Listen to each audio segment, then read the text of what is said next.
Deputies in whom I'm well pleased, Malik Basinteli sat in for me.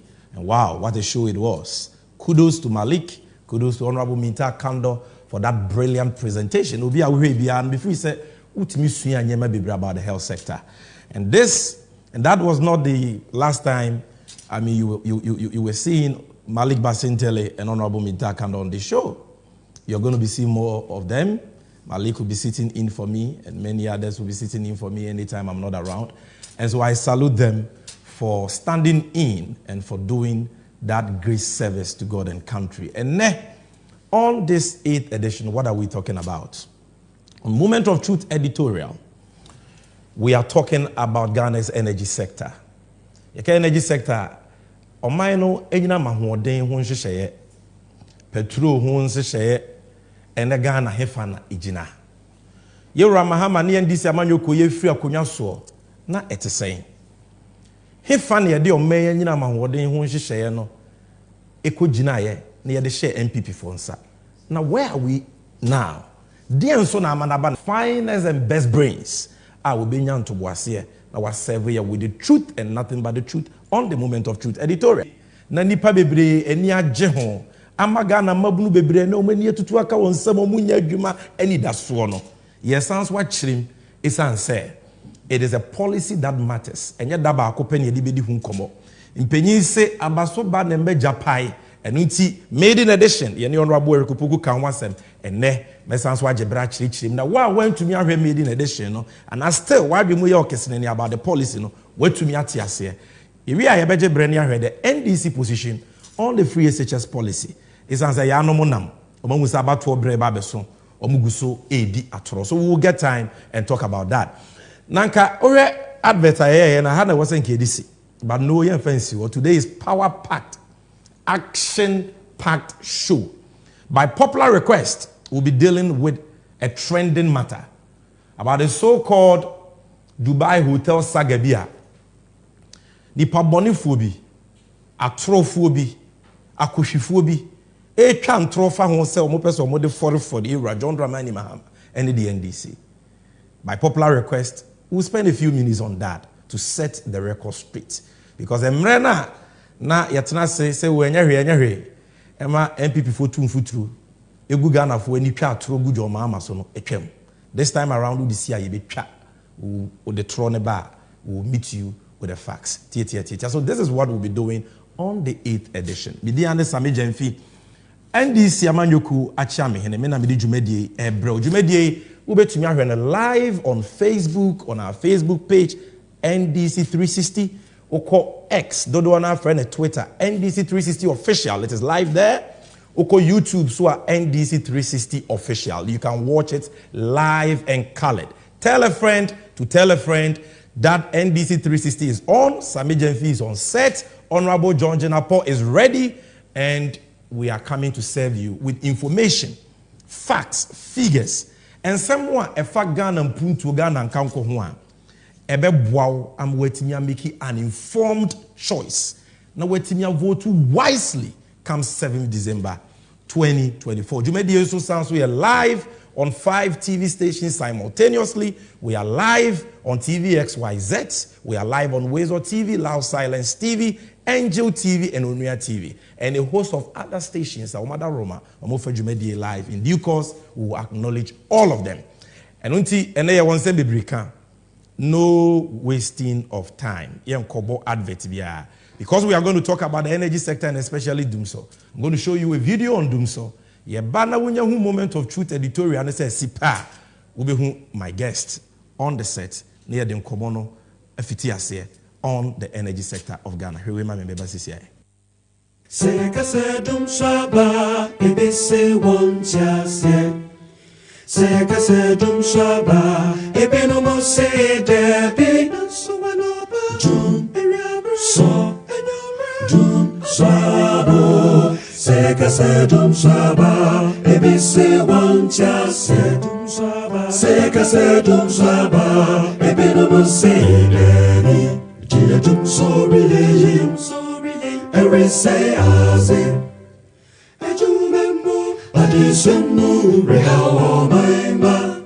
Not so an open doom, so, and your doom, sabo. Seka sedum saba, maybe say one chance, sedum saba. Seka sedum saba, maybe no say any. Dear doom, sorry, every say as it. Adisemu rehawo maima nanso wanopa dum so dum sabo seka sedum saba ebise wancha sedum saba seka sedum saba ebino sedeni.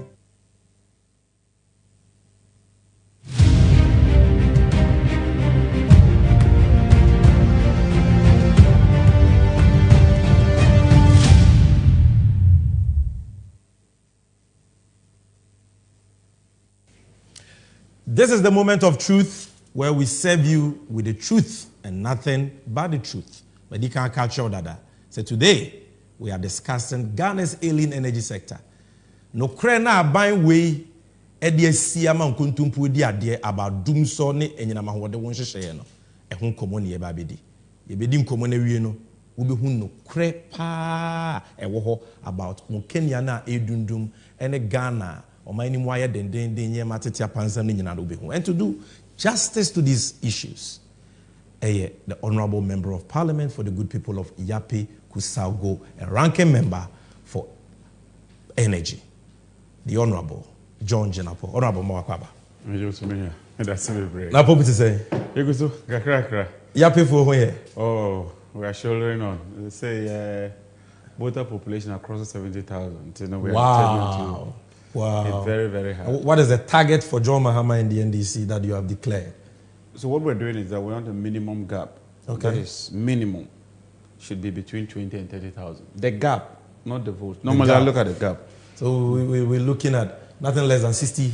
Yeah, we're determined. We're determined. And him say you will deliver the goods. It's a chair.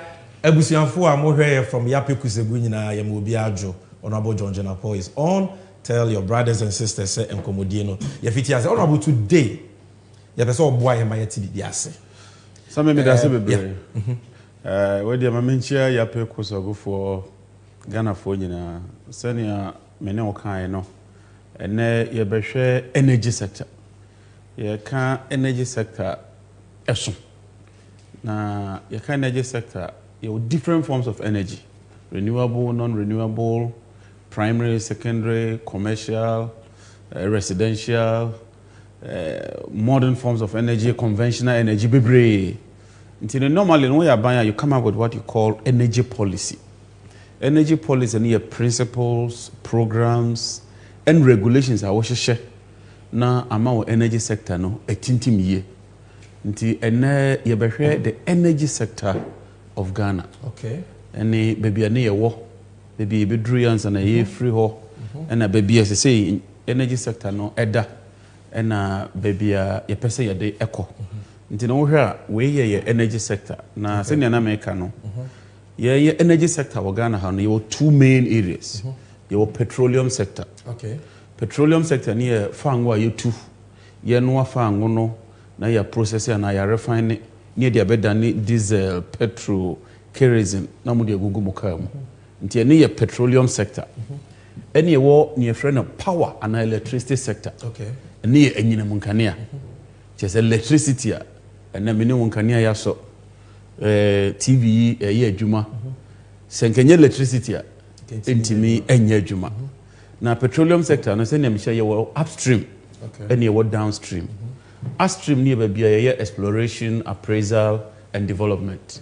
She fango no ehye aboase say wo na akopɛ fango no wotu aba no abɛnoa na downstream ye wotu awie no wo be carry free ho na ode aba refinery na wo be process na adane enema ye de be na wo hwɛ electricity sector no so a normally no ye start free generation ni a transmit ansa ne head abeduru wonche but no ya honde be wo power sector no more because energy sector no eson enye sector ketwa ye ka say ye pense ni nyina mu a just say the boso ade be chi na part 1 we ye part 1 be sanso be say ye beba part 2 me that's na part 1 ne de me the emphasis no ebegu electricity sector okay nti se ne be ya ebe ye simple ama obia because sector ne ye technical nti one breaking ye na one ye ne simple broni beka say becomes monotonous and eye boring nti magire me ho na ma breaking to the minimum barest level na obia atiase so obeka ye ba power eye 2009 President Mills and President Mahama na 2007 yenya 1 year load shedding and then our soft no call akosomo ekobo mpaye say ensuo u can load shedding udum so 1 year President Kofu Abreso na wo ma bi musi o you enough capacity you install capacity there be what the install capacity nkwan ye adwuma enye adwuma nti wo 2007 na install capacity na 1985 meanwhile your peak demand na 1274 utifrima that means near will reserve margin na margin by 700 megawatts and so no yenya adum so so we have in store capacity there be we in store capacity adwuma emwa one thing I did 2007 challenge ni buy no fuel challenges fango aye de benua plans ni bi wo ho na aye dada na akoso modam no so ewe nti ni nyina kambo mu a na ma generation no atia ba form nti wonya enough power na wo dia a serve ye ba power so me kaipa honorable otie jey no na minister obey presentation be your transmission system was overloaded you can't transmission your sign lines akase a wo drive wo kwan wa hu no eno na e carrying kania no na dia ba ye fie ye overloaded that articulator wo load na broso ana atiku a wo dia fa articulator load intimi enko yie yes and losses ye ton kania na ye nyeska no na dia tua na and also the problems be eba any financial challenges it is our challenges na President Mills and President Mahama ye beto ya na hayi pa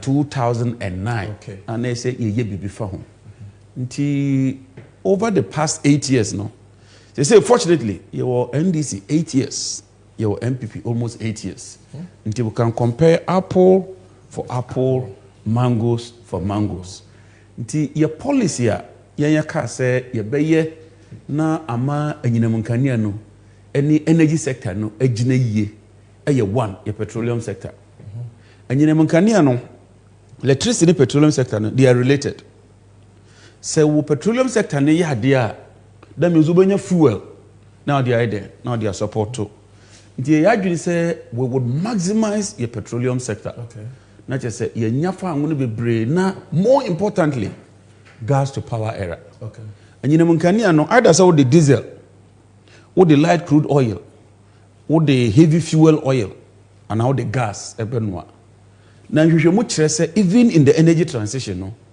gas no papa okay in fact say wo so kerosene now they no aduane wo stove okay those tan kerosene stove and it's all the LPG no aduane a ho na be hu difference no kerosene pumusie LPG de ema ejina yie ntino bibia na ye de yesi ni say ye de gas ebeba ntino ye start atoapo gas processing plant and President Mills Abreso and President Mahama ebeye sankofa Ginyame field okay OCTP fields no and no ye bibia for the integrated processing of oil and gas ntie the FPS no ko si ho atoabo gas no de wo de gas no be free epono so na wo de aba but OCTP field ye no gas no wa na process gas no near the lean gas no aba we no Ansah na ya papa atamels na John Mahama ba be no na ebi wo Ghana na ya Debbie in fact yenye ba mu na ye ni any FPSO na ye ni any gas processing plant mo ni FPSO no ka tro mo your friend of floating production storage and processing unit a ship I da eposo e floating nti eda epono so production yetimi e de e processing and then ye dey fan one and I store a processing we na ye de ko nti FPSO no nti the only gas na yenya e gas na yenya for Nigeria. Okay. And it was very very erratic gas na e masse ne e se eba no nti ye yadwin say ye ntimi depending on Nigeria esi ye dey ye process ye fango ne yenya domestic gas ne dey process ye gas na sama ye LPG nti atobo gas processing plant no e be process lean gas be ne ama an auxiliary unit and ye dey bibi airfo ho na no aide etimi process LPG se ne be ye be se nya LPG gas no na ye dey anoa wo fie esan se ne ye twa nnua ye chako e benitris no ye nya more LPG a e be boy ye pa ene ye se ye benya a robust resilient efficient transmission system just say sa pylons ana cables akese no ye hye ne kena na ejina ni abra ye fie no ye ne kan abra ye fie no we ye ne sa e reduce technical losses e reduce commercial losses e bring the operational efficiency eba enkamfo ne say e be ma ejina yie e tintim yie na sika ye de hyem no eno so ye nya ho mfaso the last one is ye pe local content Ghana ne ye ne say ne ye bia no ye pe say Ghana fo enye mu mfaso nti na me ne wo ka say meters are produced in Ghana ye time any ye shase poles are produced in Ghana ye time any ye shase meters dia ne ye ne Ghana ndc abreso ne so one meter de bobo eye efie hu ye ba ban mu ne ye kra ne nyina wow ne ye kra enne ye ne electrometer ye ne TND ye ne alpha meters ye ne omu nyina ye agreement say munse factory no e wo Ghana ha nti me ne wo kasa de meters ni nyina say ye wo Ghana ha poles ye ne buys and waste money omom kaka ho ye poles no ha cables ye ne tropical cable ye ne Nexan cable ye ne omu nyina hyehyɛ ye local content ye ni nyina wo Ghana under your local content and participation policy just ye de adwuma no e hye Ghana fo nsa no matimi employ Ghana fo na sika no aka Ghana ha okay nti nya ye de say sani me kire na nyim nkania no ye hye ase free generation generation is ye kwakura nkania no na ya maso na ya transport ana ya evacuate on lines yi ansa na bedru fie na distribution nti ye three main sectors: generation, transmission, distribution. Generation any day and ne ye generators ya we but we ye generators akase ndi emfa ne say generator ye wo fie nketenkete no ukọ ba bi ba ko say generator be 1000 eni akambo mu e friend 1 megawatt na eno no amaye enkania no okay nti ye ne be ye friend no an integrated diversified generation system ye hu say wo de generation ko hye ba bi ba ko pa ebe hadwene send your finance your free be diversified portfolio no in the generation sector no so no ultimate diversify send be ya we nye na we asom we nye na we asom we nye na we asom the president mama here no nti wo fa number 1 Calio BSC and Calio Solar NDC ye ne ye solar and no ye solar and a 2 Buidam president Kofo and a chassis Buidam president Kofo na chassis be ye buy ye be receive over $100 million and ye de kan ye commission kra no president mama free president Kofo so omumi no enko commissioner efe I mean the NDC ye ne say ye be tu bibia na se be boa ye mpushi nto nchen ye som ni akra sisika kra ne be pa aka ho a ni apaka ni aye ni ya awie no ni asa invite you say smith wo na wo hyase bre na ye ne omi no ne fe no na yen commission, and it was so beautiful. Then Tico, no combined cycle is a generator no ho. Generator be also bones exhaust no. The heat kesiye pa neba. Se generator kesiye se ne se wo don sako so exhaust ni ma bones a show. The heat no betima trap heat no. Now the anu nsuo. Wow. Nsuo na ye hye no. Na generator be a friend is steam. Na say steam no asama wo kane ne bia ka ho. E no nto petrol.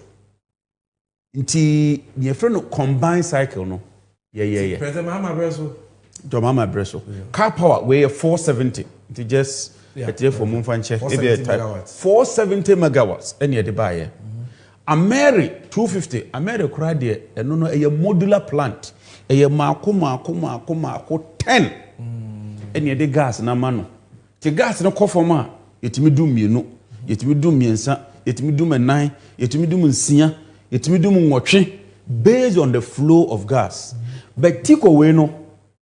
Ye be 300 megawatts no. Se gas no kofoma ye se udum ni nyina. Nti ye sheda nya se ye kototo no keke o. What the ye system awiade ni nsuo die ni generator die ni na gas ni na Ansah we no. Ansah ne de ye 3 first na 250 270 be ni 370 eno de omu use ne frɛ no heavy fuel oil. Okay. HFO. Nti hwe ne ye o. Tico combine first na use light crude oil. Car power was say use gas. Ameri modular it may change use gas. Ansah use heavy fuel oil. And then ya Asogli phase 2. Asogli ni car power ni BX solar ni Ameri ni Ansah ni. Kese near President Mahama Dauruma ye no. Na nyina so tin say it serves a specific purpose and it meets a certain challenge. Abrodi Beka say it gives you diversity, it gives you flexibility so that you can have operational efficiency and an effective way of delivering President Mahama ebuso no way any year with generation sector. Ye we any say one who generate power no na transmission no engina so yie entintim ye enye robust enye resilient ubeboka. Because generation no ho, but then you cannot evacuate it. But aside that, no, President Mamaka said he wants Ghana to become a net exporter of power. Just and yes, ye nwama ye hu. Ye nwana esunya ya. Di aka no Côte d'Ivoire, Burkina, Mali, Benin, Togo, ye bema mu bi. Wow. Na moto. Na mama ye foreign exchange. Ye nya dollars na nye di atua. Nti in moving to the power export era no ye sheda de sikapa e she grid komu. First we moved from 161 kV line to 330 kV. Chese ti say bia enkane no now the aboso kan macho na so aso anema. We say the articulator man diesel na DAF and eso Kenya no na chese Kenya no you can evacuate more, reduce losses and also ensure say system interruptions no. Oh no, I know that one or less anymore. Supply point $60 million. And you another $50 million. It's 3 power transformers. Kaswa. You see box supply point BSP. Kesio transformer kesie. Oh pokuase. You see another one kesie ewa kaswa. And you see another one kesie for 10 million. Accra Central box supply point. And the Jaika for near GSS cano. We made a 4 and now MCC 4 near GS cano. And year 30 million 330 kVA from Abuaze through Prestia line. And yes, how much $174 million. And also 330 kVA. Say you the free Ghana. From how? Near Maswa Kusi Burkina. And yes, kind of free Agence France de Développement. So that project should have been completed in 2018. President Kufuor Bechucha Nyemebimo, a delay up to around 2022. And you see the another line, a free Bolgatanga all the way to Ouagadougou. Just ye Magana and Kania, near Ma Burkina Ouagadougou so and Kania. And then we say Grico, you buy no more year losses be brave. By the time I year free I buy in 2016, Grico we had turned it around Gridco made a profit of 70 million Ghana cedis. And you can go and check from Gridco on financial statements. Then through the West African Power Pool, no, because of a new it put us on a pedestal. You be exported power. Ediako Côte d'Ivoire, Burkina, Mali, Togo, and Benin. Okay. Transmission system, no. But the time I hear what transmission system, wow. I'm a year. Okay. Now, maybe a higher power a distribution sector. Because what generating power, no. What evacuating power, no.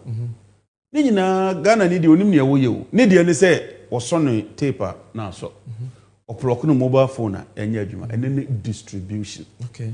And no you are stepping down the power to around 33 and 11 kVA. And na ECG for you. And then your friend ECG and Netco. Netco, okay. Ti President Mama winning here no. And I say no. You need America for a bit dinsa was so kese pa. Nti woni America for Obama mu, John Kerry mu, Setepe mu, Honorable Kofi Amabu amoni omo edisiani senia efata a eseso. Na ni nyina nkamfo ne say we succeeded in unlocking $500 million. Wow, from the Americans. Free money. A grand yentua one seed impo. Ya de chair. Omo de chair. Na president was yemfa ni na enhye anyinam nkane na enjina yi. Okay. Na yen reduce losses no from around 30% to 8%. Your friend ATCC aggregate technical, commercial and collection losses no. Ye teso boom. Say ne be ya ebema sector no ejina yi. Na ya ye kaswa Dwaboso eni asankragwa omo box supply point ye under ECG. Na ya supply $80 million of prepaid meters and our smart meters. Your meters and kind of President Mama Bresso nuru meters say every day ubenya text message. Na cheo say ne wo consume say, utua say, usika ka say. Enye sa uda na jo na all of a sudden hwim na enkania na dum. Dinache say eyade ye hihye injection of transformers, prompt and regular payment for critical agencies. Ministry say ye the smart meter be bo ho. Any ye arrangement say hospitals, police service, military. Omu nyina ye betua omu enkania. But ode enkania no ebi kan ho so no, you have to do what you call increase in access to electricity. Ye ba ban mu na 54% of Ghana and electricity. In 8 years, we move it from 54 to 83%. Hey, that's about 30% jump in terms of access. So Tama Yefre Bamuno, Ghana was second after South Africa. The whole Africa. The whole of sub-Saharan Africa. In terms of when it comes to access to electricity. Very ambitious, massive project. You the Wealthy Lamont Mo, you the China Water Mo, you the Hunan. Yet the Ghana of Wankasa extended electricity from 54% to 83%. But more importantly, we turn ECG around. From a loss-making entity in 2016, ECG making profit 725 million cedis. That is the state of the electricity sector. President Mahama Efri Abaimu. The Dumso had been banished by the time we were living. Wow. Near two Dumso. Now, apart from generation, transmission and distribution, no. You will say, "Kwancha DF." Ni na sika ni eden. Yedi. Ti see a peskebi na yede boa. Na your legacy debt. Chese from Kwame Nkrumah Bresu. A kaida ho nyina ye kan ni nyina bomu 9.7 billion cedis. Any DBB a friend Energy Sector Levies Act, popularly known as ESLA ebae. In fact, that was even the election year. Be say enokura contributing to Ghana for Anto Obama. Okay. But sometimes no say we dream on mine no. You must think forward. Sa levy ba ya Akufo do share boss oba obetwam. Na ESLA no about 4 billion first year. Okay. Yeah, the 2017 budget. Go and read it. We left about 400 million in the account. 400 million. Sky Edija account in him. Okay. Then, like I said, we succeeded in switching most of our plants, from light crude oil to gas. Because of our trouble gas, here you see any OCTP. Now, a one is a Ghana for your baby. Your crude oil and your gas.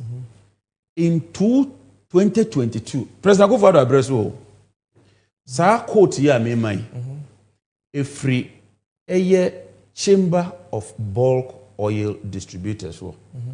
A self-free chamber of petroleum exporters and an upstream petroleum chamber. Ubenya we a free upstream petroleum chamber on report. In 2022, 107.65 BCF of gas was exported from Ghana's oil producing fields. And a power sector a issue here. No converted gas to light crude oil. Senka President Mama, any President Mills, near gas infrastructure here. Better 20 million barrels of light crude oil. Wow. So in place of 20 million barrels, we consume our own domestic gas, 107 billion cubic feet of gas.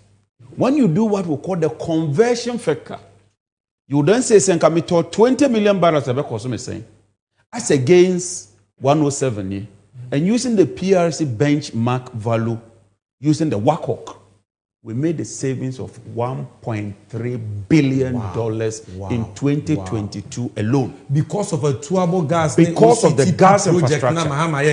That is it. Savings. $1.3 billion. $1.34 billion. And this is official from the upstream chamber. Chamber of Upstream Petroleum Producers, document. Okay. And I can make that available. Okay. This is a game changer. 1 billion, and then your IMF. You have 3 billion. For how many years? You might total. This is almost about $26 million. $1.3 billion. Yes. And I tell you, in 5 years, you pay off the whole. See, when we say that John Mahama is visionary and a nation builder, among Frontiers, this is the evidence. Yes, you Akufo-Addo Bell say no, one export this from Energy Commission. Let me answer me. And you demand. You demand. Yeah, but two saying. You buy about 2-0. Okay. You hand it 3 way. I'm putting it on record. For the past 8 years, President Akufo-Addo ADN, not even one oil field has been brought on. Not even one. In fact, in 2019, oil production peaked at 179,000 barrels a day. Since 2019, oil is declining. They say are declining by 32%. Oil production, because almost for being count, you want to swear. Kwasa. Nkrumah IPSO nene dey. When I now work IPSO no. Atamils dey ni. Okay. Kwame Nkrumah dey ni. Na Akufo dey ni. President Akufo. Na just say we na ye beto ye no. Ba ko pe. No, ya meto bi. Akufo dey no ya meto. President Akufo dey ye ni esi ye. Atamils dey ye ni esi ye. Kwame Nkrumah. So Akufo only discovered it in commercial quantities, but we led the process, built the FPSO, and delivered first oil. Wow. That is what we did as a government. And honorable na said you okay na Maza e wo mu a then I say you dum so e ho ne e ba no and what you know energy sector levies 8 years NDC we got 3.2 billion 8 years because you dey buy na na call opposition MPP ka so on beti so on buy o man ti so o mu kipie e na o mo sa tu mu just say when you hear ma wase a bonokrono aka ho. So far they are getting 45 billion cedis from energy sector levies alone. Esla na omo ka so metwem they are getting 45 Mahama no dey buy ya to abeti a ni nya 3.2 billion. Na 3.2 ko say jebi mam 400 million. Yes. And omo nya 45.7 billion. From asanso ama yedum so. Petroleum revenues. I just decided to do USD. That's all convertible cedis they are near Menko. You have 3.4 billion. President Kufuor 7.4 billion. Double. Eurobond. Because from President Mills, President Mahama, 8 years, 3.7. I go for the 11.4 billion. Eurobond. Bank of Ghana financing, 2016, zero financing. President Mahama 54 billion. Zero, Bank of Ghana. 2022. Over 54 billion. So the point you're making here is honorable. Mahama sikaka kra we no de yes anyema bebreba waboso generation distribution. That is the point. To compare near President Mahama Nyaya, now compare near President Kufuor Enya, and ask yourself, should we be in this current doom so? Master, there's been some debate, doom so, and this is Dr. Baumia. Over 2nd March 2016. Source Adum Online. Mahama deserves no credit for fixing Dumso. Baumia. Straightforward. It is a na. Inye papa ino say omuna affected Dumso. This way his way so double standard. You fixing we no, or see you fixing it. A moment more abaso. Yes, wajia to Mr. Mahama. Yes. Me producers a catch. Running mate of the New Patriotic Party, Dr. No. So what we producers a catch. Me say one semi. Any report in Kwana ewo. Na one more dancing video. Producer more video no. So video no be who say enye na etwa asem bi ato ba wumi aso.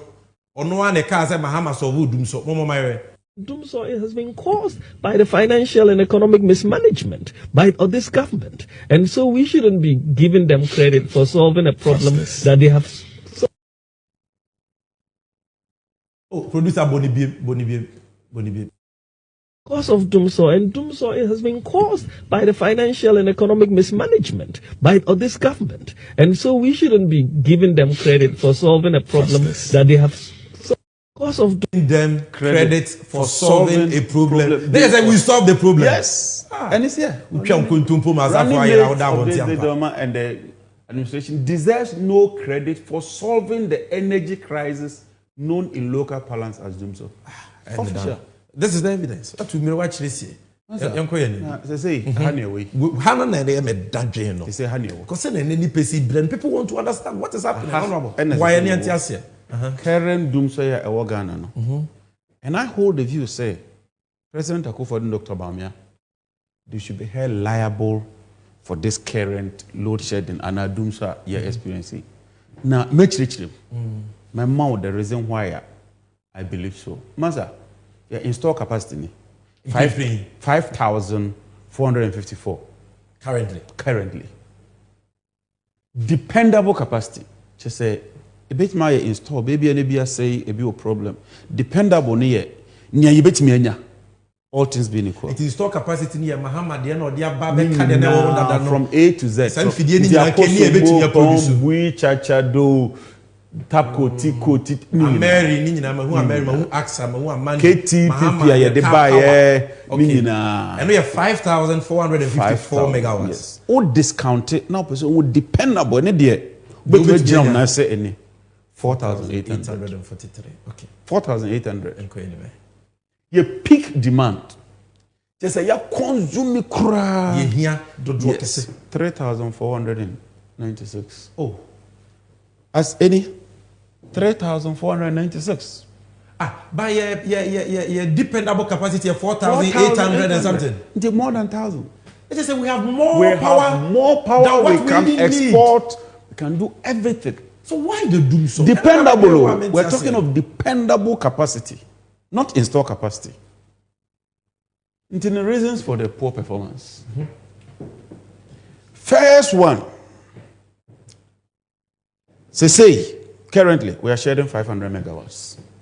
That's what we are doing. 500 megawatts, no? Sharing, just say, you can say here 3,469 now. Even though you were 4,800, no? You're less than 3,000. The difference is about 500 megawatts. So, see, you doom Accra. Now, this technology be a banana. I'm before the war. When you hear, doom dance 1 hour. No more could doom tema 1 hour. No more could doom Kumasi. Pick time no. To doom 1 hour, 2 hours, 1 hour. 12 no. No load check. Where you doom so politics. You know, cause doom CSC. One more CSC a doom no. Oh, I feel Matthias. Ye no kumune no kumune doom so by this year. This year month. Doom CSC ba. Yeah, people for ya. We have a deficit of 500 megawatts. Now, the main reason you want deficit here, one, second hobby. Ghana is bankrupt. Ghana is financially insolvent. Now, Ghana also 45. Oma collateralize it with the BA pensions. We borrow bi ajim in the Nieko Road Fund also no. Omo the capping and realignment law no. Achiedi. The whole year. Scano oma na tutupre oma na basa. Now your gas requirement you see because on say enkania no demand no esra na echo. Population is increasing, machinery and all that. It will require 450 mm scalp. But currently system need to be produced 390.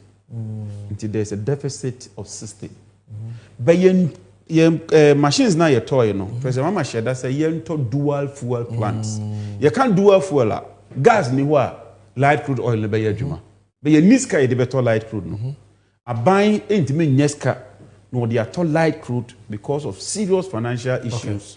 Gas no so air bana aban entime ntua. Nti wo hwe your system say the gas $600 million. 600 million. And no year from Jubilee only Jubilee. ENI, World Bank, my guarantee 500 million. Abayin tia, Dioma a draw guarantee na maka 120. A try 120 pay default. Ghana is in default. A kamene. ECG customers omuntime losses yen ko na losses no edda 23% thereabout. And the losses now cost record 32%. Are you saying say enyema waboboso in transmission, generation, distribution, oil fails, tax.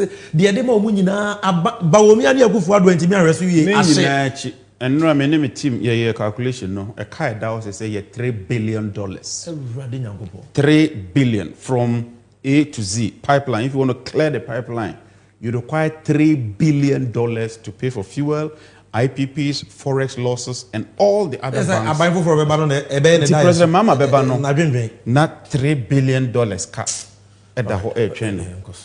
Now, cash waterfall mechanism so a buy Ankasa 1.8 billion cities since August. Since August 2023. Yes. Now, Obakaya, American scandal, accounting near Bedru hey.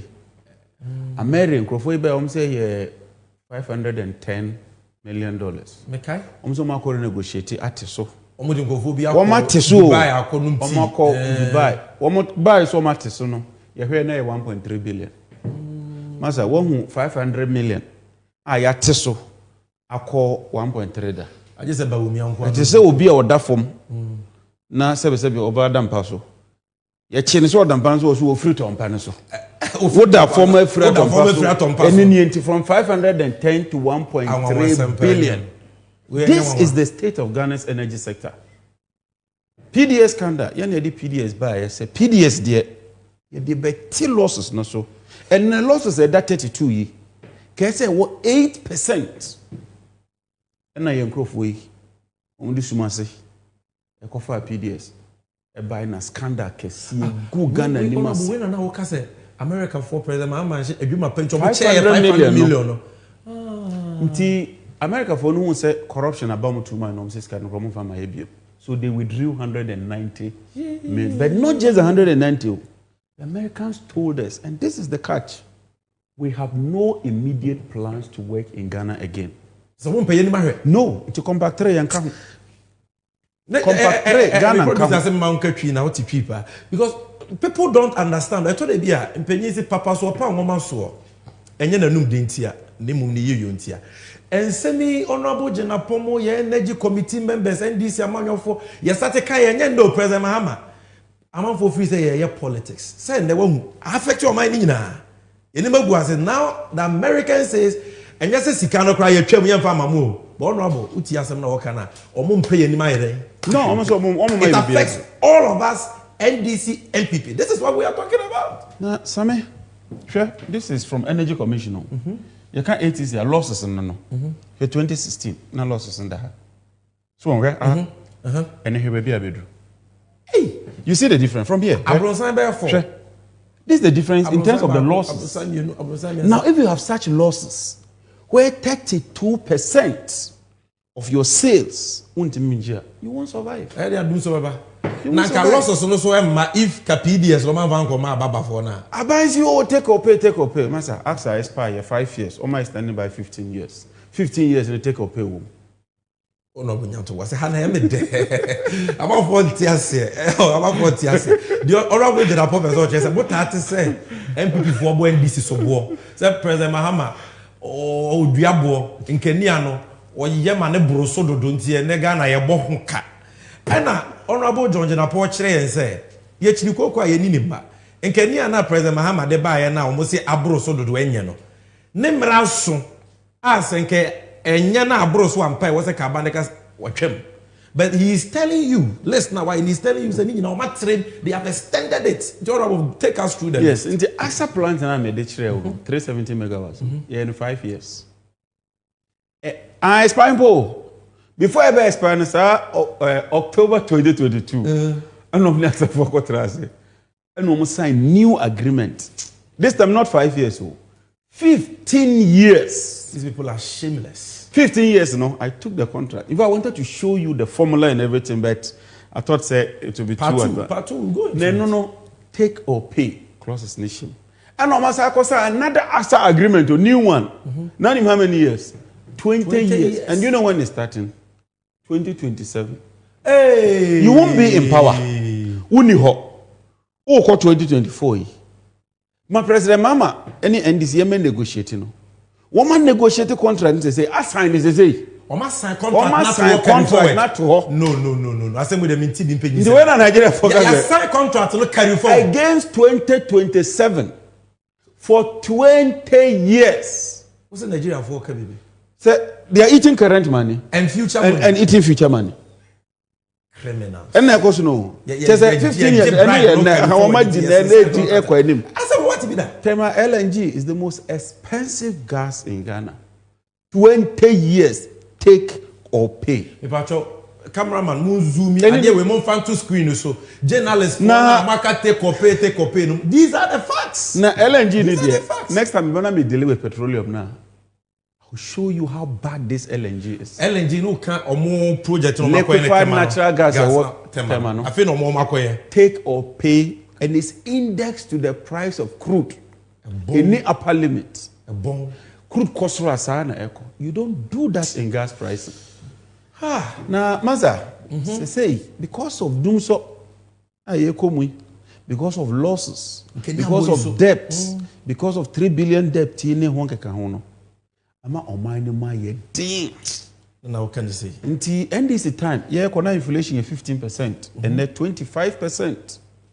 Monetary policy rate no, and the Bank of Ghana yema low na omo determine and now ko jiska e lower ubajit na wait me the amount for. Time 26 and then 28. Unemployment. Krofo be brea na mubuofu no. Unemployment. President Mama time 8.6. And then 14.7. Almost double. Your debt to GDP, 56. And then they were bankrupt from 120 to about 600 million. Credit rating, B3. And then Ghana, we are junk. Today, you celebrate, you say you're Bokama. You're the cannibal Chayenti. And only celebration. After declaring Ghana beyond it. These people, you wonder what kind of people they are. Where your energy, sir, default here, you're declaring. Rough estimate shows that it will take us 12 years before we recover. Now, are you neighbor, agreement neighbor? The repayment period starts in 2026. And net dollar at the base 16. Meanwhile, we are not servicing our debt. We say we are not servicing the external debt. So we don't carry dollars to take across. Once we start servicing the debt, It means that we'll require dollars to go and pay the Euro bond holders. You will see the CD drop like something. So they are just. Let's just say, even dollar now do 16 cedis, no? It's with because we are not paying. Can you get the 20? It will hit us. It will hit us. And they've deliberately made it say, President Mahama Emetria. They are not paying the interest, they are not paying the principal. Yeah, I just said John Mahama Ninyame. Now, Master, you can't cost of living. If you price no buakosro, that may not be enough. You can't say price buakosro. If you know a country as well a day, a kosro. In economics, you be purchasing power parity. Then we'll compare apples with apples. This is very simple. Yeah. You can't say tomatoes are cost of debit. You see, under President Mahama, we are Juma. Would you a country a then ultimatum? That's the simplest way to explain inflation. Yes. Because there's a mechanical way of calculating inflation. But where your domestic, you can check from statistical service. President Mahama 2016 minimum wage 8 cedis. President Akufo at the time minimum wage near 40 something cedis. I think 48 or so cedis. So they multiply 27 days, you will get 216 cedis. And now, Beji. Under President Akufo-Addo, ubenya 486 cedis. You might think, say, 216, no, a lower. Now, 486, no, a higher. The emisa say, and neuko joma ete say. The bag 25 kilo. 2016, and you can check, a bag of rice was 100 cedi. The way 216, no, you can buy 2 bags. Under President Mahama, no, with your minimum wage, you can buy 2 bags of rice. Under President Akufo-Addo, that minimum wage, say, oh, kota, and then ammonia 500. 500, no. Yes, about say, oh, divide here, you can't even buy 1 bag of rice. Now, Mahama, brother, bet me that 2 bags. You could. So that is the situation. That's where you find yourself. Now, NDC, you too rare. You don't only talk about the problems, the solutions. Talk about problems. It's not enough to just say in the echo. What are we going to do? Master, your first vision, and they say want a power sector that will support and promote industrialization under a 24-hour economy. Because 24-hour economy, no. Ube here in Munkania no, na timia boa ne ye, na agina etintim. Do you want to provide adequate, reliable, and affordable power towards achieving accelerated inclusive growth? Not just growth, but growth that carries the poor, reduces poverty, and enhances social cohesion. You know, you see distribution sector, ECG, you be pay Ghana for, near the Omashim, under a private sector, there be Nyababa. Now you reduce the losses from 32 and drill it down to the barest minimum. Cash waterfall mechanism they say POS for begia to say enyejuma will restore the cash waterfall mechanism. Na etimia ye den aye. The opposite chance ye jeje nkeni ahu sika na. Ye nyina. Ye aka pepepe. Yes yo we beji say. POS for say ba. Na oma hwe na oma di. Omo ho na. Omo ho. Ye ba saa enema no esubetwa. Na ya ma IPPs no omo ho aye den aheha omo. Na energy sector debt no. See any banks na day ye tenase na ye hwe na ye boa na eka no ekofom ono abodozo and na ye be increase your gas no so because we need about 60 ye ne ENI4 omo problem with aban ENI4 em declare they were free Ghana will restore confidence, bring them back na ye increase gas no na ye timi aye den anya more gas na ye dia noa enka enyinem nkania no na ya exporting. If you see a dedicated pipeline from the west to the east, this is what we call an onshore pipeline. Ebeboa. Okay. Na ya sign LNG. Na ya reduce debt na ya boa na nkania na yeden agina yie na ye gidi say your first 100 days you bet me reduce losses no ye gidi say in 3 months you bet me increase gas production ye gidi say by 1 year air con de na nkania na agina yie ayeden ye exporting nkania I have 2 questions for you. Togo, Burkina, Mali, Omaba and the minimum say they came say they need more power. The Chisheni money here will export more power, put Ghana back on a solid trajectory, on a path of solid, prosperous, inclusive growth. Fantastic presentation. Honorable, this brings us to the end. Your time now, so but I want you to speak to 2 things. Mitie we ye pa. Let's say, what semba ko edi kan na a wo kan say. Where baby a president Mahamadi and Yama Wadeno could see your generation, transmission, distribution, you ma ye na any sen Cassandra would do so. At all, Ansah. And the evidence speaks for itself. Is there? We've given us the facts. We dealt with the generation challenge, your delay with transmission problem, your delay with distribution problem, your delay with fuel problem, your delay with financial problem. The generation, we had enough generation, transmission robust, distribution near reducing losses not adequately. Our ECG started posting profits. And now, financial, yeah, the ESLA, any all those things by any so boy. this current doom so we are suffering is unjustifiable. It's Now, honorable, my second question. Sisumame, there's long and short of doom so I come say abani misika or the beto fuel because you cannot Mahamadija or Mashem. Simple. And then see Nyeska doom so nebetra. Yenyeska now, all we need to do is to buy light crude oil. Yenya light crude oil, you bet me power and you Kanian because in Kanian are available. Many question is say because you've extended Ansah, how why you take or pay no? So when to me and tall light crude oil na heavy fuel oil na mana you can power it.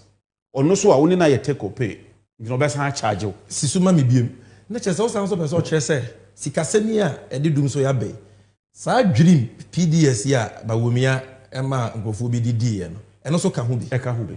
Say ba womia na change PDS no from condition precedent to condition subsequent. Condition precedent they say ye way Ansah na waji PDS. And Dr. Bawumia frame meeting e change ni say mama guarantee no. Yes, mon ko je ECG Ansah. Ansah na mo de guarantee number. Ena ye nche ni hu to kwaba ya ye nyina ye hu ba bi ko ya America for ni say look. Final question, honorable.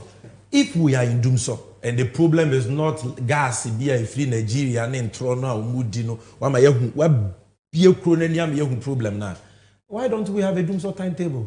Members of Parliament, Massa, you're free ECG, Gridco, the PURC, Energy Commission, Ministry of Energy, Parliament. Yes, some money you could share with Lisa. The first things I wanted to know the cause of the problem. Unanimously, omunyinaji say a fuel. Na enye transformer, enye technical, a fuel. Omujitu and it's on record. The Ansah captures everything. Honorable Tachia and signing to at least plan our lives. We you know, and Honorable Tachia as chairman. Or MPP, or more directive. Say from next week, when you're there, move timetable number. And omujitu mu. Echo prepare timetable no. Omanpanyi from say momu release the timetable no be good animas. Oh, up to now. So they are so omobema a timetable near to plan your lives. Yes. Now akoya oti energy ministry way. Waka bibi about doom so timetable. I'm say all the video ni my producers. Yeah boy no near them come on producers. Let us see and listen to what the Minister for Energy has to say about the demand for a doom so timetable, so that Ghanaians can plan their lives. If you are comparing 4 years, MPP administration, energy sector is 300 times better than Jomama. But we are still experiencing doomso. Nobody has said we haven't. I'm just saying it's far much better than Jomama ever did. So you admit there is doomso in the country? You do admit that there's doomso? That is the word you used. I have never used that word. I promised you that we are going to work on it. And it's not a work that is a single event. It's a process. And we'll continue to work on it for the energy sector to become better. Have you heard of calls for a timetable? ask those who want to bring it. They should bring the timetable. If there is, I haven't seen any timetable. So But people are calling for it. Say bring a timetable. What do you mean? The ECG says that there is no timetable coming. Why do you want to bring a timetable? What purpose? Why would somebody get up and wish evil or bad for the country? No, it's not about how bad it is. Ghanaians are saying. Hey, Honorable John Jonabo. Mr. Crawford.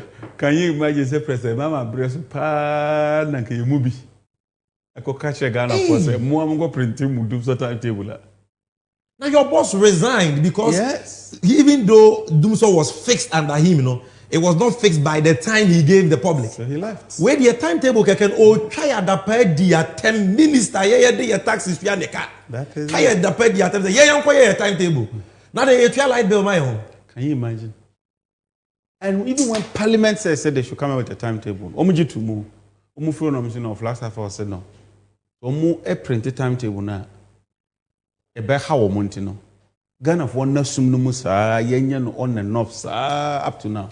Honorable, in 1 minute, based on our policy, our vision for the energy sector, tell the Ore and why he must vote for John Mahama in the NDC. This is your camera. Menu, Ghana for. And credit a bakope. The first thing that President Mahama a credit. Sometimes I buy any challenges. But so be share Ghana for him a dintro, a didiomatem, a boom tia. It will never happen under a Mahama government. Now, more importantly, more you see where the utumira no watch resi. More interventions of President Mahama and any team.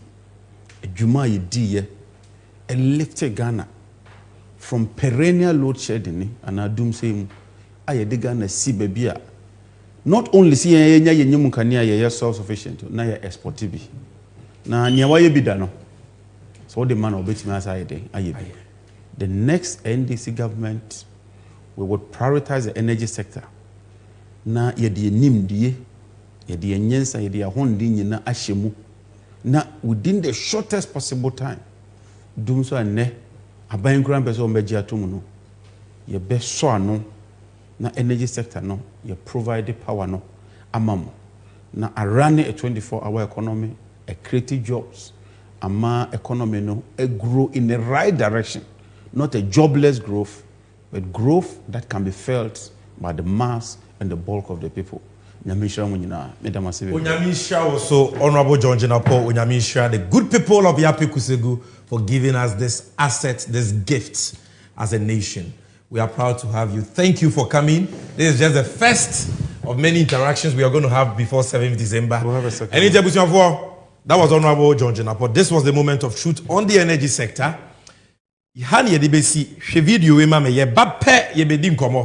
About South Dubai hotels and seminar, and NDC and you will be talking about free SHS and the 24-hour economy.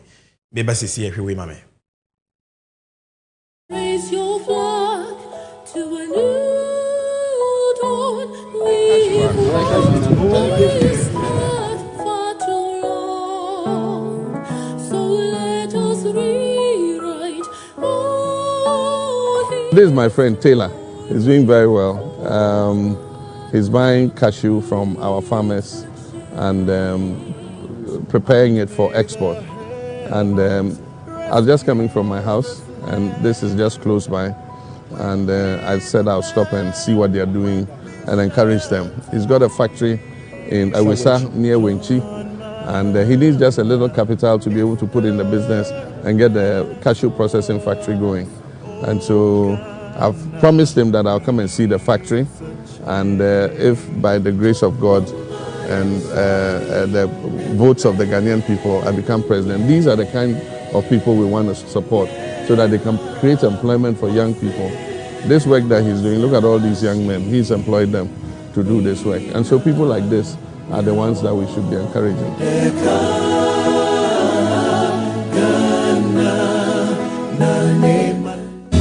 Oh, raise your flag to a new dawn. We've walked this path far too long, so let us rewrite.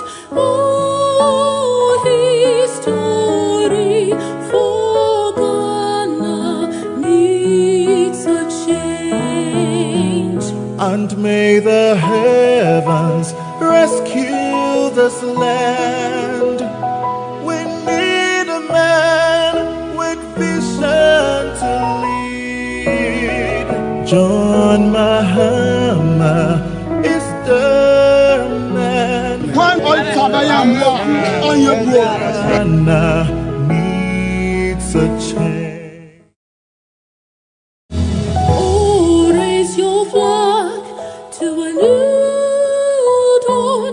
We've walked this path far too long, so let us rewrite our history, for Ghana needs a change.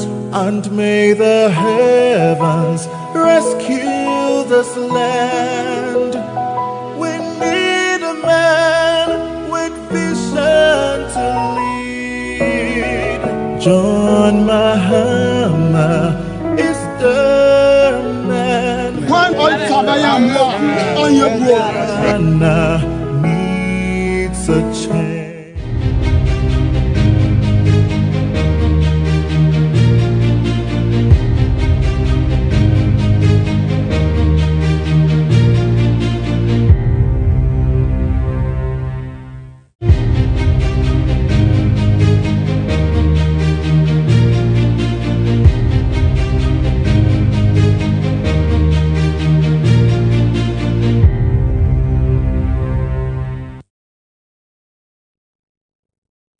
Yo, Abuzafo, this is NDC and Youth segment. And you can see a bit about a policy.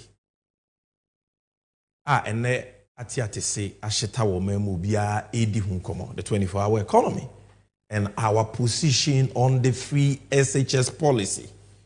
Yanom the bia umutum futuru Ghana for binum any about, so that you will know the truth. And that truth will set you free. But before I go there, in Kontompo bi make rounds I was say dealing with. MPP for policy say if you miss the player, if you miss the ball, don't miss the player. Oma will say baby amamone kono eye den Ghana for beto abetia. They know they will lose. And unti Obama said they can't beat Mahama if they run a clean issue-based campaign. A campaign based on policies. The Omo Baba Beye. Ne dedi kan kra no de Oma ye a de ahotompuntuo ne adwuma brega na fo a eno ntia wo se yeto abama wo. Omo ni bi ka, omo ni bi kire. They don't have the policies. So what have they decided? They think they can be third time lucky with lies. Enti atra omudinu in opposition 2016 gu John Mahama ne NDC mpenyin foso no omafiti ase bi oma start oma bonipa bebre pa omo ne nsɛmtwofo bi akoye meeting omo ne bloggers bi akoye meeting omo ne omo social media army Richard Ahiagbamo sa omo spokesperson si they are planning a campaign of fake news, propaganda and trofita. They be good John Mahama and NDC who film BM. Because Omunim said they can't win if they play fair. But we have served notice and we are reminding them that this time around, what den trouble ya den okrebe who disia ye be twa. Yentena CBM MMPP form for 6 and nani ebinom 9 through a Radasem and in Kuntumpu. And then no makwa kofa ba. Nkofo me say your mugu screen is we. Where your friend Gabi Asare Ojedako, ne mra na ye Ghana's de facto prime minister. O mampenye Kufuado nuano no. Ono ena newspaper your friend Daily Statesman. The statesman, the newspaper no. Papai ono so dan fifi your friend Mr. Beneficent, munim no Daily Dispatch newspaper ne dia. Me be atwam na ebinum gidi se and ebinum wa adwen se wo ye poster. And then obi who say we luto forecaster on your poster papa bia Beneficent. And comedian ba ko so tarenche Polado Moch no so ye dwuma wo Metro TV ho no dipa. Oye Omampeni Akufo-Addo appointee. Yet Ghana yenka bi nhemu omakofa urodo rather sembiaba on their front pages. Statesman, Dispatch, and other MPP affiliated newspapers say Mahama appointees be adwumayekuo bi a yefro mo organized crime and corruption reporting project OCCRP bi o Dubai, a civil society organization o se den. Na adwumayekuo na koye nhwehwemu e kire se Mahama ho nkrofo bi atoto hotel o Dubai. Na sa Dubai no omo ewo omo sa hotels na o Dubai no omo de omo adwi mu no omo se eye President Mahama hotels na wagi na nidi ahye na appointees. Imagine these lies. Imagine these lies. And you have MPP social media activists spreading these lies on social media. They are sharing this lie. In just the next 5 to 7 minutes, I want to deal with this issue once and for all with the facts. You can go and do your checks.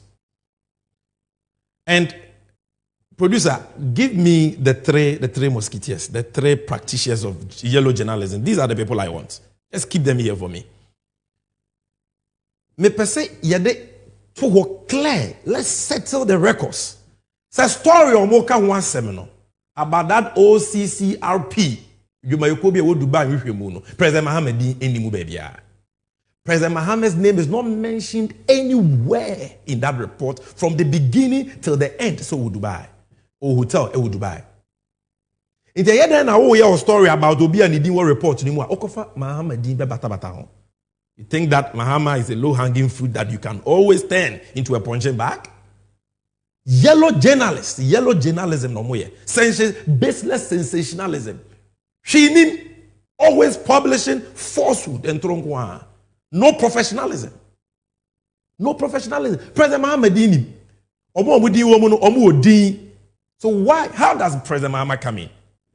2016. These same MPP people, led by Akufo-Addo and in Kontompo Hine Uraba Olaya. Their throne seems good President Mahama. And the most painful thing, they say, many Ghanaians believe them. Almost the President Mahama, we are going to see hotels. Wakoto hotels. And yes, our apartment to an investment to hotels. Almost we see hotels in Dubai. Or ship, or way, and people believed it and voted against John Mahama. In fear what since President Mahama was voted out, he's been in opposition. And then evidence in a way. Because President Mahama had no such hotel. Says Antro na tonsium unyamia pomo ntoma enframa ba makoko to ada hontino omani maguase ye beto aba omasanso de fofraba. Say President Mahama appointees. President Mahama is no longer a president. Why are you bringing his name? They think that by doing that they can build a certain connection and put corruption on President Mahama. All that is in that report of Mokan Wasem. Now give me the picture of Honorable Inusa Fuseni and Honorable Moses Asaga. It's about these two former appointees of the NDC. NDC stalwarts, almost at the NDC. If you mention net. And Omudi war report in say they have some investments in certain hotels in Dubai. Mate, Paula Domocho say this is the biggest scandal ever. Really? What is the corruption in this? Where is the scandal? It just said, why are you so desperate to say, you want to make something out of it? You want to make mountains out of molehills? Corruption, anyway. Papa charge I had about and say, Honorable Moses Asaga. We invested $133,000 in a hotel in Dubai. Go and read the report. What are the real facts? $133,000. And we invest say in 2008. Emra no opposition. Then this is power. We invested Sikano Otuano over a period of Bosomi Dumotrin as will be a war position, not by any power. Just $133,000 for a single room apartment, students hostel. Single room. And a papa ni munyamfu ya wabobra. Wa ye juma mfie duasa. Ewo Ecobank. Waya adwuma with GMPC. Waya adwuma with many oil companies in Korea. Wabobra. Ye MPA CEO. Waya Deputy Minister for Finance. Waya adwuma bebre 30 years of his life. Paul Adomochre. Our no akobo krono Ghana Airport Company in the name of say Okoto Bronyedua Christmas tree is saying say this man cannot afford $133,000 in 2008 in opposition to make an investment like OBI investment in treasury bills and so on. What are they talking about? Honorable Yunus Hussein has set the record straight. Some no more cannot say no correct. And he has told his lawyers and they will take up the matter. But what I want you to know is that this has got nothing to do with John Mahama. And the reason why these three practitioners of yellow journalism, led by Bawumia, the liar-in-chief, are pushing this false narrative needs to divert attention. From what? Krono no moba. Honorable Okujetu Ablakwa, NDC Amanyoku, Bryce Simmons, non-civil society, Epa Omontoma, Omaya Japadi Omotontono. There's a young kofa bibi metum about Dubai hotels. There's a Ghana for said ya uri and imkoswintin. Ni yakudi actually. Na ya yensa seni hotels or motono. Ye free actually. Tofi akwa NC. So I thank Daily Post, Yura Mike Dokusi, for setting the record straight. This was his headline. I said Mahama is squeaky clean. You can't smear him with corruption. President Mahama, ni hu fita ni hu sonsa abrobe. O de kataje de project arena na why and che. Because wabe sumo meyi as deputy minister, as MP, as minister, as vice president, as president, not one case of corruption established against him are evidence. His record is there. And these are their fake stories. Whose stories you baby are? You've be National Voice, you're the Mahama Mfonyini, Daily Statesman, Daily Dispatch, Omunyina Mahama Mfonyini, fake stories. And we are serving the notice here. President Mahama has got nothing to do with that story. And even NDC for Mudingo no more chronobia. The Omopese wo yi wa adwen free so no. And me twe wa adwen si so. The real state capture chrono no mo bona. Omopese wo yi wa adwen free so. I mean twe wa adwen si so. Quickly. And then Munim, enche cry a demonstration. 6 hotels, a year Ghana by 4 days. Snake for Nereso. Labadi Beach Hotel, La Palm Royal Beach Resort, Elimina Beach Hotel, Ridge Royal Hotel, Busia Beach Hotel, Trust Lodge. Ye tong, Yanom, Omani Papaya Cabo, Momo Tong, Amano, Brian Champon, Minister for Agrek, MP for Abetifi, MPP Mu, Chochuro. And you know, and then, Enkraya. Cantonments. Any baby away munche. Parks and Gardens assassi at Dawo. Parks and Gardens assassi at that cantonments. Kona kore. MPP for chening na ton saseno afomo. These 2 musketeers. They have superintended over the thievery of Parks and Gardens lands or cantonments. Go and check. And then the same Parks and Gardens almost as Upper West region. They have grabbed the lands. That is why Kennedy Japan says that these people, they are grabbing like there is no tomorrow. They are so greedy. Na Idi Amin ni Mobutu sese kumukura sa no moye. Sa no moye. Ruto hwene de ni Kenya. Why we bi? Look, sale of Bostal Institute and Krankra prison. Ewo Roman Ridge here. And Sase that were prison lands. Musro nyame o masanso aton ni nyina prison lands enkran heya Roman Ridge e wo Bostal Institute waton go and check Ghana Prison Service Barracks down kwa circle heya prison barracks in sase no MPP for maton ni nyina asanso afa bungalows abaya duma for bungalows kakra ka wo labo ni Roman Ridge cantonments airport residential Accra bungalows ni nyina so omaton ni nyina. It just say omu nya bimpo na nchirimba ababa beto. They've sold all the bungalows. And now call Labadi Beach Hotel. Not only are they selling the hotel, a hotel making profits. Not only are they selling it to a loss-making company owned by Brian Champo. Beach you know so empoano anwa no so yaton am Freddie Blay, MPP, former national chairman. Yaton am onenemba. Empoano anwa. So these are what they are trying to hide from you. Never let them divert attention from these critical issues.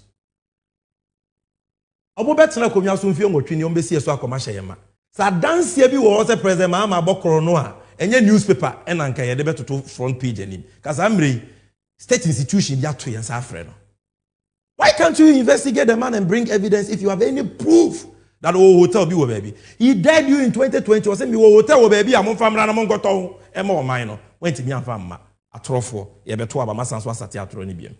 This is NDC 360 and we are setting the record straight. Ebape, we will go into our policies. Dear John Mahama and Shesheye no de bana. They don't want us to talk about because omunibi ne policies na boba wo mi ate say dear Jones or abakoko okojina nipa ni mu a no sun te say akraketo a yaje ne car. Mon first year ne mame obi ajustia. Uni license upistia ye de na wakokum nipa. So we are going into the policies. Producer, we won't take any montage. Let's go into the policies. I needed to set this record straight.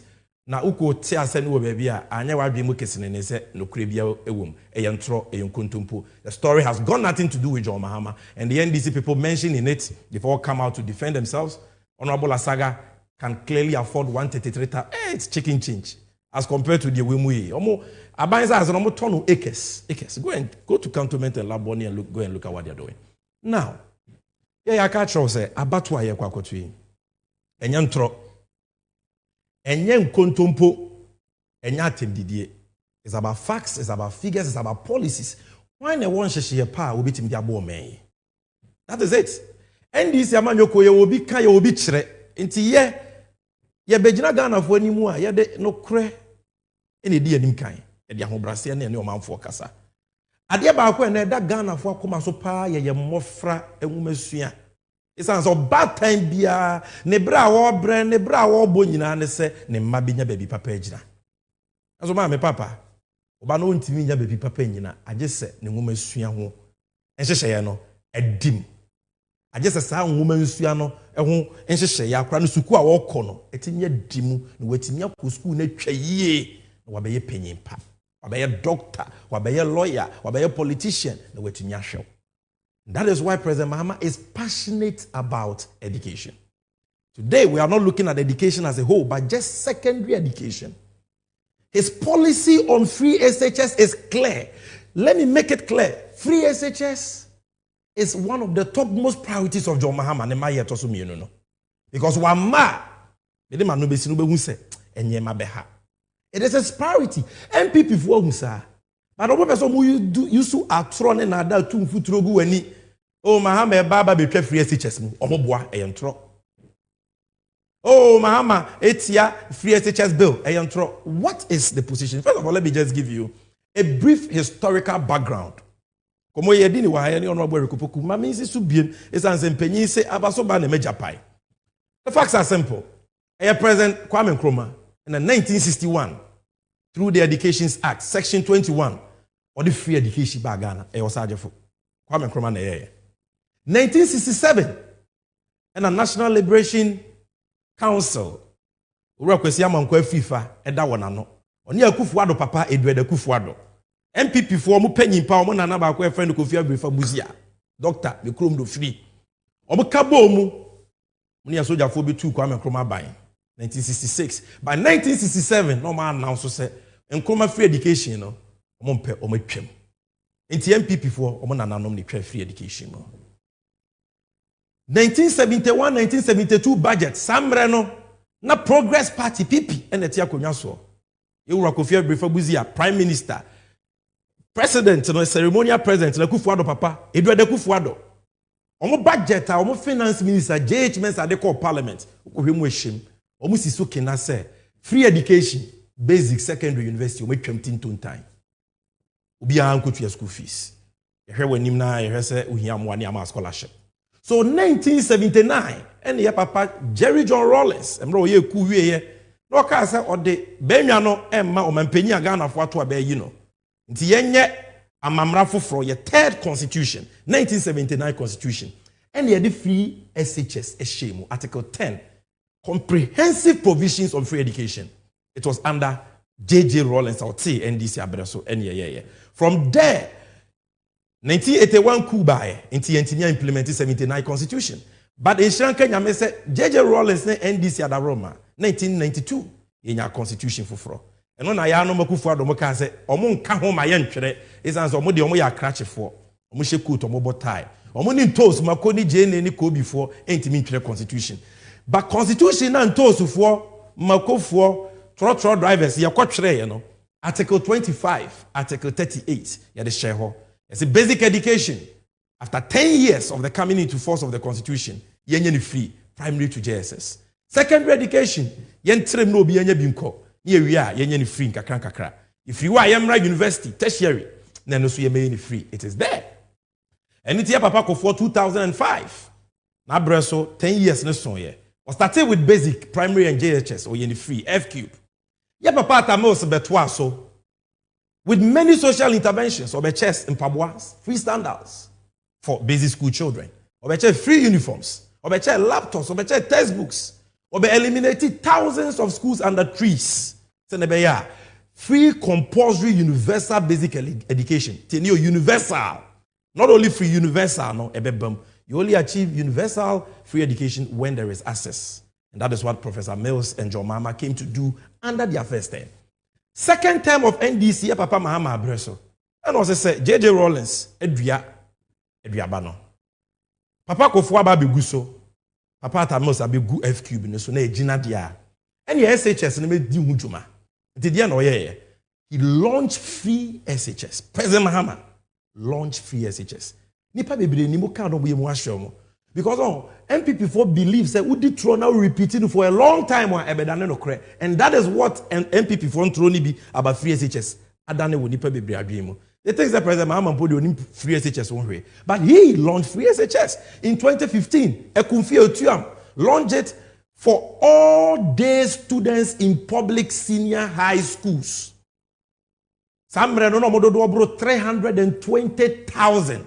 President Mahama, Mobia 2015-2016 academic year, free education will be into a capreba over 320,000. I'll give you the evidence shortly. Oye, and Oya says, "Me day for secondary school kodo mo ko boarding me pese me de 120,000 first year for me de omo ka ho no mo so enjoy free education because I'm not three secondary schools anymore. Community day senior high schools we fit 124 ase we bebre suku papa laboratories womu bases ka ho ne de keka ho. So he wanted to expand the coverage of free SHS from the day students numbering over 320,000 to over 120,000 borders. I said in what dance here? Paragraph 109, producer Fatoso. Paragraph 109, 2016 media budget review. Honorable Setekpene present here. Just go and read it. Google, you will see the link. CT4 publish here. Many people publish. 2016 media budget review. Oko Finance Ministry for website. Paragraph 109. I will read it to you. Quote, consistent with the 1992 Constitution, our commitment to make secondary education accessible, especially to needy students, the government initiated the implementation of progressively free senior secondary education in the first term of the 2015-2016 academic year, with 320,488 day students in public senior high schools across the country. The program is to be expanded to cover 120,000 targeted boarding students in the 2016-2017 academic year, unquote. And I'm not sure your phone in so because not done said that home. And that is why they approved this budget. MPP and DC approved this media review budget because it was clear. Say, I'm a day for the 120,000 borders. This is in the budget, official government public record. And at the time, IFTs are progressively free education. I said, this is what then opposition leader Akufo-Addo kafa. To MPP ni na de make no se meboa. President Akufo-Addo ejitum se de make na ye no kre. Enti we dey we need dance ni bia. Me dance ni na Akufo-Addo. Modern Ghana. In fact, they were not the only one who published it. Several portals, but I'm just showing you one. CSMA 2014. Then Akufo-Addo kai about John Mahama free SHS. Mahama's free SHS, good news for Ghanaians, Nanado. Was it the 2012 presidential candidate of the New Patriotic Party? Nana Akufo-Addo says the president's decision to implement the free senior high school education in 2015 is good news for Ghanaians and should be welcomed by all. Onwa Nekai, Okano Omai FM, in the Japan station. So, President Mahama, and call the borders be ka ho fofia ntoata na Ghana for to abetiano enyame be ye bia ye omapenya Kufuor bae in September 2017 obeto aso include borders. He didn't start with all borders. He started with only first years. Into also so and progressive na kopem se mfie miense echi ebe cover all SHS students. But hana meko. Say so mampanya Kufuor free SHS na the borders nyina beka ho no. How bebre ni akwansidie bebre aba ho. Chimato bebre aba ho. Affected the policy. You see abusia policy bi betimi aye good.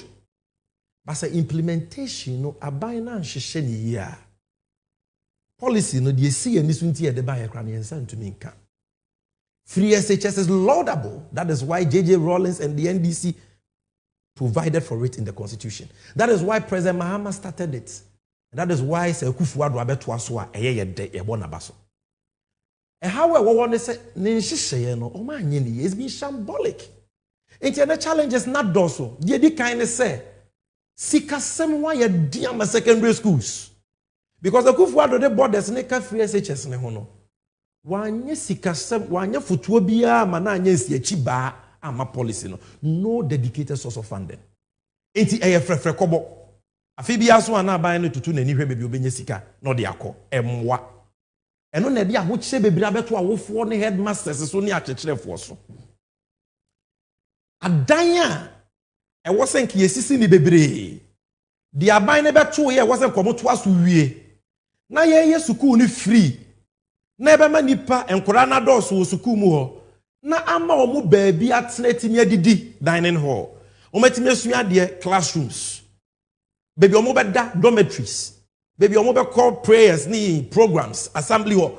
Sa facilities ni nyina no. Di Kufuor do ya na say ya ye ni free. Ye nsi bi anka ho. Di omu beto ye mpo se president Mahama esi na ye gya bebre aka nwuram. Bebre kakra bi no mato aso. So that was the problem. Enti ene and the traffic light aba yesuku mu. Akra ba akoko gold na akra ba akoko yellow. Oko school bosome ba akọ ne fa. No abetena fie be bosome mienu onim da kra obekọ. Because sika maya ye mie school. Enti nkura ni nyina no na awofo wo so kofa teacher ni ma no kire ne ba classes fee. Classes fee kwa wo tua na nye sika ketwa. Oboka kra ne ne chemre na na yese school fees wo na yese ye free no oboka mo because of implementation nhyehyɛ na ya anye ne ye no. Nkonwa nkura betena so aye bibie wo ho ebi ni ho. Ene ukọ even a big school like Wesley Girls. I me hear a video na me raho. Their school prefect was speaking. Say mpakra nkura ne beda so no mawo marketing kecho mu ni bi. Omo da form in their hundreds. Former students any awofo na boabo sika no to go and serve the situation. And na aduane ankura bedi. Enwa ye den.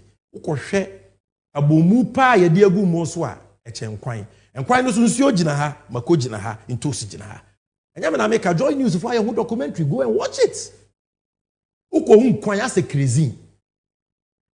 You think about it, you don't understand. Because ministers here, omo man omo ko canton school. Omo ko school akoso GIS ne de. Omo man omo ko school we bi. Mu wi ane de omo ko abrochire. That is what they are feeding our children. And then akrenya admission say or first year SHS. The prospectus nko I just hope it 100 million. Nyame na meka ya Canada Japan or can UTV. Ebi 70 million. Titisika no 80 million, 60 million. Ansah na wetinya to tone ho nyema akọ. Ko school ese fa bokiti bra. Fa sekan, fa we. Ebu awofo komu. Na kra ne ma minti mintu school fees for which reason aban say me to school fees normal. School fees be 1,500, 2,000 no. Obetimi anya 70 million, 80 million. Akwa Bob prospectus on kana. I just want Bobie and that's obviously no nyabi. Musimu over 30-35%. It affected the policy.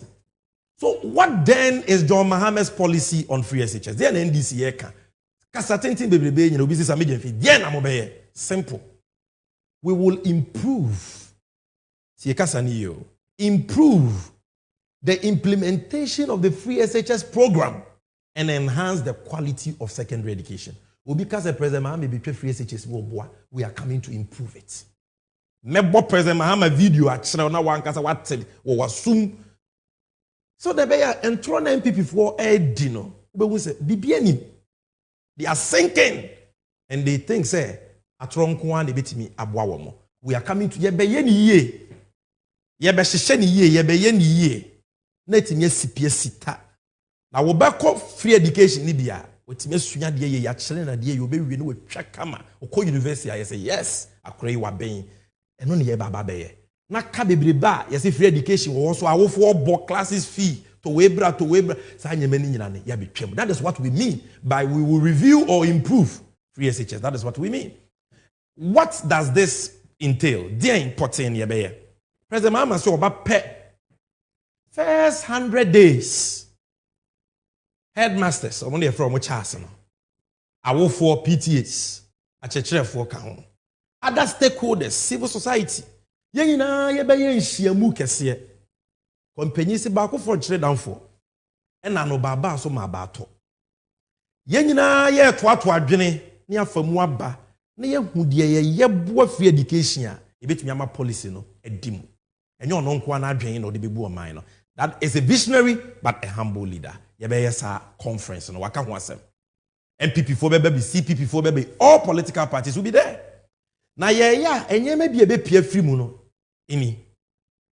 Ye hwe kwan a oman no betumi anya foto sika ebe ye nsi achi ba ma free SHS. Enti schools no ho nkyere omo bia because sika no wo ho. Omo benya omo sika no bra no. Na de wase ye de ye boa mmofra na disua no ene awofo no omo de aye. Ni kasa ade na free are you free indeed. So funding, dedicated source of funding. Sa yellow, green, gold traffic lights double track system no. MY mano, MY. Sebebo anka no pa na area school ye nya free site to. E president me say president mama na betwa no pa na area school mu. Because a man kra need to mean focus. And that is why President Mahama be double track everywhere. Okay, so be improve and obey review free SHS. That is what he is talking about. Now, how will he do that? E-blocks are come room ye betwaso. Suku adaya was ye see classroom blocks, dormitories was ye expanded ye babe. None is about dance dia President Mahama. Ni din ba ko yimputu nyumura. Ni din ba ko ni nation builder. Ni din ba ko ni usi adai Mahama. Suku so see a baby to mean kind from basic, secondary, and tertiary. And that is what he's coming to do. And enya no kwa your private schools bro ha. Ewo Ghana ha. Omo wa dan bebre be free SHS no. Aban na yi omo free. Se nkra no kra ne enfa omo nko schools na. Omo wa dan ne omo facilities no omo wo no. Eye papa chen public schools ni bebre. The President Mahama say, wonso ni nipa. Ye de omo beba be ka free SHS no. Na we did not die ebe ka suku we de ho a na suku a o ya double track no when you more classroom facilities the here say ebe fa teacher for bebre double track and more jobs for teachers, more jobs for staff in the schools by just adding the facilities of the private schools apart from the facilities we will build. Afei enuane a enkra ni nya bi ni na uba be ko school aba ube hunu na wotiti di so na ara ho. The reason is that abano katasese ne proyenti ene yesuku hu aduane nyina no enkan no moto no enti nkura o mko school owa o mako o ntos bibia ye to ne nkan e ba fa stock fo nkan no mo won ye disika na ma wo mo na o mo no apem krofo ama toto ama headmasters o mo to aduane ne nko o mo to aduane no so kura kwa abantua wonka enti na da ne problem. President Mahama so oba obi twam school bia ye disika na usika waduane disika bebrel e wo beza ho nkura bi school a usikani wa region wono mapem aburo mapem banche mapem mo mapem gari mapem beans mato mo de aye ade a mo de beye. Then apart from that ye on krani bia omo papa ne omo awofo omo ni bi kura ono no school no ye ni free man okra ontumi nko because kai sika ode kokra den nkrani bi wo wa ya fa no fresh prospectus kofa we bra mattress ontumi nya. President Mahama said something special must be done for them, targeted. Was he a targeted sankra no? near more special dispensation be a omitumi akọ. Because in hwemu am ye hu say enkrani bebre timi nya admission.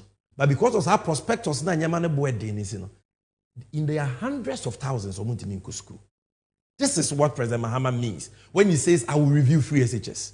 He's not talking about cancellation. He's talking about improving it. Yebe yemi yebe shene ma na etimi adim waka, and the evidence is there clearly.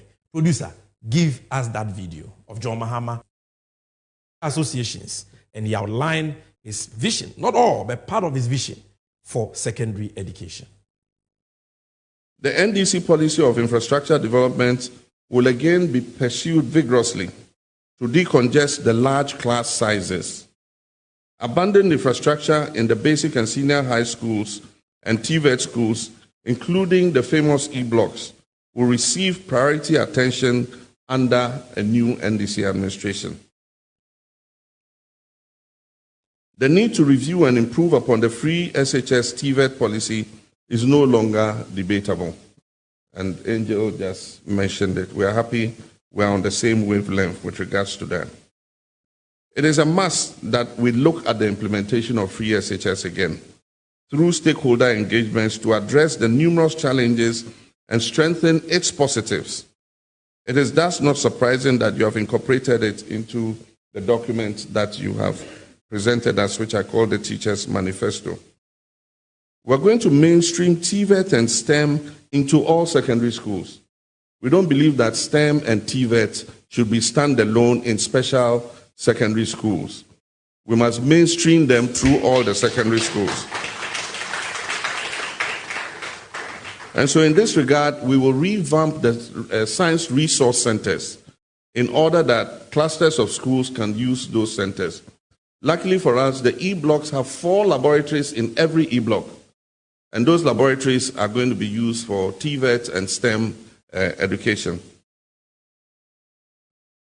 The imperative of the Free SHS Secretariat being supervised by the Education Directorate is our considered view. The Education Service, which is an implementing agency, has the capacity to implement the Free SHS policy. So we do not agree on a standalone Free SHS Secretariat. We think that it must be integrated into the Education Service as an implementing agency. The NDC will therefore integrate the Free SHS Secretariat into the Education Service Directorate and not have them exist as separate entities. I announced to the CHAS representatives last week that we would decentralize the school feeding program and return the responsibility for feeding the students to the school. And the I don't see any. This is the President Mahama we are talking about, that visionary nation builder. Or not the say and Oyendi.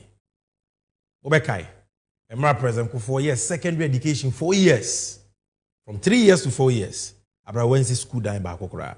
It was Professor Mills and John Mahama that saved the situation by embarking on a rapid infrastructure driver. And crown or more from 3 to do form 4. Now dying we didn't get crisis. So you be double track a free ho. Obey free SHS ye feeding or be decentralized here. You need a chinye. Why you be that? Why you be that on your friend or I boafo? And President Mahama will make free SHS better. You know, starting free SHS I Kufuado born abaso. This is it. This is it. Mahama's free SHS good news for Ghanaians. Now we will have a president. Here then our council President Mahama no. Oba will be free SHS no. He started it and I will born abaso. And through saying MPP for the dada Ghana for the no year free SHS no to cover 320,488 day students with a plan to include 120,000 borders in 2017. I better on wait. So it was for me more be in Tumfuturungweni and you know Kwabena. President Mahama Kasa several locations. He is coming to make free SHS better, simple and short. Now you see, I thought I'd be now Kasa say obi so NDC for more challenges are more canon. Oh, a Muslim can the Amanyo 17 are more can so today I want to show you Ghana for Munya NDC for Oma Kwadare wo Ngumasuamu ebi kura MPP for Omon Semwa Omaka about the state of Akufo-Addo's free SHS. And then there was here, and no better John Mahama ni swadi huno so. Let me show you some of them. Notable personalities and institutions who have called for a review or improvement of the free SHS policy. Number 1, where Africa Education Watch. You're from EduWatch for short. Omo ye rehwemu we in 2024 year, February 28th, 2024, and a Ghana web publisher on reporting. If you look at this report, there no more come say because of Chimatoy wo free SHS ni mu ene ama secondary education ne boya den than when it was even free. This is Africa Education Watch. Almost 194,862 students could not honor the admissions despite free SHS. Ometwa ya form more secondary. Omentimi anko because of a car. I was a wolf one bo in this time of free SHS. EduWatch and kind of full story now. They call for reforms in a review. NAGRAT, National Association of Graduate Teachers, National Graduate Teachers Association. Bibisa. Achere for moma call suapon wie omochira de. Achere for both NDC for MPP for other political parties in Poem. Listen to what they said. NAGRAT calls for review of free SHS policy. 27th February 2024. In the NAGRAT for also say it free SHS one. This is NAGRAT. Graduate teachers. Omuna eda omu jam no munim se decision omofa. They are the ones speaking. NAGRAT. We are not a church for sa omu ekuku ono edoso. Ye won NAGRAT and ye won NAT. Ghana National Association of Teachers. We are not calls for dialogue to review free SHS. Dialogue now, President Mahama wants them not called for it. 15th August 2023. NAT. These are teachers. NAT, NAGRAT, African Education Watch. Why is Suni? Omampenya Kufuado ni maminu yaba. Ken Oforiata and Chair Yakwano, a finance minister. At the time he made this statement, he was a finance minister. The statement was reported by Manjo Online on 29th July 2022. Latifia Sem is saying, review of free SHS constantly on the table. Ono, Nebeka say, oh, I will phone you or musika, yemo munti or school fees. Na yin focus or more munisika. Ken Oforiata calling for review. I say review of free SHS na buying where that table so more join. But they come and tell you outside, say, President Mahama say, obey review free SHS will be trim. But their finance minister says it is on the table or more join. We say MPP for see nyatrom. Nyatrom. So na ma yeto obronsam free soro ebeto fam wo. Ipa bia ni wo ye nyatrom. Hypocrisy na no me no. O kan we chese o kwatifi ko hunsu anoma kokode kokoni no ba na afo bebisa. Wo dem e dwen review of free SHS no. Obi ka bia o so obi twem. Why are these people like this? Why? You see, Professor Ade, Papa we obi tan this fo a number 1. Ye list not 5. Papa we obeka ho bi. Professor Ade, Gimpa University here one crank kakrake on another ano rector of Gimpa. Penny pa Akufo-Addo appointed no. E wo Ghana Revenue Authority board chairman na say yen. I say free SHS review must be done immediately 1st March 2024 afia. O say yen say hey President Mahama obuoni. Ene watamfo kra yi waye. Almost say sad ye who can years ago MPP for that Ghana for say will be twemu. I was saying this your professor there. I'm one MPP communicators now mokasa. Muni medication chain professor there. Obi a wire rector of Gimpa. And you don't know another professor Suni. Professor there we are there no ADEI. Former rector of Gimpa. We there no ADDAE. Former vice chancellor Legon University of Ghana. Also sumuntie no. Professor Adam Mensah calls for review of free SHS policy. These are the experts, the professors, the academics. And your politics no more de kasa. Omo kan de mu free say ebe boa ye mofra, ebe boa wo man no. Your free SHS is poorly targeted. IMF. We kwesi broni. Ba wo mi master. We mu na ba wo mi akọ mo so mo boa no. IMF omo nte ha. Omo ba ya omo so the president America no eye. Free SHS no. Ye hye ni yie a ebetumi aye adwuma yie na eso mfaso ne yenya. This is IMF. Former Minister for Information Bear in mind, at the time he made this statement, he was the Minister for Information. March 21st, 2022. Kojo upon Kromasem na making. A+ best friend. Or say government to review free SHS. NABCO others. Any uncle no review means cancelling. Na President Mahama so be review free SHS so be tremuno. Look at Kojo upon Kroma. We're graphic. Star FM Online. 2022 ton.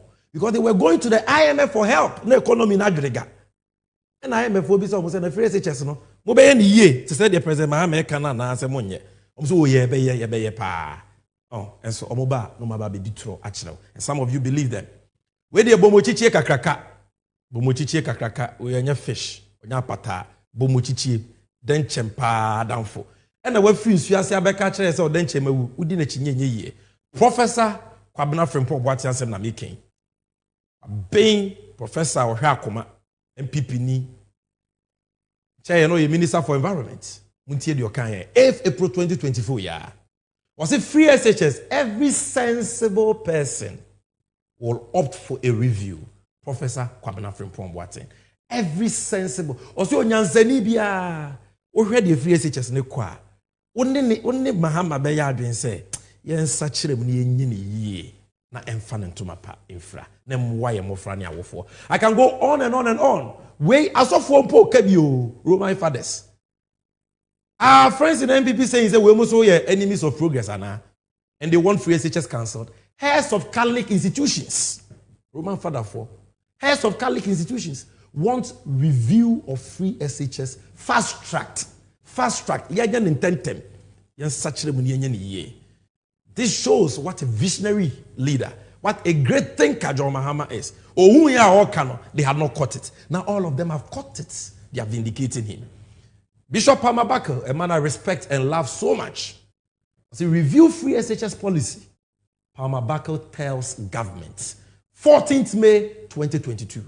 And he said, "Your mama ne kan na musi muntia na grata kan teacher for kan na ate for kan Roma so for kan Palmer Bakel kan Professor Ade, Professor Stephen Ade, everybody vice chancellors obia.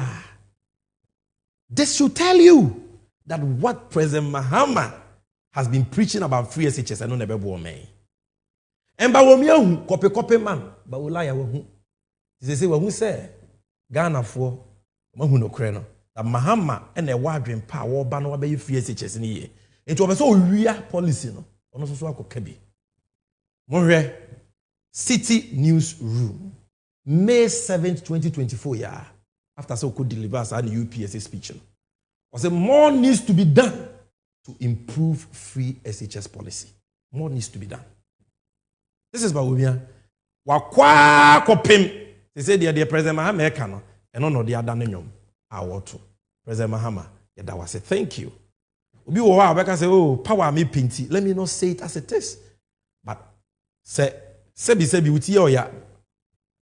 And now you free oya now kodon $1. You are not doing anything about your fun yare no. Free SHS ne eye but eyare. President Mahama or besan yare. No why ye ni ye. Na wofu anya so mfaso enkura anya so mfaso o men afa ne ntoma pefra. Na they say the wakofa ba kubi aba. Who say bloggers bi oba ba komi money din to dignify her. Akoye video.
I don't know why you meet him and you must greet him like Weshi Nipa.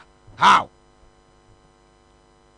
Somebody who consider street lights on a motorway say any achievement, but said darkness. Now he is in government. Gabi is in government, and everything are now authority biano now authority to let the Atamils Mahama government look bad, so that no of a benya chance no more to me be yes can be Ansah no what me to car papa them. I have told you guys, Gabi and all those boys, I know them. So omo nipa men who omo da enkebe me cry ya. I know them. I dealt with them. Omo mo bro pass that time omo mo bro. They go around NDC people begging for money, for food. That time Baba Ibrahim two party now corner Jombo Dumania break tear biania. Aso mo abobadam. Gabi num nyina no mo di randi abenum achi ko peka kradi.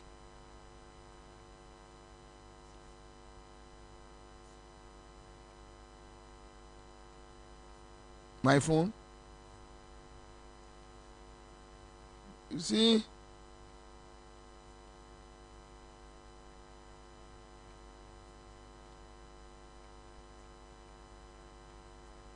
Very good. Eko suma no. Ono ayede. Kwa suma no. Ono ya president lawyer. Kwasi awe. Fa.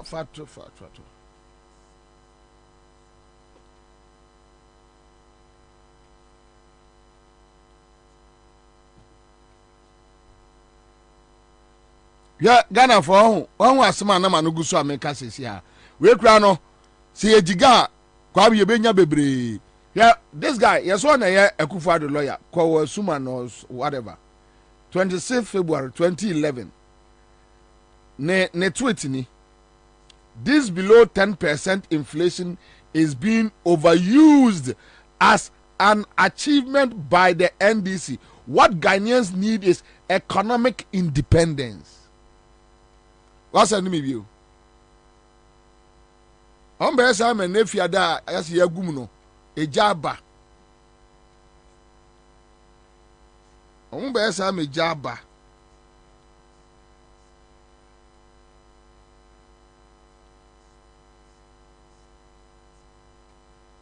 Oh, okay, the 2011 report. Yeah. Oh, behind here. Say na me producer ka chem say kwa suma no na Akufo-Addo lawyer. Now we Akufo-Addo lawyer we. Today, almost inflation I do 26% at about 26%. The almost chire power TV so I can offer I say quickly, we issue statement say, said this is the the turnover, our economic turnover as a turn around or something.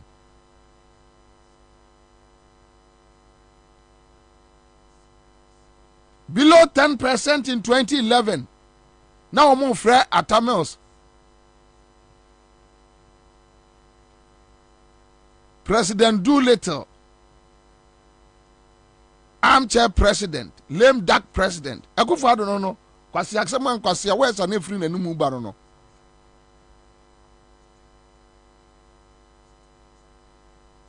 Today, almost I drew 26 to a Antinsi Street mu na ya moya nsam emma womo. Can you imagine?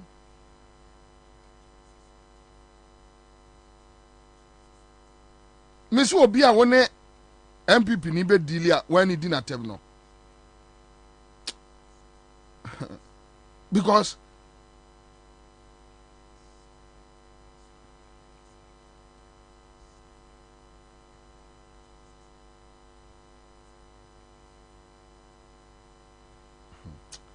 ja munja ishe ayoko ni abodam.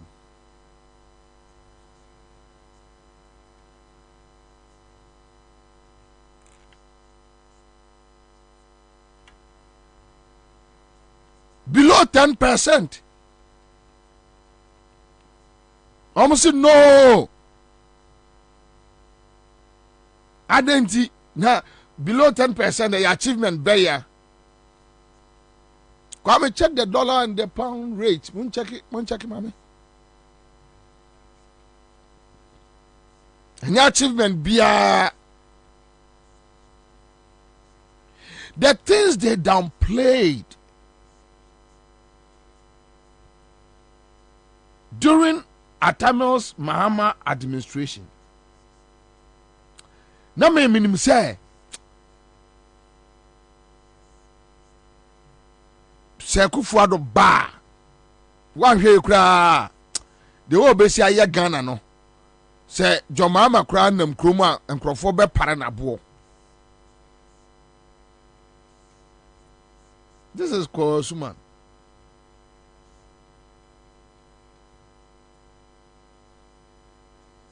26th February 2011. This below 10% inflation is being overused as an achievement by the NDC. What Ghanaians need is economic independence. And economic independence in a way. And you see, anytime they talk about Ghanaians need, now it was about them. Today, they are economically free. Yes, they are economically free. Because they can now enter Bank of Ghana and tell the foolish governor that Anderson, jail bound Bank of Ghana governor no. Omo to be raw catch and say twasika na ye yenkom kodi. No atwa. No one catch and say right in the bad debt. No atro. Catch a Ghana forces kawe yentimi mu hu akonta. So ya Ghana ni na wuti ma wiya we ya enya nkwase asem.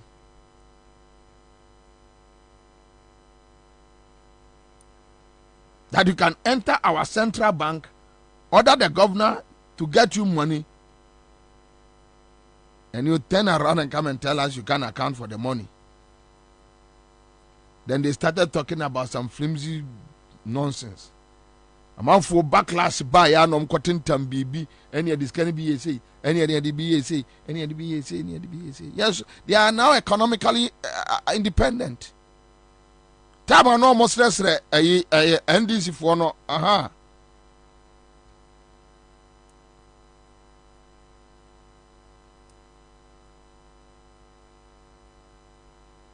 That is why I have a problem with the NDC. Me NDC there, and Ghana near or Kosre, sa Nkrofo we Esika. I ask myself so many questions. What is it?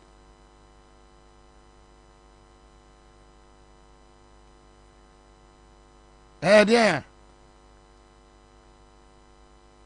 Me who Ghana near or Kosre we num here for we.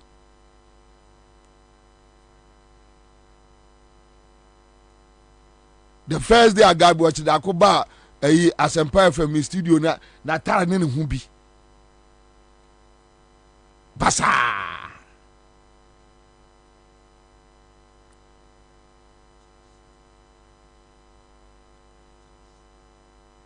I'm to pictures at no you pictures, but there's a multimedia me busa bi omon fama me. Almost run on ba to agukura. Almost run. And no one economic independence, yes.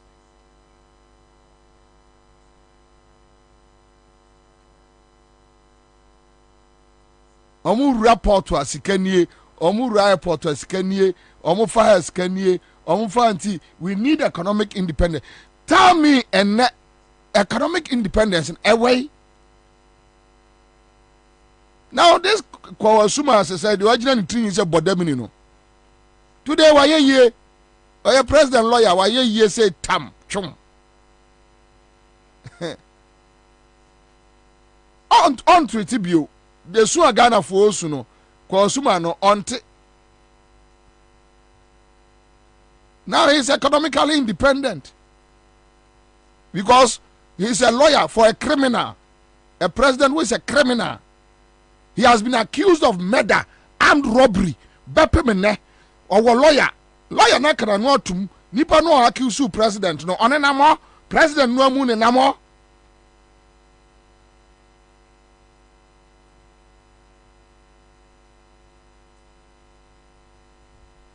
He is a lawyer for a criminal.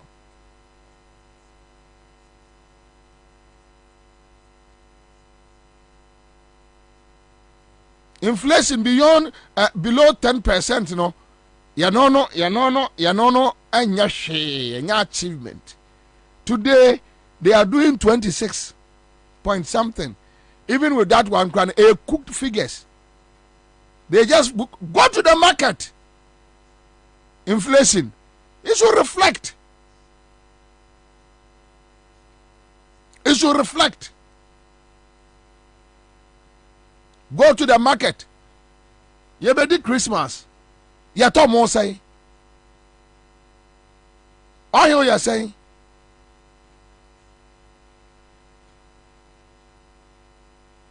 Sugar you say. Flour you say.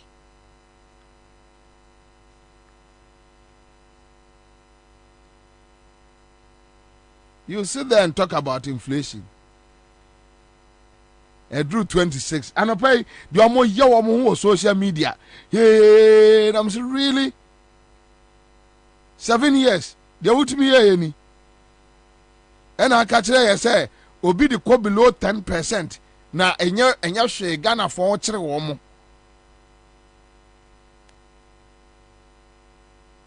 When the inflation was below 10%, no, now go for to Peace FM, can kwasi asem. Calling for Arab Spring. No more but Peace FM. Peace FM. Nonsense. Kwasi asema kwa. Today is 26. Also they are about 26 into a Biantin room. Below 10%, you just woke up from Nima here after taking your medication. After taking your drugs, medication, you just drove to Peace FM with Sefaka talking rubbish. Calling for Arab Spring. Say, come to Ghana for Mebunu. You dropped to 26% today. And yeah, you want him say cooked figures. The real figures are there.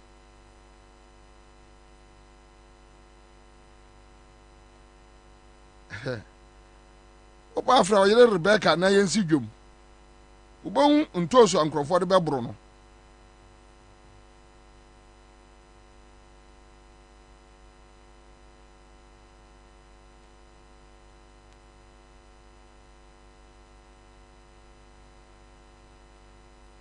Oh, ya twemo da. Ya yesu no wonte.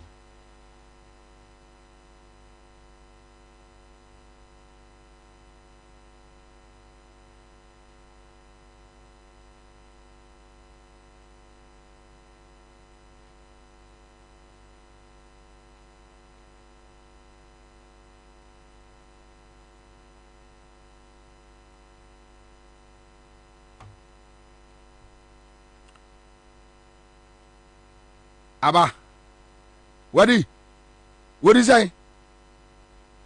Mubwa. Sure. What do Medi. Say. Kai.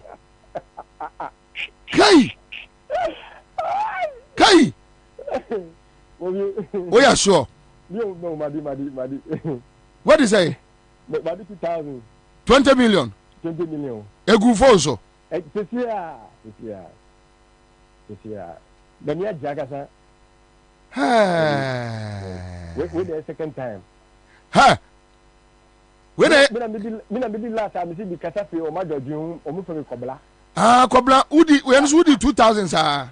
The 500. 500, now we were 2,000. And we were 2,000.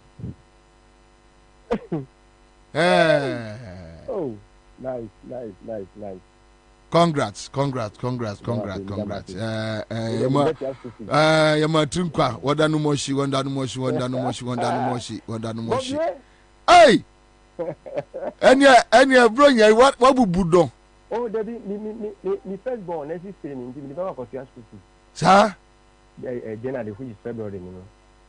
Into a year's going to catch and say, CMGC catch at the end of Bois. Debbie, Mustation, me here 24 hours. Me don't know. I was a part who call a possible me boy, as a minion, what you say. So, anyway, what for the form. All right, so thank you so much. God bless you. Live on a 100.5 Citizen Show. Star 413 hash. Me pacho. And then me bogum once and the masha center. Then me bogum 2,000. Oh, I don't know. Well, name Tamna to find and member Busamena, Bobie, say, Matro Quino. Okay, so lecture Bias and me message. What is the correlation between the significant drop in the inflation rate, 24% announced by GSS, and that and what pertains at retail points? That is the market, and that is what we are talking about. That you are talking about 26. You are talking about 26. Vivian says they should let the inflation reflect on the citizens' pockets and also in the market places and stop the bagage. And as clever Chichia, today is your birthday. Happy birthday to you from CMG Class Media Group Citizen Show Team Nina Crew Nina. We say happy birthday. 26 inflation 26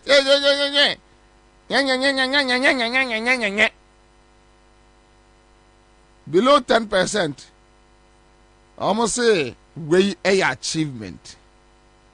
So at least we are expecting something better than below the 10%. Then enka the way I'm more bragging, you know.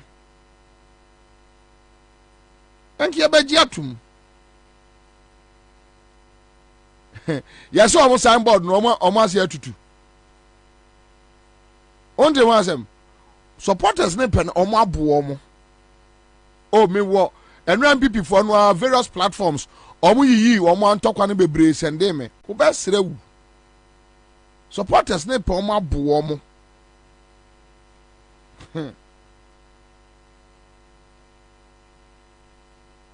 Uwo sika udi sisi billboards emajo mahama udi sika udi esisi wa achievement cho achievement no go billboard so alakwa meboa yes enyema wo so wa ye no na because I've heard the MPP people talking about yentimi mo ye enyema ho dawro nkadanado de nkwa ye bi yentimi mo ne cho gus friend say billboard so na mount across the country. You see, they don't even know how people are angry. They don't know. And I wonder whether even they have a national security. Yeah, they pick intel. I wonder. Apart from using them for armed robbery, attacking people, left, right, center, physically abusing Ghanaians. Murder.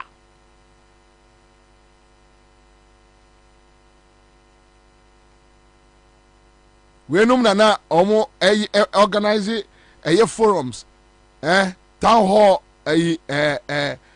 public lectures to talk about the late Kojochi Katanum, how they run the national security, Baglajanum, how they run the national security. Yeah, these are the people.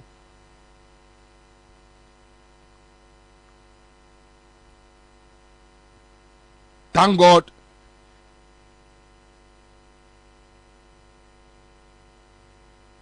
And now the MPP, the UP tradition, Betty be a bien and not that be say, Obi use national security wrongly against them. No, they can never, because and at the internet war and almost set the precedence. A man for back kai womo.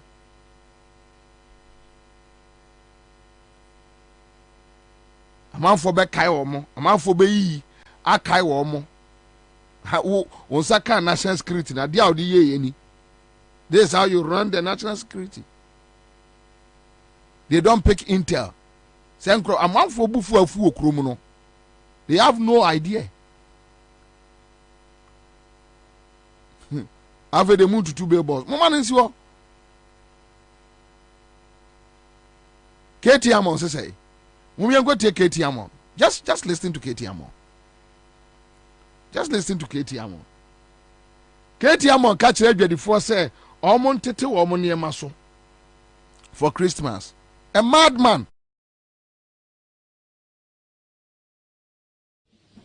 Mesreye say emomodnia na ye noma nebo no enko fom kakra na ye nuanumo ye ma me amanfo no ma omo to na yi kakra ka na ye da bia ma mesreye say emomodnia na ye noma nebo no enko fom kakra na ye nuanumo ye ma me amanfo no ma omo to na yi kakra ka na ye da bia ma na ye de nkra na ye de na mo ye de ni na mo ye de ni na nyoma de bia ekosro no ma de bia ekosro esa na wo so ohumeti ye ntikrom ha na sabia ya hyehyɛ mra sɛ ofa de sɛ aye ntos ne boni aye gender ne boni baida ne boni amo ne boni ya nya ne sa ani nyina mo a mo de mo ade mo de be mo na ne boro but wo so wo hwɛ sɛ ne Emfa so kakra wo de to so a wo so hu hanharwo ama manfo so hanharwo no sa ne ye no na se ko ba se de bia e ko so e na ya ne ye ka bi bo de ye se de wo kwa so kwa na wo pe ye kontobire kura to ye se dollar no ko so se de dollar si ye kontobire so de no bia ntimi hu ba sa ne ye ka no ba se se de me adom dollar no so enko ba bia wo de se wo na de bio minim ye ka de bia se taxes ya de but taxes no dodo a ewo oman mu ni ade ya ka ho asama se mre baba ma ban be chi taxes so na onte soro ne ohwe fufuro bi ensa me ka ho ane na ma ne omabo akosoro ngi ni se dollar na enye bibia ya nti ne omabo de ne ofa obi de message Ibrahim ade pe kura no fe na me ye mu hwe enye ye so ukwadwom a wo ye bibia ye de na ma ne oma ne bo ekosoro sa aye supermarket ni hwan ba bi wo ho na wo kwa brechiri se a samre ya Christmas abey omo obi ye fan sales ni ya teso a say okay obi ani bronya ma bronya mo ho nto wo mo ni ade ni ya te ni o ma no so wo sika kra bi otumi de tobi na ya yi na ye ndie bronya ne mo ma busuafo ye press o mo ni o ma be kakra bronya mo na fe ye se ye tu ni o ma bom ye tu ni o ma bom policies are ye famra ma ni o ma ne bo no mo nte so no say okay taxes bi bi e wo hu bi ya yiri na de afri so aban ontumi nya sa.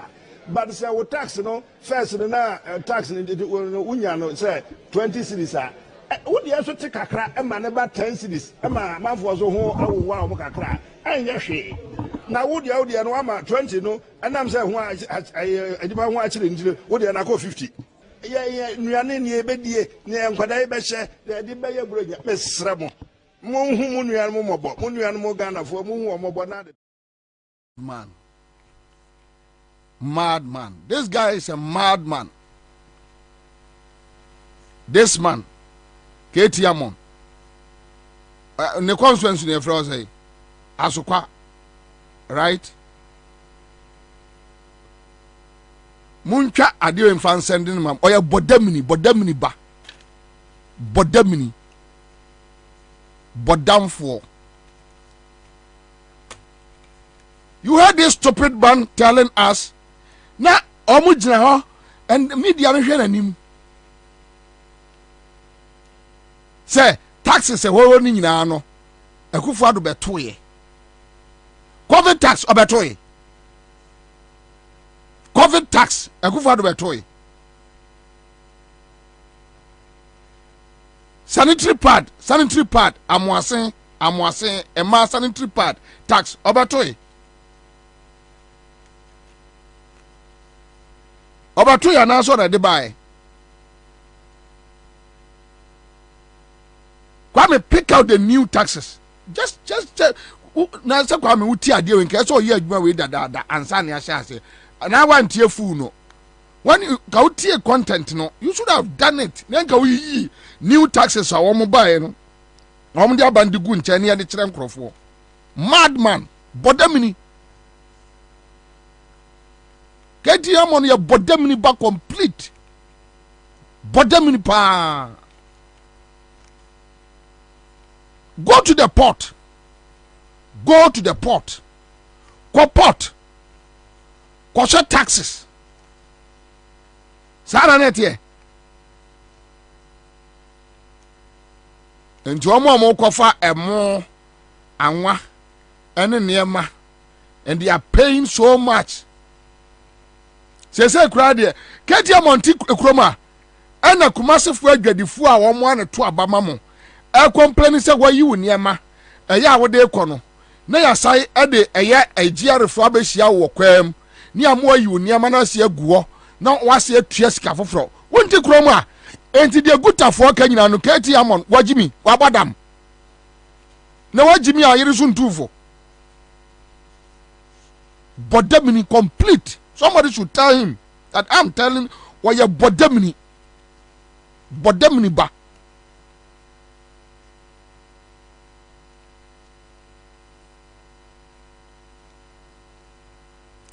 Muti kroma ena muko for 20% excise duty at the better beverages so. One more can say production on koso. When you 20% ni flow what's that? The abana no ena oje moji sika no a na mo ache sika na mo adi last year mo ba ka che say GRA I hit the target o ma exceed o mo target. Tell us mo discarding your day show us, tell us who Tiamon, an idiot like you, untia light bill. Yen ye tiamount, untia water bill. Yen ye tiamount, unto fuel. Yen ye tiamount. Who bodyguard, yen ye tia, who cook, yen ye tia, who clothing allowance, yen ye tia. Ha! Ha!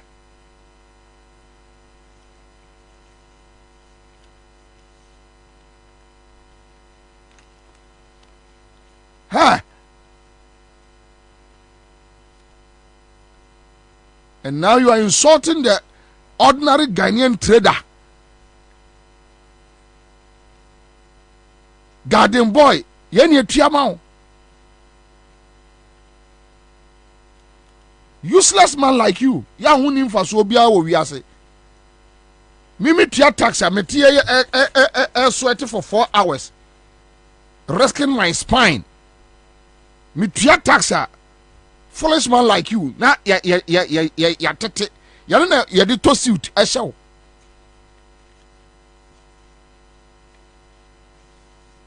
Mo MP kwaku kwati kwa kasa COVID tax in fasobia ni so. Kamo chinawe. Come on, chino, awe. Bodamini.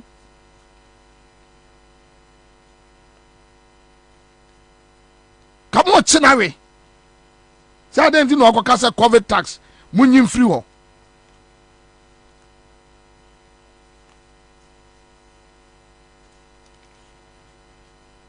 Say I've retreated a good Christmas here. No matter 2 money a man so. No, I want to tell money a man so. Then a grofenia biato. What catch say? Modi ye free taxation co production. Production say near my producing or high or monetization. Ah, now then a KTM or Moncro no Omkoji Exim Bank. Sikase Omodi ye 1 district 1 factory no. KTM a trade minister. Go to them. Say ye sikade de amamu nyina no. Ye de achamo. Mumfa niema no megu kromu free Christmas na bibia nkoso. Go and tell them. Mo yi iska na ma MPP for ani mo abusuafo no mo discount mo di mo abusuafo na agege eye Exim Bank loans no mo di. E dey produce no Ghana ha. ɛdeɛ ne produce no Ghana. Tell me, Ketiamo, ɛdeɛ na mo one district one factory no produce our Ghana ha now nkakwam ho na ekoka chom say ye the one district one factory aba ama say no production no mo ya de enti afa de go to them, call them. You are a trade minister. Say omo GJ Exim Bank scanning nyina no you have all their data. Call them to me a meeting. Say what produce coconut juice mesro teteso what produce we teteso. Some ye PFG Muslim akwiafo mo bo akwiafo mo frefre akwiafo no because which means you have their data. Call akwiafo no, call them. Woman to meet na ka che akwiafo no say akwiafo mo no ba ye ni nyina yesra mo teteso. Call them.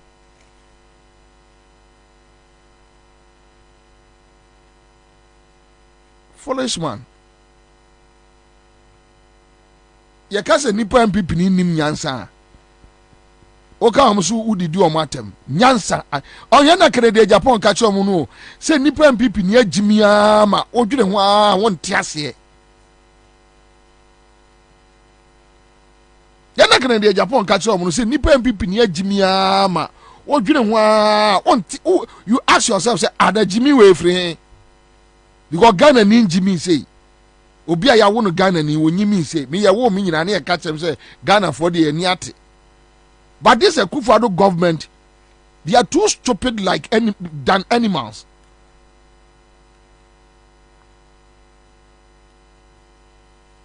But them ni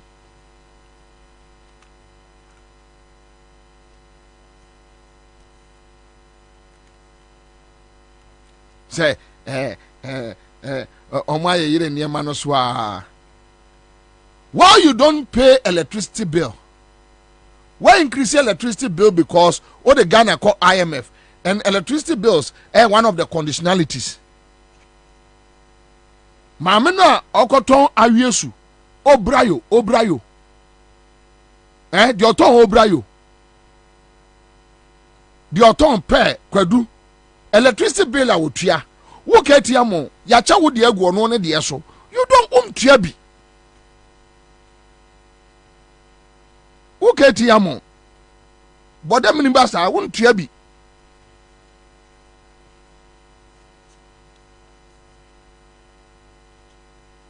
no etua yesese ya tutu nso buom kokohwe water bill go and check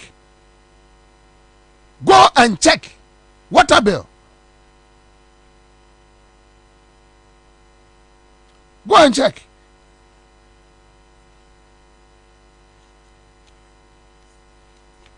And then taxi driver or what say obviously dollar then you say what for dollar from 4 cedis. Let's say 4 cedis, because it was 3.8 when Mahama leave office. But let's just serve it a round figure 4 cedis. What for 4 cedis? At about 12 cedis.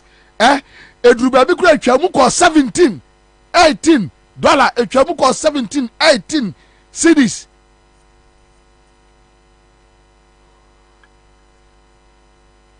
Meals Mahama FN $1 1 cedi from Kufo and omurane no to 3.8, let's say 4 cedis. What for free 4 cedis at the core 70 as a 19 cedis. And a one the movie a good dem no was to say be a baby gum yano anya IMF adaroma 12 cedis tiabam ketiamo dollar then you say you ready dollar nya because a fool like you untukwai enkonkofa niam ma emeton enti dollar nya dollar 1 cedi 12 $1 12 cedis enya dollar nya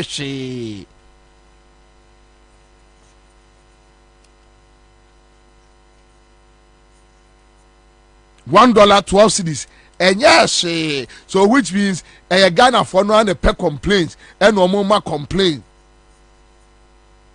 enya dollar nya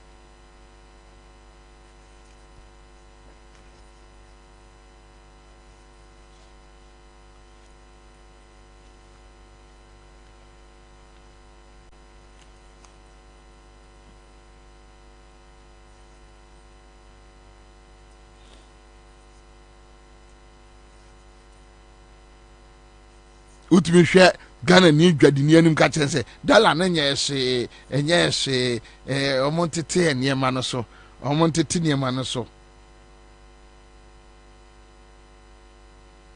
we a trade minister obaye no almost about 60 companies and afford up emu foreign ones omo a close down echo go to Accra Mall koshe various companies omo close omo shops omo ko tell us usise mu no den what happened?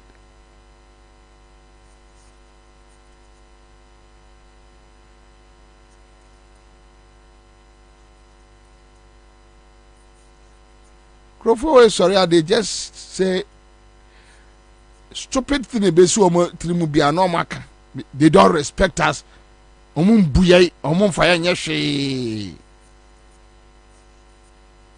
And the sad thing is we share Kufuado ne nkrofo ho a enipa a omo no mbu obi a then I ask myself when my if you fin we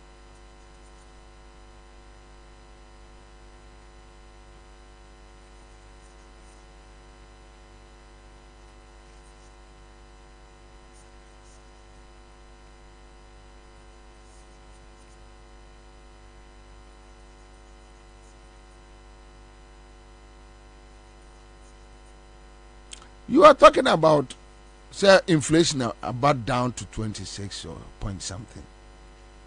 Tell us, what is happening in the market?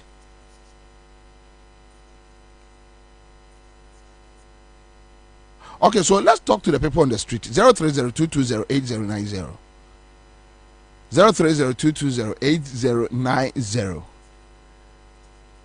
You're the ordinary people on the street in Casa within the next 10 minutes, and they will tell you what they are going through. They will tell you what they are going through. Terrible times, terrible moments. Terrible times, terrible moments. Tough moments.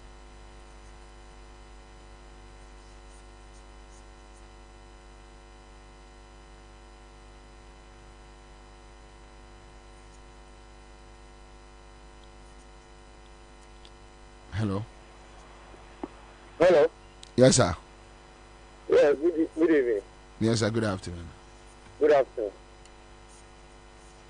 Eja? Yes. Meet you. Bobie. Na me ani no kwene sema wo kan de. De huna mane papa. O enka bo ne ba be say ye jadi so e ko fa no ma fi to go de ba. E ni sa atade ya te dende. Any saying over for but now here Pakistan no so ye ho chiri ye fa home the south of Sobani and so Kabrunya the anya the over to Kuku Wakar. A paper na say tax ni koso. Who believe say Bobie kindred affect me a for now the bar which me to Yakakran and now the bar I asked him in say a for no man woman. There's a blue out and one of Mugusu and Pagwara Quadi is a become Pagwa Makako Fabo almost. Then 150 plus in Bobie. Could you believe that a couple to me? You're seeming to bear 4 pairs round. Cano crew. This is a minister now. What is no cassette? And I blow your by entity and no matter how will you say? Cut some of the room will be up on no almost getting 4 months here. Who I enter.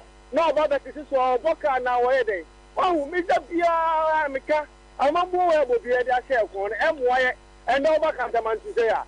2 and people or price on there. Opia Punya Cantamanto and Sadi, but in the past I did Bobie, so Palma report as in Blau Novo Mamere, and they are 15 for Nabuja, who may find so. No memory of the other Kukwado. Taxes, ye levy, dollar taxes, one white taxes, and the taxes I would not be prepared about the cat coming in. Hey, yet there is one wire proper. I may be here, when I Ubedia and before, and Quanazy. Yet there is where I see a whole tree. Ndiye Bobie me say me bisa Mr. Minister say ndi no ma na ko fa ba tax kusuno me ma kusu na me mboka na me kusu na me nyampa so Bobie Bobie me bisa o Mr. wa na obani me dey ya no Bobie say we ya no because mo Bobie o sometimes why na the for the do na see play mu because you come wa no ma ba ko say mo di hile bi ba mo ba be say yes no ma can the dollar tax, COVID tax, na me ka ho me omode ba o te se me ka se ye na omode ba mu se so no so bia mu na mu ye me ko to obama akufu ado an me Bobie me aha enkamen ka ho enkamen ka se wo na mo ye ye ma yo koto aba because we here to say the akufu ado baba me akọ ha me kuku bia ewu bi de Ghana open me sro me nka ho me pa cho me nka ho me sro me nka ho why me support akufu ado da e wo wiase me sro mo kobu o mo a mo nkobu o mo ebi wo tesa no ebi wo oba Abraham chechero o family fra pa cho so mo kobu o mo a mo nko hwe o mo ebi wo aviation ebi wo laboni ha akokora ba akotia so mba hwe o mo a misro mo nko hwe o mo boko mamon family fra. Hello. Doctor. Yes sir. Mbate ben o yarfa. Ben yanko. That's it. Me ntonga de na metade. Metade. Do be ko me wunim. Oye na ye digu machine mu no. Ben yanko kasa me follow kasa. Oye na ye digu machine mu no. Ada se won e pomade ana ye mabafo no ye use no. Joma time na 70 pesos. Sa oye no na 70 pesos and na 15 cedis. Enti anu kan bi ina nanado ne ba umya ka se yentumi tade wo krumya Muhammad tim ya din o ni pabonini na ngaba nyama gwa ya din enti yentu aba Ghana fonto meme kan Ghana fonto aba ma won na wo ba we yi tanyema ni nyina so oyi 70 pesos na wo ba tui no and na 15 cedis. Eti ngofu enu no denga na wo party wo krom ya denga din wo party enti school na wo ko bebrebe no ade se bebrebe na won sia na wodi eni different sia de mahama ko school ba ba boy enti oni made oni bo hwe nyansa ye di bo man oni bi no aba me yusu mahama say yo incompetent no oni be economy no eni ni ebi say eni ni ana school bebrebe eni ni and before me yedi ya wo krom ya papa yedi ya wo yemu pa aden e school ni wodi si ensa na say e dan de school no wo kwen and wodi bu yen po ana say e den ba ko mara wo nyam nya juma wai. All right, let's pick another caller. Hello. Bobie Ansah. Yes sir. Good afternoon. Good afternoon. Oh, okay, sorry. Yeah man, yeah bro. You call marketer. Jane kitchen. Back 1 CD. Who thought 10 CD? I won't move or take away.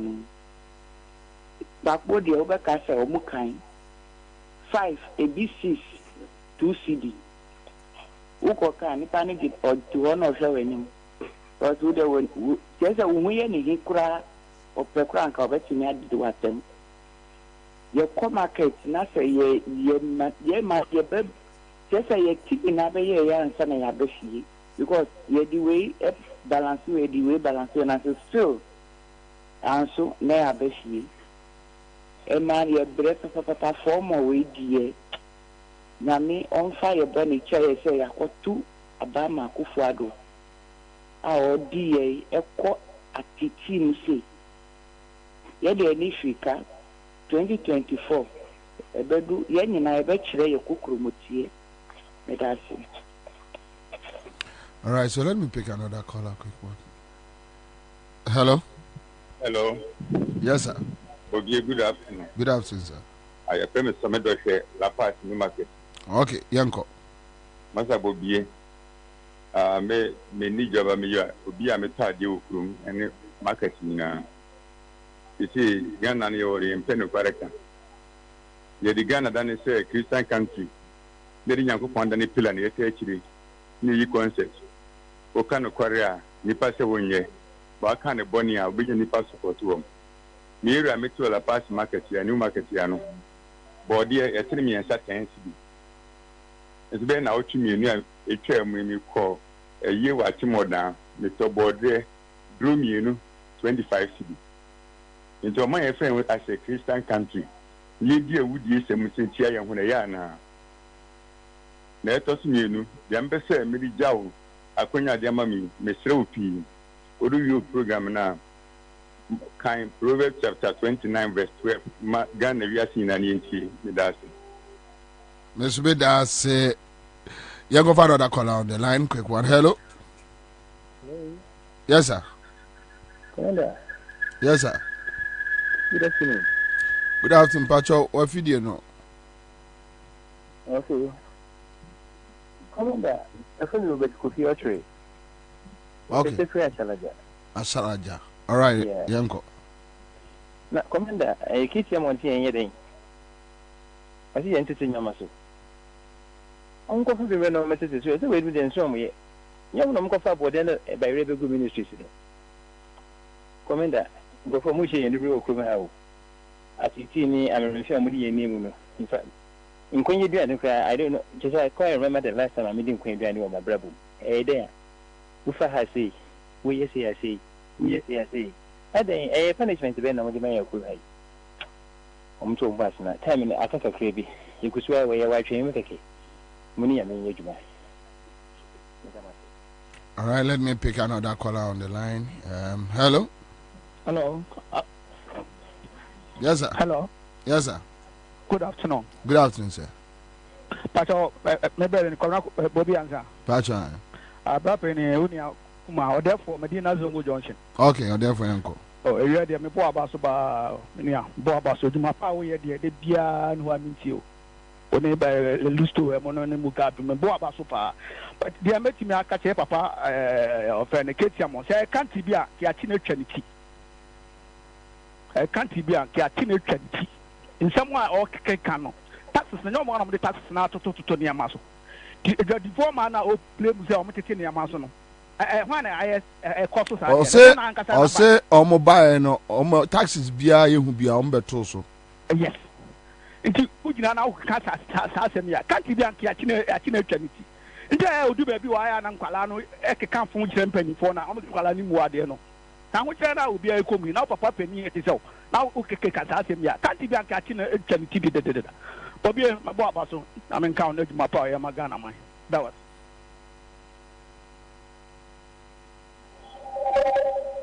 Hello? Hello. Hello, Bobie. Yes, madam. Good afternoon. Good afternoon. Thank you.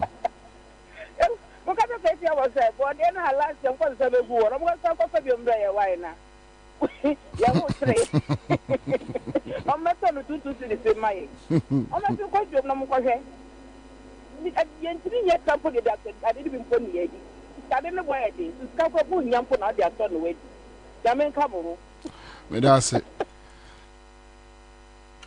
Hello. Hello. Yes, sir. Bobie. Sir. Odenohuni. Odeno yanko. Hwɛ. Ya na ya wo wiase. Sɛ Nyankopɔn de ɔman kɛseɛ sa bɛto wɔ paa na wohwɛ from UP ebesi MPP so a. Asɛ Nyame nhyira a wɔde ma ɔman no wawu. Ɛne nipa Nyame de wɔn begu ɔmo mpɛ sɛ ahoto bɛba. Na ɔbɛba Ghana bia bɛyɛ adwuma bia pɛ sɛ ɔman no kɔ so. Ɔmbɛtaataa wɔ ɔmo taataa Kwame Nkrumah. Ɛna honhom da bɛhyɛ Mahama mu ɔde to Kwame Nkrumah nnwuma so. Ɛno so ɔmbɛpamo no. Aba bɛfa wɔman ahwie gu sɛ abɔfra a wasoma ne kosua a wakɔhwie gu. Na ɔmo sɔre so a nsɛm a bɛfi ɔmo ano aba. Ɔho minhu sɛ kyikyiri a wɔkyekyere Ghana fo. Sɛ ɔmo ho yɛ akɔnɔ kyɛn obiara wɔ kurom ha nti ano nti ntumi nka ɔmo asɛm mu. Nsɛm a bɛfi ɔmo ano aba na hwɛ nipa a ogyina hɔ ɔka saa asɛm na. Ya na ya. Ɛka sɛn. Ɛnukura da hɔ. Waba ma ne sɛbesɛbe ɛma mpo ntumi ntɔdu kumpa ma ɔmo ti. Deɛ mmaayewa de siesie ɔmo ase koraa bi ni hɔ. Wani hu na ɔbɛdwe yɛn ho sɛ ne aborɔ na yɛde yɛnya ne yɛnya de papa no ne nyinaa nfa ho sɔre no asa kansi mu Yantiti niyema so na yantiti niyema so. Ube fa $1 no 40-20 and na do thing. Obi kokra ne niyema ba. Wasana dia be check for so mpanche Ghana for ana. Bobie omano yenya yemye na honi yensu yenyansa. Nyemfa mu omano. Na yentwen se die Kwame Nkrumah di n'ekija no eye John Mahama. Omna meto ade papa so na we die. Na fike we say wo de we die see empanka ho. Thank you. Mame Peke, Mame for another caller. Hello? Hello? Yes, sir. Bobie. Eja. Onya Abdullah ni me fresh man ya. Yanko Abdullah. Me bro, mama say we o say me nka ho. Ansah bi na free no on person go di no say mu ka. Hey, Nebio. Na omo ye ya no ete wo na me a o de be se me ne ma ye de. Eyi oni bi aba. Eyi KTM won nan kaza won say onim kasa dada. Owo parliament no kasa, wo be kasa we empini. Wow, enti no media me at times no me dey blame ma. Ye mpeni fo no bi wo. Ya ma no minority no fo no dey me say omo bodjuma. Ba say ye bag dem ba ku bi e wo hono no. KTM won we wo san kon ye minister. MP nan kasa wo no onim kasa. Hwe MPP bi abono mo di abomo no say yare e ba kuro mu na obi asu sa yare na aye pe duro kra ye ne hu duro ni ho ya me ado ye hu se nimpi na etimi sa yare no yafo e na ye bu enu mu na ye timi sa ye ho yare no na na do age water dey dia ye biabo no be na etese enti na ma se je omo do mo sa so bebi na do onya be forma dia se na aja to be bia o so bia nya o wa MPs ne minister nyina o nim kasa o mo fio o nim kasa na o kasa fia na o mo opposition eti amo o nim fi but o ye minister se enti abatima ka de ofe most local nyama nyina di yare fo di amanfo sika a ye ntia hye ena o kan ko fo contact nyama na o je ne yare nya post te Ghana aban jo bi a ho Ghana bia e ba na nko so sa mi na nyame ka ho. All right, okay, thank you. Maybe my last caller here. Hello? Hello? Hello? Yes, sir. Yeah, good afternoon. Good afternoon, sir. Me battle FM is do Madina Zogo just taxi driver. Okay, Eric Do Yanko. Me chia Alima Kumapa Madina West Electoral area or unit committee. Aparijan, on to unit committee, Ansah na TC or for assembly. Yes, I return no. Me battle KTM was there. KTM was there. Some are petrol 45 no. No more complaining. And the petrol almost 80 is a gallon. That is what I mean to me. On the Kufori address the best one to do or now of that but on here in any bread. And now kita 20 feet I want to do what you are dollar there. On your decra, then you tell about the Kata say Kube. On your dear this what you are now check and quarter. Almost about number share and now collect coast square, collect square. These are 20 cities. If you want Columbia, I Papa Jaka say jadi continue so. Akami ko jadi ko mu tutu na maru akami ko tomato so ba ko 20 cedis. No mu tena eti. Mama bre so mu ti abonte e kan ko ti ate e ka jimi atam. Mo ba so mu ti nje sia ma e bre and now to prepare 100 cedis and do for the sending asa. Prepare 100 cedis for the asa. O to ka den. Onye di ko na enti ne atam. Bye bye.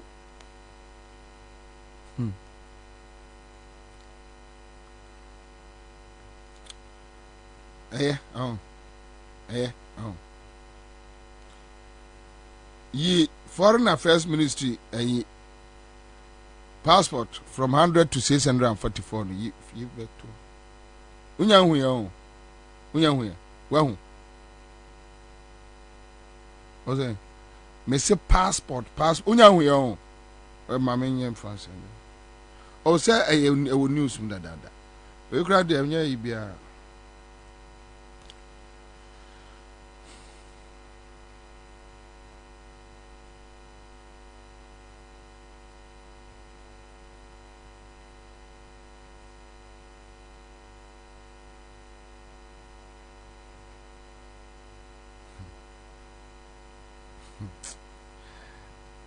Hey, everywhere Jimmy.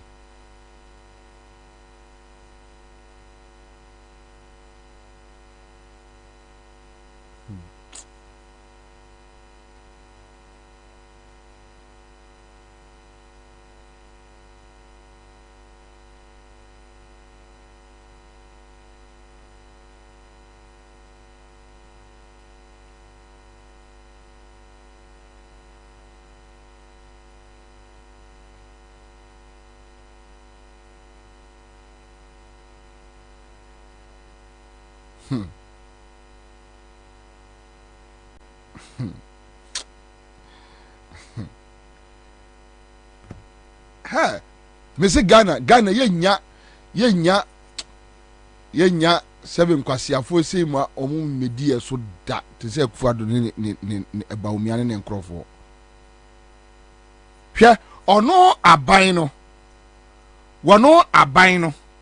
Ekura hunu nyansa se ese ototo passport fees mu from 100 to 644 because production any paper wo de ye passport need and there be aboa ye din tie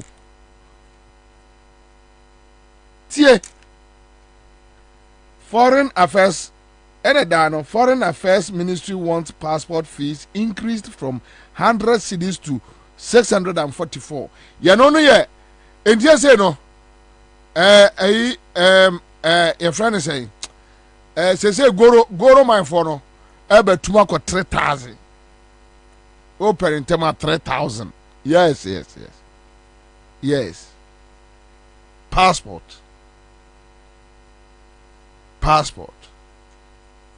Ghana need to almost $60 to access Ghana passport onwa buy no from the president.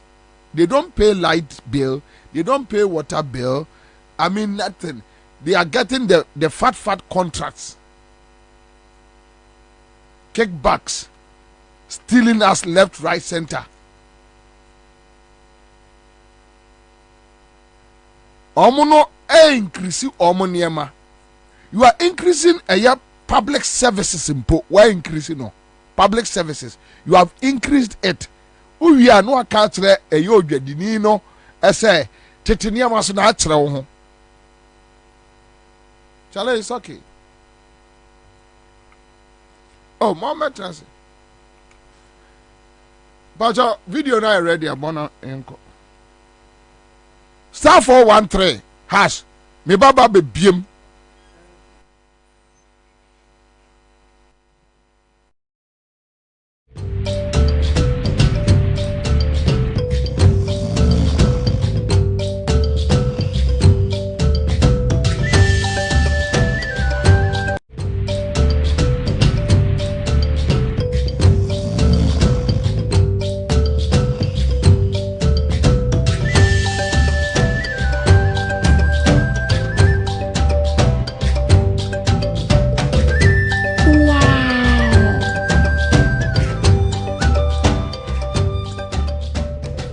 The big hospital.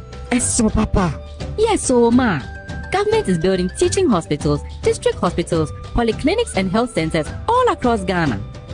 New schools, new roads. What? Here they be, Papa. Yes, over 1,500 basic school projects, 60,000 laptops, and over 6 million textbooks for the students. Wow. Masa moye dede. Papa, because of small construction, you are happy. Not just construction, madam. This government has provided over 120,000 jobs through the Youth Employment Agency, and over 400,000 are employed directly on government projects. We are waiting for change. Oh, don't worry, my sister. There's more ahead. This is just the beginning. Just let me continue driving. Yes, don't call me. Come and see, come and see. Follow me to see change. Hey! Now you are talking. Change has come. Driver, my NCY, we don't want to stay here. You want to trust someone who has not proven himself? Don't worry, I'll wait for you. Let's go. We are in this together. Welcome to change. Are we walking? Where's the bus? Don't worry, our bus is bigger and better than that one. Change is coming. Is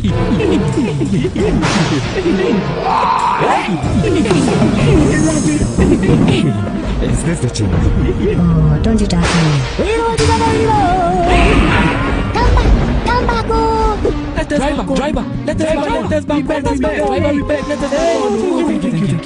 Now shall we begin our journey?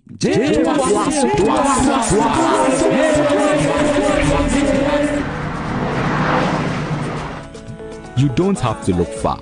Change isn't coming. Change is already happening all around you. Vote for John Mahama in the 2016 election. JM Tuwaso.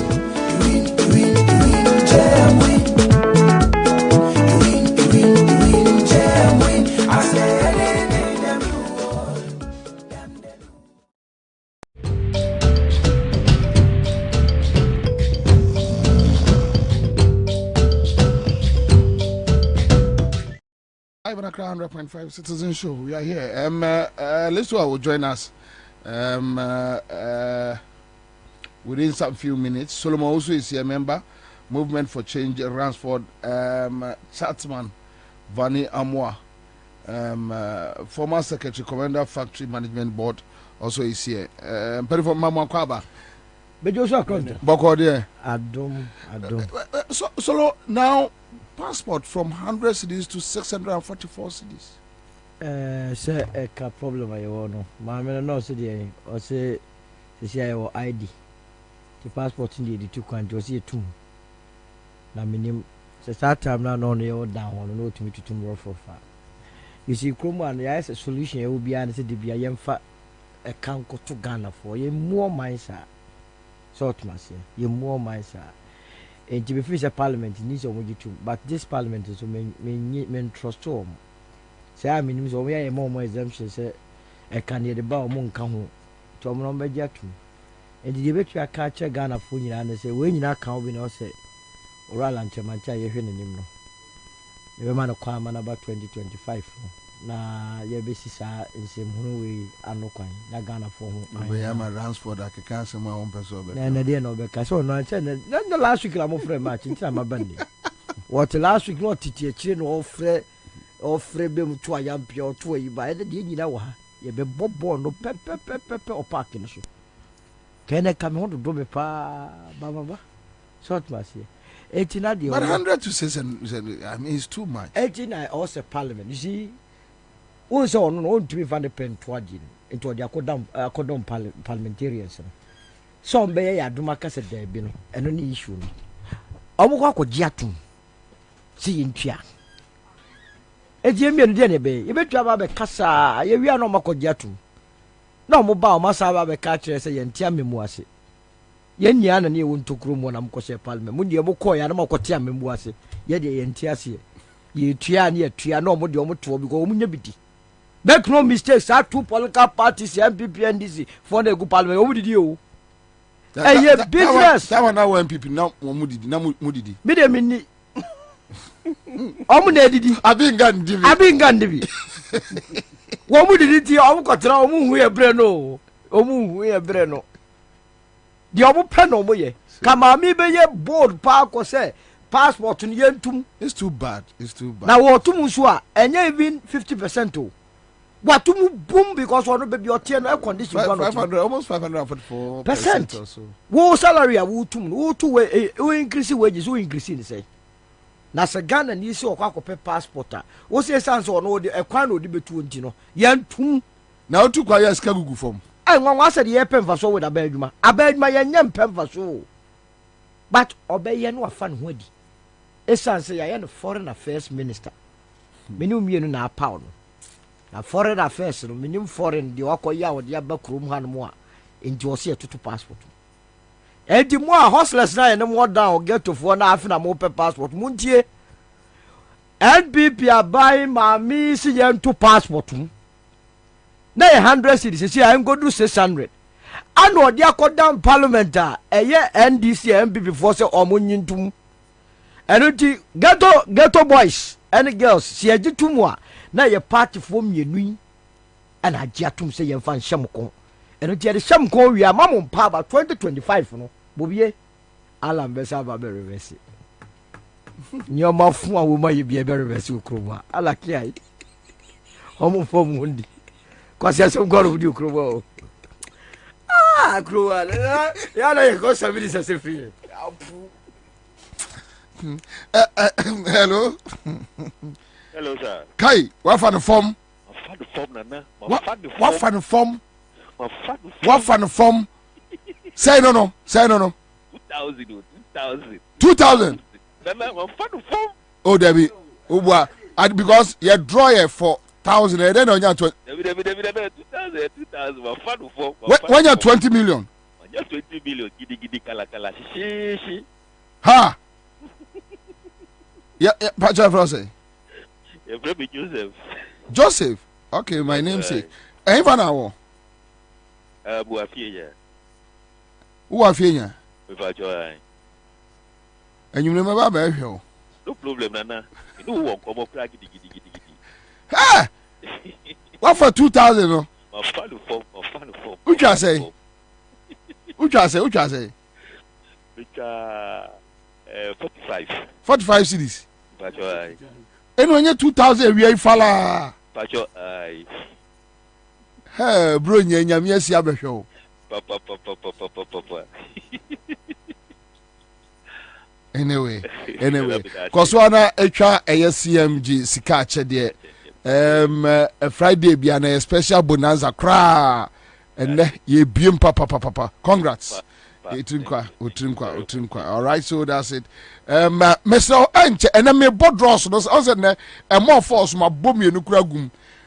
Na on we binum de kwase 5 o'clock where near na wo be attack ma kire say also mo mudi ka buy no the way I echo all the way I echo yo try star 413 hash and na me che nipa be 10 me bogum sa wo so ka ho bi utwa ne ntam a na kwa menum de eye numbers na gum ya ru afidie ni sa krik ndi o modia na o mo kosa di wan bia kura ye dun no mum menum bia obie menum bia anum bia say menum bia made in Ghana Accra brew ni atia na wa fa 2,000 so wote your friend say Konkatama area or not kosa at least mama handling charges bi mrim na yen so ya betra ye be kase yen fa bi mpoje now they cannot e bia ye lack cranty di wura no ana manko so afai MPP ru nya mfiri mu Bobie say dem woni gentete yatemo no say dem woni si gi yatemo no your friend handling charges say dem munim tete aye wo physical no wa free mu da wa dwiri mu na Bobie nya mi do nya le wa MPP mu mimi ja ya u ja still abi wo mu mimi ja abi wo mu tese me pese me hunu ra wo me hunu dia me jaya ma me the later time school that this support you from ma na me afafa to ye too far we ni no ho ye ni ye ja MPP ye colors ye use no red cranim na what die yi u ja e be bi akọ ye red wo m dia MPP mo ja ni bi wo red nim ye ni yellow gon ye red nim gon adan ko don okra ya ko that's what so we are paying now almost see me to $600 whatever Ghana cedis. 100 cedis now. With the passport. Amount for 1,000, 1,500 to get a passport. Now that's what kind of situation.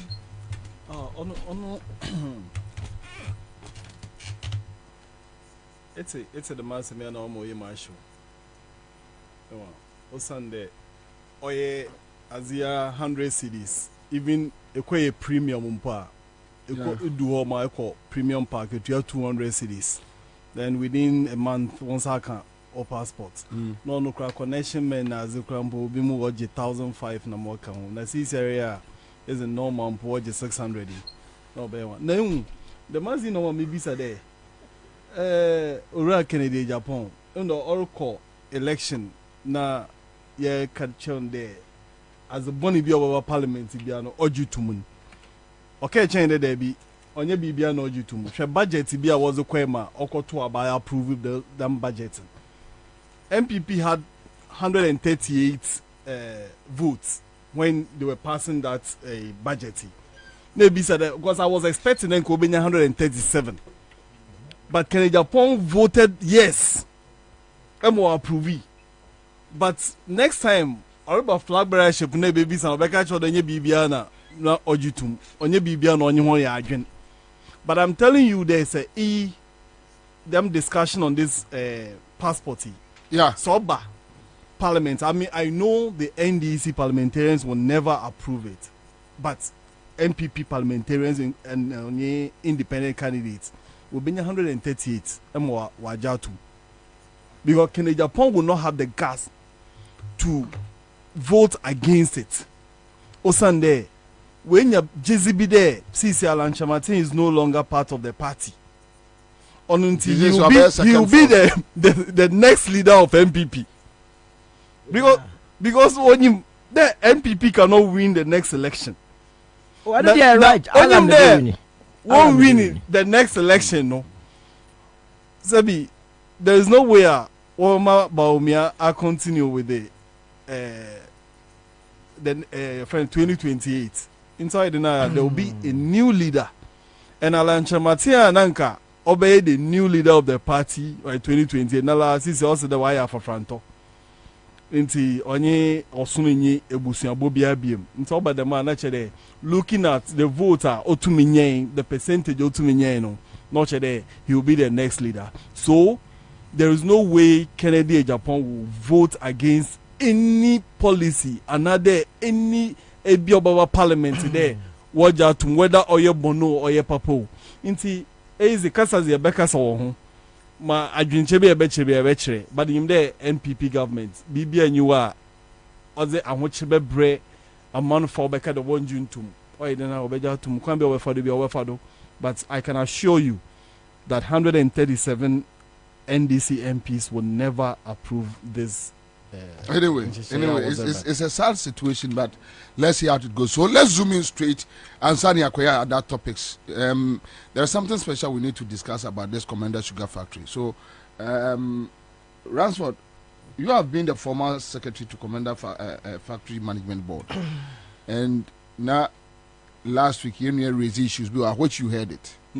So at least you know exactly what it is. Say currently with this MPP government, Komenda Sugar Factory, almost closing it down. Bobie, maybe 2 years ago, I was in this studio. Yes. With you, Electoral. Yes. And on a free far. We were in this studio and me catch on there. Alan Chematia was housing Akko as a Minister of Trade and Industry. No, it served as a threat to Komenda Sugar Factory. Now, as you couldn't make catch on there or a threat ma Komenda Sugar Factory. No, on your day, the government or your MPP aban Ankasa no Alan Chematin come on. Wohun there Komenda Sugar Factory on one priority project into they will ensure that this factory will never run. Now, Azukra make a day or serve as a threat to the factory in your day. Say Oral and Chamatin war adwene papa bimpo the Obama factory na ye juma. Onam ne presidential ambition intino. They will ensure that this factory will never run. That is why I said, or a threat. Intinancho be dencha Alan Chamati wasn't a ministry for. Now, MPP Subano Suntino, or Alan Chamati now so nenzi yebi eka and a factory no. Okudwa onye juma.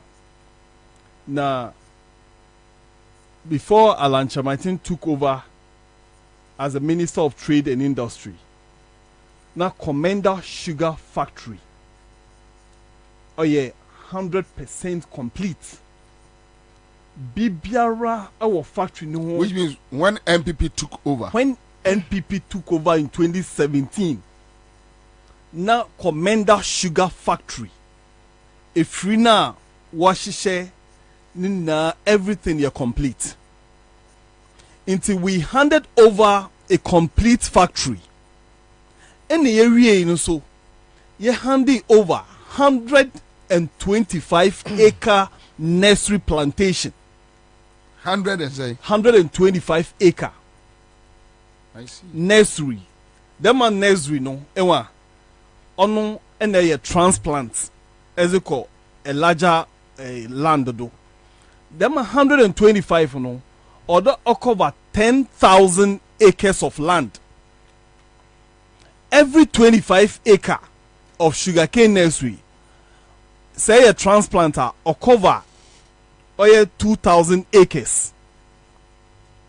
Every 25 acre of sugarcane nursery or cover 2,000 acres into 10,000 acres are other than develop. Now them a development of that sugarcane nursery. Seftec India Private Limited oye India ejumakuna wobesi factory no contractors no one mandate in there wobesi factory no ezamahen oye sugarcane development on kan won ejuma no ho not on kan one contract no ho na ebekaya in November 2016 the ministry the government of Ghana were approve a loan of $24.54 million. Emma Parliament approved the loan no $24.54 million, which is the second tranche of the loan. Ono nijuma ozinye de yezibo dia assure. Okay. Na yezi dema sikani be abua ekwafo oye assure ekwafo no no wetum wedia assure ne kese osande or the factory nankasa develop 40% of the raw material obe here. Into no factory no or there nursery plantation. Yeah. Na factory no so acquire or yet 10,000 acres of sugarcane farmed farmland no. There where transplant by February 2017 or there was started where transplanted. February 2017 na aban asesa. But the sika oye $24.54 million, which is the second tranche of the loan no. Honestly, were approved. All day Saturday is Juma from February 2017. Yeah. Oral and Chamatin Bay. They abandoned them and shade. They were start transplanting. I remember in but on the tours are 100 and over acres. No, yes. 125 acres no, just beside the factory. Factory now, because maybe a factory. Land in the sources. The land is still there. But I should know. Alan Chamatin to assure nama sugarcane and appetition distillers. Yeah. Mr. Alan Chamatin, what ton ama sugarcane your friend and appetition? One what they assure your appetition? What ton amount? 2018, July 2018, Mr. Chamatin sold the sugarcane to appetition distillers. Emma, for what reason? Because when you're ready, there will be a factory. No, when you're ready, there will be operationalize the factory. When you're ready, there will be a transplant. Emma, raw material now. The beer was there. There's unavailability of raw material. No, the raw material will be there for work. Onunti sugarcane no will overgrow. So as I think by February 2017, where transplant Ojeya so. July 2018, Mr. Chamatin sold the sugarcane to Appetition Distillers. Emma company beer offer no Mem Cashew and Agricultural Products Limited. Or Ahafumim, where brandy, alcoholic drinks na way. Them a Mem Cashew and Agricultural Products Limited was a articulators as a back Komenda. Emma them a farmland no work Komenda sugar factory nanka sadin chain wall no ye factory nezano. Oh yeah, nursery sugarcane or then quite transplant no. What between them no quite there was a cashew and there was a one product or yeah brandy na mocha one. Yeah. But this time would dear assure no was it assure was it Ansah because you get alcohol from a sugarcane. Them man asemi onyana first American. I've been saying this since 2018. I remember last 2 years October when Ora Akufo-Addo eba Cape Coast beke there or then ke edua hwenuwie ansana ye si factory no me challenge one. I issued a statement ema me catch Mr. Akufo-Addo there onko bisa Alan Chamatin there 2018 dem sugar cane na okay the tonema apetition the sellers are ebi wo mara mu kromeja wo botobi e ma company a wo frɛ no Mem Cashew and Agriculture Products Limited no onko bi someone Alan Chamatin or Eden Alan Chamatin, do you know the response Alan gave? No. The Ministry of Trade and Industry issues rebuttal or a rejoinder. What's there? I'm a message wakoton absase or your farmland. Now Alan Chamatin doesn't have the money to sell a farmland. As American I never said Alan Chamatin sold the land. Miss Wharton Ashra over 125 acres ago. Since then, Alan Chamatin couldn't even, because they said there's a very tract, my apologizer. They will sue me. Up to now, Alan Chamatin doesn't have the guts to sue me. Today, that is why last week, I didn't even want to be on the phone. I am saying it here. Go and tell Mr. Chamatin there, Ransford Vaniamwa, essay Okoton Asher 125 acres, Emma Apetition distillers, and now you Mem Cashew and Agriculture, because Mem Cashew no oil obini entity. I said this on radio. I said it's it a on private TV. entity. Yes, so many radio and TV stations. I've been mentioning this company. The company should come and tell me that Onyano Kwada will be fire share our Komenda sugar factory. Up to date, they've not been able to come and deny this. That they never make that arrangement. So all these things happened. Then no way there's no sugar cane. Them $124.54 million now, which is solely meant for the sugarcane development, irrigation systems, and outgrower scheme. No, Damasikano, Alan Chamatin did not assess the loan. Meanwhile, this loan had a parliamentary approval in November 2016. Oh, then by February 2017, other years, Juma. Alan Chamatin in November 2017. Ora kweku rekitegen Cape Coast South Mrashebegwe obisa Alan Chamatin wa parliament today onyimde demasika no o home o de was juma e bazin ti won fanzi juma Mr. Chamatin excuse was man there onam there oye aban foforo na wa ba inti na o de wo hwehwe nzema mu Ansah na ntisi no they were in the process to assess the loan.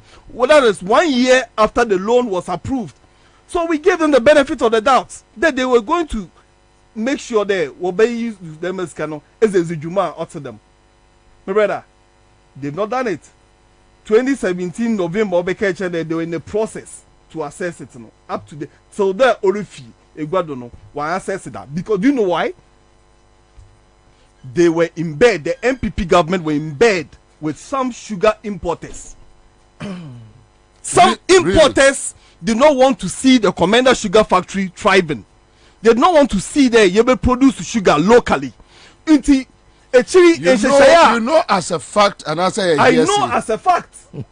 I am telling you, I know as a fact that Alan MPP government, they were in bed, or they are in bed with this government. That is why Alan Chamatin in 2022, as summer worker chain there, instead of growing the sugar cane and produce sugar locally, no, as I was in there, we import raw sugar.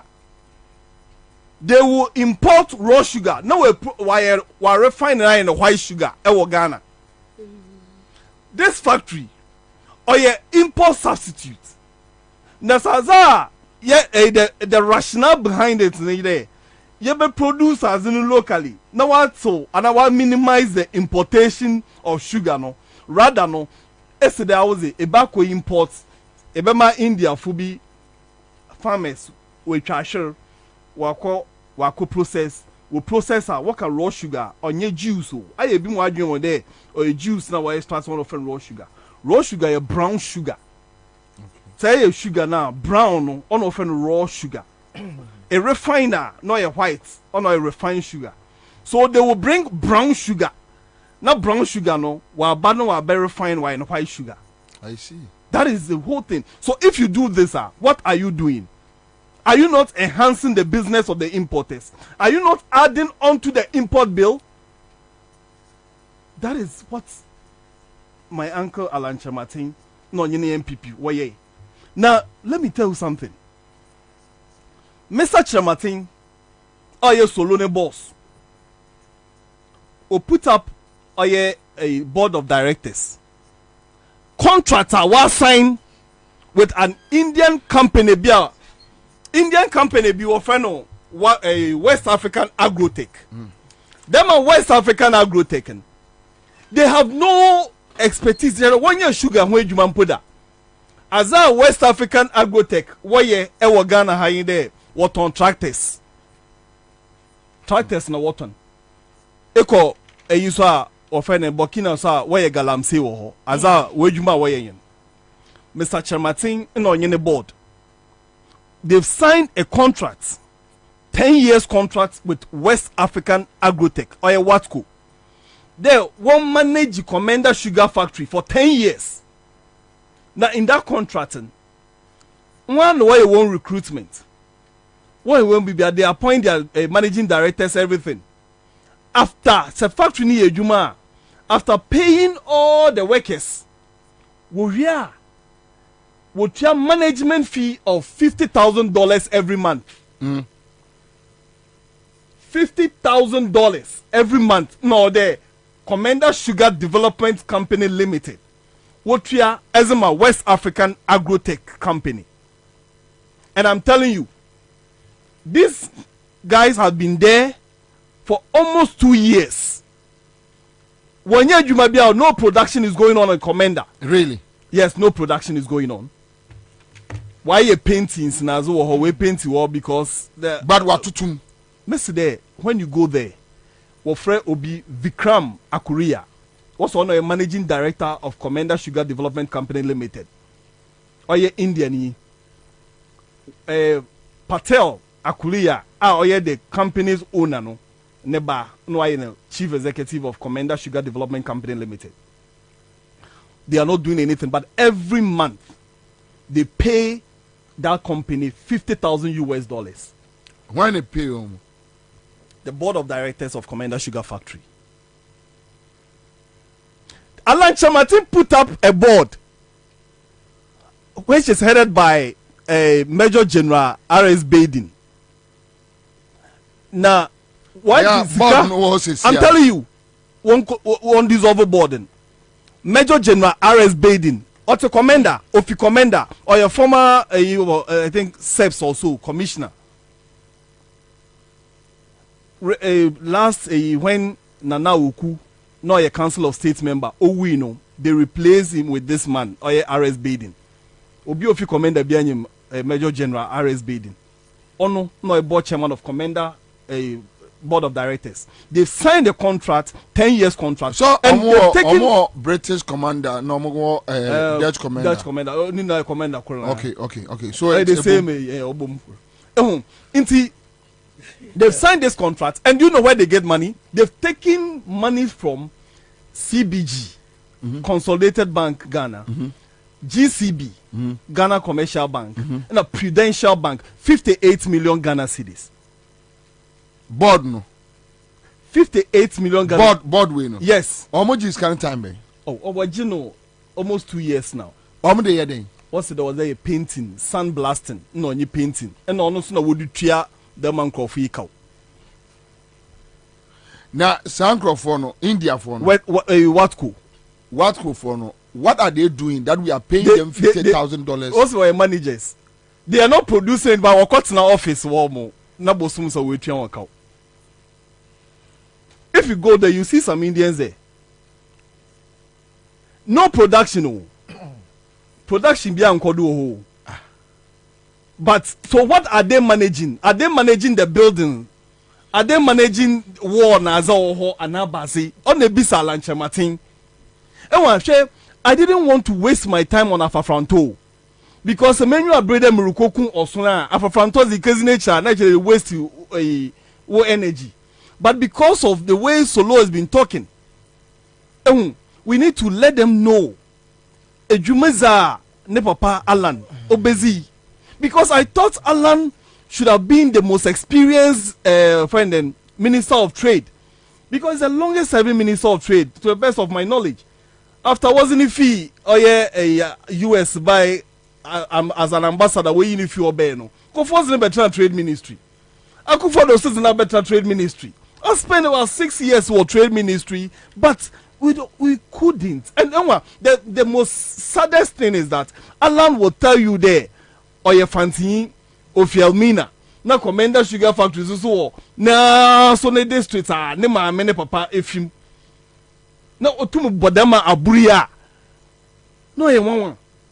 So you ask yourself, I am not why you doing there.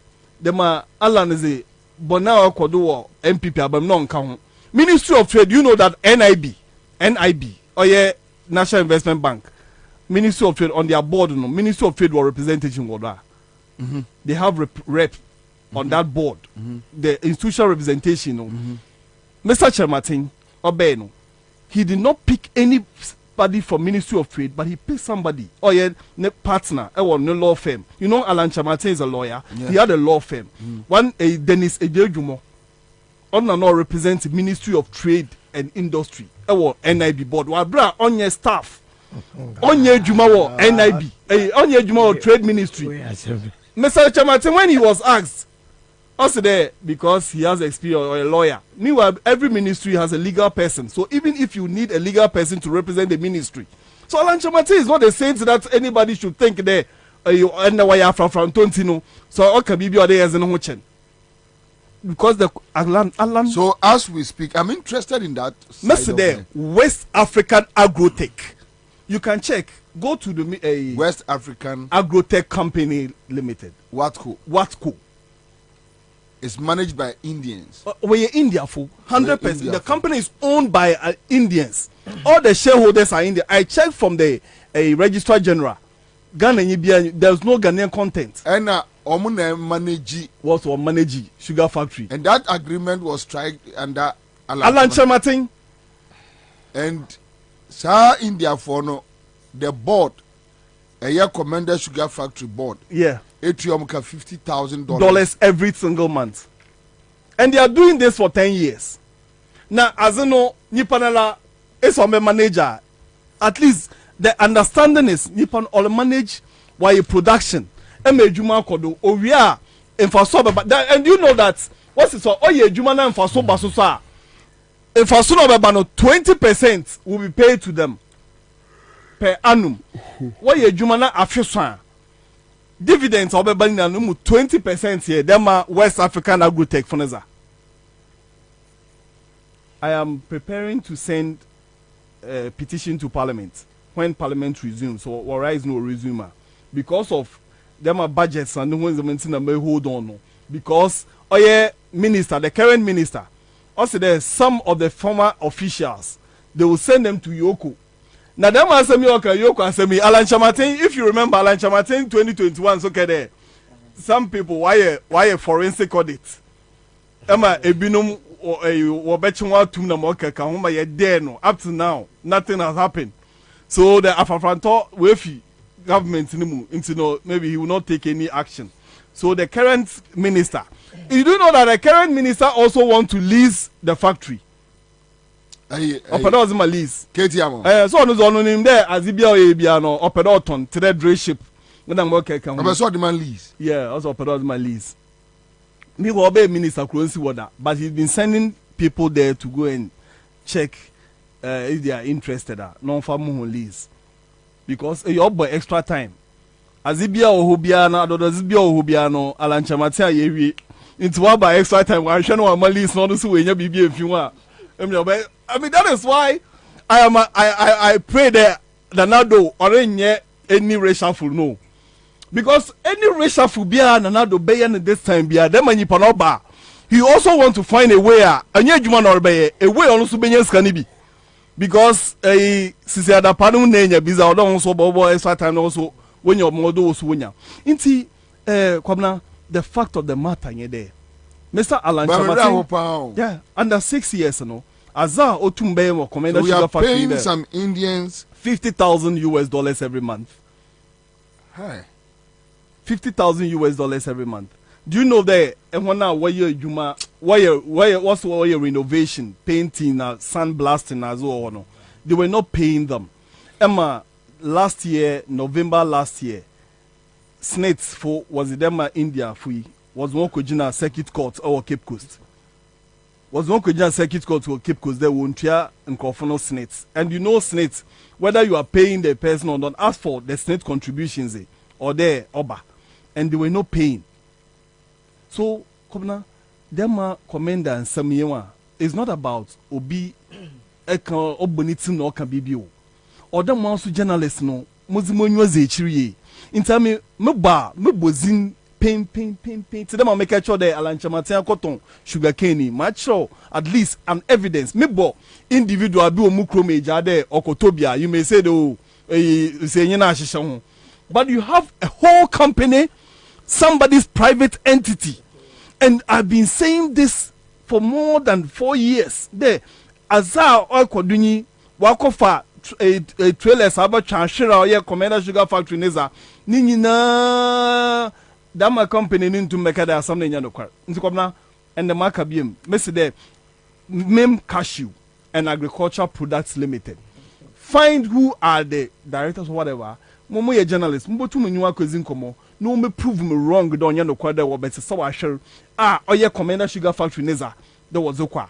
Because the minister has sold the sugar cane to them. Ransford, I'll come back to you. Bozet says this guy has been consistent and factual when it comes to discussions on Komenda sugar factory matters.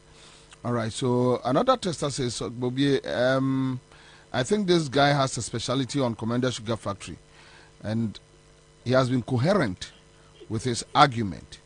Okay, so Kinsley Kojo says, Nanado and his government has grounded Ghanaians. Xmas fever, no, it has come to a halt. I mean, nothing is going on. David Agbanyaga is here on Facebook. All right, so thank you. Then Kwabena do the Adapai. Me pacho enter me bomb in next draw.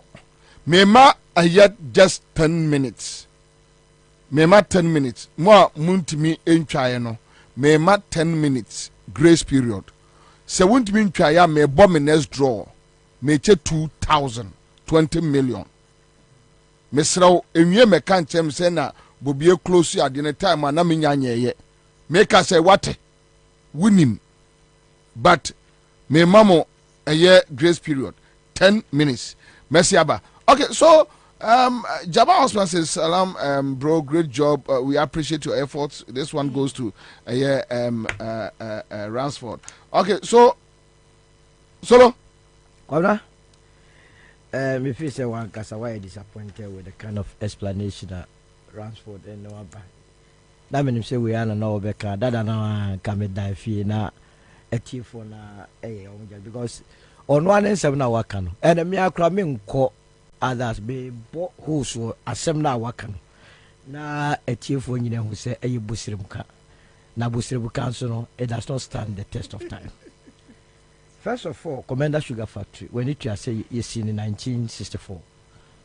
Now, all share the nature of that Komenda Sugar and not a political project because Kwabena, Oko Ministry of Trade and Industry, there is a comprehensive researcher, a chair baby a Ghana, a suitable for sugar factories. In fact, we more the Dimutintima Paye, Savulugo, Okon Moa, Omotrese, a Bebuapa. If it's a Komenda was a sene, ye did sugar cane and Casano. And said that yes suitable for sa plantation of sugar. Two person ya just say a lot of fertilizer and organic manure de eguma sana to me aboa ama why yes a hwede na manaba be feed factory ntina and say yeti say na your political project. I told you I'm very surprised Ransford say omo hand over Komenda in 100% state meboa. And the catcher say a hand over Komenda Sugar Factory in 100% state.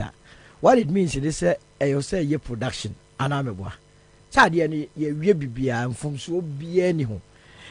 Anna yen answer your way say Komenda Sugar Factory no President John Mahama a commission on the 30th of May 2016. Anna President Mahama a free abemu midnight of 6th January 2017. So between May to start January now will be free abanso no anye bi kura no senki hu asikire a e wo dwama so a ya to di Komenda sugar per de wo no eka no so mi busa Ransford otia sisi ya na no dabe say near ye 100% here. So no one who is sitting and just saw the be a million no ya. The answer will be an emphatic no.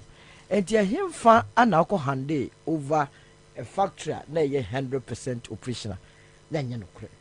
Now, Metia Binuano, de be a busrim can yet de without evidence. One so was say, Roland Chamantiko Coton. I should no ma abe a petition for the salaries about. I just don't guy. The next question I be busan say, Oton the boy say, we make myself for 2 minutes. Now I answer.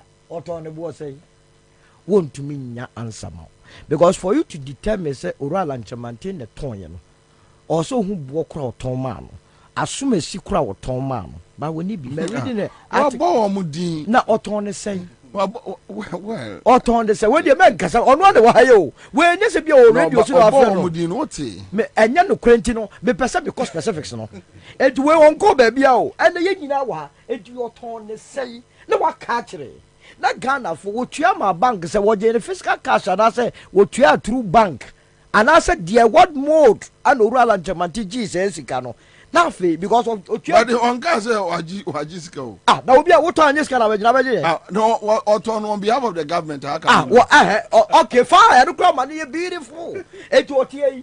Rashford or Toma on behalf of government and that's what Tom discussion. On what you see, Alan Chabatis or that's about what here okay, won't it? On what you see, was a move. As soon as the tea, where do you remember a par for Ben Albert or Bamana, and then we any time for facility. You and what the American is the American say, would need any shred of doubt, evidence we are what they air castle and Chamante ecotoin. And the woman in say Ghana buy Koje Bessia $35 million or John Mahama a memu and a Koje sa $35 million. That time not Oka or more secretary and another dabby near this can buy say young fancy factory. Now no. It's a factory. It's a brand new factory. Komenda sugar factory Daben is here. Oh, unim. Yes, it is. Unim Alancha Martinanga Zampono. No. Komenda sugar factory 2014, 2016. Komenda sugar factory established. Don't expose your ignorance here. When was it established? No. Don't go there. When was the Komenda sugar factory established? Oh, you are exposing yourself. It's my time. Okay. Komenda sugar factory was in existence before John Mahama Ebabedi in 1964. And a year Komenda sugar factory. And did not if you knew be home at Tochima. And are buying aquatic 35 million more fancy. Now in 2016, and I will buy I was what we be in May. Omoko yes, our test run Nagasa. In fact, reporter PricewaterhouseCoopers a commission technical experts mo bukomo. No, almost 35 of the components, machine components in Yaduma. And nunti ma factory no and to me. It is over Batrano Pena catcher me say, you may not catch me say, you're handing over 100%. Now handing over to whom? Dear woman, you say, your oral and Chamante rather. I know by ya, Obehu say, a dear Ora John Mahama, a so commission on the 30th of May 2016. Now, Adanko that be not the vote. Send your bear say, or no, a buy will be to me a Komenda. Then like a dada Ghana for Guinea, I'm a Ghana for Kotua Mano. Unfortunately, for Ora Mahaman, Olusu election 2016, and to MPP bar Bemono, our Roland Temati take you over. No, now I was set or kosher Yedijawa Nedia Swau, ya the commander for sugar factory, Jow. Wakakoshe say, I didn't name produce sugar. Most of my cat saw a more commission as you have to produce sugar. And Hona Okohu say, even before say NDC for be free sono. No more Kasa, I a bidding processor. Or more daddy company no ama company fufuro ama ma koturu ni nyina ama company bia winia wo pa kire say o take over now or yes say wo take over no owura Lanchemanti take over as the minister for trade and industry no and wo fra owura no say owura MPP aba be mu nanso it is not he Lanchemanti's nature say ababi e contract mo bia na say o judgment dey be show say esa say aban asesenti no na wo kwa akopam nipa no way bra na yentirase na koso kokoyi wadwa ehon na nipa na company dey share won sai ka kire Roland Chamante say one no kwa no so better 35 million, but upon second evaluation no office adie no boa cost pa must be 15 million. Komenda abaya sink close to $35 million ashemu no. So bisi oba better less than a year or so no betua Ghana $16 million. I don't run and say hey, adi asem na wo ka kire. Now oka so betua $16 million India for na yakobo business $35 million no. Ye be den ye tua wonka. And into where the assembly they bring so young commission technical men no mon konko ye proper evaluation and the man price water coopers bem the price water fork of far ASL no ade no mo ko ho e se o mo kwa ye proper valuation one mo so ko ye evaluation buy and still almost the value of Komenda sugar factory no emru $16 million. And the question you ask yourself say dear machines and Ransford den nko for na what Komenda sugar factory or actual letters, actual letters. Machine very never see who are and ne bonen timindru besia cry. Remember, you cast the value of a company. Value is cost plus margin. Etianye ye kura no se ka Komenda sugar factory no. Yan ton cross ye ton be enya be $36 million. Say the be ye hu say ye nya mfaso. Na we di sika de ko share mu no kura no. Obi si wo beto ye nya wo. Ya sa kwa ko nya mu mfaso. Enitina minu ya na sem na wo ka no. You're totally wrong. Say na ye no kura se campaign no 100% open. Ya de no ansa etia ka kire yen say in November of 2016 ana bansa so ko approve law say ye van be plantation et wo commission Komenda sugar factory no now see a situation be na be feed no. Where were you going to get the raw material to feed the factory? If indeed there was even raw material Adentina mo commission in 2016 no May no man for say situation feed factory no amana nya situation am yendi. There was nothing like that. Eye bosremka enti abra abai yes anyoma nya wie no ana omo sanso yes o bepe a different strategic investor. Na ene wo ya mama ka keka bia ma na akufu ado aban. Enso abra na metie me maye madre say ewura lanchemate but I don't blame you because but is it true say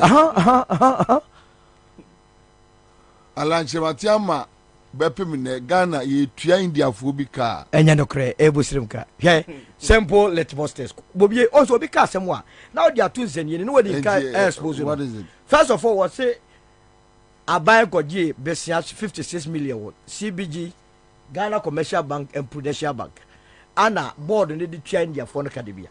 So the question you ask yourself, how do the board sikano mu di change their phone o me no mu di tua bank ka remember bank in for the Christmas no aka say de bia na mabebo besia what say and they are managing the Komenda sugar factory so with the intent that it will make profit. Na dey wonu na aka cho say there is no production going on ana maka cho say enya ni wan no na ni tiro so busa ku so di ntro one waka asemi it doesn't make common sense. Say Mako Bank me sorry ya Mako Bank akeka kire bank say ma me 56 million Ghana cedis bank na hwehwe o ye bebuza say dey na de koye me say India fo bi o ma ba o na mo ho efe ye de kwa kotua o ka every month $50,000 na bank na hwe me ya wo musa me say na me sika na me dey man me den me nya ne back me say o wodi nyame beye na ma ye di sika na ma. Is that the way you want to tell the people of this country say banks take your decision?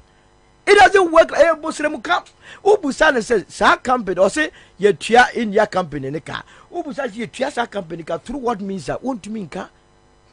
When the tia says, can I want to mean ka, a Muslim camp, and one of the propaganda. That is the more reason why he has been made as a specialist. Say, one man may say, Oral and Chamantidi. Now, the open say, Oral and Chamanti, Kwakosi, I want.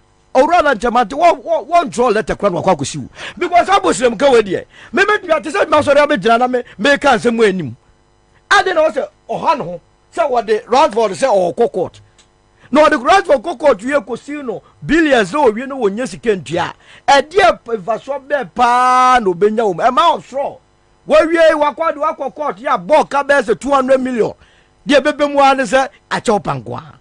But it is my duty as a frafranto obi am supporter professor member de be expose the inconsistencies in your delivery. Say me busa de sem menu am here answer wa say ahwede na o say ton ma beteshifo no ye ton ne bo say and I'm waiting for the answer and I mean it because who Komenda say here India for na take you over no o ma ye am a factory no omo try say supply of raw sugar no beba no be feed wonya we Bobie oko Komenda na we no what is magasa ana wo be say afi wo be say what is magasa wo ba kasa enti no yan menye hu se odura lanchamanti mum ene buy wo betim be ye ama Komenda sugar e free tibia ne wom akona ni mu afi de ye omo identify Ansah na wo free so no na Komenda sugar factory was 98% complete na dia akanya wasa kire se India for na abem no eso ma identify supply of that raw material e betimi for the time being na ye be say production e be ba nyam de feed factory no until time sugar cane no be dua e wo Komenda ne importem no e betimi anyini na start ye feed company no eye day ana wo si na ye wie na so former president John Mahama na be ka say ni A-level economics trend say no so wie factory na say na ba be raw material carpenter ni awo ya konya nkwada betra so do you finish table before you think about chair the economics no economics mu bia obi bia fe complementary goods enyoma bi ho no go together factory and the raw material ni nyina no ye na the same time say they be calculate time how be wie factory na raw material ready na be wie factory na raw material what the mean na go feed factory na say dey enu ti no enye sansem we awo ka no ele be ma the movement for change oral and chamatini jana so no ebetumi ademo na wanyina ye bosrem ka ye enkansuo woni evidence palpable falsehood ye ade a wakotena se anu wakire akutire gu grata so ana de bia woka yesi de bia ka semba ko a na ya be yese nokra na so evidence amabu sei wonya bi ma ebeye enenene na asujua business asujua na ya tara bia iten it is obi di Ghana abura the National Democratic Congress led by John Mahama and aided by workers in the Komenda sugar factory including Radford Amwa anu Timubi as a board secretary that na opposition here I was sure as a machine anya papa 35 components Bobie anya wonwa hwe time omo ye test trial me say ahwedie bi yipie wo Komenda ho no ana say hey ade machine sabodi aba no na moto wona wakọ fa saa machines na ba mo atumi amowa na saa time no Roland Jamante ma ba mu wonu otifie na mo ye test run he Land Cruisers dodo ekọ Komenda kokọ kate yi se omko commission factory no se fuel e di gum kra ye jai na kede ko ye machines ni ya ba na nse gya ko ba bi enti the people of Komenda and its environs omunim saa no kro we a wo ko ho no mo a enye yi wo de na 10,000 acres ni ayi wo ho could 125 acres and then come out 10,000 acres 10,000 plots now see there so what time to me do a metro only one because there is nowhere 125 acres ever more 10,000 plots it doesn't work like that as what about betina and now can just because when who asema wonka and then no na dia kwakọ chia ndisi fu adwene se wo serious information about me in that oral and chamate when you have none na adasa Komenda no be start ya adwuma no dia me pese the people of Komenda tia say sada na oso mo nia ebochire e de ko oral and chamate fi if so no be dwere factory no hu yi a ala so wadwempa e ma factory na eno ne de oral and chamate be ye ya afidi ene the last time me ko ho na ya penti ho aye bibia ama in the anim ho no omadu ho na say enkofo kura eye adwuma ho bi twa pictures kura because me bitu mira na machese na person bi mani ekwohwe se edi akura wa Komenda ndi omo ya adwuma no production say na ba mo akoto asikyire ni bi no se sia na me ka so mo nwie o se 98 ye ni ja 98% wono se wono no ja ho no na 100% wono no so obusa ne se na wo ja ho 100% no na asikyire no wo ya ye produce ye me nkan to se 100% o wono na se time NDC free so no omo ja factory no 100% complete ay na dia ye 100% complete yes also betra say ye dwene ho a ye be hwe asikyire yes also dwene ho afne ye ko parliament am ya ko approve sika for plantation no etina ensisi so na saa nyoma we ne dia ye hu okromu asa atro chichiri ku a ne jemu pafu ne dia tum no matira ho no asa ye consistent so he has been consistent you read in nyoma wo Ghana modern Ghana nyina no bosiremu kanko no evidence Bobie, Wasumwa, you were not convinced by his answer. Major no. Bobie, in the first place, my brother, we're exposing ignorance. Oh, Mama Kasa. We're exposing ignorance. And I'm not surprised because Minister Nankasa Alancha Matimpo, he's been saying there the Komenda Sugar Factory was a refurbished factory. And if you were a minister of trade and industry, Ansah Alancha Martin should have been very fantastic minister of trade and industry because apart from trade ministry, on handle any ministry be our Canada. Apart from trade ministry, the 1964 factory and onye John Mahamad's 2014-2016 factory over different locations. If you've really been there before, or you can call anybody a Komenda, and a bisa journalist or Central Region bits and there, baby a Komenda Sugar Factory, Gazelle, Ghana Sugar Estates Limited, baby a owo. And on your current Komenda Sugar Factory, or the same location, because you don't know. But I would say I can pardon you. I can pardon you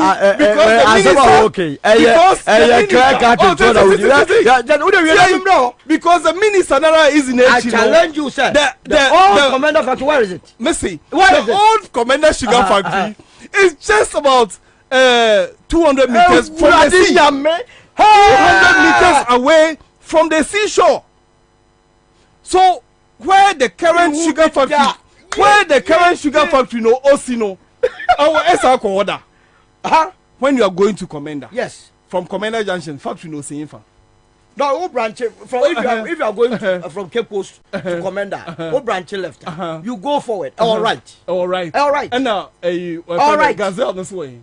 Number more for you see, you thought I had not been there before. Bobie, you thought I had not been there before. Bobie, what are you talking about? Bobie, who made it through 200 meters from the sea? Listen. Who go inside a factory 200 meters from the sea? Mr. Gazelle, Ghana Sugar Estate Limited, which was established by Dr. Osajefo Kwame Nkrumah, or a different location. That one is closer to the sea. Hey, yes, that one is closer to the sea.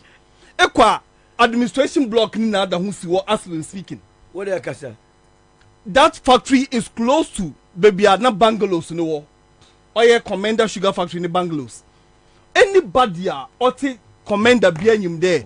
Komenda Sugar Factory oye John Dramani Mahama Sino or different from Nkrumah into on your old factory and you go painting want them my years now I'll be painting. Yeah, so yeah, when we came in 2014 there was no machines Nkrumah machines was not there. And academic being go to tree and was basically baby for the contract says or your state of the art machines contractor or your $36.25 million contract no the one fancy factory one fancy shape free na BBR no contract specifications BBR the machines that were installed no over 50 years lifespan.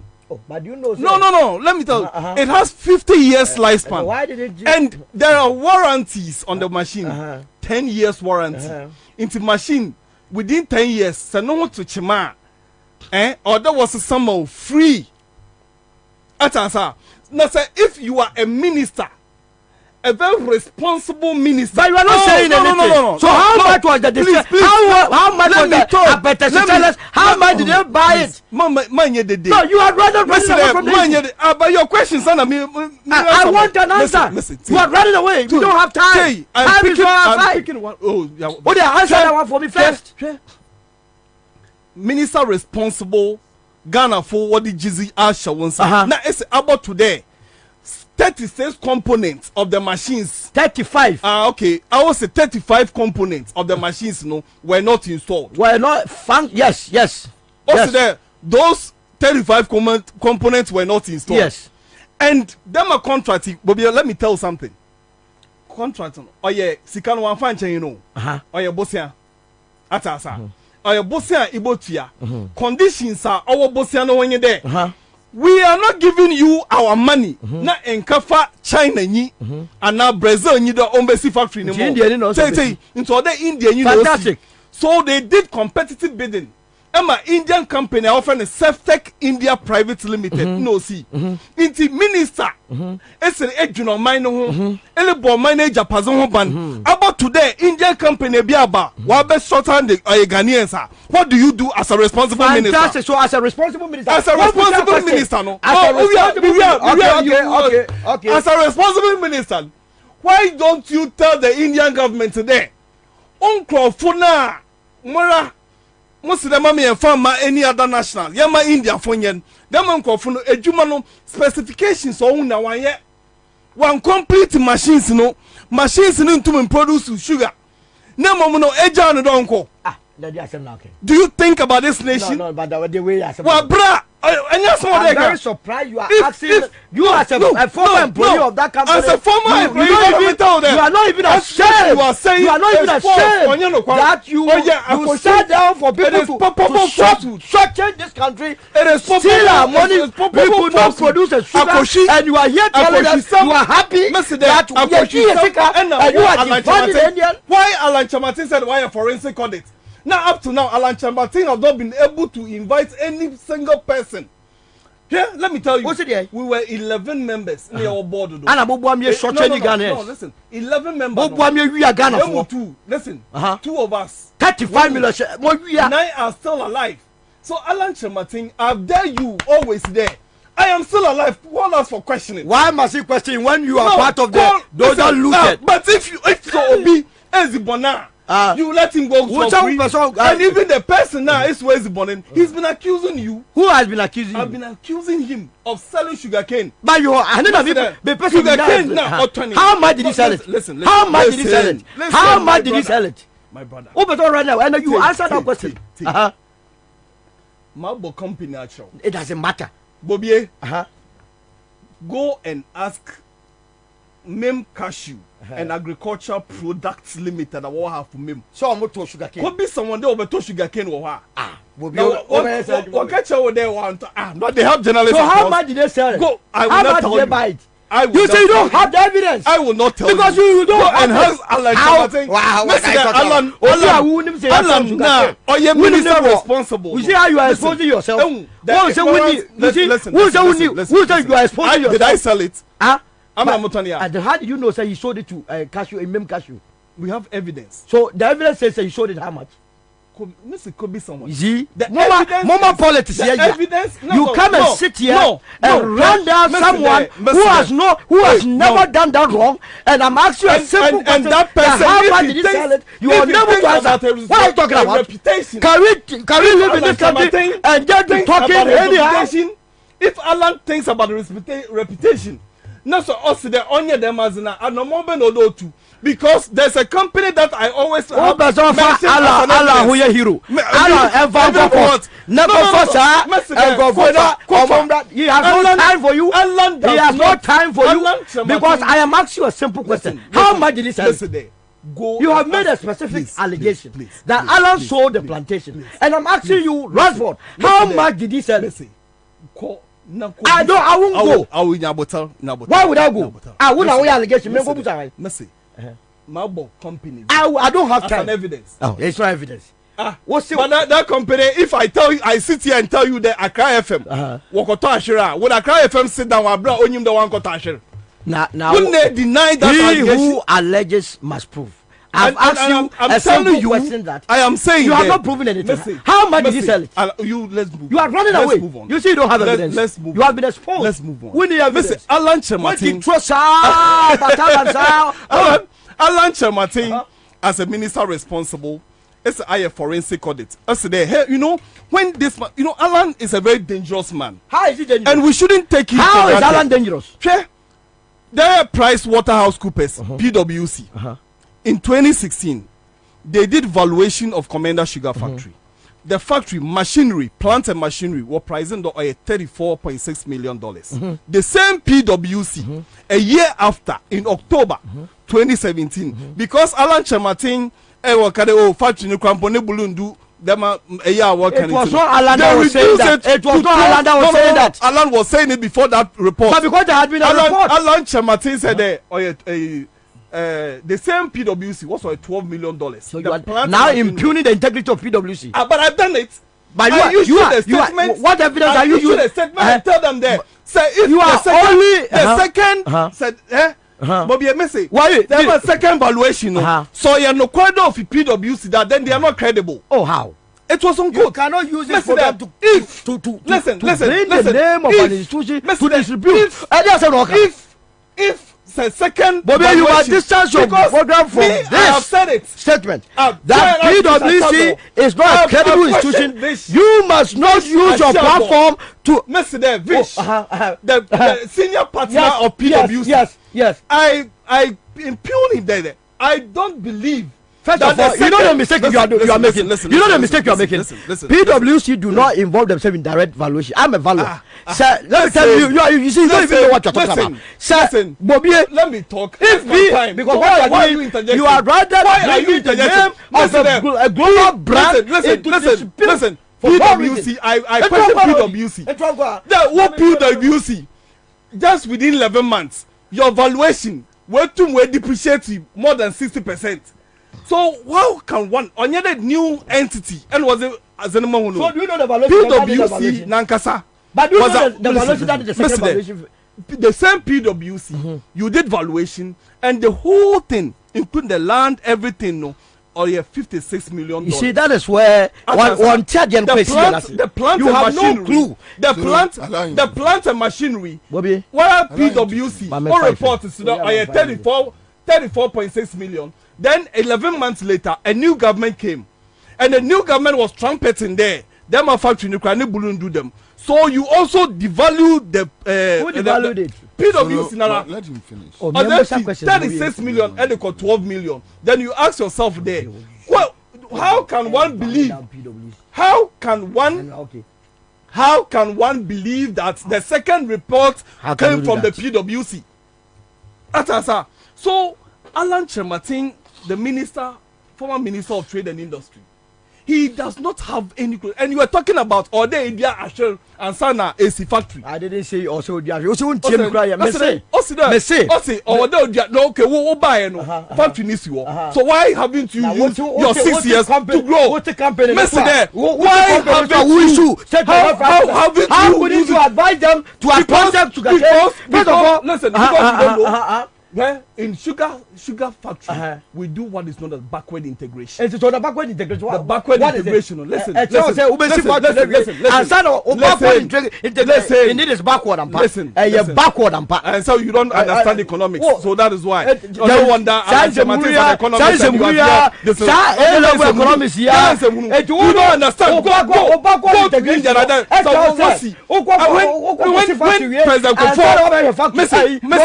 When President knowledge of economics is very bad. When President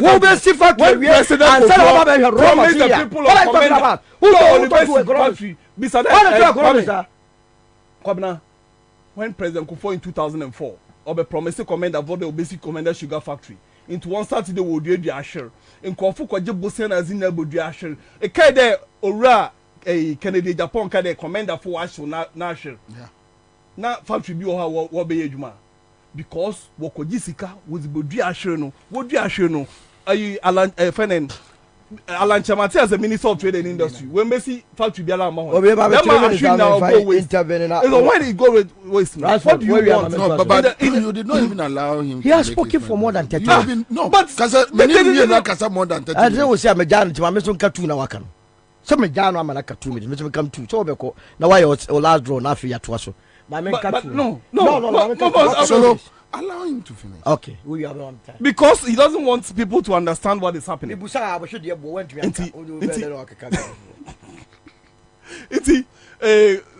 Governor, the fact of the matter is that Alan Chematin had no solution for Komenda Sugar Factory.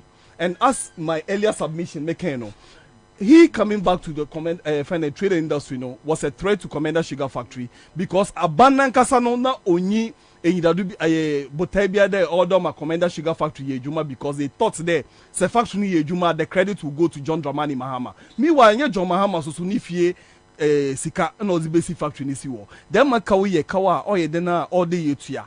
So if I am also telling you there oil factory, no machinery, no, everything was complete. I am telling you that 35 components now is there no way install no. Oya kushisam, there was nothing like that. And let me tell you, there's a man. There is a man. What friend Perry Mensah. Perry Mensah is a member of your current board. Perry Mensah under our watch. He had a contract to supply, do the haulage contract, and he was also manning the boiler house of the company. Go and ask Perry Mensah if Komenda Sugar Factory never produced sugar. Why did the sugar? Go, Mr. There. Why did they Go and ask. Why must I ask Perry Mensah? Perry is a member of your party, your political party. Perry Mensah was somebody who was appointed by Alancha as a board member. Listen, Perry Mensah was a member. Is a member of the current board of Komenda Sugar Factory, which was yes, which was instituted by Alan Chamatin. Alan Chamatin appointed him. He's an MPP member. He's an accomplished businessman. I respect him so much. This Perry Mensah, he manned the Komenda Sugar Factory boiler house. The labor Perry Mensah even saw the sugar produced under our tenure before Emimpomuru, the first sugar that came during the test run. And I've cited him as a witness up to date. Yeah, on the market. No. Yeah, sugar on market. No. Sugar, you produce in a test run. And I've been consistent about this. So the Komenda Sugar Factory, we never did commercial production. The commercial production, not they started or February 2017. That was the time or they started commercial production. Until the time a test run no. When John Mahama commissioned the factory on Monday, 30th of May 2016, it was commissioned for the test run because the machinery, no way. There were other civil works not Oracle at the time. And by November 2016, everything about the factory was complete.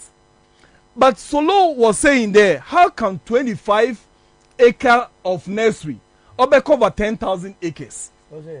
You were asking how can 125 acres cover 10,000 acres? 25. You were saying there, Mr. There, 125 or cover 10. When you do what's the sugarcane nursery? How would your sugarcane? So you're talking about the nursery or the land? Mr. Sugarcane nursery or 125 acres. A transplanter, it covers 10,000 acres. So you mean the ceilings and will cover 10,000 acres. So now you are explaining yourself. But that's what I said. Because 125 acres can never be 10,000 acres. No. What I said is that when you do transplants, it covers 10,000. And I even said every 25 acres or cover 2,000 acres. So that is a difference. So now but you asked, but I said it. Because I even said every 25 cover 2,000. And the way I would show or a different, or if you are not steak no so the yield no banana on the echuchum so every 25 acre piano or cover 2,000 acres. So if Alan Chamatin had not sold those sugarcane on that land, how much? Say if he had not sold it, so he sold it. If he had not sold it, he sold it how much? Go and ask him the why must I ask Alan Chamatin? But isn't not your boss? But you are go and ask your boss. Alan Chamatin go and ask your boss. You are telling me Alan never said he hasn't sold sugarcane. Hold on, gentlemen. Let me. Hello. Let me just read this text message from Electoral at Legon University. It says, Bobie, I have done extensive research on the Komenda Sugar Factory areas. The place of the old factory built by Dr. Nkrumah is different from where the current factory built by Mahama is. Tell Solomon Owusu to stop lying and shouting. And I have Nana Sapon, personal assistant to Mr. Alan Chamatin, on the line. Nana Akwaba. Boko Minia, Nampacho way. Wadum. Eda Iwase. Mpacho, Dim Komobini, say, Opesa or Deke to have been. Oh, okay. Yeah, thing is said, and I'm patrol a young car. I'm in Brigade and I'm in Proba. All right, thank you. Okay, I'm back to the studio. So I am a lecture be Sunday. Lecture I was a friend. Now, but lecture did know about the battle. Some will be a type of reading them. Lecturer. Let's know the lecturer and the institution so that when we are dealing with the person, no, he's a lecturer. How can he be a lecturer when you? I don't know who the person is and which institution. Yeah, test us and no. You are reading an emphatic statement. Yes. If you be, I was so a lecturer. Yes. Then you didn't need to tell me so a lecturer. Once I open is a lecturer. No. What is the name of the lecturer? Which institution? Which department? So that when I am dealing with the person that you are I can go beyond this program. The lecturer, Dr. Obed Samson. Of which institution? And I think he's with sociology? Yeah. Department. Yes. I will leave it here. Yes. I don't want to. I will have a further discussion with his name. I will have my contact. And my maybe we have my contact. Dr. Obed Samson. Right? Contact. Maybe Samson from the lecturer at Sociology Department of Legon. Fantastic. And but Bobie Mamentia de been free. First of all, and no crese PwC Price Water Coopers. That's Omukwa undervalue Komenda factory no. First of all, Price Water for no auditing and accounting firm. So what you say. Now auditing and accounting firm biano say kasi ko evaluation me tell me evalua omukoko values no koye. Now so the two values ba be gina no Bobie mudan the same dan yemienu you will get different values. The same dan no you will get different values. And the first value no ko fa no no based on the factors we use and as a rate we use no leading to say value of the year 35 million. Obasa ko for another value obetwa the same from. Why would I see assembly worker no enya no kre this year so sanyomo we a good institutions and this is a global brand that won't even for money emma metri from. Now the DBLC we invite say your mom family court. Nobody has time to take anybody to court. What I say? Atosu mienu e tiefo atiase say when to me ama allegation a trial the two oral and chamate so say wakwato ahwede ama betachifo no when to me ankyere bo no. Oral and chamate ento abetachida ahwede da. So you want to tell me say oral and chamate life nyina no say wan to ahwede ama betachifo won di ada. Is that how you have reduced oral and chamate to? I don't think oral mama will be happy with this shallow argument with this veiled propaganda. What are you talking about? What got now? A Komenda or trauma. They be so changing Ghana for Sikapudu and Kodi Munya. All right, okay, so Mama Sanko Minia Nanayao and Chen Ebio. Nana is back on the line. Oria Akwaba. Yeah. Okay, all right, Pacho Yanko.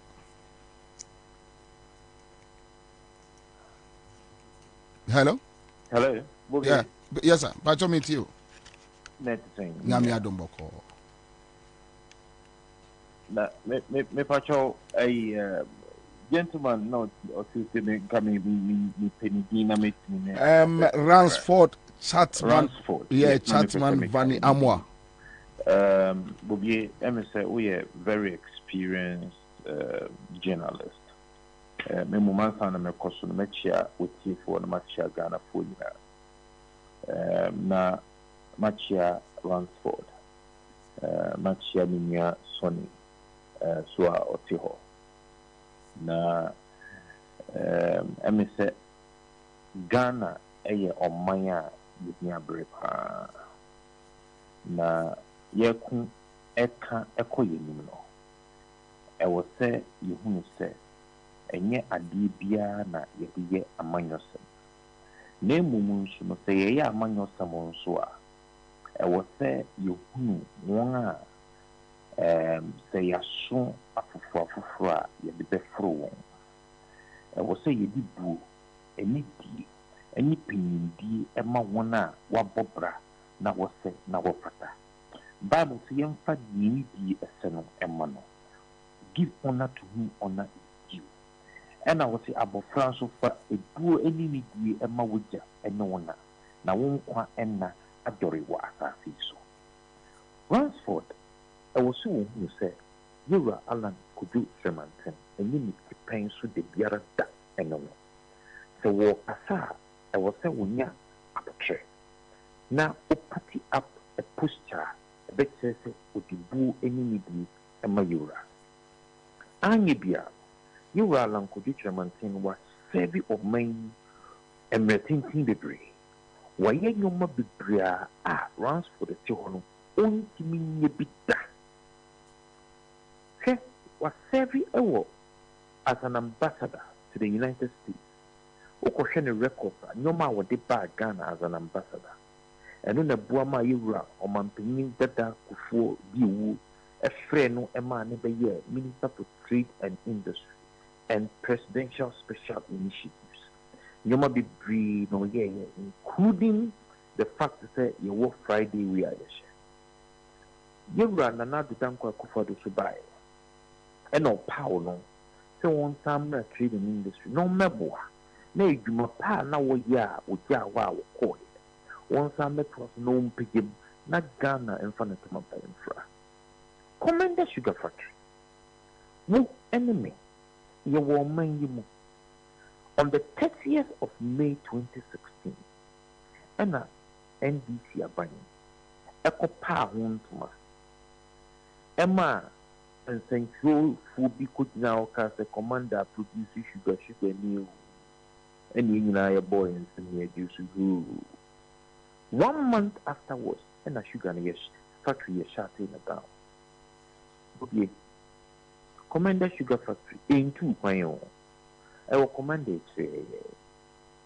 anyɛ biara no ɛwɔ sɛ yɛtumi yɛ nhwehwɛmu ne ɛhunu sɛ 2016 May 30th a yɛ commission yɛ after 1 month yɛhyɛ ate no down and you are doing a man shut it down. Komenda Sugar Factory. So, Ushe na oko around that time. Omu enim hawa Sugar Factory ye yeno. Enim send your choir first sugar ye yeno na say. Machines are unkofu idikogu. Ebi wo hono mani si ni triase. Ebi wo ho ana dane no. Parts need be all right now available. And the more we are shutting it down. And in one aspect. 2. India for mobile. And yet NDP are buying a mobile. And yet NDP are buying no what's what that time. Almost your money or more in the same coach bar. A buying no more foul woman. And we got on away.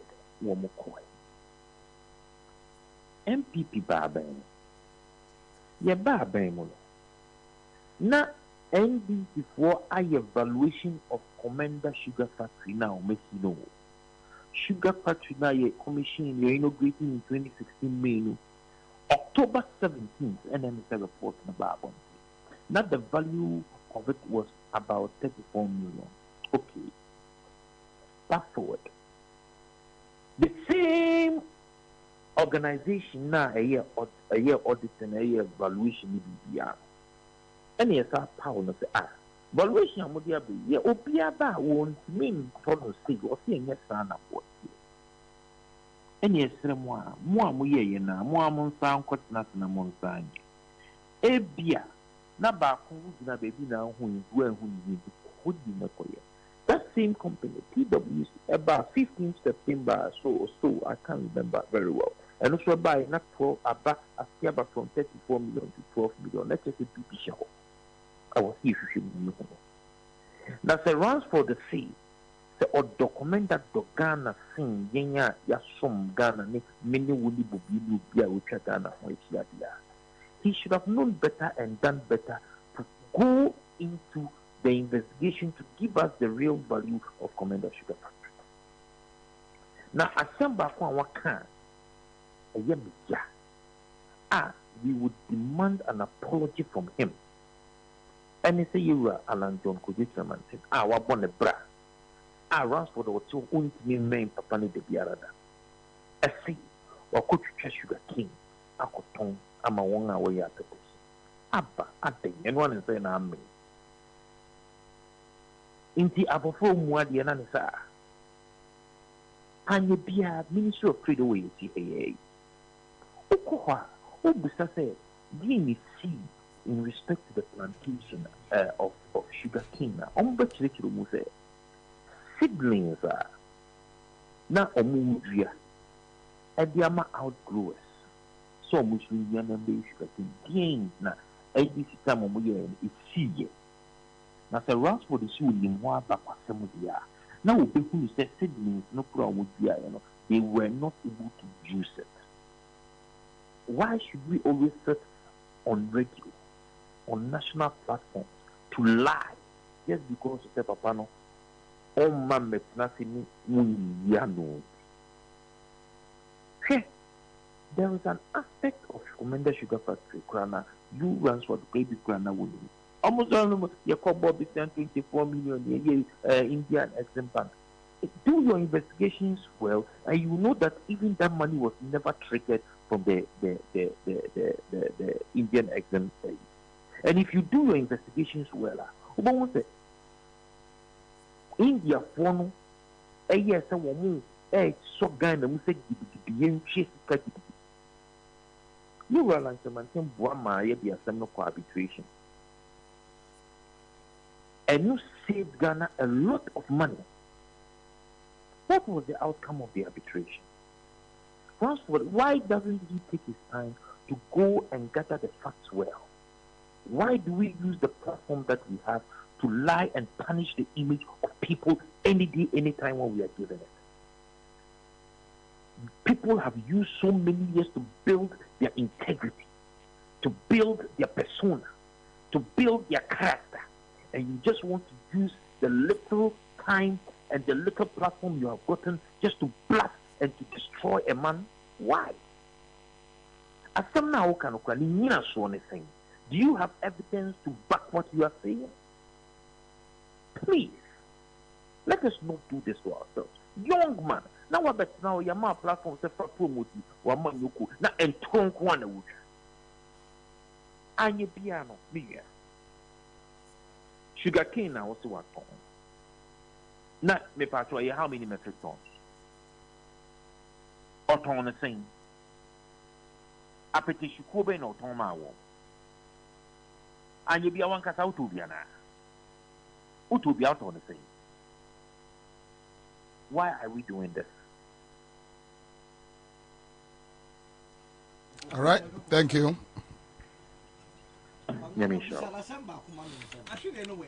All right, so we are just do your rebuttals and let's move on.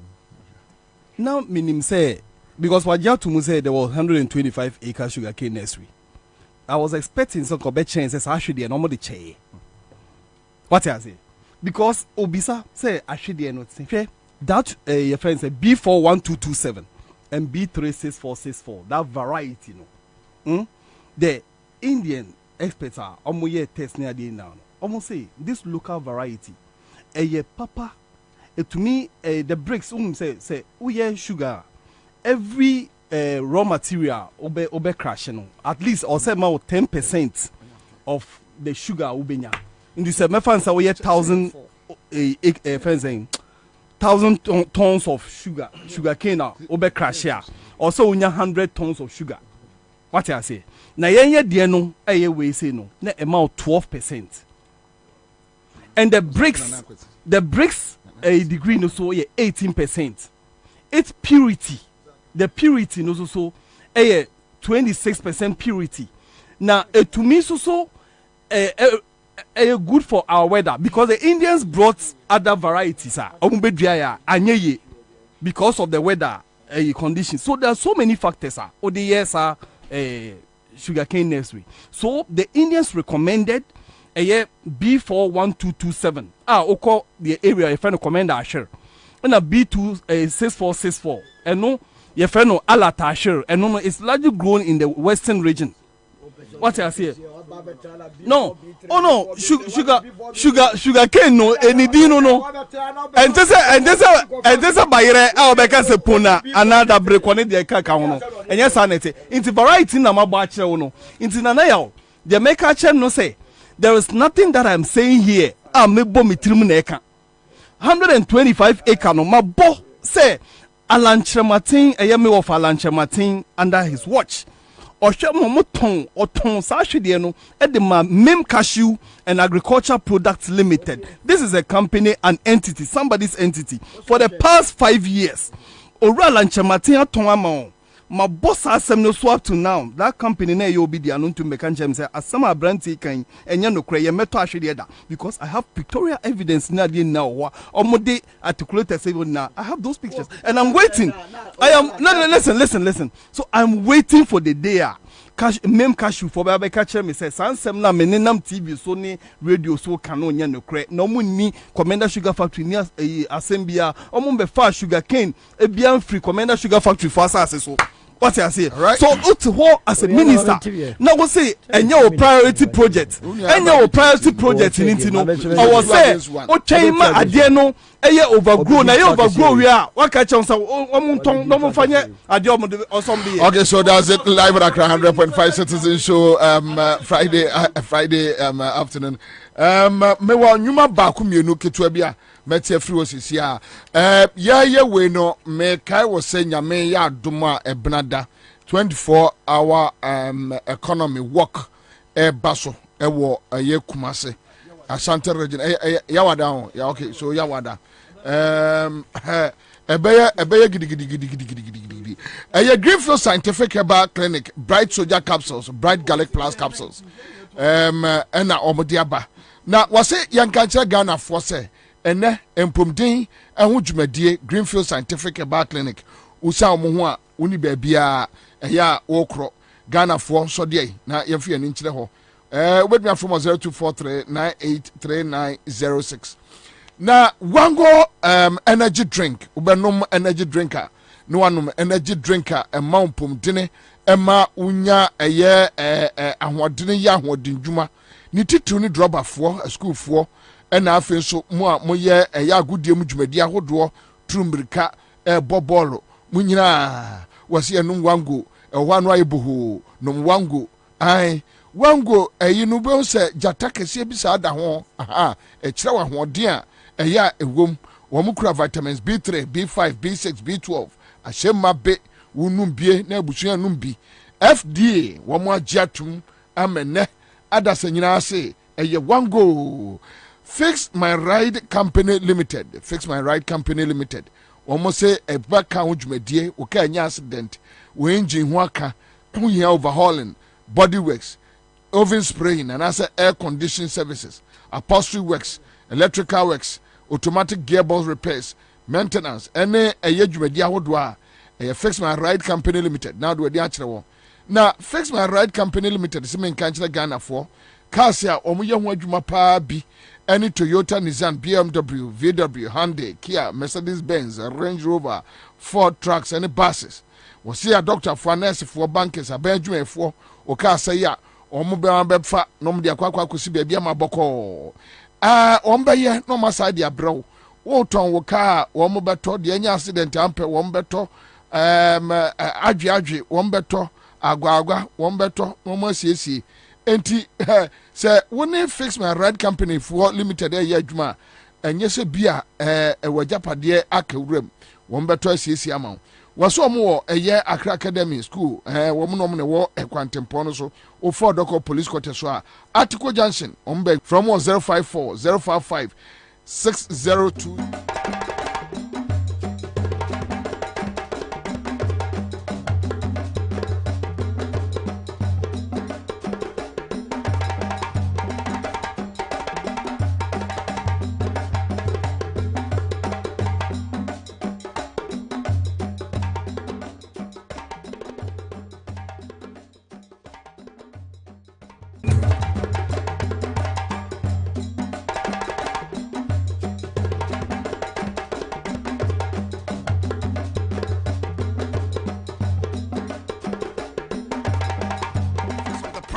to drink. Come on. Ladies and gentlemen, I was shocked to hear that for about 6 months or more, and yet, Obi be some Juma here. Bet sa Jubilee House. You know, Kassain and Akufad were salary. Uraba me salary. Head of operations were salary. Tell coming. Mami Fremo Pare, Chief of Staff, Wajini salary. Eugene Ahen, Communications Director, Wajini salary. Asante Bedia to Anabedia to Asantia. Yayeno Ambassador at large and yet Ogusukra in the position as Secretary to the President. Wajini salary. Presidential staff as a whole draw and what Jubilee House. Yet to Obiaka. Ladies and gentlemen, the common cleaner. Common not used as semantically how the word common connotes. Common in terms of level when you are reaching a criteria of personalities at the office of the president. Common cleanness. In Piomoka. For 6 months now, Your Excellency, what do you expect them to eat? These guys have families, they pay school fees, they pay water bills.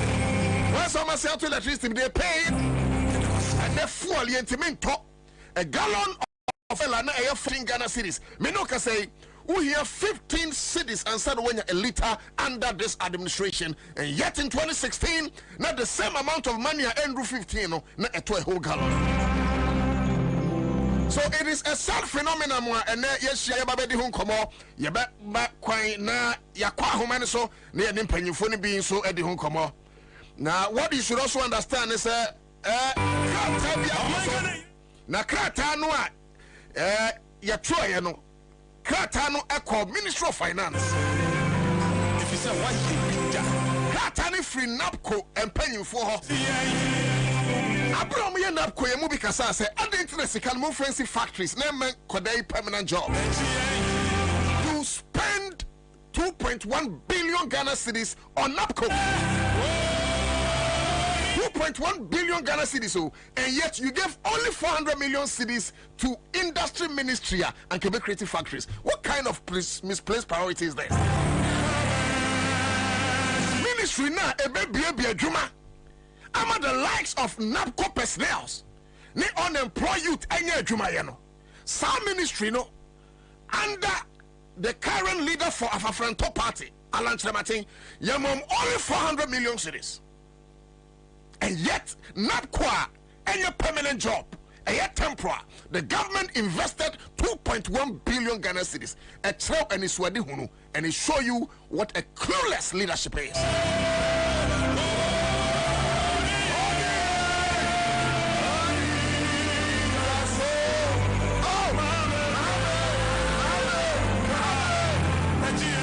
That is why we call on His Excellency John Dramani Mahama this afternoon. Torchbearer of the nation, the nation's builder, the visionary, ever eloquent, evergreen. I know that we shall get to the promised land someday. I know that through the wings and instrumentality of His Excellency John Dramani Mahama, we shall reach our full potential as a country.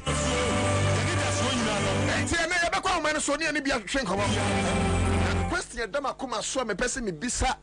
Cleaners here, ye Juma office of the president. They say, "Enti mame, ana papa, muye dena muditi, na muye dena mushamoma." Amongst the plethora of questions I'll be asking, this is what is chief to me on the block. And no one go when him say, "Ayi, yenu sebi, sebio, woman did them we." Ah, and can omudu dronwa, womanai sebi tafrache, and who came. Ah, no, me Juma roto. Obekai.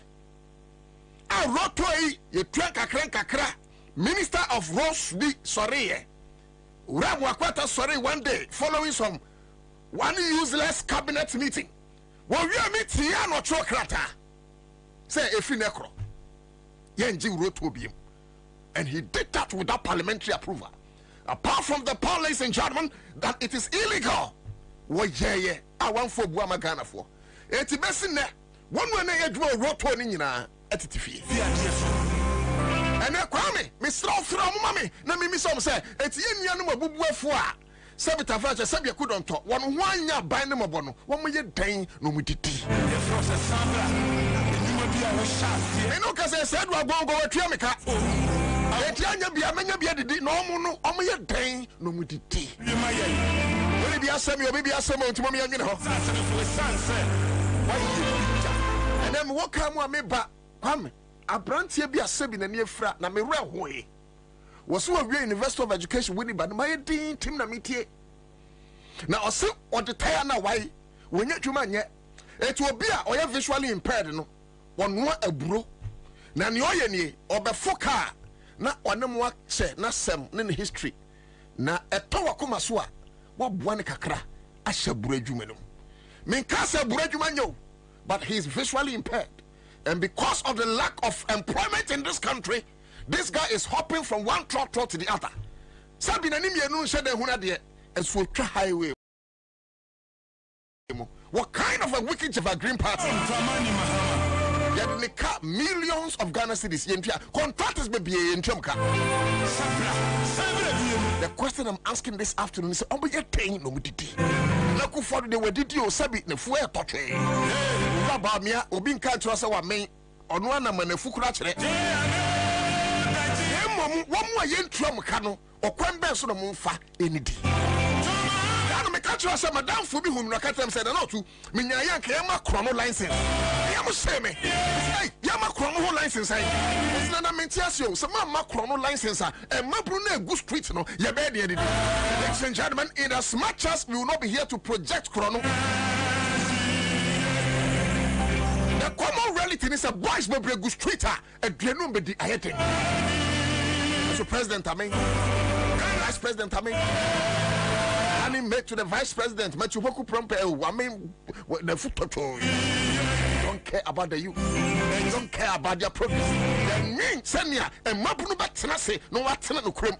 You see, we are subjecting the fate of this youth to armed robbery, prostitution, and then say a money because Jantra Bra, yeah, and America, debut, and yet, but on day, they must put soul and body together. Because we are from an ear, and yet, Minkas or Munkovia. But you see, Sacomun no doubt, Casabasabasa. Sacom a cum, a year, Coto et two and a Prada, so Sabia Doda. Well, she ye, no so ready no more about Pokron. I'm telling you, I'm not yet, but make sure the stark reality.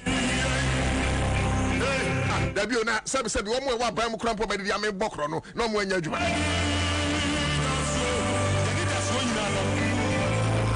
and faster I can say my bills microcredit was just in every year. Seahorse engine coolant, thank you. Top choco a chocolate. Tabia Herbal Center, Tabia Herbal Center, Tabia Herbal Center. Of course, Royal Chapter Property Group and Sansi Perfume. Also, Tango Prime washing powder and tea and Ubiani perfume. Heading Kitahua Yayaka. When this car better perfume, only how for Tango Prime washing powder soon, my baby, I bear fire. Info Scientific Herbal Clinic, thank you. Fear Baby Juma. Ma Yenny Sankomoi. Many Sankomoi. Na Yabedi Sankomoya Cosino. Ubin can't now say Fitch couldn't have given any better report. And even with a 54%, when I remember, almost says His Excellency John Dramani Mahama. To some extent, and here to Abana, it will be an understatement.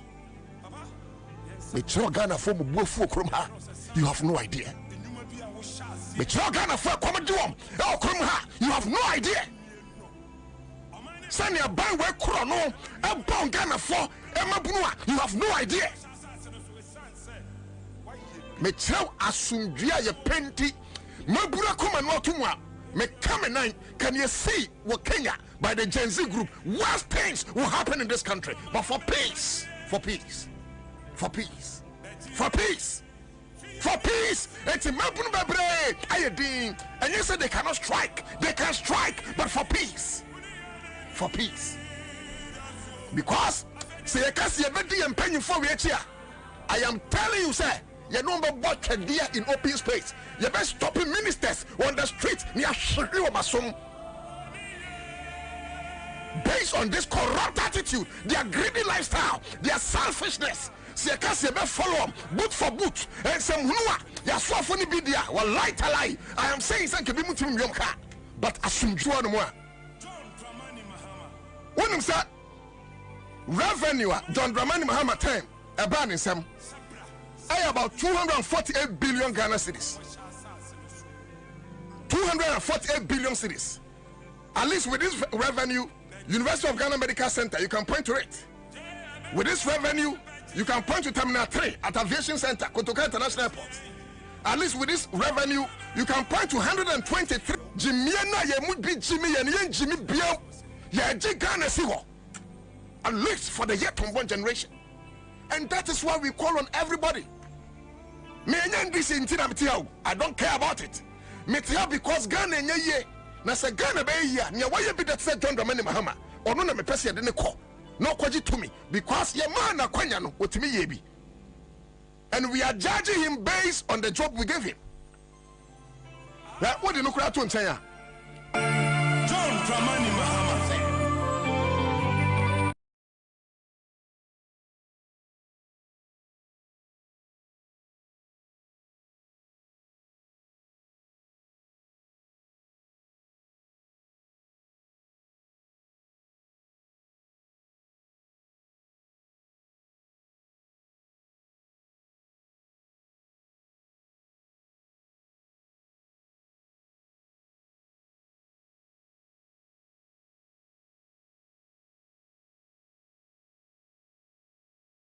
I've heard this thing said so many times, and I wonder the basis why they say so. The NDC has no social intervention programs. It's the funniest thing I heard. Who brought the District Assembly's Common Fund concept? It was the NDC. We put it in the 1992 Constitution and said 5 to 8%. Ordinarily, lawyer, Ubi Sami ordinarily and penny for Mama Kwaba. Ubi Sami ordinarily, I mean, and Kabisam say, how many people Nigeria say the country is always a wrong direction? And of course, I'm saying 1 can make 7. But 9, oh no, coming can 9 there as I was rude. But for such a credible institution, cast 9, not just against them. And if they think say they will use spiritual means, the spirit of the Lord will rise, and his mighty right hand will fight for his people. I'm telling you, they can bring their ghosts and occultic spirits, and they will know that there is a superpower, and his name is Almighty. Sure. And they can keep on. They can even sacrifice their human beings. But as long as our Jehovah lives, he sits in righteousness, and he will make sure that justice will be for the people. I am a ghost. Never knew to me. Ma men cross over quickly. Menen na techi Eric in Trinkomo. A year napco. Kwame Napo only full name grading. Nations Builders Day. Call so. It didn't the obwa. Ninani said, and Kwada and ye Juma, woman your permanent Juma. That's the meaning of Napco. I Nana to say. No, to Yamedia saying, yes, young quiet. Yamedia Chamu. I am Wakasading. Mebacho. So far, how far? My name is Tebia. The producer Daruma. Over Facebook or the Atoho. But over Facebook, I know share my. Obi over Facebook be so. Me acknowledge mo answer na share discussion ase. Nti wa wutie me bia oba na wa kire me bia wutie me free no boarding. Na krata ni me pese me hunu se official answer na ye gina so wedding komo. Ministry of Finance ana krata free. RE petition to pay our 8 and 9 month arrears. So it means they were responding to an earlier letter, Modiako. Also, we acknowledge receipt of your letter dated 5th February 2024, petitioning this ministry to pay 8 and 9 month arrears of the erstwhile NAPCO trainees under the then NAPCO program. Copy attached. The Nation Builders Corps, NAPCO, was under the office of the President, and therefore any outstanding payments on the program will have to be validated and submitted to the Ministry of Finance by the office of the President. We advise that you be kind of roots, whatever, your petition through the office of the President for onward submission with the requisite supporting document to the Ministry of Finance. And finally, we count on your cooperation on the matter. Aggrieved NAPCO trainees Alliance, Accra. And this is signed by Eva Isalba Mens, Chief Director, on behalf of Minister. Copies made to Minister himself, Minister of State, Minister of Finance, Deputy Minister of State, Minister of Finance, and the Acting Director of Budget, Ministry of Finance. Me bacho, Krata be saying, Aba Makachi. I know you may far Queen Wisuna, Intia, but you for Naminam now Kufua, Abayan Buyan Quasia. Oh! I know correct, say. Abayan Mukasia. Nasa Abayan Buyan Quasia. I know you. Casa Denka Kramame. Sa Abayan Buyan Quasia because before be a Juma, no be a Jumana Busuma Kuno, Busuma Watch, Busum do in Sia, Ebumu one day do Akuno. Na unti omo kana obi pia omo etiko so omo nko fie no enye kwasiebu uja sa boso me do saying how are you serious 19 months how no let me speak the fact you see or how anapkofo ekomu we are going through unrelenting anguish nti let me speak the fact and obi owo memu we follow napko dwumedie no enim say napkom bebunu no aban ebu yen kwasea we are just looking for platform ebe mount na ebe make aban no say aban ne behu say dia waye no yen kola nti yen hu dia waye no say we bu yen kwasea na the right time no yen so yebe equalize yen kwasea na odi ayeden odi ebu yen no. Let me come back to the substantive question I will be saying. On the 5th February 2024, the petition command finance ministry say on share na share one more release funds na omu fenti anapko dwumedie no na endra na minya response from the finance ministry. The letter no call na no to yet letter call on the 5th February 2024. Endra date May 18th July. No what the response in the by. It take 5 good months as an Ministry of Finance at the response concerning your arrest. 5 good months. 5 good months. So you see, who say content of the letter no krano photocasting you can be insubstantial. They say content of the letter no kra aba heden aba enim in the sense that you say when say na ko dwumedi asi yes Ministry of Finance no release funds this year na ko foka Parliament a omo ko ya omo close scheme no yes Ministry of Finance budget presentation no omo ko indicate say na ko dwumedi na ba ewie. Every annual budget presentation, we are on a former Minister of Finance, Honorable Kendo Ferrata, no final Kojumedi and Ship. So is the ministry telling us that they don't have the records of NAPCO trainees? In the NAPCO Abeye before from a Ministry of Finance. Okay, Kratano. Maybe we should give them the benefit of the doubt. Because Kratano so say NAPCO ni a creation under the presidency. Meaning say Ura Bamia directly. Na share and Ministry of Finance say Office of the President Nankasa Emma mo clearance on number dodo anyone say Tromacano na eno no ba Ministry of Finance answer no ma ho adwuma enti o musu say mo wo yes and I know to remember but I want to establish the fact to say Ministry of Finance one more incompetence are manifested in this letter and I'll give you concrete facts. One, you can say Ministry of Finance can actual letter we bring say yen for petition and co-presidency. Is the Ministry of Finance telling Ghanaians that there is breakdown, communication breakdown between one Ansah and the presidency? Is that what they are telling Ghanaians? That there is no more coordination between the presidency and then the Ministry of Finance? Into Yankasa Yemfa and petition presidency. So what is their responsibility there? Fast forward, and this the letter of Minister of Finance there but exposed the Vice President colossally. How? And the Vice President, Dr. Mahmoud Bawumia, the flag bearer of the new Patriotic Party. ɛkɔ voter region on the 2nd of June 2024 ɛna ahemfo ni bibisa ne sɛ Dr. Mahmoud Bawumia ndabunu ya wankasa ɔfa ɔmo adwuma yi ɔde ɔmo ka bosom akono dabe na wotua ɔmo Dr. Mahmoud Bawumia egyina ɔhɔ oti region ɛhyɛ bɔ fɛmfɛmfɛmfɛm sɛ o ɔne Ministry of Finance koraa no ɛbɛ collaborate na ɔmo release funds na ɔmo de atua na kofoɔ no nyinaa. It's been 1 month. Say Dr. Mahmoud Bawumia ne bosha or share no. So we do you maybe anka oji di say anka Ministry of Finance commercial letter we am. Dabi. So that comes to expose the lies of Dr. Mahmoud Bawumia.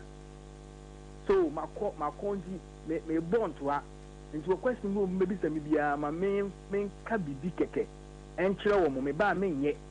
Nti sa boshe solemn promise obe make ya say nam kofo no ne finance ministry ko collaborate no wetua yenka no sana eye boslemika nti monsusie mu no nanka ministry no modecrata ne koye no directly no mo ne presidents ne endele na katua bi ho no mu a omuntua mo enyesa because for instance o hwe nurses na wo mo yanda Ghana Health Service so abra o mampani abedi akire ebo apro no a nurse ni bi ko bisa say training allowance ne man no wan kase wo ko GHS or see straight on the finance ministry ko di nkomo enyesa exactly and you see the reason why I make kasa ni say nako enya the foforo e wo Ministry of Finance the records are there it is a letter bro now to say unhia appropriate documentation or the ayenka na dwumadie no was established under the leadership of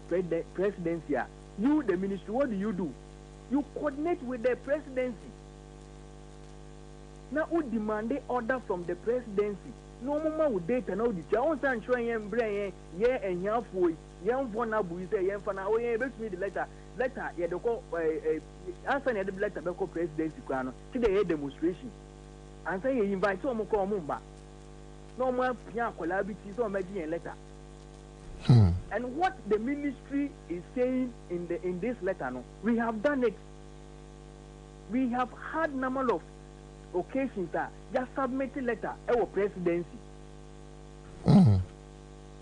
We have had number of occasions that just submitted letter our president, vice president in the office. So what the ministry is asking us to do is not new. Okay, time. Yes, let's manage our time in 2 minutes. Let's manage our time in 2 minutes. Mami misa we 80. Ose ebi mo hanwa 19 months in Tuamoka. Moya den na mudidi. Minya ekwanya ye fast bidi ya na me kan na me siafem. Because na kofo ni bi wo ho o ma setena ya ayoho. Toothpaste kra wo di fifi kra no. Ebi musle ebi anapo mo strand o mo di atwitwi o mo. Oh. Because abino are disappointing and hugely. So you school and you cry a national service certificate, you cry in degree no. Now abayan fast you made the young man you did pim yan KBanka private sector be fine. Okay, so that point is well made. Finally, make us rate NAPCO. Nema me view on it. Because we are one of the leaders of over 100,000 and conform room in NAPCO. Any over 2 billion money inject here. Say now be overrate 1 to 100%. Mom saying now I'm review on NAPCO. The American is scheme the fail. Scheme the fail is the more 39% to cry it is still failed. 1% it is still failed. Scheme no accomplish the rationale and target what plan is and can accomplish you. What they for now I can say it was a populist scheme. Populist scheme saying scheme ababu amu amanya juma ya populist scheme. Na ababu ani ye juma ye nankana na ye tifi o comedy 9 months ya ye juma 9 months. Arrears ye kan wan se me ye ndo obi ti o be na je say ye nde. E from 2021 arrears. Hey. Wan se mo mu tia ya edemi ya besi 2020. Ye ntwa mu ka fiti 2021. A year 2021 arrest and a year can once empty piano. That's why I'm telling you that scheme no if a floppy scheme no it didn't accomplish the rationale of which it was established. Okay, me Mami Francia. I know so. Me rate you more. Now 1% and I made a scheme. Honestly speaking. Oh, mom, 1%. I'm telling you, my mom will take 9 class. Say you feel. So I'll give them 1%. Ah, now unye.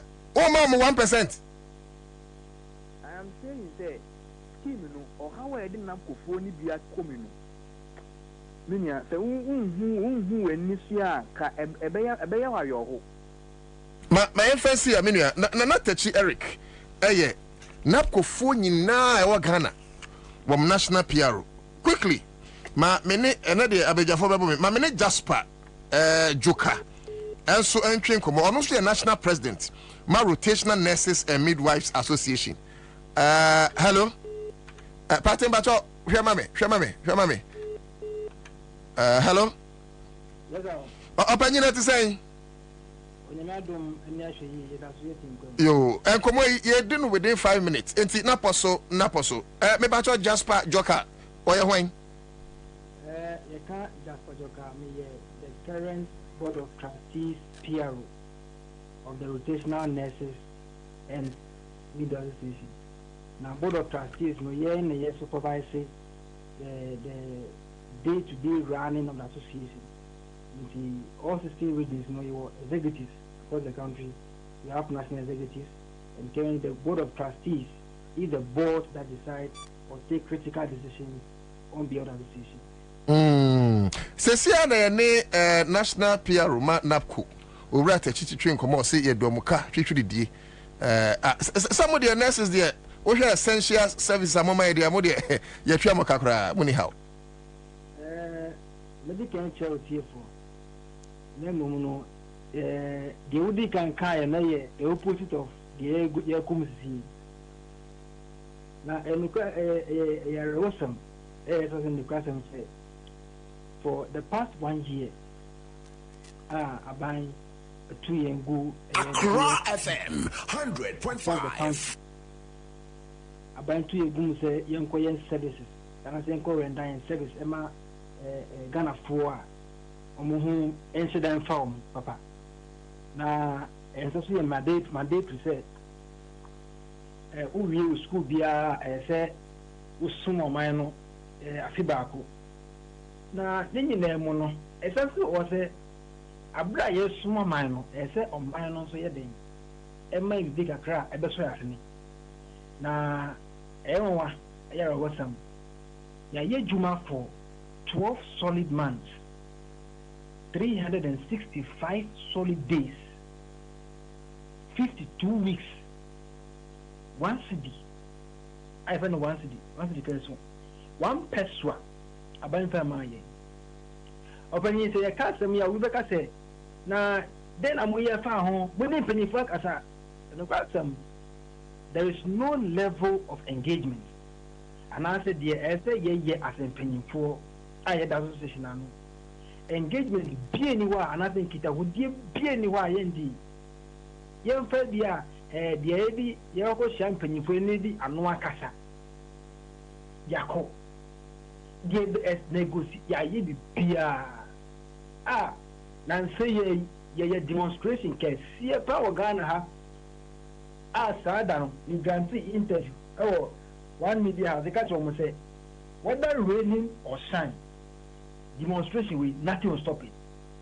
And we had threats, we had calls, Accra FM.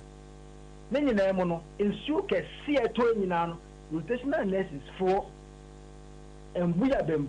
A son say, yet ye come at the nibre, and a deceiver one sense. That done a demonstrative. And pass yes, Simon and social here, and young Sayachi, a hawker, a saying, say, the air yellow or through a Taichi.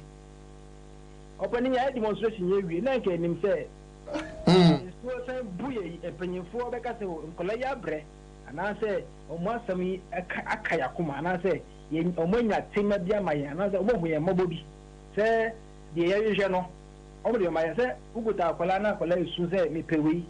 The Aquanis is open with the manner, soon be giant. Then him say, I buy him by your bar time.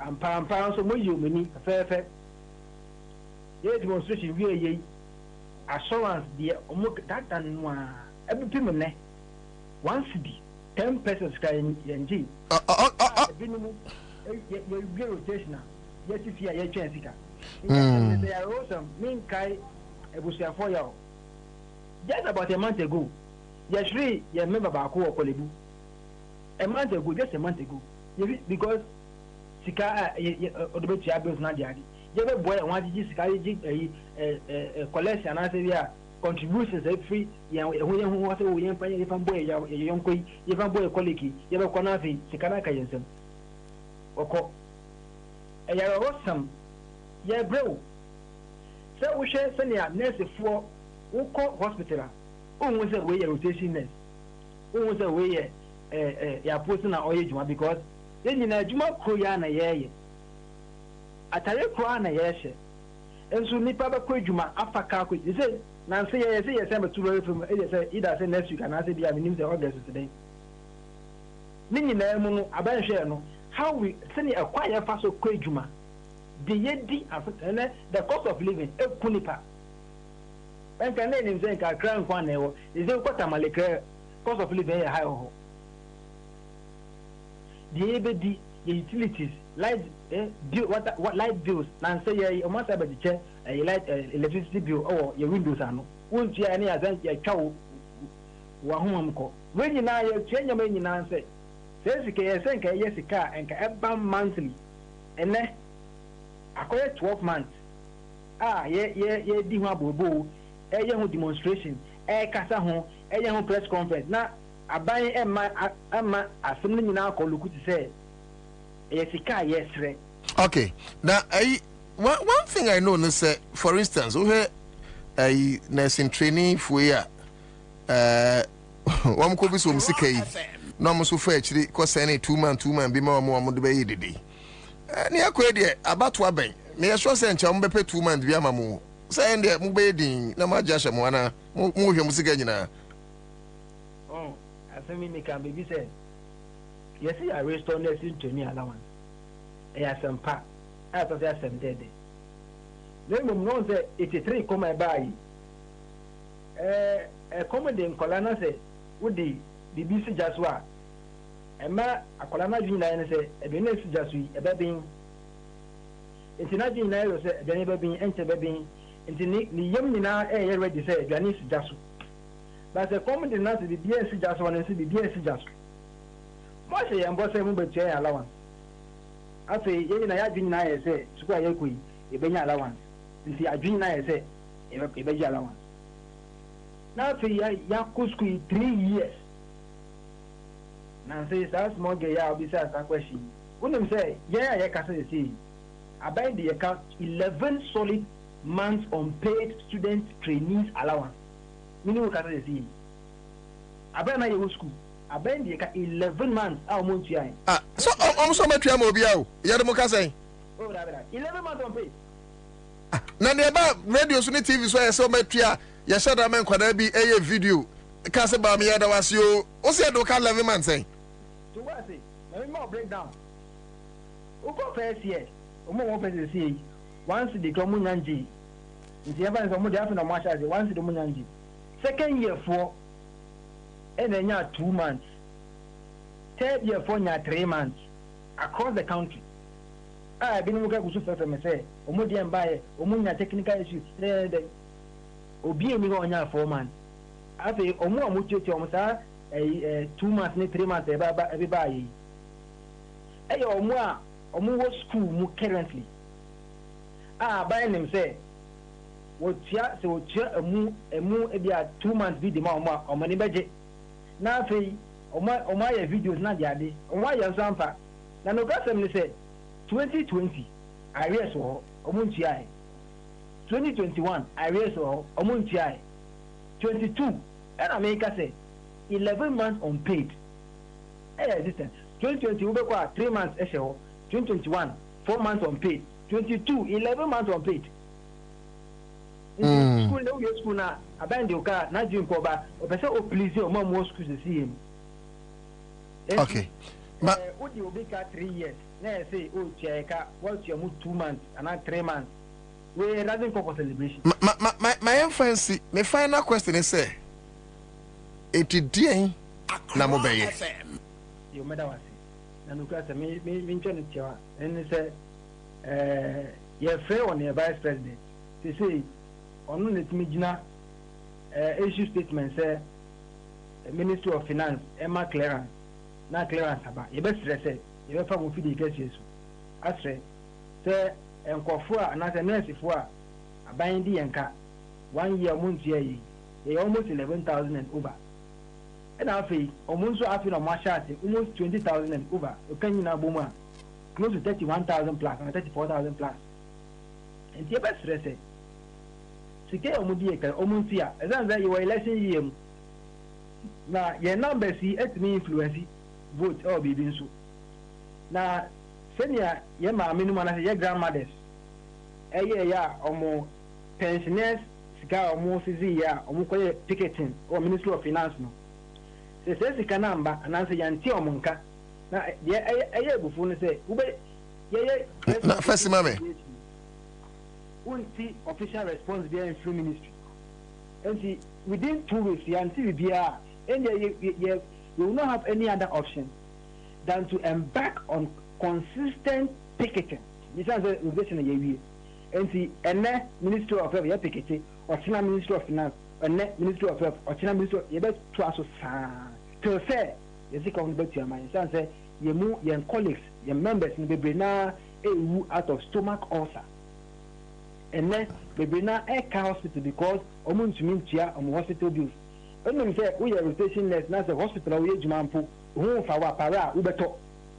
There is no a cover say oh we won't for now human we dibia no osa e betre and then ye pam rotational nurse every a dia and a funeral for a pam omo e san say almost to mean chia omo rent bills.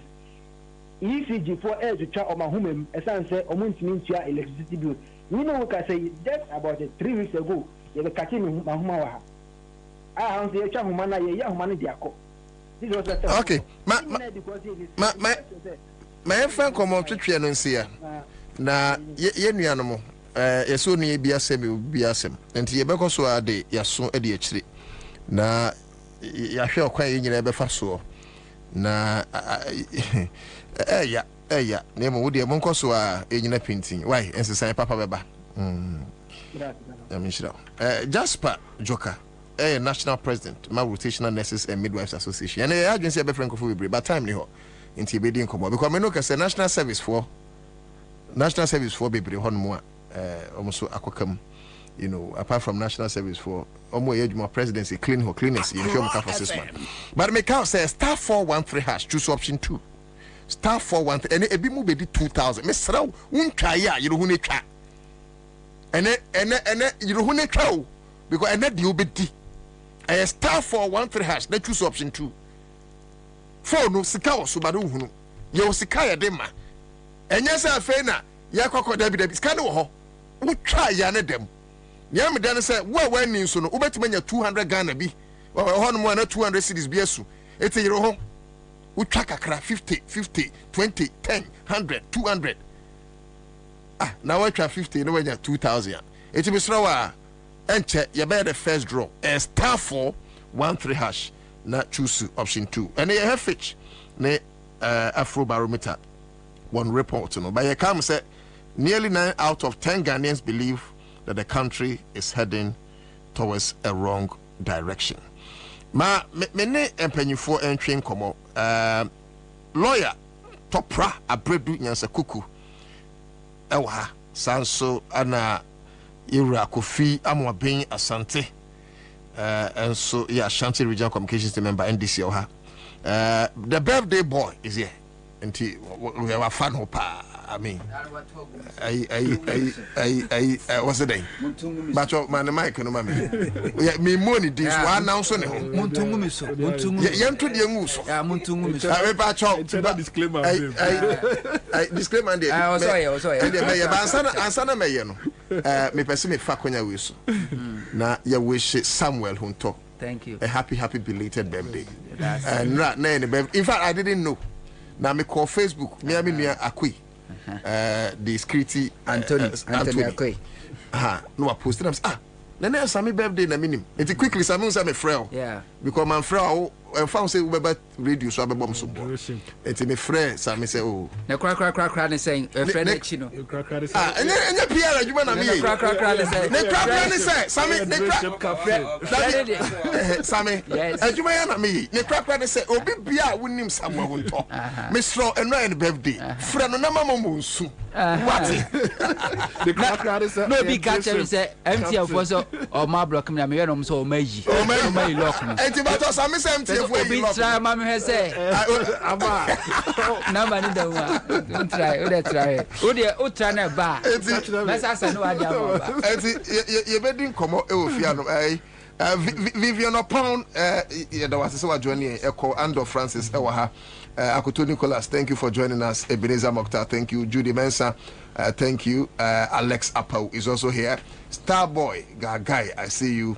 Olabi Roslyn, another time no kopa bebe juma. Akoto Nicholas, okay, so thank you.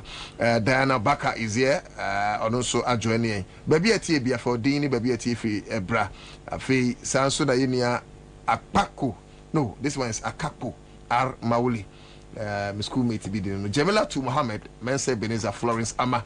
I see you. Can Gavi Samuel has also joined us. But one Mudi can say ne ya Mudi Ako H Musan Senemra na Yakro Legemo lucrative. No na CK Mansa John is also here. Hannah Paxson and so I join here. Hey, Hannah Paxson they say Gaga wana and Hannah Paxson for Gagantuali didn't Kwashi Noble Agopa Ewaha Malam Zak Sana Kujua Sempa Furniture with David Nate Tokuli and so Ewahanom. Me pacho Munfa Edine Brana Yan Wishim in a maso Akabule ne Savior Yamedia Munina Obian Fabra na Yan Wishim star 413 hash na choose option 2 na the first 2000 Ghana cedis no ubidi star 413 hash na choose option 2 mbenyi for mamunyi na kwaba yeah mamini can issue me disclaimer me pacho empanyifo ya etiti hey ensembia same oh bibika we bacho we do birthday ye simple me can we disclaimer me pacho anytime I be home studio have ya so wo ana we show no nyo na show no be issue disclaimer mate boss eti no me pacho ensem be kan bia yo monsem enye station ensem enye presenter ensem okay empanyifo yamma ma me say free lawyer so lawyer send your time na you 1 hour 10 minutes okay it is send your time na you ntino ye de bebum na ye san call round next round we are and just so na mpese ye channel e bia 10 na ye we are ya pick another topic send your person ye ni bia oh yeah me the consensus o parliament ni tie no bia fa na dwen bra into pa ye first 10 no problem and you take e yin answer I can say fetch no okay I know to that con ene medinchia ema woni wetiefo nyina ene ahwefo so mo hwe yin ene menu anom mpanyifo a menu omote ha no nyina michia my brother back on your no Setamukui serious scientist or no say wa be join yen and my brother back here adwuma wala tepa your friend Nicholas Kweku Jempo or na was sending a message no michia no pa no to that con so my catcher say me I'm not your regular politician. It is today I'll be a bit controversial. Okay. Very very controversial. So what share page for way now a public opinion no more sort say and then public opinion is the sum total of views expressed by the citizens on important national issues. Say a amount for opinion. Na ye de aton say ni ahwe say bibia wo ye nimu no e ko bifa ana e ko yifa e ko binkum. Obi be bisa say ho mfa so ne den. Mfa so ba ko pa e wo ho ne say aban bi wo ho no mo a na ye yes pose we are e put on 8 toes. So what I say ana say so we leader bi na ye post we efa wo ho a na wa hwe kwan a wo de wo wa kwan e be den e be fa so enti e boa wo pa na to da ko omo say ye de mahama ye wura mahama a de bia meton no be bia me be ko bia na to enim but there is a problem kakra no when I make say ne me a bit controversial no na to da ko me yeah before we controversy my announce say ene da omo ye memorial lecture Akai Ura Atameos University of Ghana and no obia enhye so am I. Okay. I know to dako me controversy no and I may basso no. Yeah, me Latini pa me fi Ekropon constituency, Ekrapim North municipality na befi. Me call school or Latin Anglican GHS. There's a matter attache. Na me ba Ukwapim school. From there na me ba University of Ghana. Me go University of Ghana crampo no. Na me tell Latin na me deba. Me fi no, me say ko University of Ghana bi me ko ye LLB. Still na me fi Latin eba. Time na me ko Ghana School of Law, me fi Latin in Eba school. Ne kra ne say. Me have a master's in public administration, me fi Latin. Me chow say matna Latin. Yes. That's what I want to demonstrate to you. Okay. And I'm very independent person. Very independent. In as much as me a lawyer, I teach at the university. I have taught at secondary school before. Metro books. Metro more than 12 books. Wow. Yes. You should be at university. What is recidivism da? Recidivism is a man for that prison. No man, no more. At its highest level, men are mature. Should Africa be compensated for slave trade? Men are mature. So I'm very independent in my mind. Now, not to that, could be also a Kwabena rage. So I am taking care of NDC. It's not many brain. I am independent. Obiambo me pay. But this is what I have been able to observe. Now, not to that, could I be person menka? Omwe redia who say Mahama Bewini. And because of that, no, PC for no money Juma. I will say it. The PC or work upon constituency. NDC PC, no. Yes, your friend Evans Kumoji. Okay. Since time I to Obama, he has been in Ghana for only 3 months. He's resided in US. What's it? I may say, Fitama to Obama, no. He has resided in Ghana only 3 months. Yeah, when him trek, I mentioned trek, trek and say, Equiapim Wakre. Hey. Equiapim North. True. Equiapim South. And in Sahum. Ning na MPP for the day. Ewini. But what has been happening? They say, if you offer yourself to be a PCR, yeah, that's the NDC winia when you're cranonia with DC. So their target is not to fight for votes. Their target, they say, I want to contest. This is serious. And if the president winia when you're DC, men you're crano, how can say Obi Ayato Abamano? See. We are supposed to catch me say regional chairman and him say something like this is going on. The guy have been in Ghana for only 3 months. Now, if regional chairman can say Onima, then he's not supervising the region very well. If constituency chairman catch me say Onima, then I see a no crampo. You say you vote of no confidence. Then Onimu Evans Kumoji have been in Ghana for only 3 months. But this is a serious allegation. Do you know why? Any allegation, I am telling you, it's a fact. To me, it's an allegation. It's not an allegation. It's a fact. No, to you, it's a fact because yes, you are speaking within the constituency, he's not there. He is not there right now. Time or buy time now, a transfer of votes, no, or no first, no, or constituency. You know, be contesting for peace in a Kropon constituency. Until or buy transfer from Okre to a Kropon constituency, walk back. I'm even learning. Say last 2 months, press conference between Etiano. Say on Tana constituency. This matter needs to be looked at. It needs to be looked at. What is he waiting for? Say I can't 3 months. You better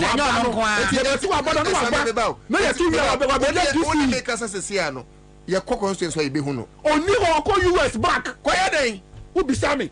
Yeni Sammy Wuku, who have been the national youth organizer for MPP. Hey, who have been the youth organizer and was a year organizer of the MPP.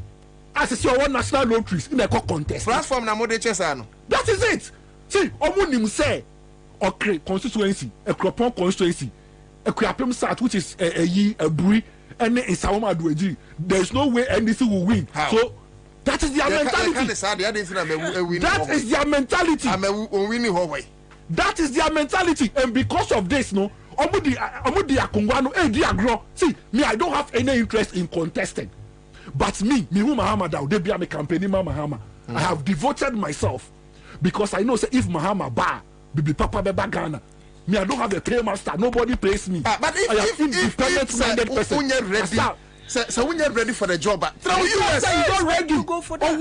Also sit at your US. Make somebody wait there. You go. What target? What the target? The target. They say Obenya DC. No, you DC and then crop for no more board. No Obenya. Ye PC no. Or the almost share position be and all be personal assistance. See, I am saying this. I know to Dako. Many na brepa na make say me. I know say 2024 December elections. Mahama Bewini and their faith Ekano. They are not far from the truth. Sir, from we should be doing this, and I'm happy sir Sameka so raise issue. They are not far from the truth. I think sir, more pieces ni MPs ni muntie. This time we will come and name and shame.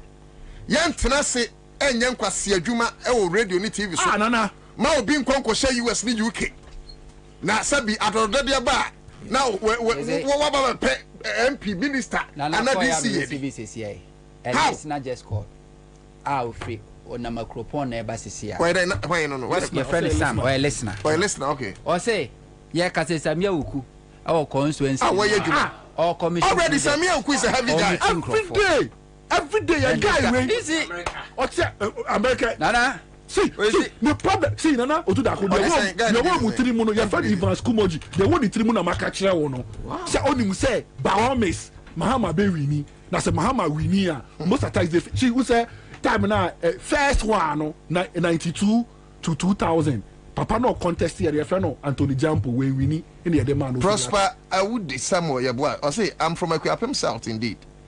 But you saw Hormone now, can I say? Yeah, we're a Kropon constituency, Kwabena North. Okay, no. When you say NDCPC in Kwabena South and North and Okre are not serious. They are not serious. They are not serious. The truth is what I am telling you. And we have constituency chairmen, we have constituency executives. We have regional chairman. Yeah, obi a what me be a ni peace in serious. Bra Facebook never try me See, me. Obi a what I have a strong conviction. Say Mahama Bewini. Sure. I am not asking for position. I am not asking for anything. They be able to me car if you like to come and help the program. Say the boy Mahama who they will. Tu feel like me feel like na me bay. They be who me want me feel like. Saturday be who be feel like. Me feel like na me ba. Oh wow. Obi a oko school kra wa metra hostel. Me I know the topography of the Kwabena municipality. Me mama if you Kwabena me papa feel like. Yehowa. I have been there. Na pate I say so what I say. When you interested. I am very serious. Very serious. O consequence no. Very serious. Sorry no. So what the American say? You need Samia Uku neko. You need Samia Uku neko. See, me Samia Uku crop up but me a problem. No, not to that. Could you know the problem I have? Me ba no aka problem. Obi the 1,000 Ghana. Okay. Until problem there. Yes, Sikaba was a problem. Hello. Yay! When you na who dey say dey try here? I know what 1,000 Ghana. And then me ni kokodu sika yeah free line so bye bye me ba to wo tie me won so betimi adisese ya and ye chess capudo 2,000 3,000 for phone na daily ye some next draw sese ya in the next 5 minutes achana 10 yeah the next draw star 4 13 hash na choose option 2 mame asemfa today may be your lucky day 84 phone na dial star 4 13 hash na choose option 2 sika no fia eti udi ya ne asene amount na ekwenu lawyer fa 2 minutes we na yeah me say kana me catch say me wo problem no me problem ne say my catch say matna Kwabena ho no mo sa up to today hwe anytime I benya MP no ofi outside neighbor me uncle Ajemfra Kumi no fi outside and obaye if you want na kwela bi ebediye Kwelabi never stayed there. Ofi honum na lawyer boafo baye, obi ani bebi lawyer boafo efi. Pe ne de doku abaye. Doku ase ni bebi ofi o. Same ekwu ntu ne 9 year Kwabena da. Just last 2 years no be declare say ono ofi mampon. Kwabena mampon. Mi wa same ekwu ni kola si ni Fodua not na ye. Ono echi ni na same ekwu efra. Fodua na ye wo no. Me problem ne say at any given time no. You omo for obi fi outside. In the brain, the only part of crampo bar on tea. Community politics on tea. Here, no to that one say Nana Madukuya. Oh, yeah, a member of parliament. Yes. Wabe contest or Kaikui. When you say member of parliament, no, your man of health insurance benefit. Your man a common fund benefit. when or they sponsor the constituency or what's the CR because of person we need them we need power. You see, we can even capitalize on this to prevent the MPP from coming. Now the yakungwana yebenyano edi agro. Not to that may draw conclusion. No, meka esianu say I don't have any interest to be a DCE. I don't have any interest to be a member of parliament. They are me penny say Mahama be winning election. No, na PC one bam be year campaigner. Obey den young Crawford which no matter about Mahama. Especially NDC pieces, you know, any MPs, no be out when you may. Man for time metro. Bra, never throw to Facebook. Where's it be bright? Tema Central. We see her in the constituency. She's not serious. Anyway, or don't so not your day, but no. Don't so not your day, but no. And near the baby, I make him out. I can make corner, you racofi. I'm being a Santa to us. But minim, Sammy. Let me percent because of the issue he raised, no. Well, is it 2 minutes just 2 minutes before your turn? 2 minutes. Oh, okay. And yes. Sure. You should 10 minutes. Yeah. Yes, as someone lawyer can very serious. Unim before member fit for ne no we here. Na say ya nya djuma fit dem fa so be na also. Unim say in 2020 election. Yeah. Me in Ashanti region, me watchman be a north. Okay. But na me ne honorable Fuseni Donko, a former DC for Droboso. Ye kwatena ni wadubi ase. Ni wadubi ase ni ye campaign sa ko sitama you two George Oduro. Na no ye a deputy agric minister under MPP. Yeah. Enti obi ntimi nka say seat we ye MPP seat, a safe seat for MPP. Eno nti o gi seat na to wonum say o ye den a o mu wini. Yen ye timi ko two George Oduro. I will new Dubiase, and a new Dubiase seat, a NDC seat. And to say, what J. Maminka said, what J title, no, and that's what J. Jumana Mahon, and I didn't know Bruce dia. No way. Party me are very focused, we are very serious in the coming election. Because Ghana for need and so. Hey, Ghana for, you see, Ghanaians will never forgive us. Ghana for venture, Ghanaians will never forgive us. Say NDC. Ye kukwasa na si elusu akonya we ya Ghana for mfenche ye da but to no position be 20 years. Yes, and to fee say a business as usual. What the be your business madam for forget it. And then you are party no ebetimi a passive vote of no confidence in you. Because party na ni abre.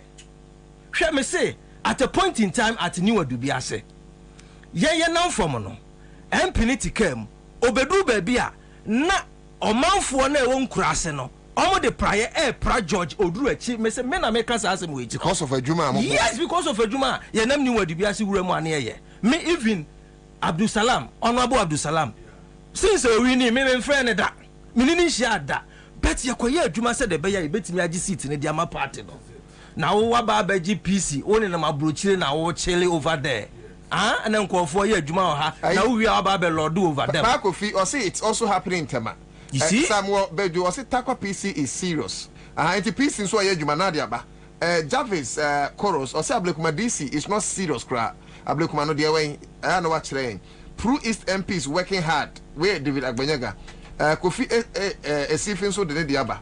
Okay, Anna we said don't joke with Alhaji Taylor. He is serious. Mohammed Bawa there no. Dixon okay, say NDC should sack the PC immediately. In fact, me mom dear Sammy is the first time I met this same way. I was what Nana. What? Is he? Fidia you. Senior, you dear no Sammy your intervention. Is it not last week or last 2 weeks? Anytime I try to bring issue about and there may be a cause when NDC more and you and I was here bring it to the limelight. Near drumping for attention. We can't know some man. Last time cried the one manka. To me no nya fine. A radio soon to me kasa so bia. You know if the truth of the matter is about kuma mpa dem me no nya fine. Obi a wudi birthday. Nana. Ye pemu mama no. Share. NDC Maka this election is for NDC to lose. NDC for person will lose election we are and no lose. Some intervention because they on one time. Yes. NDC person will lose election we are and no lose. but the election is for NDC Ghana for ready. But Sebion Kwasiafo party nimwa, we have to call them out. And when I walk now pese bekano. Hey, peace in Ukraine so kwa Kropon was it MP for Kropon. Do you have a Kropon constituency? Do you have constituency for Kropon? Yes, the Kropon constituency. Oh no contested. Now then, okuji na north na north near the way. There's a contest near there. Kropon constituency, but the municipality, Kropon North municipality. Municipality. Okay. Kropon constituency. Okay. Matu Abama PC. Say on an enco pretty much be kunya. How? You were 5 months or less than 5 months to elections. You got to obey you or mono. I fear chamo as parliamentary candidate. I fear cham nipaniti abridged. Oba Ghana. Ebedi 2 weeks holidays no come back, and we have regional executives, we have constituency executives, we have national executives. Sadia will be NSC just a second. That's the NSC or Domi Kwabena. The same mentality and a Domi Kwabena chairman as a calamity. Oh, had the NDC entime we need that. Messi video boy me send yamao na ele kulima kurugu. And nam door to door campaign. Now we barber shop or quite na chama to na chama body language. No, it's not so say impunity to. Omo campaign. Oh no, Jane so compare a bit in Westie. I know the question serious crowd. People are sitting on the fence. Bra, I'm to info that you know free on them. Hello?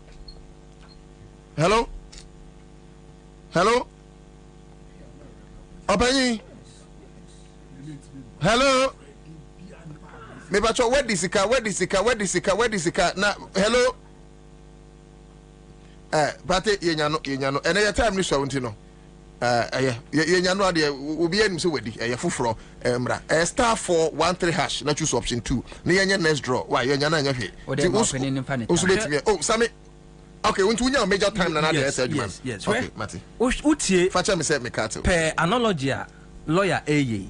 Se utia nature se peace no kra no on tina ho 3 months as in bulk and I say like 3 months 3 months what tina ho nemum ukika weeks any days are wadi ni bomu ana ususu say 3 months nature se be kom kra no e bi kra na 3 months no kra nu ye be kom no nature se 3 months no kra nu out of 12 months wo dey fa no se na coffee okay menua John Mama.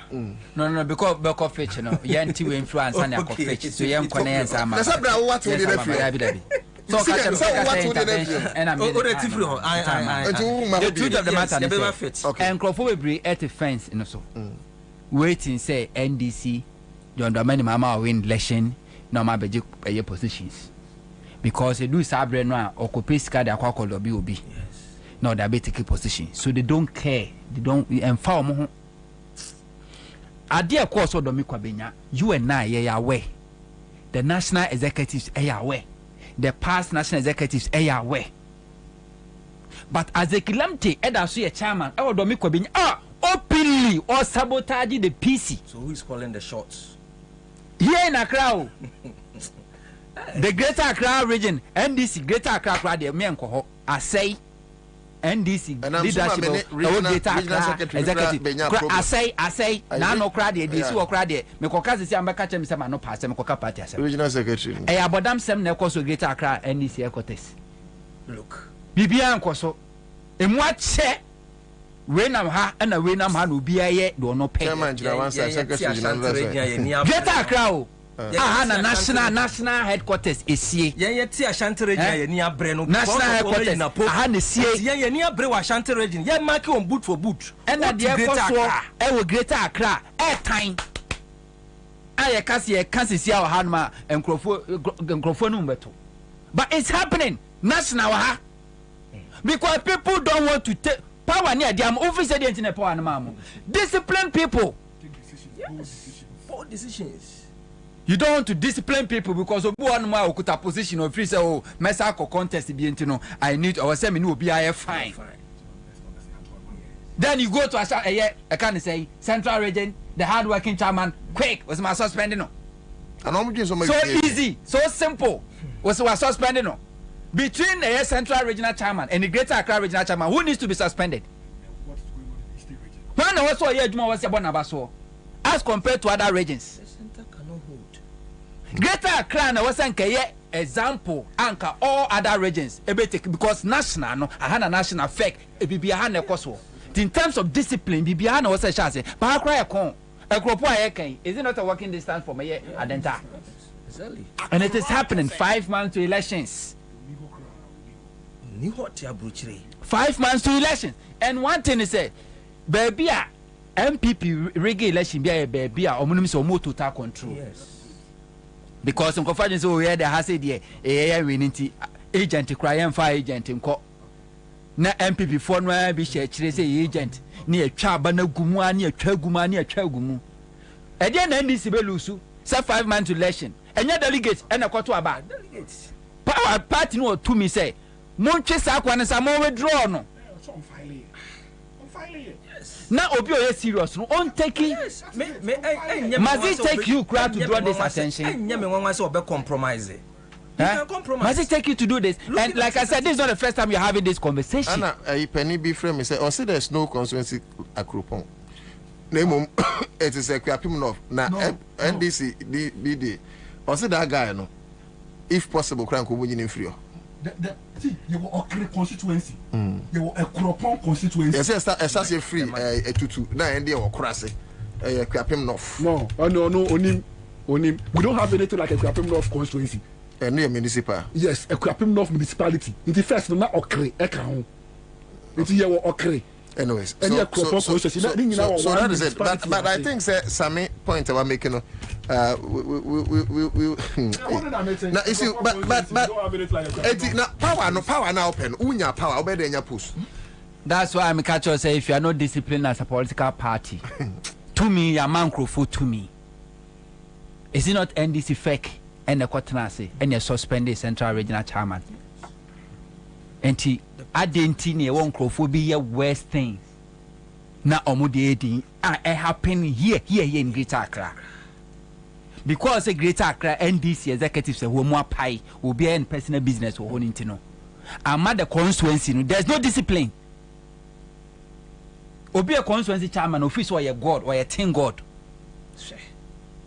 said the and a babu party the same more party no and you'll be asked because and Crawford are for me alliance allegiance to people they don't want to touch anybody for Christ's sake you have election to win Akufo-Addo in 2016 has suspended MPP executives over 480 was suspended almost suspended a whole national chairman a whole general secretary a whole first vice and secretary they suspended them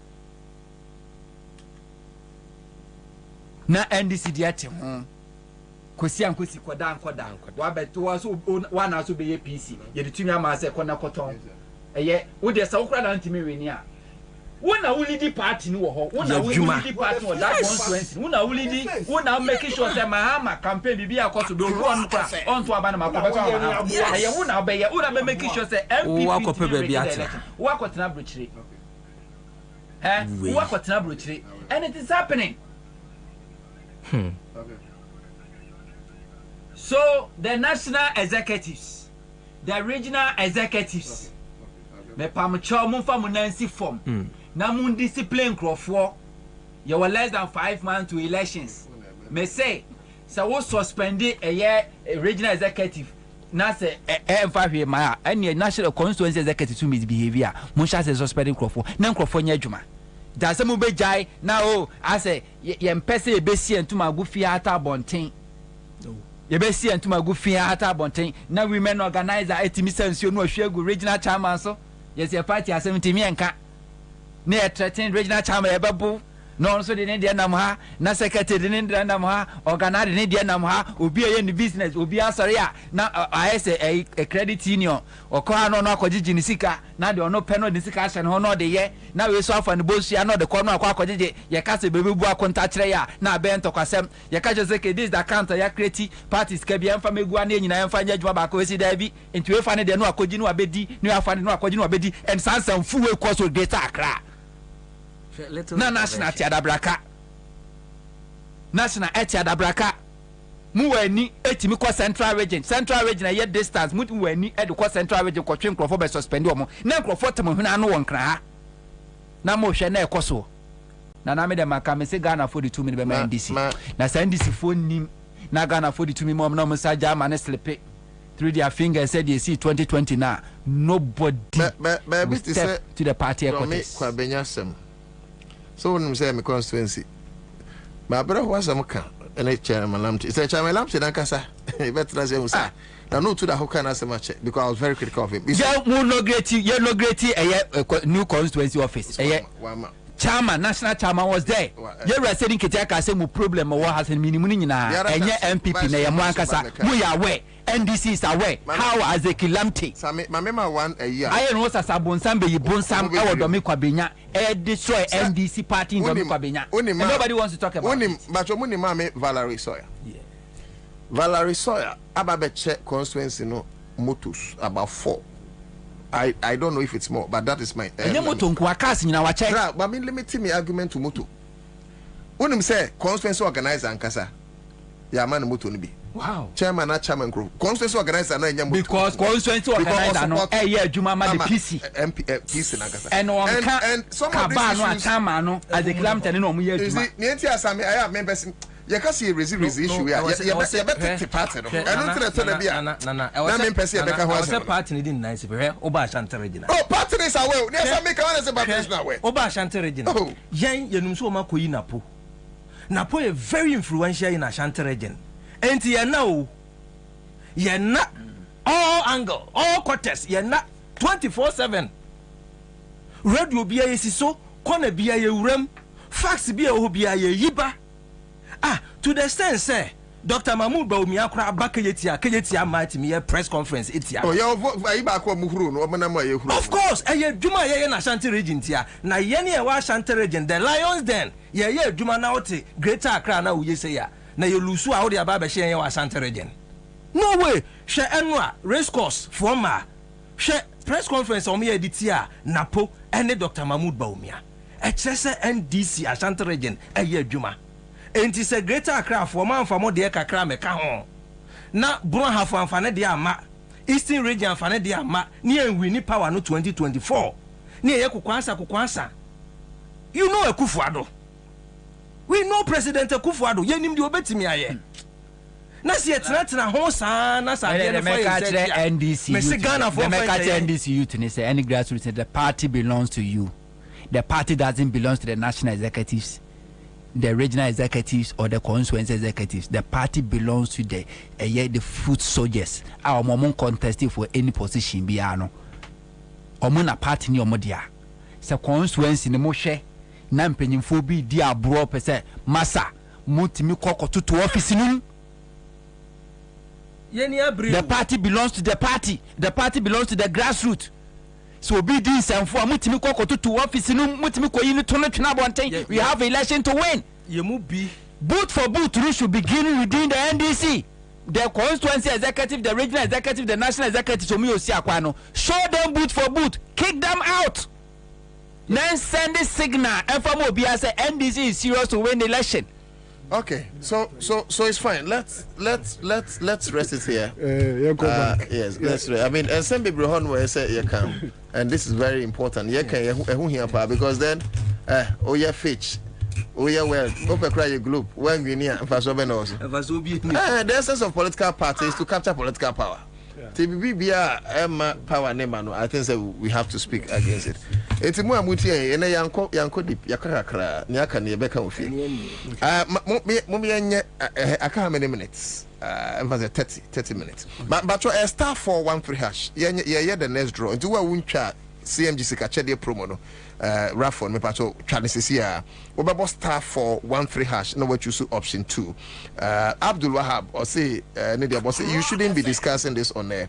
Okay, no so na no Vivi upon we don't begrudge anybody so no so na no Vivi upon us I don't think they should be discussing this on air. Okay, Yati and let me say this that's our problem. Vivian, that's our problem. Vivian, let me say this. Our problem. I am critical of some of these things, but you see, Nientia, Mamma Mukrane say, don't make Kwabena as a case study, no region, no, yen discuss wo ko ka kire o besi na yen hwe nkoso national nim hwe nkoso ye lanche a whole constituency chairman atimi ati women group NASA women group no branch women organizers MNDC no mo na babontia guarantee interview so mo edo mo support ama Salado Asafo ye MPP na party former atro petition the common national na national te ha na time full way cost and some of these things no enye se what be that enye me babo party na de yenka we your party executive branch executive now babontia openly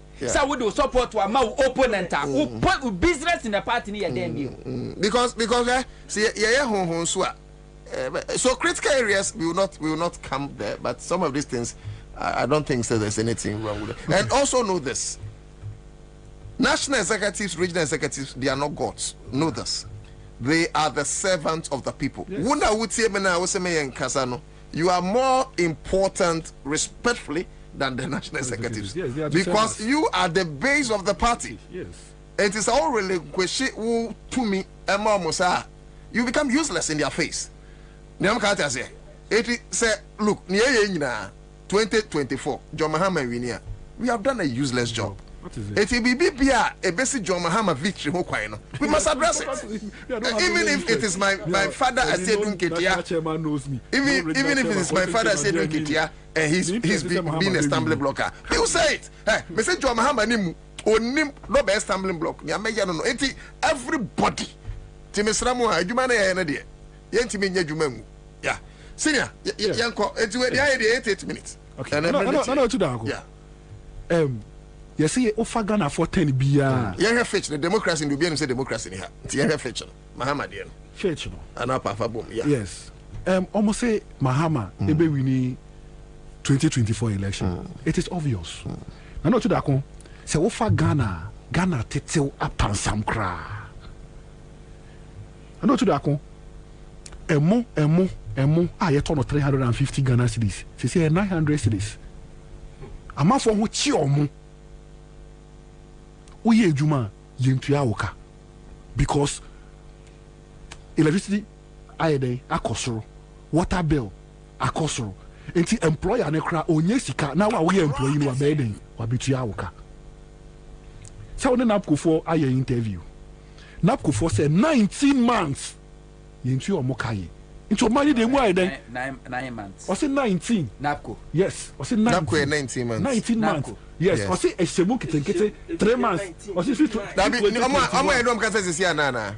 Yes. They be 11 months. I know yeah nurse for NAPCO 19 months. On rotation. NAPCO 19. But NAPCO for almost 19 months. Say semu 3 months. 3 months. Here when we say NAPCO no, the tactics was to use them to win the 2020 election. It is from 2021. Use and down.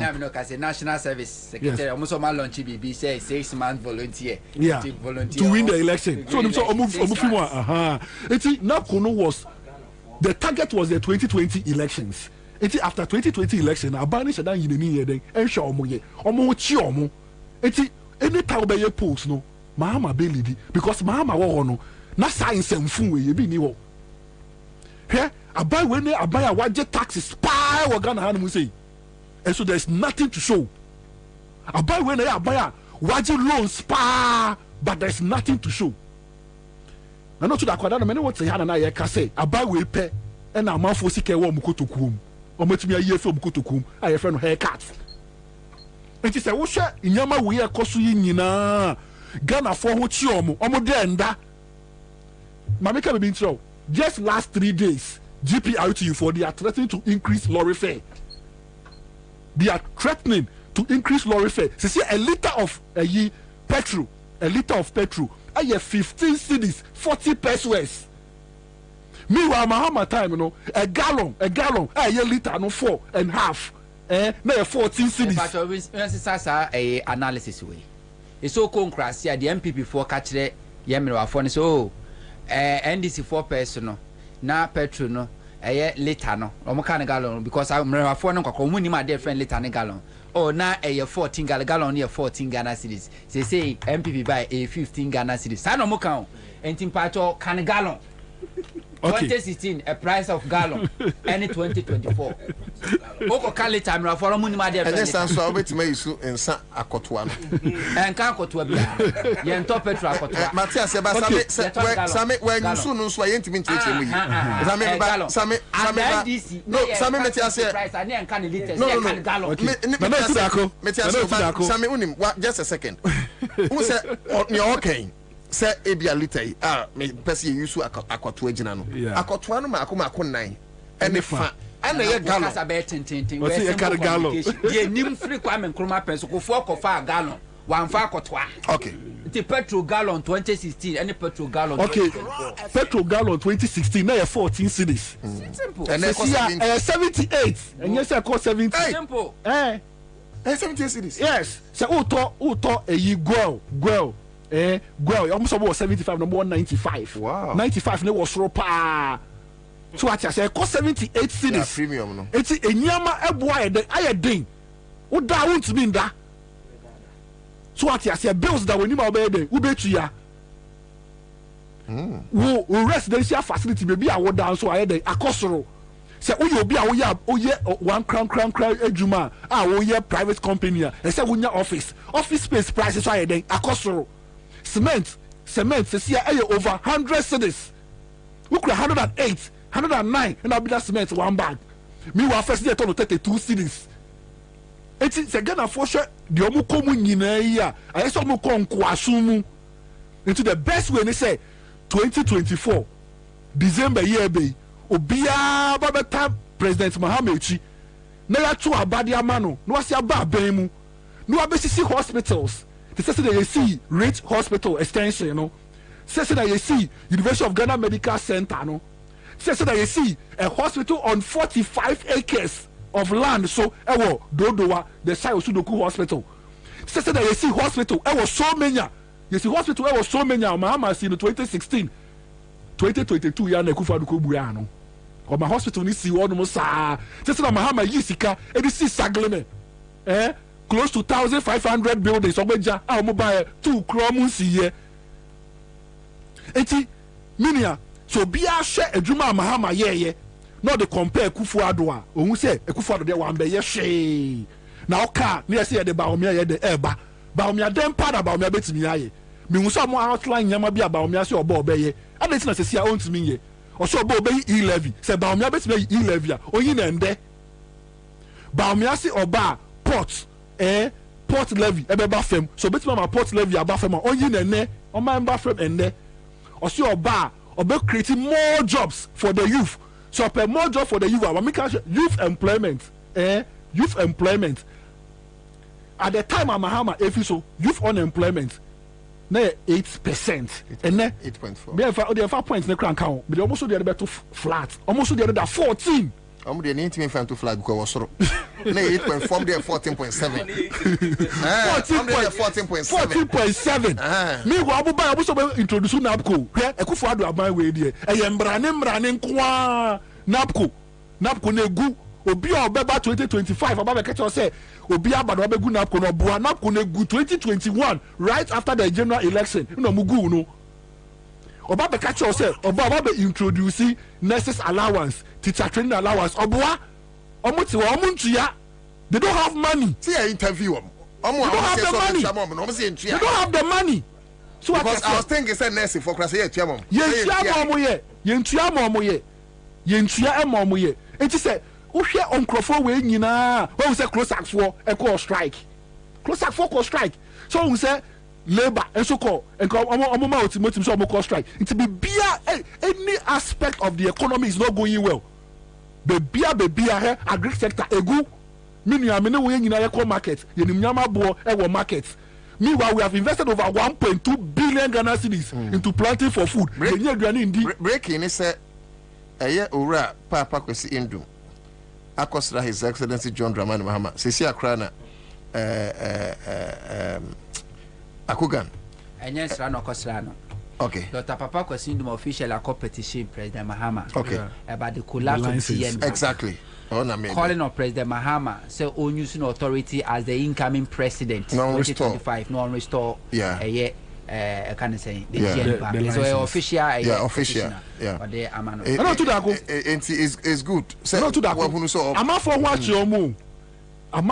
chiomo he about we buy in good banks you good banks say mama for continue fie meanwhile all that you needed to do is to put a little money in the banks for the banks to survive you go no it is say wo hwe nyama we nyina ekoso a nipa be bre we kufu adonsa no na nipa bre ankasa wo da enda wo sorry and sorry ade be che na wakoma abo wo koda so na wakoma ebo because wo koda ye be ma light off so ati ase wo sorry anopa so a wo be didi eduane bo aye den aye den wo be fa car transportation boy de aye day spare parts boy de aye day na say ntimi to car won say mahama koye ne pressure no won so be be say o say time na mahama wo ho no to vita 25,000 Ghana cedis and then ukra 100,000 Ghana cedis who to be to vit. Look at the comparison, more than 300% because 25 at 300% 75. You say 100,000 over 400% in the better vits. It's a matter for Chiomo. Here, Oko market and Nekoto are the same price. So the economy is not predictable. You cannot even predict the economy. It's if you cannot predict what will happen the next 2 days. It's a matter for bre papa no to dako. So that many union ye bre no sana man for so ye day bre. It's a matter for nyina sorry. No mo bedi mahamechi. Na 2024 December election ebetui omontoma mahama. Okay, party Mr. Trainer connect mame. Adam Agbana so quick intervention Trainer connect in mame. But honorable Ansah benya Adam no. Okay. Yeah. Oh Adam Unim. As we speak, John Dramani Mahama is the conscience of this country. Hwe Minua eme say obo figure bi so sika aban we e dey share planting for food and jobs. It's about 3 billion Ghana cedis. Look, you see NAPCO 2.4 billion Ghana cedis. One district, one factory, about 3 billion Ghana cedis. Na obo say sika we nyina na obusa omo say sika na fa he. Say sika ya bobodin ya omo say eno na omo de awura project mo omo de ahwe Ghana for no say sika na fa he hwe me ba taxi driver me fa no from circle say dropping on fa me mraha ana me busa na say na eja say petrol hu nsem te say ana o si minua in 2016 na otimito fuel 50 cedis for the whole day. At the year, Juma Kram may be car ama the next morning or the best started. Better ne, I just saw 300 Ghana cedis and no crano 1 year and so for the day. And I'm saying how? I know be break it down. And according to taxi driver and no more sem na making. Say fuel no said say we must turn no. Na on my na na do dan ko akufuado. Ye tu fuel wo krom ha. Enti die nko a adidi ahe. Anenti ama Ghana for ho kire wo mo saa minua mame mo ade ba akudin iron rods hwe under NDC me ya building technology kakra wo polytechnic under NDC a ton of iron rods 12 mm and answer 14 mm 12 mm no under NDC na 900 Ghana cedis around 2015-2016 mm no ye den millimeters. Ne kasiye yemfa na said it is yes and Satian we ne kasiye na ton no e wo mebi wo ha e wo mu 90 e bi wo mu 105 na ye ton about 900 Ghana cedis and na 1 ton no minua ye ton over 9,000 Ghana cedis. Just a quick one my anti went free on briefly the time in here but my minua in komo honorable Adam Agbana hello. Hey, Nana, hello, Onia. Wait there, Yamreko, so we are NT or can be as a squeeze the Tianka. Mate, me da say, Mammy, can you tell me? Yo, me chow name me bra, Sammy, any or more mutian na. I give you a course why very dangerous, and now, Mr. Say, me attract to be attention. Na, my name. As a credible media house there, mobile follow up na issues where mobile raise akabaya 140 days to elections and nana I have on authority intercepted certain reports surveys sanctioned by national security ni na HRF John Dramani Mahama will win the elections one touch. Now, Essence say these reports available shows that Dr. Bawumia will record the worst performance ever since 2000 for the NPP. Omo after they say they are engaging in a lot of tricks. The NPP force we need election on strategy. I am telling you on authority, someone needs strategy except deception. Now let me give you some of the things we are aware, say, hello Nana Utie. Yetio. We are aware, say, in the past 3 weeks, government has invested heavily in sharing fertilizers across every district of this country. Fertilizers now, President Mahama ni NDC, no free of charge for farmers. They remove the nuts and no for sale. They siphon it to Cote d'Ivoire anyway, because of electricity. District assemblies now submitting list of people from each community are benefiting from farm inputs, any fertilizers. Election trigger, we need to let people understand, say, these things are not they will not do it again, say, God forbid, Omunya power in 2024. Number 2, national security, I release tracks, I call around communities, villages, I drilling boreholes. For the past 8 years, there have not been a significant improvement in water supply. But all of a sudden, call around and dig boreholes. We need to let our listeners understand, say, let's educate the people. When you now a deception just to win the election. Say, these projects, better you will forget about the untold hardship. Ebina omudiaba endra almost say national service Accra FM omu 6 months voluntary service. Nana, unem say me I am one of the people are consistently me fighting my national service for. Yeah, pa. From 2017, President Akufo-Addo buy the amount of money a President Mahama a German national service for no, that is what they have been paying. And sometimes 6 months, 4 months, 5 months, service allowance and buy. All of a sudden, call opposition in dada service force they are employing them and now said they will stay on voluntarily for 6 months. Who they calculate 6 months any time say December. Yeah. When they say end December, election is over, then you will go back to this untold hardship. We need to educate me. My dear Faso say from next week, even though me PC, I'm busy, me campaign on my constituency, I will hold seminars with student leaders across this country. Now, service for who said this project is similar to how I this saving, how I recruit, how I use it, how I dumpy and napco. After election 2020, then I will napco. And yet, President Akufo-Addo says after 2020 election, permanent employment. Oh, and nobody, you napco for 1 penny back on train. Come see, permanent, you man, no crowd, then you know, Moji. I can't do woman. About 11 months, it is 19 months. Almost a young Piamama, Akakem.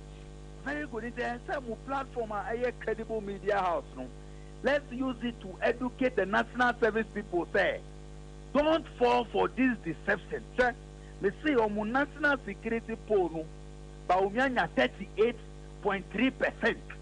And when say a disaster is awaiting them in December, it's almost started say almost that project. Almost shaping of road, almost electricity Me pacho jina ye mame. Wa ho manage twesi jina ye mame.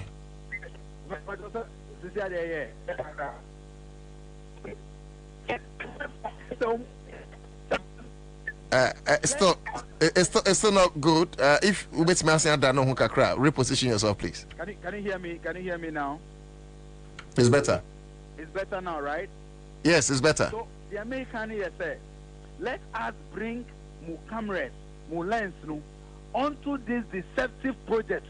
They say someone started a lot of road construction. When him say, and they have gone to buy road this earth moving equipment for every district assembly. Hello? Obietio. These earth moving machines on loan.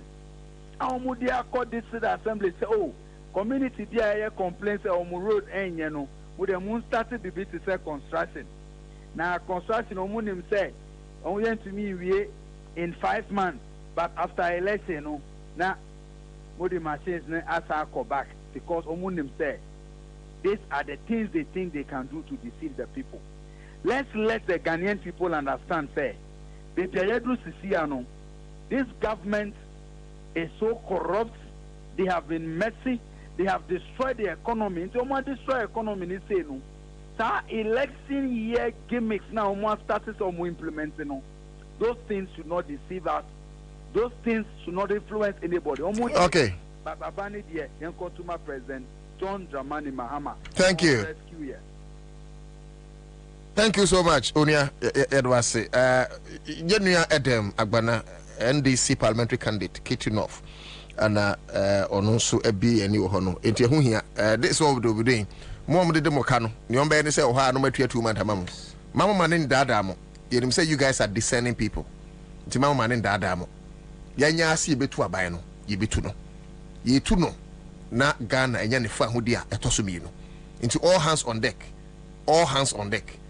Because some me and up could not be tria mechanical dada. And yaka 5 months, now be tria. You think, or person test of crowd was here, Jimmy. Is that no best what now? Tisania, Adam Moka said fertilizers.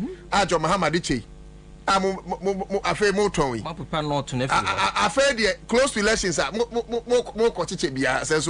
I mean, I'm how on the Adrian Diagram. Until the young Yanma, SBI been matching for us and for the Grand Nomcasa. Yes, I can't for no good. Young Trom say in Yansa, then Crawford say Jimmy Dodo. I'm sorry, but San and Crawford carbon thing. It's been person bakers mejiminti, and I see I know. Mahunu Yansa, me can say we. Timini and matching for me and my son for Omoka Cromsy Jimmy. Me patron, Mama sa and some no mokano. Yen twem, me enim nyansa. Why? Because an apoca they say, you made t-shirt, you better about. Now the teacher got to a wedgie meal. Well, Timiomo ye, Mr. Musu Nyansa. Yanya Juma, senior, yes, uninterrupted. Yes, this run na economy, minimum good 15 minutes to be on fire, Mamma and Queen. Sure, but Mr. Star 413 hash, star 413 hash. Yeah, the next draw. It will be a one try be a funny phone. Now star 413 hash. Now you should tell me this can be. I did bet mama ya cat why so be a this guy. Oh yeah. I could for the moment why to be this car. Yeah, yanko. Nap kunia interview ni. And someone walk no I and someone I so touchy. Na areho say Ghana ni babunua. West Sisu obey juma. Akwa university 4 years. Obi ho kwaye diploma. Obi kwaye HND 2 years, 3 years. Degree 4 years. Na wafano adwuma. Hwe ema ewomu. Wa ye adwuma 19 good months. We ntuaneka. Kosi se osi paste toothpaste a omo tokura de gu brush so e de atwi omo senkure ho odem ma omo. Ah, if okan sa asem no etache makoma. I am touched. Yeah, okay. Yes. Akufuado sabin preduasa. We cram to sabin preduasa because that is who he is. On Ghana for ho. On Ghana for ho say onne ne nkofo ne chronics edidi peche wi a de akabia ensay. O man no be hia enhye emfa no ho. How? So I employ Ghana ni ba obebunu wan twituo. Wan twituo so obekokro no. One fasikai or see obey legitimate work. in any case adwuma no so na create you wo na wo de buy say wo de brand am na ye 9 months untua ne ka na onye den say be won kwa wi abo ana won fa na no empem da ho na moja ba wa kan atafre ye be sire mampani akufu ado ne nua kemu aba omia say kwan a emfie nwotwe omde Ghana fo afa so no enya dia ye ni je ho eno na reflect on the various surveys ekoso no because Ghana fo nyina yo madre say NPP aban we edi bayire pona chance ma omubeko fie omudi bayire pona chance ma omubeko fie 2020 ya tra ho sa because ni efi say aban bi eba otwa first 4 years wi a wo de anya hwe wo husu kura yemfa another 4 years nka no ho na ye hwe so obetimi perform a but Akufo Addo akere say oye super incompetent.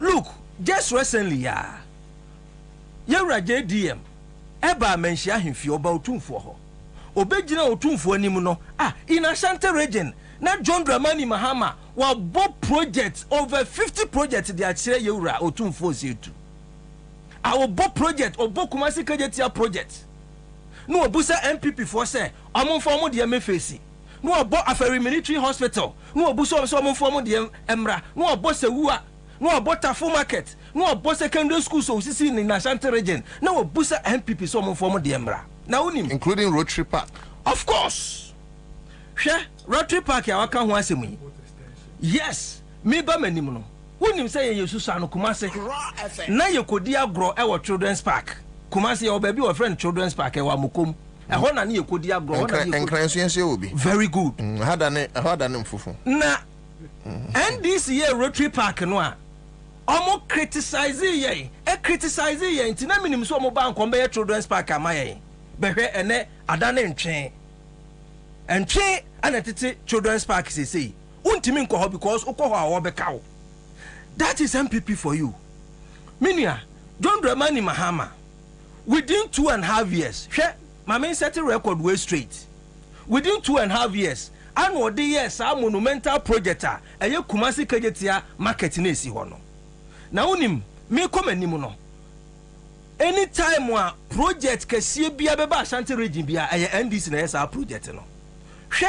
First Kajetia terminal ne wo Ashanti region Kumasi Kajetia terminal no NDC ne sisa terminal ne de ma Ashanti region na de ba ko a ya pa ne se yenso so ye wie project no a enye ne enjoy o enye ne ye che ye wie sa Kumasi Kajetia terminal no MPP ba mu ena MP ba ko me refini din kakra menhia North former MP Collins Owusu Amankwa na se ye fe no Friko ono na ye de sa project no e share ne nsa obedidi ho NDC monumental project in Ashanti region ye ko ba biemu a ne esa besi sa Dubai we san de si ho enye yen ene ye hu adwuma MPP buy for the past 1 year 2 years in their government na omuntimi nche market no enti John Dramani Mahama ebusa na se je na also de contest wonim 2.5 years what the amount Kumasi Kajetia Dubai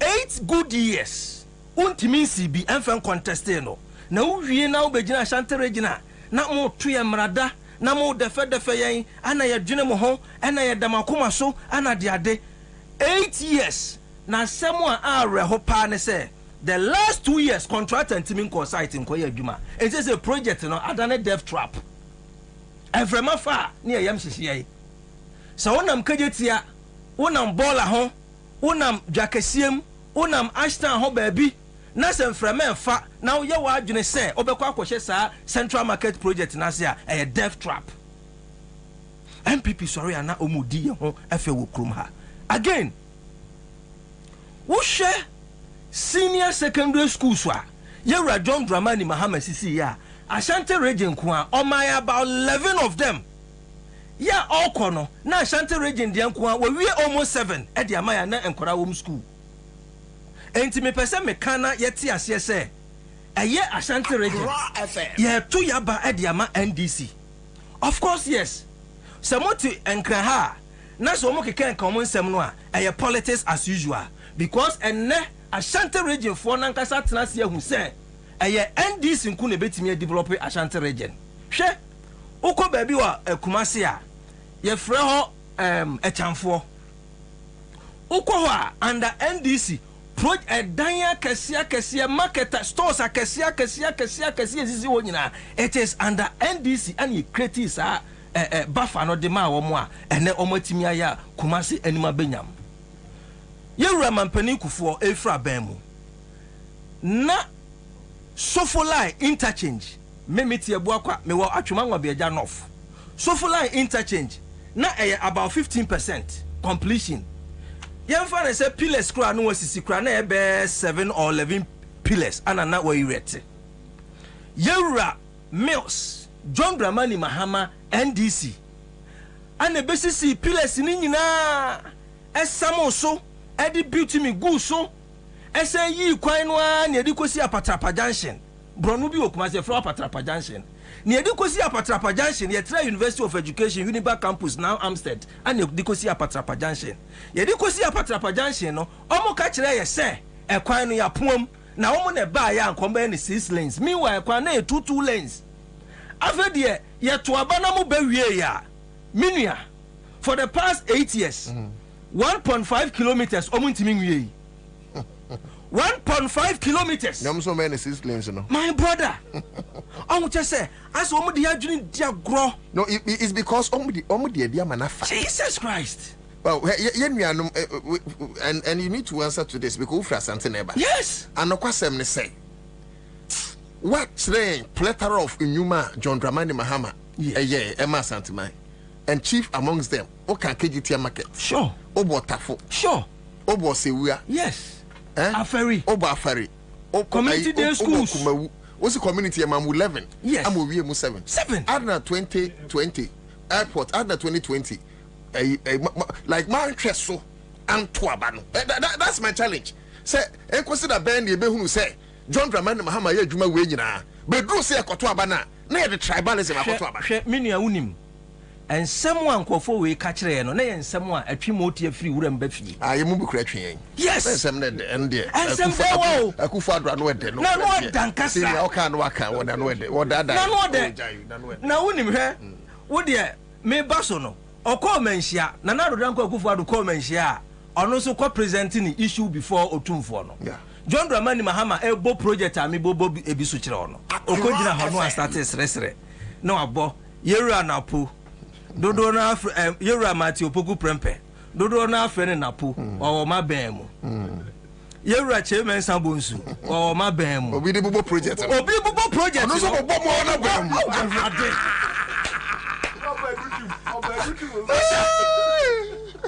chese ensemu atwimotie free ewura mu ba fie o ana ode be ka kire ye ano de hwe akokora boga the whole West Africa eye care center NDC na dem Ashanti region okoko for nochia very big project the whole West Africa NDC na dem Ashanti region but omo dada ya che enu nti na afe no Asantefo timi ye momome editia MPP no hwe Kumasi kejetia market ishi na nsen ya hwe ba omia atrose mo obeka kire wo ho unya fire expert you have no knowledge ubegina ho ai no abehebo within a period of 2 weeks ye behwa ne abie gya no ye bie market no ama ba bi ye hye 2 years nie womo market hye no omo da so tifie enti wo mahu se upe kontomponi upe nabrabani upe odedefo upe osefo a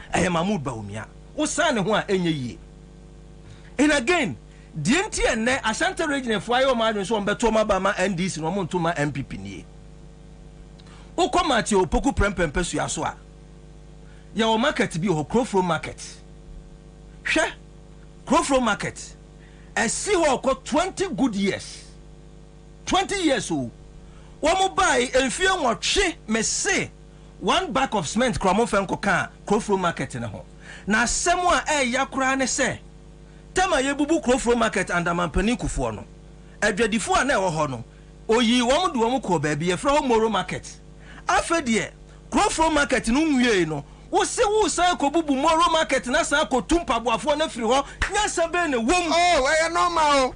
Ahansu baby de la. And welcome to Accra. I want to know hospital si ho. Ya bubu agu. Baby so the trade fair ya ton. We normal. Oh, nyansa be ne wom. Afa no bank rent ya. Nyansa be ne wom. And a lawyer be boa. Ansa go asikrasi ni. Agu be agu se ya. Minia. Hwe Buankra Inland Port Project. Buankra Inland Port. Look, you can say you Ashanti region you come say you can say na MPP for no busai I and I'm watch 8 years there na moye. Hwe John Dramani Mahama. Eye ade I can't 3 minutes. Let us say. Eye ade bi aga na ha ebinsida. Unim say obetimi aye Buankra amana ye adwuma a ade say u develop the central rail system in Ghana.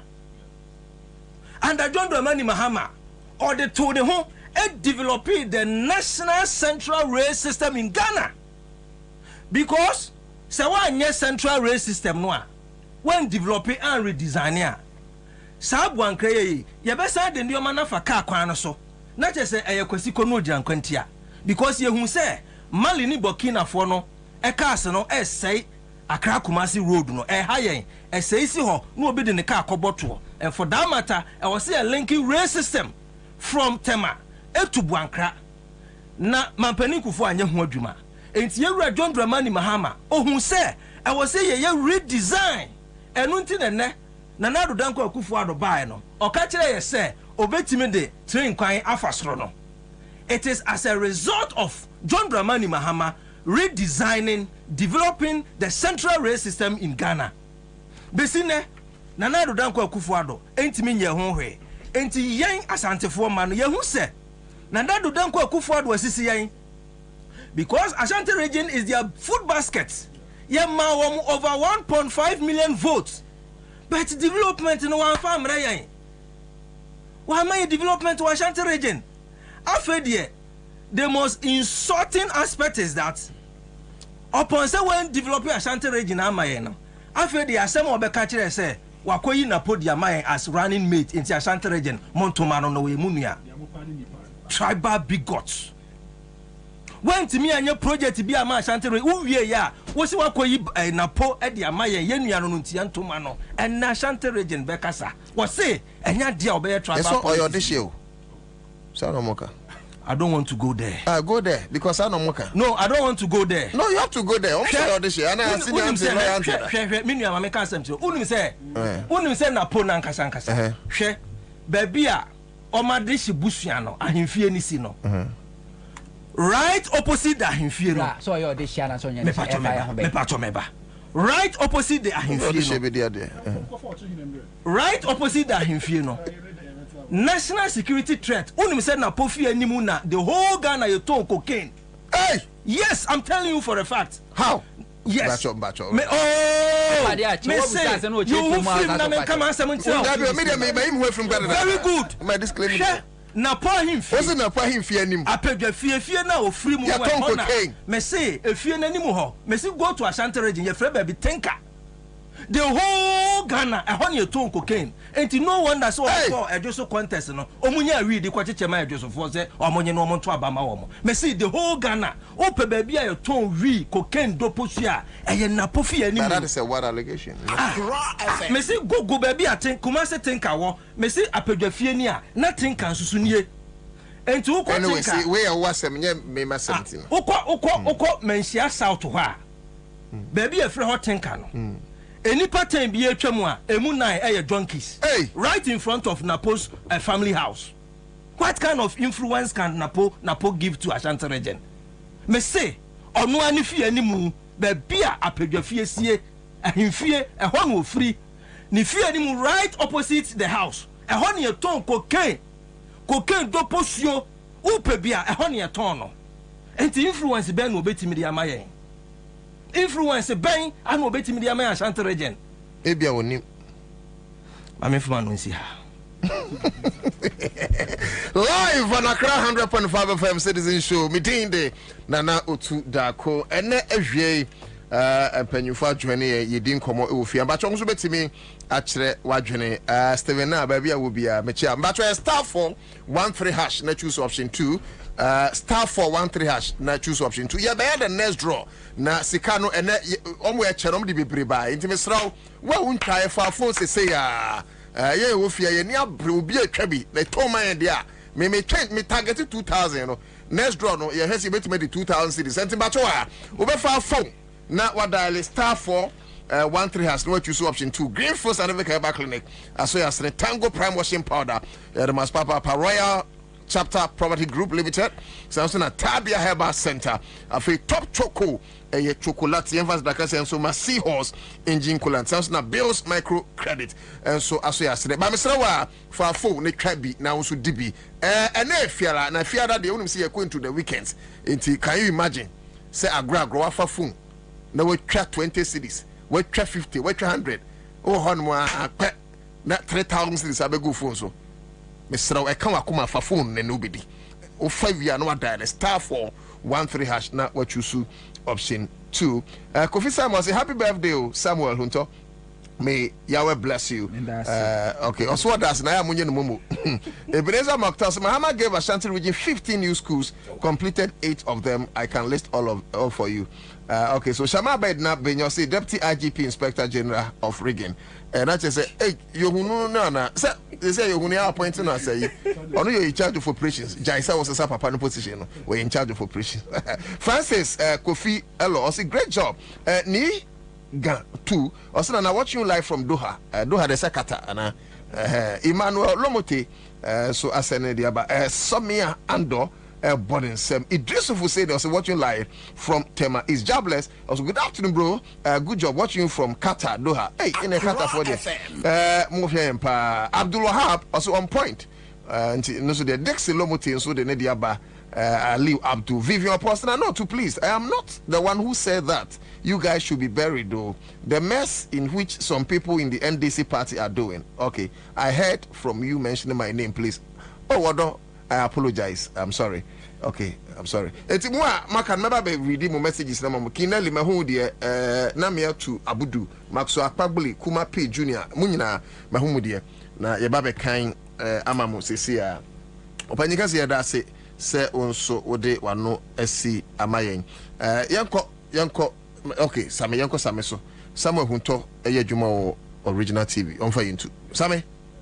Na me se me ba manchia atiefo on say afi na abetia anta afi na me chia atiefo crash we pa yeah anyway so that be birthday that be now o hwe bra krata dey say we di birthday I am mama money nso no di my encha Dr. Callistus na me chia menua eye Edem Agbana yeah an intervention on the buy no crack as I me Mr. Yenkai atiefo nso say CD conference center wonguso a 12 JEA meals memorial anniversary no course wa Kwesi Pratt lectures here okay and then as an intervention no credit you aware all the machinations and a fraud attempt Akufo-Addo aban as I try again on Ghanaian youth to deceive them in the name of creating jobs for them.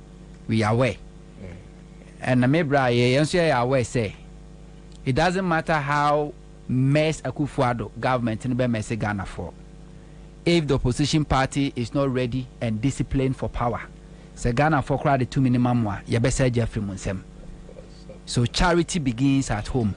And to say making sure say if you know ya sheshe if ye kwa bontin with disciplined leadership and army for victory. And then Oman that John Dramani Mahama office Akoshin Akufo-Addo ne na by MPP eba awroba mfantifo beka sa awroba asantifo beka se omu hye abufuo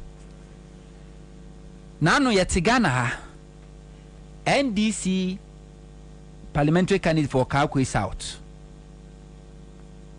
ono no baby okọ filing the posters honorable Kion eye second interchange Mahama si Dubai anajo nonkono na MPP for why omu why no de baumia any MPP PC there afam ho same sa video na fama na Enough send me, na me send my party.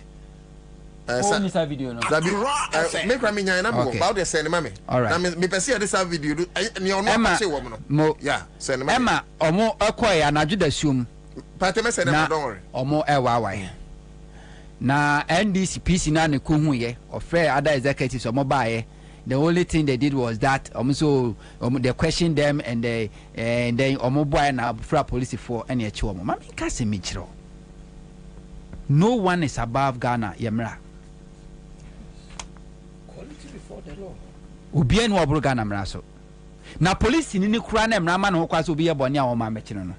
Se ochi obi na so or resist as arrester. Omo apply force. Until nothing stops is okay any pan first of all what in the bono so throw reset na drain. Reset na drain. Manu say yes factory reset adrenaline with the slap before you call for police. Because you allow it to go. Now you hire Ablekumanov NDC parliamentary candidate baby I was seeing a billboard na nim NMPP so akwesi omo de ewia kete Ghana fo hui camera esis wo de kata NDC de nanim ena mi no ka se wo kotema billboard wa esitema municipality metropolis ana ye municipal tema municipal tema metropolis metropolis President Mahama company e fe no Alliance Media mo e license to operate mo ereti eya billboards no mo renti yakọ renti atua ho ka mo matua ho tax edi amatema metropolis ene aban ene tema Metropolitan Assembly boss MCE se ono no mpinto mo makwa puli JM billboard o mapuli ni down and President Mama issue statement he catch o mo say NPP should be very careful about the political tension and almost raising. Maybe I order encourage President Mahama said it should encourage the government to raise the temperature because 2016 Akufo-Addo now free country to country and Europe and mobilizing crowd for some more music and raise the temperature in the country. There's nothing wrong say about raise the temperature in this country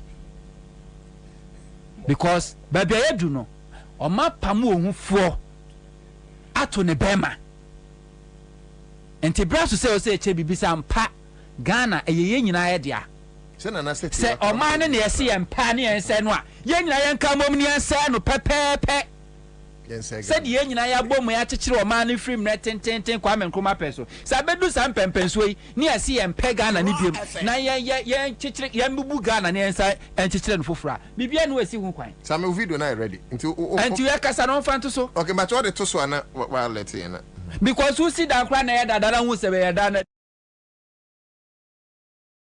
I am not playing any politics. No, so you are taking my protest for. So whose protest are you come to face here? Politics it is the surface we have to prepare for the poster to be posted on. Whose poster? No, whose poster? I want you to tell me. Whose poster? I am not going to mention anyone. You don't want to mention any. I am not playing any politics. No, so you are taking my protest for. So whose protest are you come to face here? Politics it is the surface we have to prepare for the poster to be posted on. Whose poster? No, whose poster? I want you to tell me.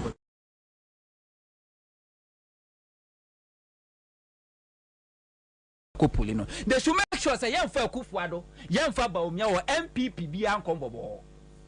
Any more empty. And no more for money and na Kobe. And phoning konkoto so tilapia, neda ho, a better. Say Mahama deserve so beboswa, Bawumia deserve so beboso. 2020 election. Who call UPSC? So free Lagos stretch war before I be joining UP. So I run about because I be on. Now there's a billboard a facey or more echo UPSC. I want to see I didn't basa. NDC parliamentary candidate was what they or no or rent. I catch and say there be ya man rent what they ya reserve for Akufo-Addo. 2020 it happened. It happened and it is still happening because omo ya in 2020 for Moody and omo say ye bill. enye NDC fo nko asede so mo say there's peaceful country enye NDC fo nyina asede eye nyina asede na say the all is the kind so mo twitu also twitu o twena wo twe a obeka Joseph entrance na negotiate entrance mo bi mfa adenti na ekede nim say ke wa ba mu a enka opposition party na desperate. But in this case, the government is desperate because opposition party internal securities are yet survey. Say we will get there. We will get there. Is winning. We will get there. The opposition party is the only option. One no current be born no atua ho ka. Na company na command. Then the ruling party kwa no mom ako violate. How? We are yes afraid police for ekosi saying. Phew. Mumusa ona bo kion say na no ni posters na tete ya no mfre police for no ekosi say na dey to Facebook we betima behebe na mun call kankwe eye ablekuma north na mumusa say akosi say kwashima dance wono mo awia kete ena na omo disase bi onsamfu ni emra ho sem na wo ho Accra FM enti se Ghana no so mo mpene ensam bu nhyia no fofora yemu bu adani ensi bi enti so ka se yemu a ye di ahodi nyina bebo am ye budan nyina go within 1 month within a day be bu nyina go na ma hemfo on kan mo sa fo mo sa asi nyina no mo nton ne obi a afedie obi a metobi because it's asene krasa MPP government is daring Ghana for. They don't want peace. They don't want peace. And I mean, no, say Electoral Commission say 131,000 security agencies, personnel, and media, and now more apply some of special voting. Yet, I mean, no, say, do we have register for 2024 election? As you speak, you don't have. Because the Electoral Commission have not even registration go on ye. We say jama next month obey more pap. And so be more pap no. Obey voter exhibition. Every hour the provisional year register by the finance. We don't have register, but the Electoral Commission urging Crawford is on quarter about special voting. And is any pano ko jini din I go clear say obetimi ato about special voting. Na odi register na beba na din ni mu a over any day over say be another registration for that person to register. Why don't you wait for you to finish your registration exercise first? Second, open the register for exhibition. No be american ni din be correct. Am for a provisional register man say what take this decision way. Electoral Commission the Electoral Commission is now encouraging Ghanaian politicians say whatever the outcome will be, accept it. Baby abebe to bia yempoyem say the outcome of the election abebe bia nigitum because 2020 we year fan di whether we budget one as onyuntum ni yagitum so now the Electoral Commissioner is preparing Ghana for adwin. Now I'm very sure that that statement she made, you know, is not for any opposition party leader. It's for the government. Jemensa indirectly is telling Akufo-Addo Bawumia and MPP government say whatever be the outcome, Ghana for you obvious saying him say MPP headed towards opposition they should accept it. That was the first thing that came to my mind. That is the message. Yes, and to catch them say accept it. Yeah. In good faith. Yeah. Now make I say Jemensa say Ghana for we don't care. Say Bawumia Akufo-Addo MPP will accept it or not. So long as Ghana for to buy Yahu say Mahama we don't even need the Jemensa the Electoral Commission to declare the results. Be declare there. We don't need her. Winning. Madonna phone to Abanimie Naga results in Emma entrance near Kikamo.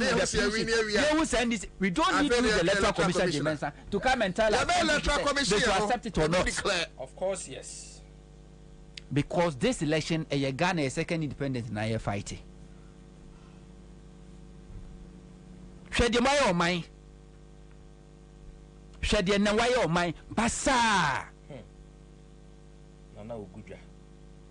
Yabatua ba. No abedada Ghana mabunu. Na debiana mekano. Me say, ye were graduate be brave or my university. I said, you may Jimmy Crassin or my so munko school da.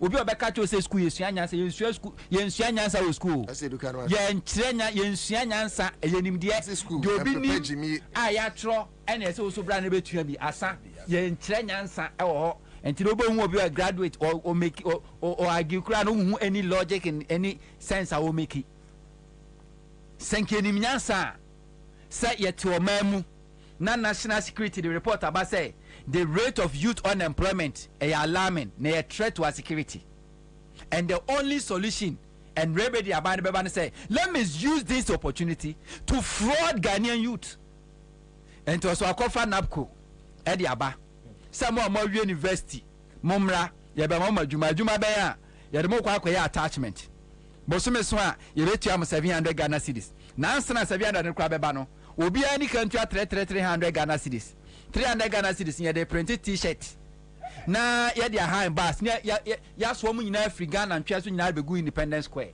na a graduate university graduate no accept 100,000 saram ka che but since day one napco number na 100,000 da and I know for sure say the income they gave that number 100,000 but they never recruited 100,000 youth say and napco da na me one of the avenue MP before fast the years for 2020 election and I know said the incoming government John Dramani Mahama ba no investigate am crofo be koje wo napco ho nya nipa ketwa na that Ghanaian youth na wa ko university ni ma me no matua school fees do university yes university is for mature minds na wa ko bosia 300 Ghana cedis no asade ama ban no fa print t-shirt na fa bom na efa use me as a publicity for your fraudulent act na me sanfa faka na ma faka ye do ma be gu Blaster Square awia kasie so enwuma na omo unim nwuma na omo to me shira na bai se bi nyini o me omo to say me hu ni amenya ya me say da yeso eno ne nwuma na omo baby ebre orunya ni yo say da na meswa obinya ni yo say da ya obinya ni yo me say da yeso na napco bi o university graduate na omachi na oma printe banner oma printe banner na akufuado eni ba omiamfo ni bo ani ese na kofu mi ne na akufuado akwa kogina puppet so or say rejoice this the day the Lord has made and be glad in it ni abo ensema ma no pra afebuso mesu na napkofu ko ya 700 na sika ba 699 1 Ghana cedi ni where say tax one times the number of people when we come what good napco 2 years ni next month August 2 years are buying good napco what does the napco for car 8 months 9 months untriai also catches a napco no social intervention a debe social intervention biano or the just to alleviate to support the suffering masses and intina unsa kufuado gabi baby and who cause free senior high school because they have it school fee no money bi because they have it and there be social intervention bi no who you so just to cushion just to support omo a se bi omuni bi na obi a woni bi etifi so akofa ne so ma na adwuma na oba be ya adwuma bosome pore enkono wagu adwuma no de ne katua asmi ntua tua wo si ntua na ese be ka 6 months ame akwakoto aba afedi national service na untimi ntua omoka national service na untimi ntua omoka na omusika kro mo de be fa ka kro munya bi no o sa asemi di 6 month voluntary posting di abase one kasa volunteer na ye adwuma metua oka for 6 months because nya ka 26 months na to aba wia wawie na ye benya Ghana mabunu se bi onkwasiafo gimi to bia they will subscribe to this. They will subscribe to this 6 months yentua hoka penisia mu akwa didie ma ya yenka fufurumum kwasia video so yentia so mpre no bra first man na nuamram sesi a we na bra me sha se nche yo oh what can bra me pasisi o de mama fo it's true say me no nya fine ba me pasisi o de mama fo woni me nya fine credit na me de ba kwa account mama fo because oba bi aka me national service na wo ye no afiri kwa me nkroma penso aye no kra ne ntua wo ka ne ese be dada wo say ye the says extension ye de ba be ka ho mu akwa didi mai ne ka fufuru gum and people will buy into this And a branch champion and work at Electoral Commission say Electoral Commission for SDA for Ghana anchor special voting because a day better bani amemenda and SDA phone to me to aba na SDA phone number Ghana no 800,000 for special voting and the catches and for Banama share ye special voting in to special voting.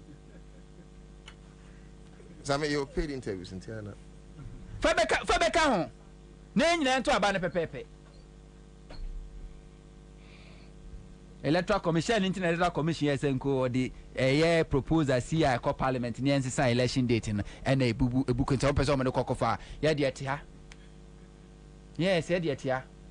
As if for Mutuabo man to about Ghana for be decided who we want to lead this country and the idea of a Kosovo.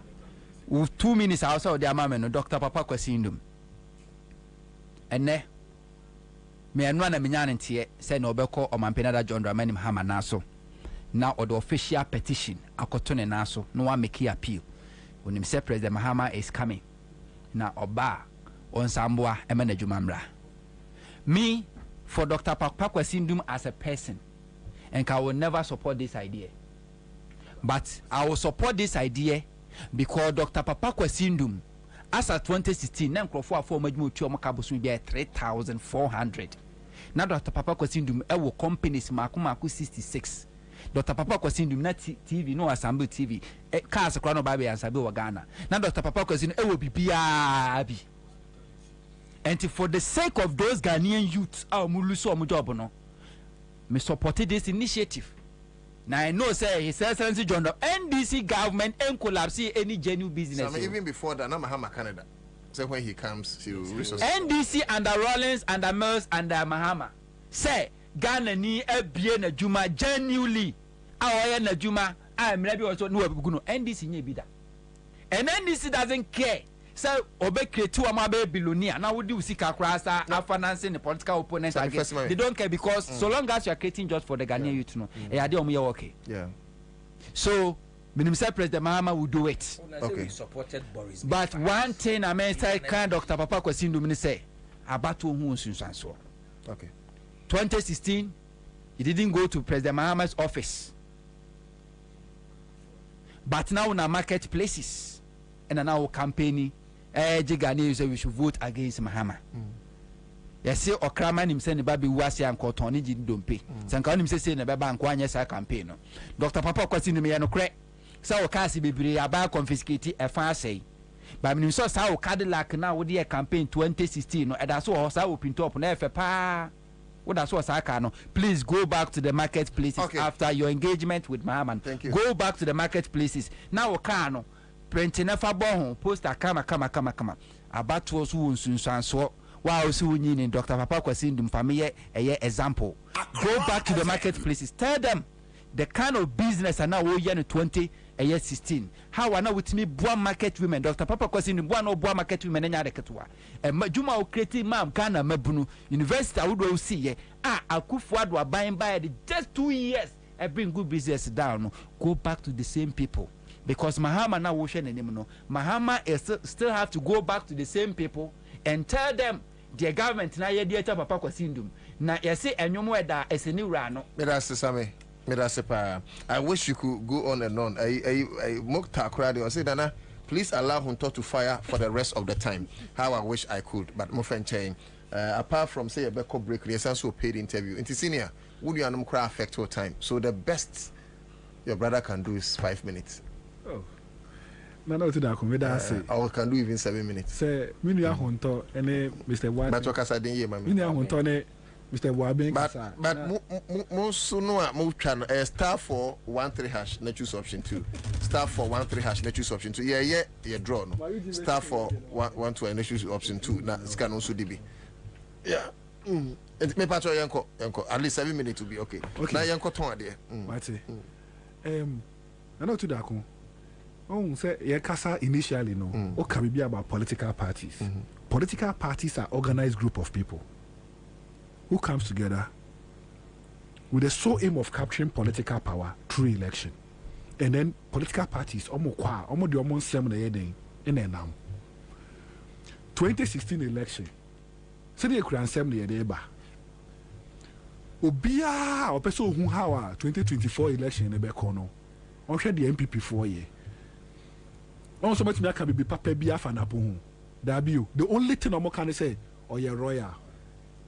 Your ba wuti me can say na po ba or the A ba be ka ba o me ticket ne ho or the B ba be ka ticket ne ho and or the C ba be ka ticket ne ho. The omo can say na po e your royal. Ghana is not a monarchical state. See, a monarchical state, a state whereby leadership of the state is based on inheritance or hereditary. It's all mami wua. Now I be there. Oh, papa wua. No, I be there. That's UK, United Kingdom. Na nyeni bi there Ghana. Enti go ye Ghana ni no be ba be catch or say to abamu obi. Why? The reason na so the park on royal. Catch say Ghana enye monarchical state. And now we to crack catch say akwa odim nyansa no oyese ode share wagimi. Yes. I mean fan compare obi. We statement na we make. Because akwa nim nyansa no ode share jimi a obetu so wan. Obetu akwa odim nyansa. And then the message back who say me NDC for me say me prepare you see equity aids the vigilant, not the indolent. So I don't want the NDC to be indolent. And not to that message Mahama Edenam and they say Ghana for Monto Abamano. Na se Moto Abamana. Inyama na ye no obesia be yeden oba be ye biem. He John Mills Mahama time. And you see University of Allied Health ever Volta region who John Mills Mahama time.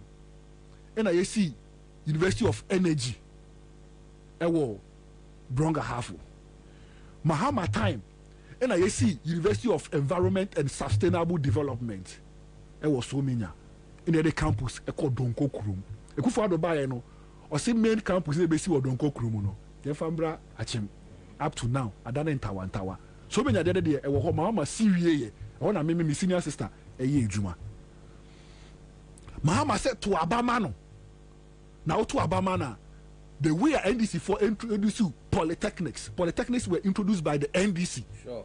In the year, no, but at the time of Mahama Fish, no, the technical universities. This is called polytechnic BMO or degree programs. Also to Abamano, or Baba Yesa. Nana, when me can be being true, not gonna form for margarine mammy. Say Ghana peso Koswa, na Mahama ni person to Abamano. And not to that who said that my fair education sector that my father back at the time of my econo. Now your teacher trainees allowance, any nursing trainee allowance. Nana, at the time our government introduced you, say allowance is now that time no people do not want to go to nursing training and teacher training. And our government introduced here to entice them.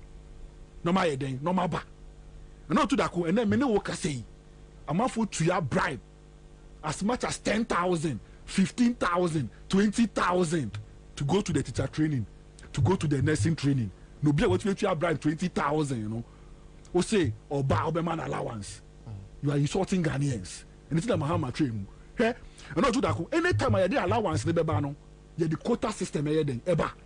It's a Bible catcher say me nipa 150, and I make me assure me. You go by what the government is saying. Mahama extra allowance the minimum do okay.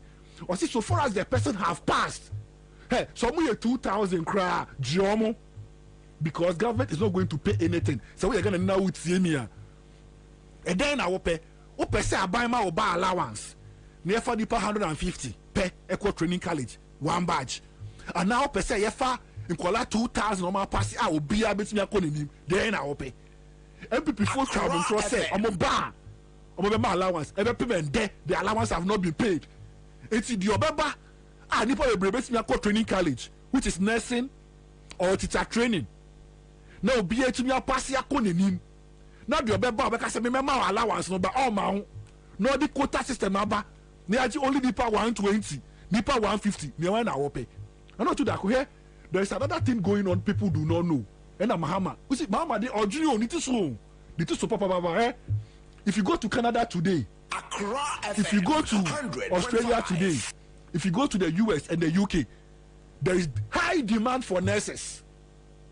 It's the Mahama Kasi, we should open the system so that enka ye training nurses here.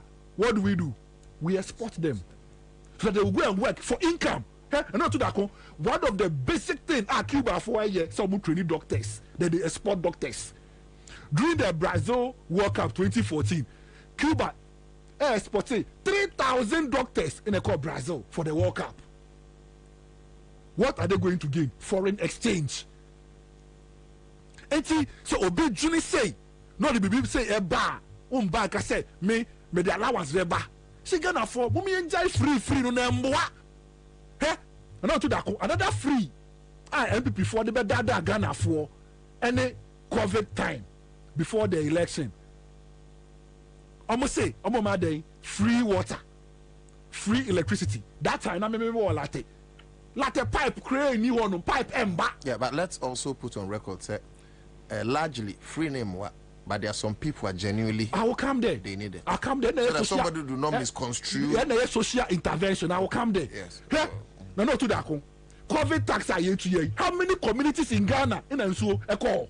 How many communities? How many communities in Ghana? Yeah, the whole upper regions, no, about 5 or 6, no. Omo show and do 20%. So no, if free no, by COVID tax, so be it. So what are we doing to ourselves? Omo villages no, omo nisika, eno no omo so the croma nya bio. But taxes no omo ye den. Omo no omo tuya.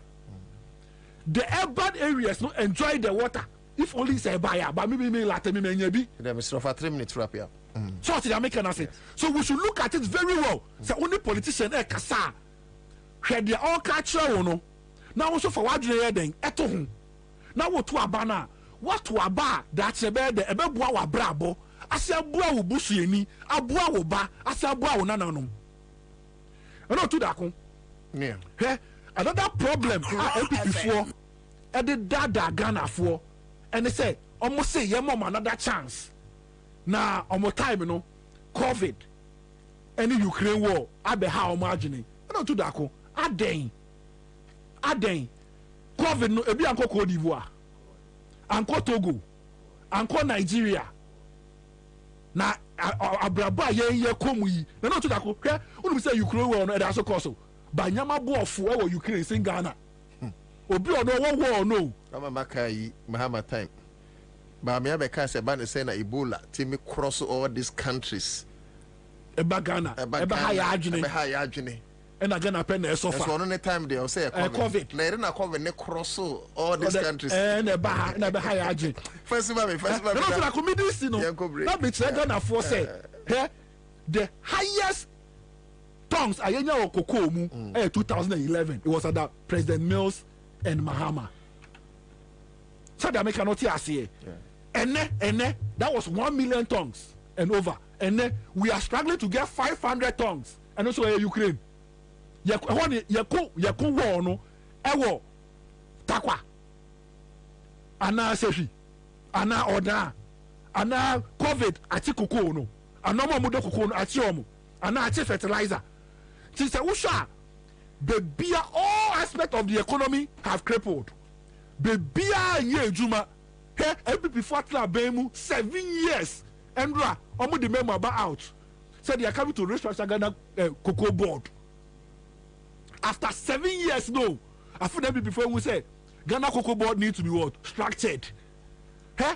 Omo appointee a man for the office of the MD or Ghana Cocoa Board that man broso. Fifi buafu mu nyina se Fifi buafu. Hey? The MD was having about 4 deputies. 4 deputies at Cocoa Board. Now Fifi buafu now yes spokesperson Emma Eyi Baomia. Opoku Adima. What was his portfolio at Ghana Cocoa Board? Internet syndicated loans. Maybe I said the portfolio here then. Mu buy ye cocoa roast. Mu betray mu. Mentimi anye. You couldn't do anything. Fertilizer. They actually not for sale. Mu paper not. Mu cotton ye. And I'm go the cocoa sector. Okay. Me go cocoa sector. Na man ma for ebre. Meanwhile, cocoa today is the backbone of the economy. Me go no. Eti minia mede manusi no me catch you so you Ghana ni na wo fie now bet to about 2024 December we are okwa towaba ema mahama owura mahama pe no ye ni da so me ni ahonto kasa no oditwa no te de okan ye o say abaye to 2024 December no a fight for independence ya sem kwa suba eden a che na ye hia ye fa anwudi na otu da ko me de manu be si ya sei lawyer Topra Nyansa Kuku anodina no esi na Steven na utien ewo Kwabena ACP kwano so ura ne boutique ye chiawo okochi abo of Kingdom FM so utien pa unto oso chiawo ana DJ Flexi Easy FM also utien let's do this ye betwa ho na ye a Benji Estate nso enim mede nkomo right after now we will make way for the 6 o'clock news. But Mamenka said, sir, I am the sir Joyce Bawa Buktari Modesa Inabase. Sir, I MP before Shy Chombes Obianye debate. Obianye debate. Who debate? I could debate. Obianye debate. Jomahama debate no more. Obiama debate. Jomama, how what time that by debate? Fakun Kras, Kochrom Numa Waye. Obiama debate. Sim huna kwa wana mbladi. Mensa so be quiz. Same. Je mensa be quiz. And one be set question. Obe set question same. Na o de amaba o mia. To mining. Same yanko. So that is how we do it. We draw curtains down. And panyufu be sum yen. Sure. But I say buru Samuel Hunto. Samuel Hunto di nkwe original TV. Brabe boan amene. Ehihye adwuma kama yede na se mu. Nua Kofi Amoaben Anamwaben Asante. Amwaben Asante. Ashanti. I don't know. I don't know friend Ashanti. Asante Regional Communications Team member. Ashanti. Oh, yes, yes, no. And uko yes bibidi kibidi and kibi HB. Enti ahanye de besi midindi na utudako mitrema Komenda Boham. Sanso na ye kwam kwa chibo ye chidom se producer patenti muhuye e Facebook. Enti right after this break Benji Estate ni ebedin komo. Benji Estate sorry sope then we will make way for the 6 o'clock news. Yami admo china no pa mesramo the citizen show ebebaso ochira no pa 6:30 what dey 6 na wutie because news no ye kama to wutie news na enyim free anom lawyer yeah and also ochira dey latte you ochira dey nya so be Muhammad Juma na me Muhammad Juma na friend of heaven crab member is epoase member Benji Estate and Investment Limited Yura Kofi Nyamiche aka Ghana for Kofi and ani babedin komo medio to dako stay on. The Paris 2024 Olympics on GoTV is for all of us. For every lift,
our statistics no.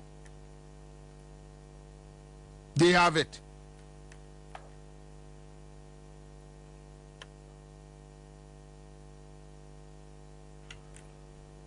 Almost our statistics no. A woman some.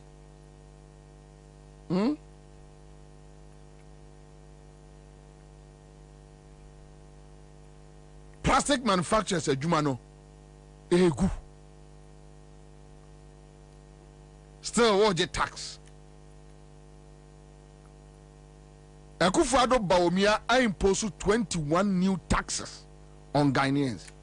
Kwame, 21 new taxes na ewa your platform no ka de to. No be antiase. Into what is our taxes no egu. Adwumayefo so. Jejinia mabasa. Uwia why increase fuel prices. As if say you know kwanya issue why increase electricity. As if say it's not enough why increase water.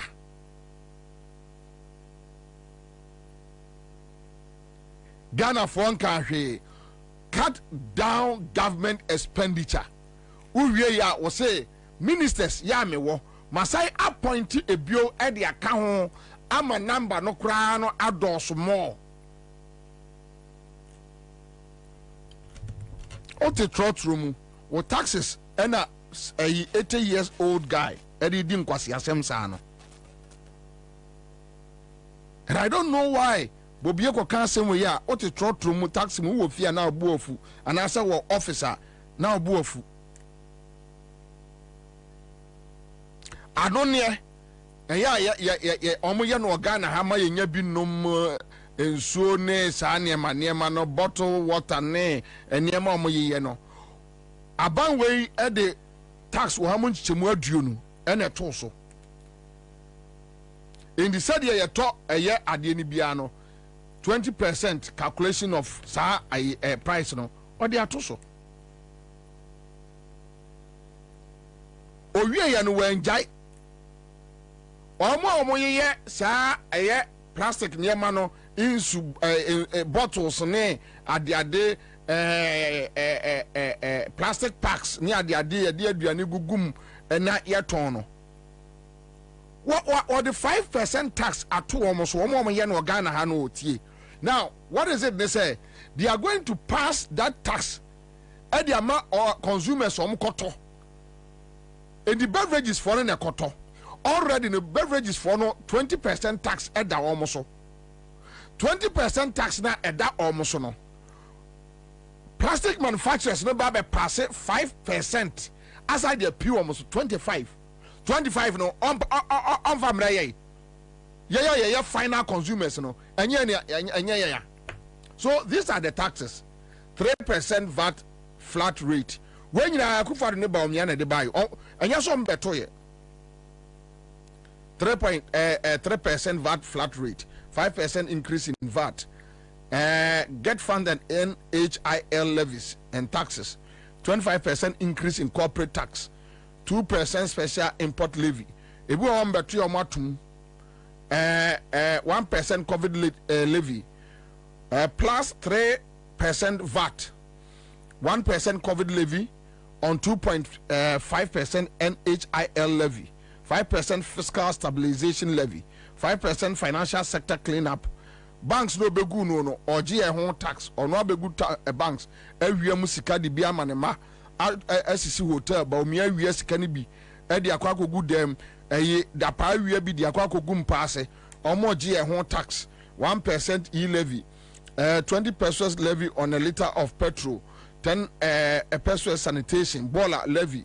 But meanwhile district assemblies, municipal assemblies, no, omjiji ye bola levy, and was I a tax at a year petrol. So, to petrol, you are paying boiler fee, 18% levy on LPG, 2.5% increase in VAT, luxurious vehicle tax, 50% increase in core tax, 30% increase. So it goes on and on. 27. And we're saying you didn't know my country say a move back anywhere ya or more now betoye from 1 to 27. New taxes. Thank you. It's okay. And what I say. And two real manufacturers no now manufacturers ni bebre atoto omo a company mu eko now TME anso owie no eno say modern kanea ena ayi adwuma mato kanea no mu because me di o man ni sika de moko IMF aka kire ye say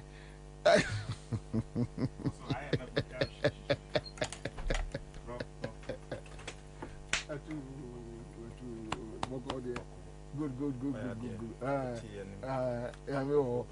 But of more 5 minutes in there. Aye. Ehiam pa judges ready ni hiame. Ehiame pa. Oh, sir, your friend say my press conference. But you see, so if you quit to say the way or more packet court no more ninja ho. Then me pacho adia ba ko so a honorable am say here is cement issue no. Me won say man for kasa mo nim ba heart say saade na ayikura mutala be kan say on tia say minority man kwai ma saade no call floor. Enra na ete say abambabin so wo mo ensign for airline nko right. Or advice but or advice any say why Nenti ada na muja saade man go through. Mona munko yi na pono. Mensia, kumasi mensia na timuna munko yi na pono. Mkasa munko ka bi ma no. So oyo this year.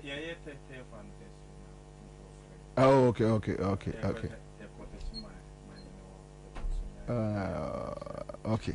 Mate. Okay, Mate. O de also been fan cho me the better on there. Nti e me pem ye be.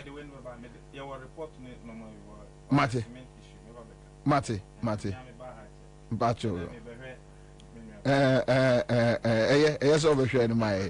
All right, thank you so much, Honorable Ahmed in the house. All right, thank you, Honorable Ahmed. But so enti, se what catch the Ghana ni say, ontia electricity bill, moatum, water bill, moatum, petrol, watum. Uria was wa appointed a number of ministers no would be aka ho. Also kwa me angwa asem. Na afanyo mark ni 2 year for say kwa be wonya sa table. Okay, don't worry. Na afanyo mark ni 2 for say politicians omonya careful with the kind of impunity in the system. Or said the air cost will Kenya no should serve as a warning sign for Ghanaian politicians. Oh, catch the wine. Mention Akufo-Addo, mention Bawumia. We have 2 reckless people leading us. Tell them, Afenyo, tell them, look into their face and tell them. Kwame. Yeah, oka broni ni bibini asema na nkrofo buafu. Me no kasa sesi eye friends say. Akwane nkrofo no. What do you call him? Biden. Republicans no, right? Biden. Ono ani nkrofo ni bi na esi ne kwa ho se waye mere onsi fom. Enipa no na ni hu ade ontimi nante ontimi nya hwe uje ni mu abom. When you go to UK Prime Minister ade ono ne nkrofo na ya no but here there obi befa ache amianya bi adi ntino o ka asem no a na ase o ka ase on ka ase impunity. Akufo-Addo ba as we sit here Akufo-Addo ba at creative arts. Now an agency, right? Only appointment letter. Only for how long? Over 4 or 5 years. And see Ghana memu da. Huh? You say unim Rollins problema onyano kwakuba akonsem. Kwakuba akose Rollins ede a friend say a military chopper akwakyere ne ba how to fly. Yeah, kwa me kura wonyini betro asem we. Peace FM anopa bia ya na discussion. When is anopa? Na kwakuba akuya brantie no. When is anopa? Hey, from year 2000 eba jai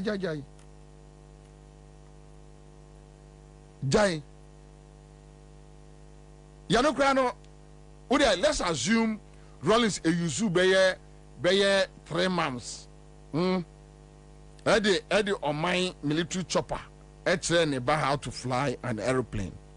Let's say 3 months. Let's say 6 months. Ekufuado under democratic rule. Ekufuado ba a hijack a Ghana Creatives Agency, a authority and agency. Yeah, check mommy. Wa hijack only letter from the president because a appointment from the presidency only any a letter, official letter say occupy that position or you sue or more letter heads at the year business or you sue or maybe bia cast bibia wajia boso for almost 4 years. Agency, right? 4 years now. But you see, Ghana for the ayana me catch them no. Impunity no. Na kwakuba kono mo epe kwai keke to come and show Ghanaians what really is impunity. Kwasiade, ma me famra twim kwasiasem. Ye ka se nipa agimi odi agimi sem kwasiasem a kwakuba ko Francis akwa no awanya no ba bi ko no the late Sheshe Akufuado Akufuado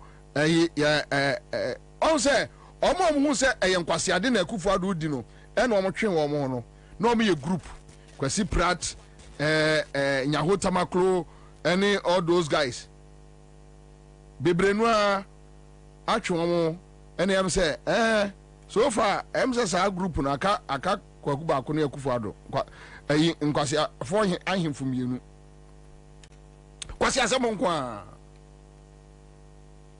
My worry is that the vim they used against Rollins and na me no big kasa a friend say Facebook MPP ni boy bi Rollins regime and I'm say on me ade ba ko one see under Rollins regime a Akufuado nye bi onye double tell me one ade ba ko pe see ye under Rollins regime o say Akufuado nye more than double tell me one. Well, yeah. Any bakum.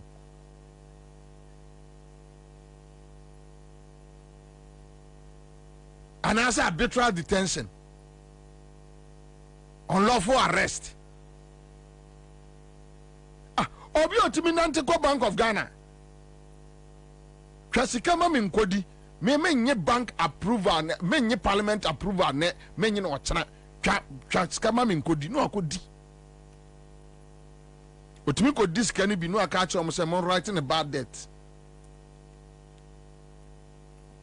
But because they are beneficiaries, omo no me ye de o Peace FM no, they are today beneficiaries of that illegality.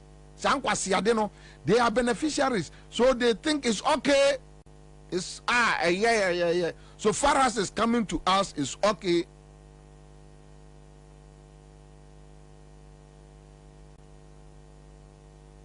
So today, when you ask them questions, they tell you go and ask the president. But those days, they will sit at the same Peace FM and ask questions without calling Mills or Mahama. But they will sit there and ask. Now today, they are telling people, don't ask it here. Go and ask Ekufuado. You see, your cousin Nipa Jimia, Yanan Crawford say, and Kolan and Colade Dimpen for them. When you are fool, you are fool. When you are born stupid, you are born stupid. When you are born stupid, you are born stupid. Then somebody must tell you you are a stupid man. You. Somebody must look into your eyes and tell you are a stupid man.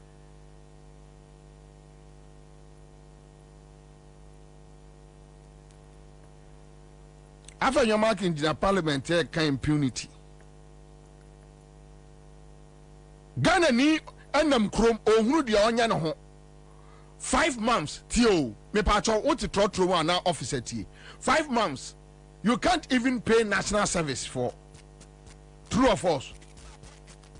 Who ya will say me check 200 and something million Ghana cedis de kwa to Cathedral so me wa Cathedral no o ka kire ye say enye aban sika na de basic Cathedral.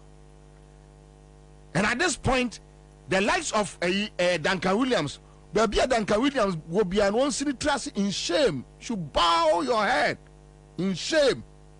Why Duncan Williams interview no? Check mommy. The Osi Cathedral no, and ya bicycle check it.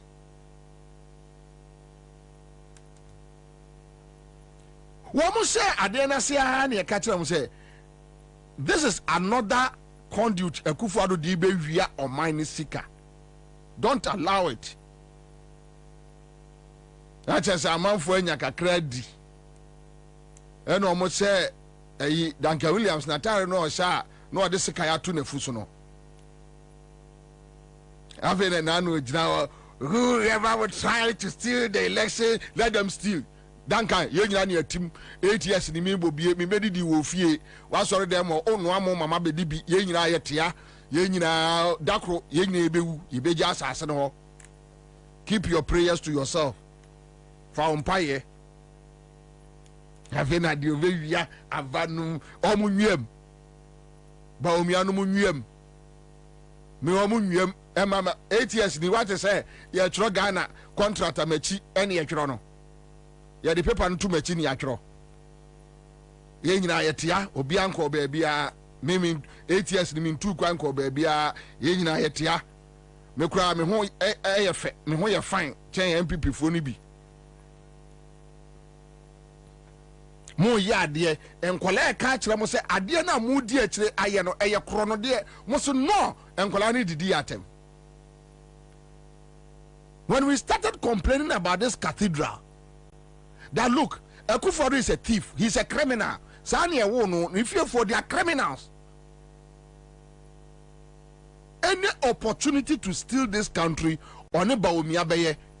Na Baumia nya kromfo a enkwatimi aka kire se ode gold kwakwaje oil, but Ghana hwe oman nipa 33 million as say ye ni kwai se ye hunu whoever is the intermediary na eye onu ni nua na ode ne yes I business no onuan is legon and forever and ever eni kwai se Ghana ni bi na ada wo mbe luzu aban se kim Baumia nuan me twetwe ne fie kira kwai. Why? Why must you do that to us as a country? Why? You don't respect us. Umbuye.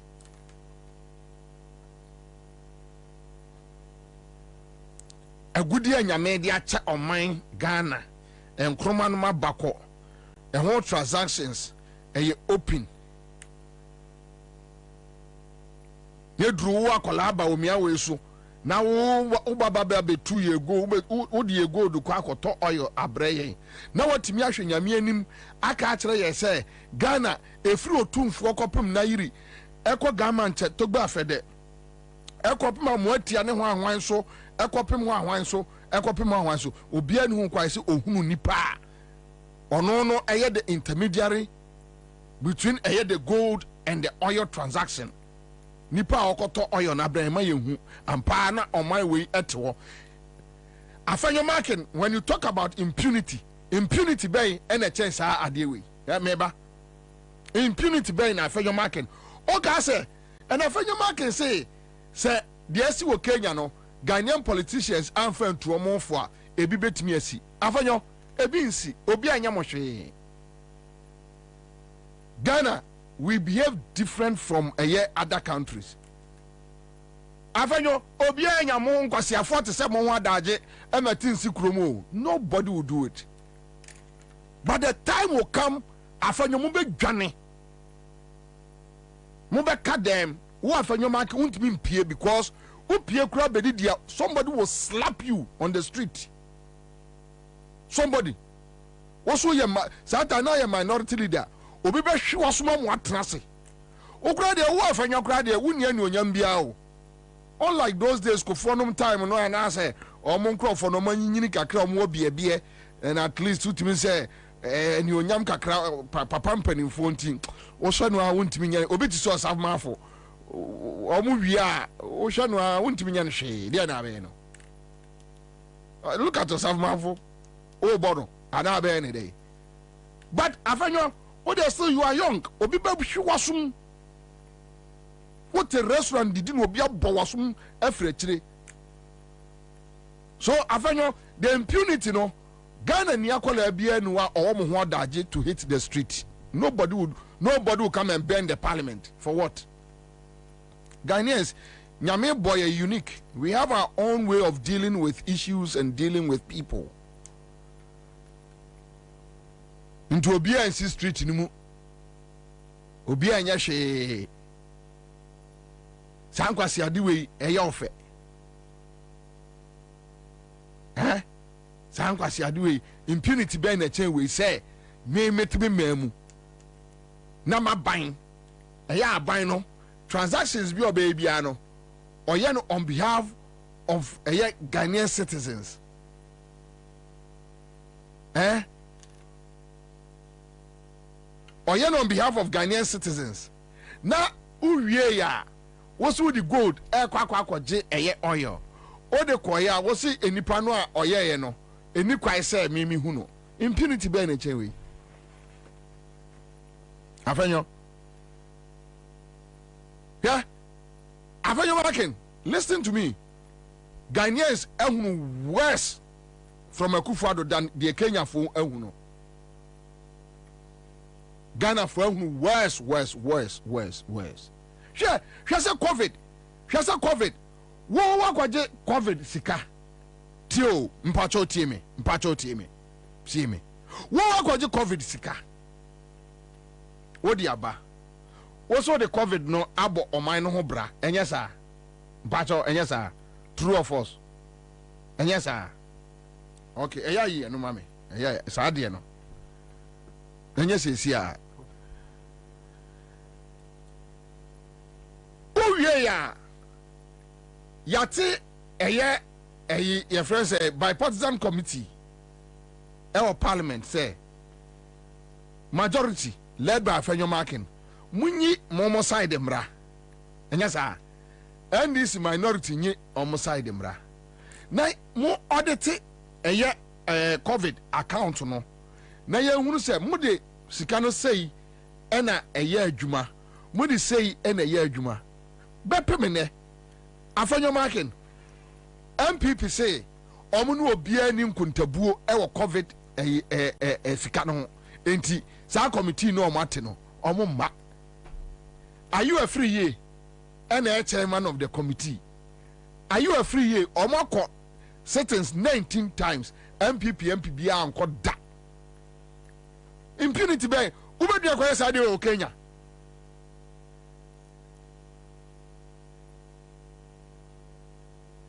And I hope Afenyo Markin unya kwai fofra. I think Afenyo opportunity say o my Ghana nenya me asese de asi ewo Kenya no ebinsi wo Ghana emabunu enkotwa ajanto eye parliament mu omo attack presidency omo attack president ma facilities sa na nke so odanya me ase wo ho because Western's and yama fun tantan military rule could be NC. Wakwaji sikaba. Sikane ya Ghana for sika. Bra. Niya nyina ya mu konta. Niya unu how much udi sika we ni yedey, udi we yedey. Enfie enan ni. MPP say da, omo ma da, NC da. They don't care. Impunity be in a chain way. Nkwasi ade be in a chain way. Pacho so to officer, are you not angry? So you see when we be a human or team away, or support work for Ado. Me busa question. Say what is kama o general manager say onfanye bibi na owie na say wo frene say omra na mumu adwuma na wa ye no ho konta na ose oma wo enka wo etew say ya ye ka na awie no obu afu ugimi no a Bobie num de ya na omu didi atem no ugimi ye enka etew say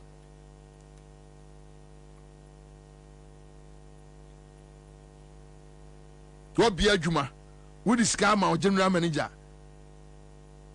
1 million Ghana cedis. Fire say. We're really in a so banamo transe. Namoya Niamana or so why and whole expenditure or so a ma. Minia. Avenyo. Enka bibio enkwasi ade a Akufo-Addo ne Bawumia ne moadi no oman bia ni wa ebi besi wo ho a oman no mu badwo te se Ghana nti afanyo Ghana fo de nyame eboyeyie obi ansi abonten but I can promise you people me say the first a government you be co position Ghana for the best set example Akufo-Addo ni afenyonom they go to a position and people will deal with them on the street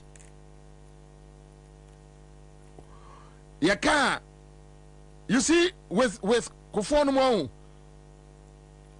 Atamil's nature and approach SCV and Yema. A Kwanenka Rollins person omudu omufasono. And them corrupt elements within the Atamil's setup. They have been corrupt. So they are born kokra. So they started playing games, taking money here and there.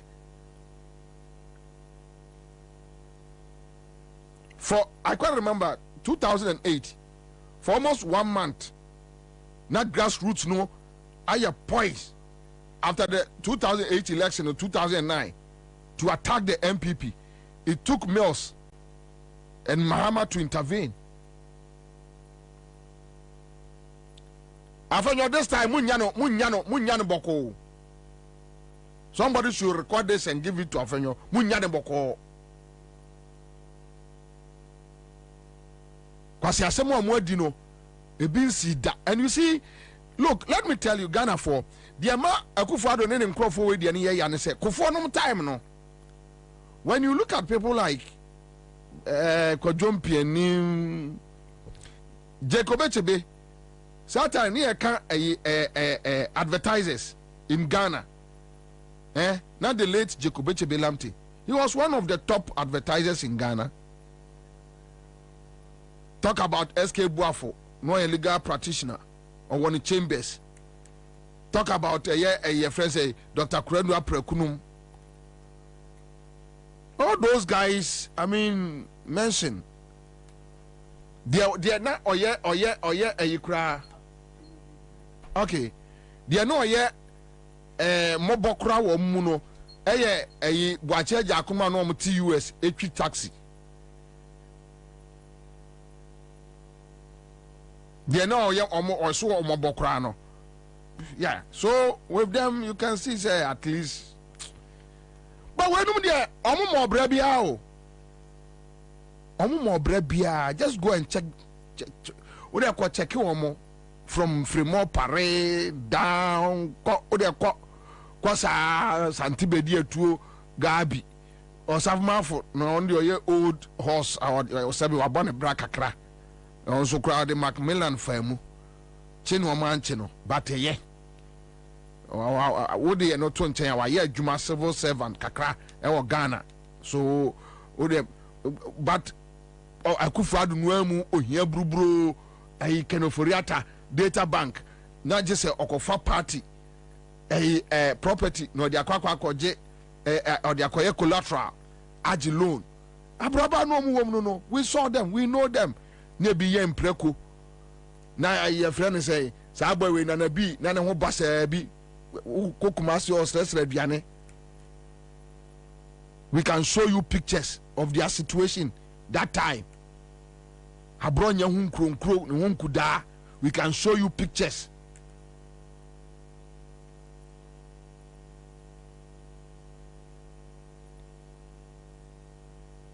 Now, Ghana Frontier Afenyo. Just listen to Afenyo Marken.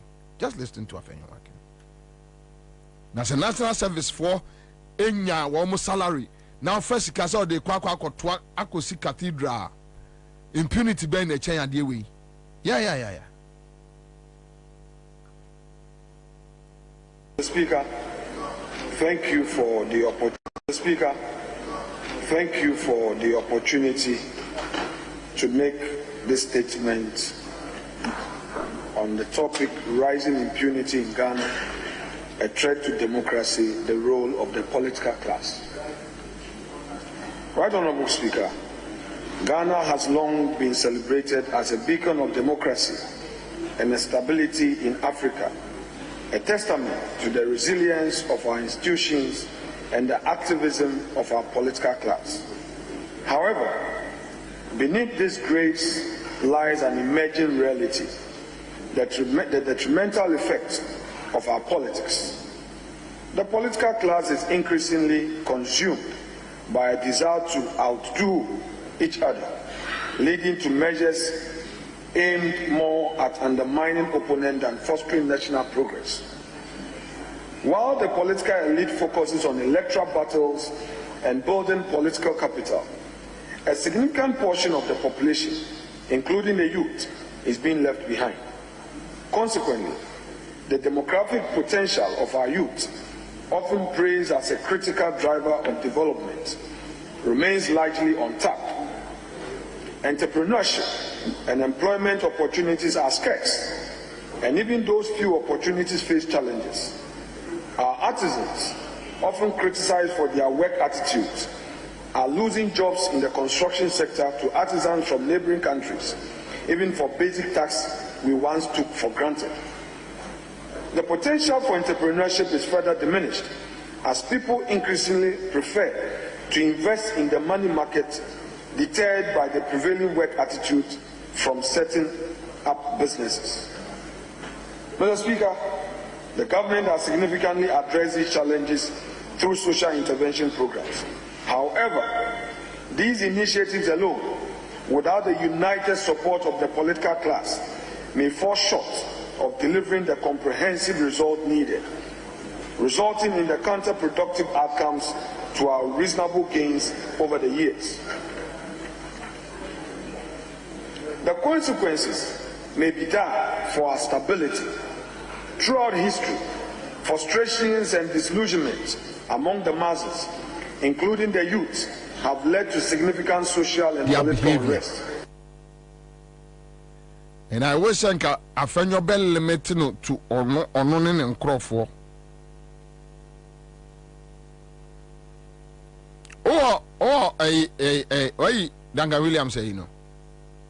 Yeah, get it on board.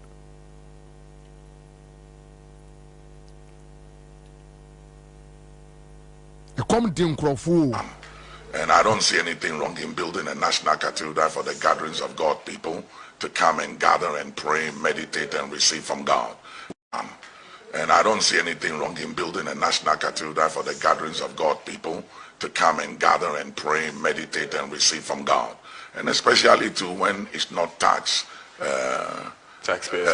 payers' money. You know, we are soliciting money from different parts of the world anyway.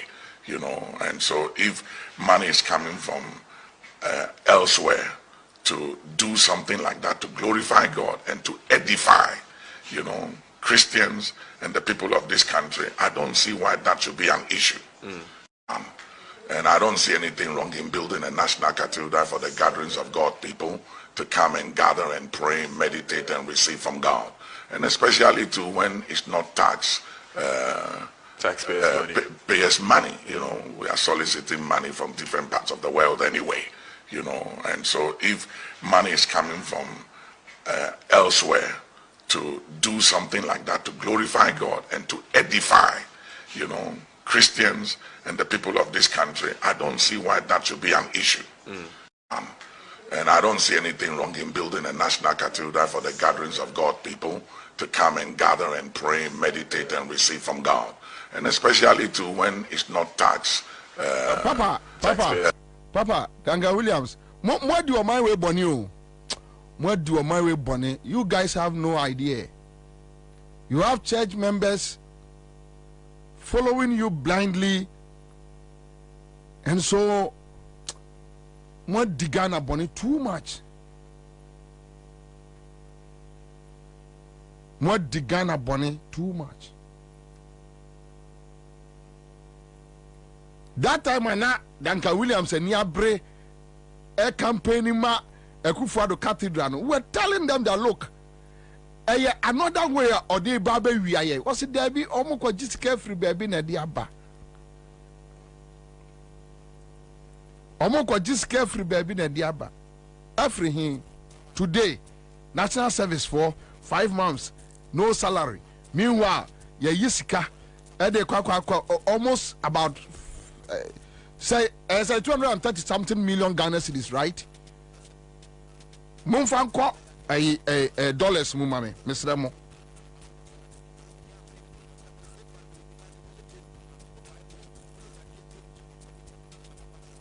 Adeya de Kosi Cathedral.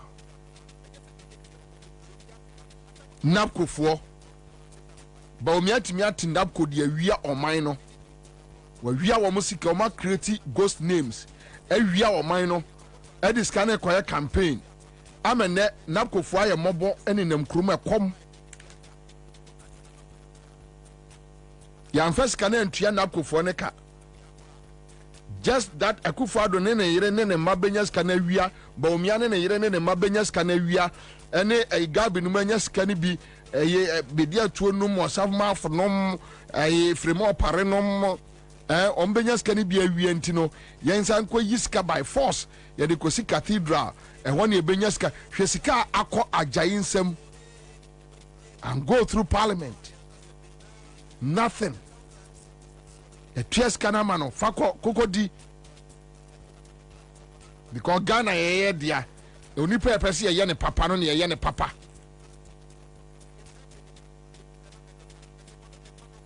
Now, after your marking Parliament, talking about the political class, here for mentioning your reckless president, mention your reckless vice president, that you are a reckless boy trying to campaign for him.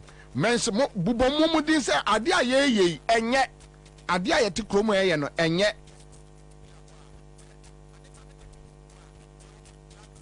What's it? And here my Kufad Wayano Kenya, Emukwatensi. Menemoka say, yea, Obia Free Jubilee House, say, Omuye cleaners, Jubilee House cleaners, presidency, 5 months ni, Yentia Omokada. Menemoka say, yea, Menemoka say, yea, 5 months ni.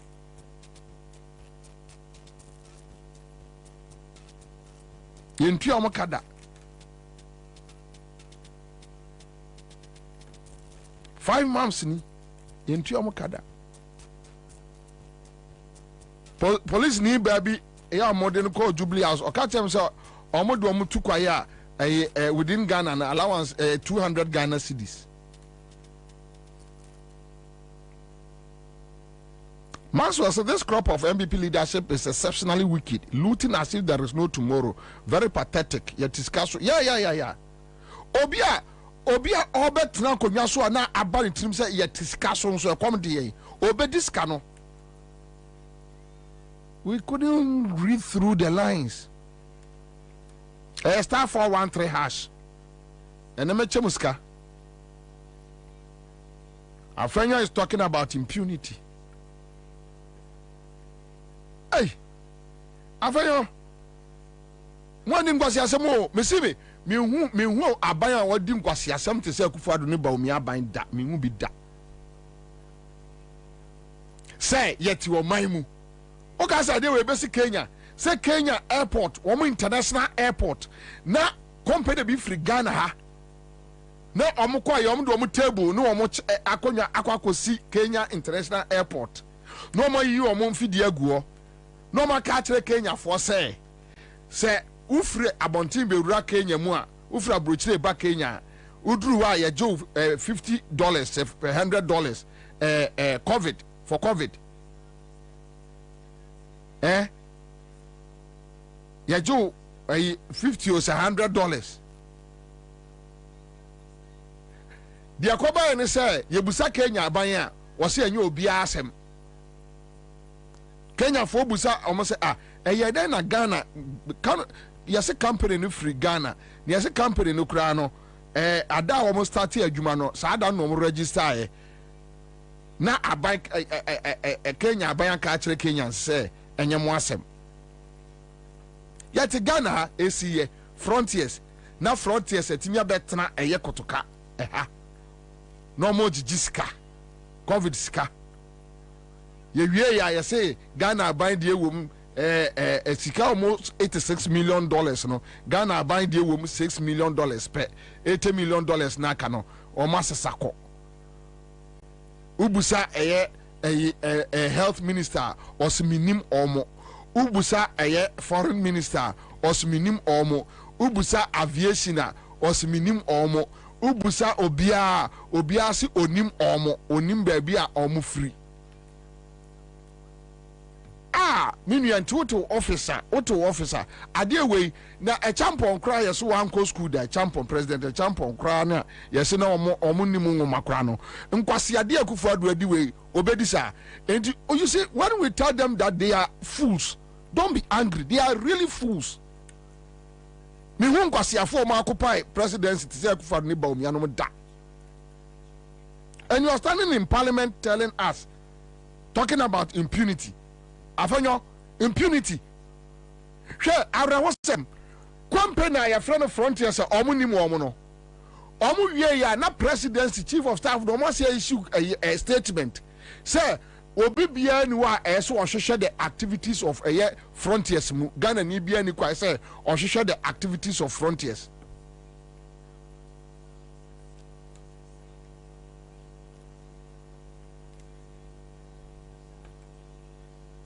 Huh? Really? Company obia so onim baby o free o. Obia so onim we nya say eye kokoamu eye I mean your friend is say open confession. Ubusa health minister minimum ubusa foreign minister minimum ubusa aviation minimum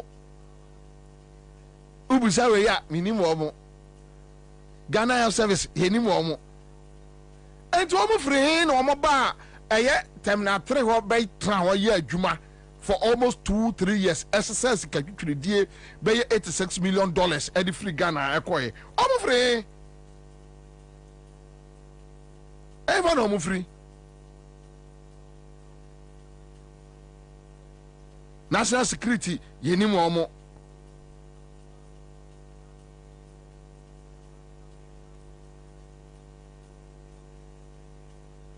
obia so oni mu omo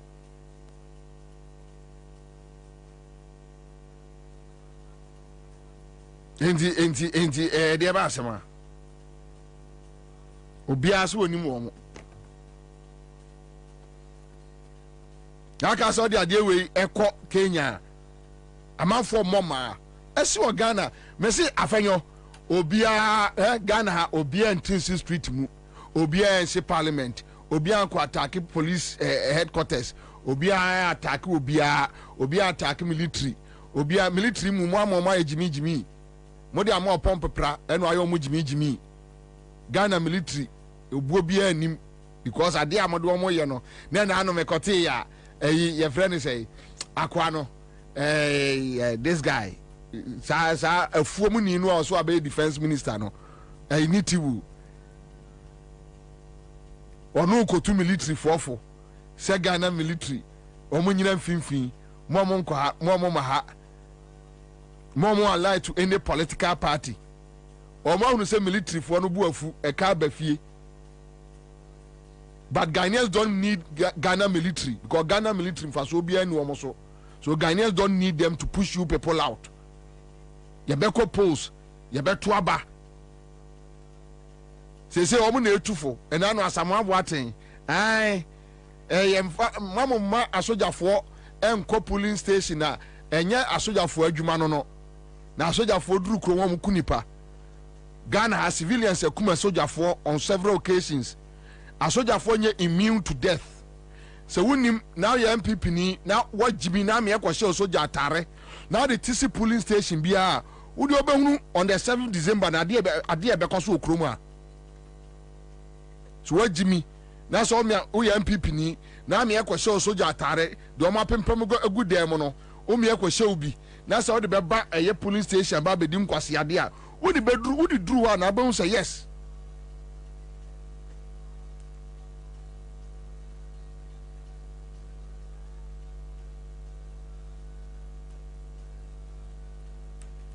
Inti afenyo obi anya mo hwe obi enka hwe ye bekọ 7 December kwa sunlight atu aba a protect a ballot box apamo ye pamo wi a afenyo ubehu enti sa efutuo no obeka hwa wote Kempinski edidi no obi abehwe wasum afra aduane no enti na bedi a chonum nyina edwane no gabi num nyina edwane ti na om nyina edwane afri kromu ano ya omu ni made kura etwen omu street ni mu om bedwane ama aka mo ye ne mo ebeka wo kromu a obi anya mo hwe impunity no mo de mo nkoso monye mo nkoso monye mo nkoso monyere mo ho na say we increase light bill, we increase water bill, Ghana ni we increase after the cement bo kura ma na wo ye ne said ya wo si pe no we increase fuel we are na wo waka chem say ministers no di bi aka ho abra wo man ye nyina yesu ya ye ka say cut down your expenditure.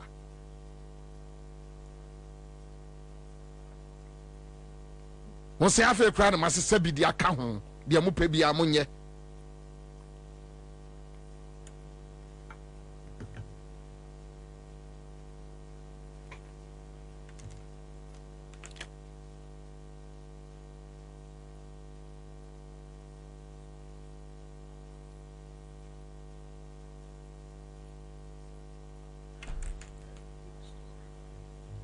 Enti sẹ́. Oh, ekwam de nkrofo.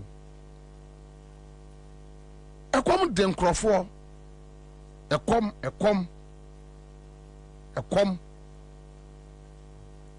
Afenyo, encourage the parliament ka kire ayi Akufo Addo say no. Ade a wo ya na enye right. Ekwam de nkrofo amanfo bu afu. Don't do that. Why? Hey, from 2000, you know politicians in Kwasi Asemo, Ghana, Yanshe. Atamios, any Jomama na Emma Mofa Muhudiye after Kufo call, Tony and Bipini Kasa, oh, Chia, 2000 after 2008, I didn't mutimi. Me said this time around, money more party supporters in a mube Johnny. Hey, enti afenyo, wo ka say busa Samia oku. Wo ka say your friend say double no mo didi Samia oku achi a Samia oku di wo mo harassing crofo ni ade no. Enti wo ka say abayen besesa afenyo with this impunity. Say yen say yen Brian Champion say yen ko ayawa so.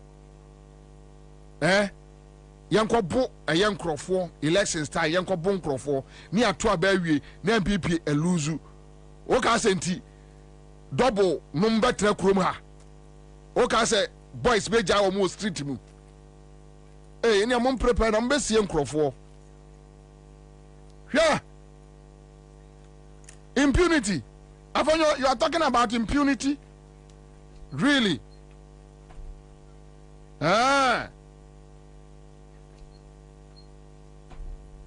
impunity. Jai want some car. I come dem crofo. I come fita at dem crofo. I come pa dem crofo. Who this guy here the enye? Make a semi tremo. We are Ghana ni na utie ye tie pa across the country.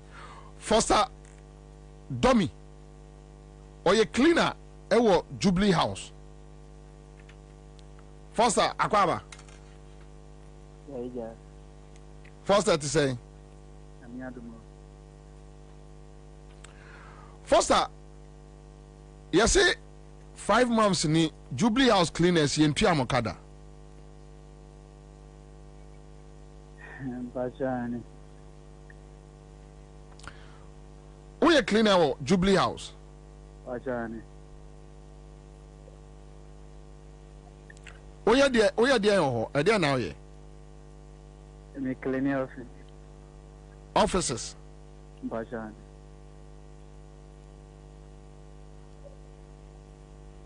For how long did you Juma or? Getting to 7 years. Getting to 7 years in. Yes. Which means so called year by normal file call. I'm not 2017. Yeah, 2017. 2017. Yeah.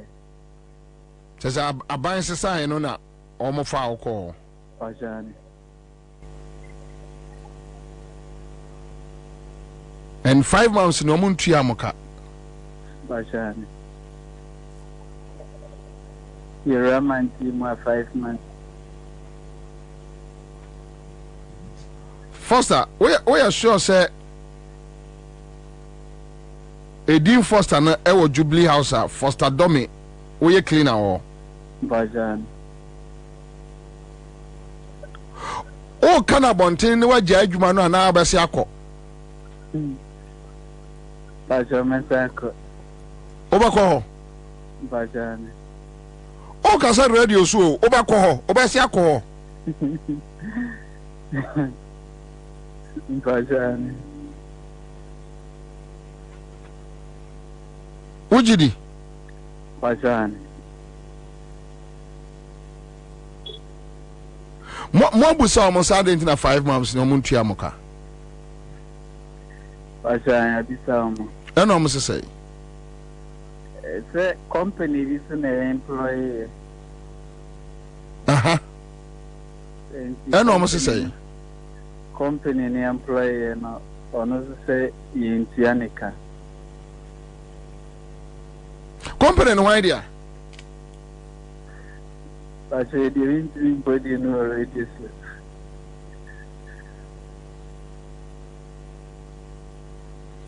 O say Jubilee House mun Tuanika nti ono so ntimun Tuamoka. Bajani. Tell me, first what you say? What's the message? Pacho, what you say? Mo kakra. Ti won kan kire me. Bajani.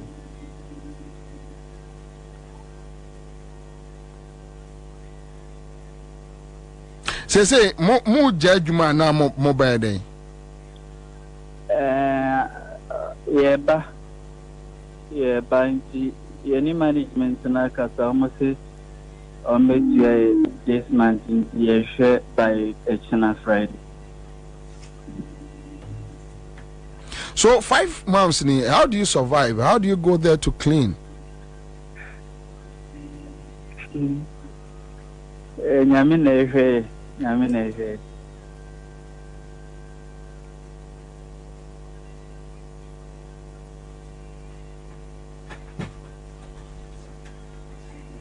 I see. This is terrible.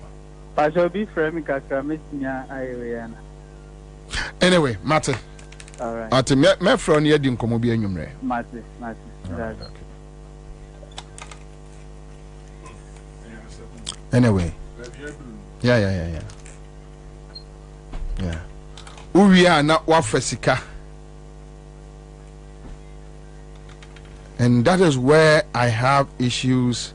Me pacho I'm out for Sunday. In fact, my producer Busan said, "Oh, your money didn't," or say, "I." My producer spoke to him over about 10 minutes. He had discussions with him thoroughly.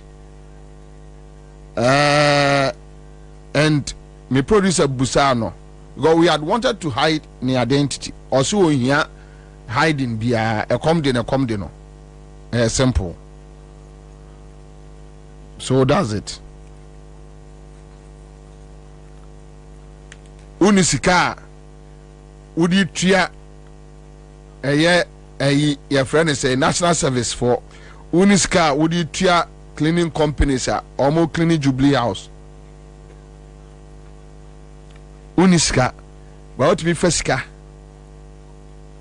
simply because mon crofobia pesca ka credit tien kan kire omo say pese ekosi your friend is saying Cathedral the pese ekoto aso no asoma Duncan Williams mama ma be ka kire say bibia ni ho e kire say ye be yi aban sika na ye de asi Cathedral.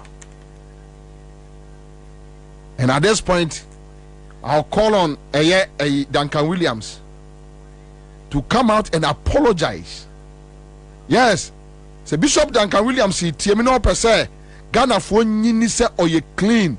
Na nyo no mo na ewia sika ne dia. He should come out and apologize. Say asema akufado ni baomianom soma ne se omra meka no.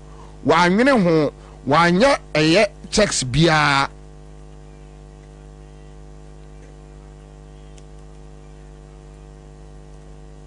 Se Duncan itie ya omeka enkyere ye se no ade we ma anwene ho sa ma me no a oye salt and pepper no ai just ai na ai omukura Bible no kusibu ate kromfo no see as Chief Justice the D for no we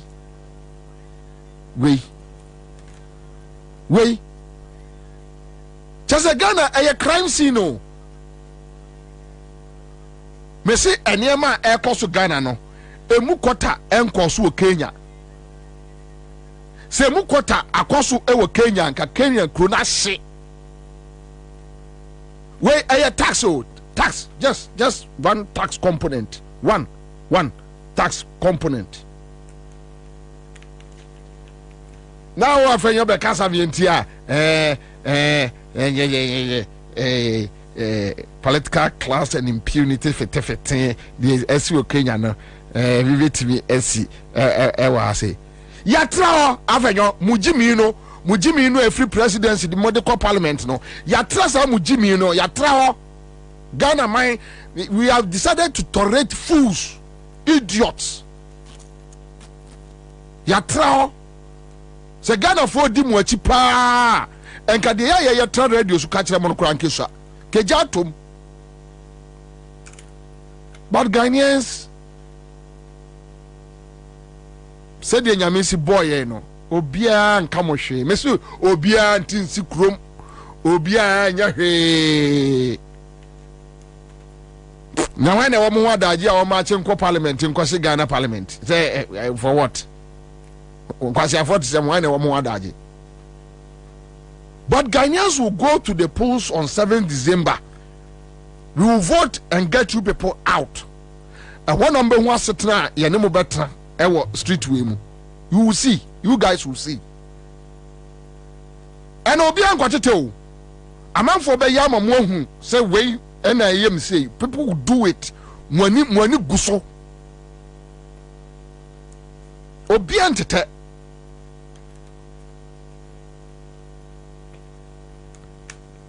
You are talking about impunity. Adi amwaye munye debut. Say Akufo-Addo ba ekwa akodi a birthday ewa America ni a fucking promise eko ni atua ne ka $50,000 with taxpayers money. Afanyo ya traho jaisa ya traho ya hunu worse things. Me say any journalist ya support your friend say Akufo-Addo enter me Ghana ha president aneba ekodi birthday near fast state money $50,000 e dey trio because on koto nyoma no mention can promise anya can promise me bo anya can promise $50,000.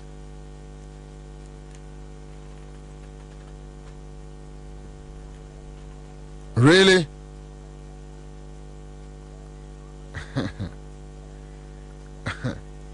You see,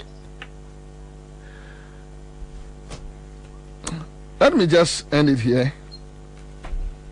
But I come Eden Crawford. I come home. Cost of living. Now tell me. And just what the guy from a friend say the cleaner from the Jubilee House, the presidency. Karamani young Amani young a money young one money young one. Are they free say Parliament? MPs drivers. Ya sheda si baby di amo mo say mo ba ha na mbetena so ya yi o mafrio. When him say MP Parliament now when him say MPs drivers or Parliament. Onko Parliament o mutitare da ho titi ni ase. But now mo baby. Oh, I'm so me baby say the mom actually hu baby ekosi na ewo parliament wa na kwabra mo de nkra de anye no na me beka hold on omo salary asem ehia me so adwuma de o driver no betimi atena om kam wonim say parliament drivers omo salary emfa salary structure so maka ye ti omo ka o table so o boss gi ni pe no hi kakra ma. So hold on, why the employ woman parliament the employ woman na say parliamentarians no on their individual level no more employ parliamentarians no and they recruit to omoba so what you see no ma be part of parliament no but say both minority and the majority better na ho say omo driver for but so me so na where you see come and hold on something is not right here. The recruit will be on a pianica. Say parliament Emma will be a say uncle for driver na parliament be pianica. And Matewase. But ye were MPs ni bi o hono mu or my driver for parliamentary tuomuka. Been here for me person me hold you omudin for now. No, we should know because this at least ye were MPs be say be a 2 3 4 bia or my driver for there.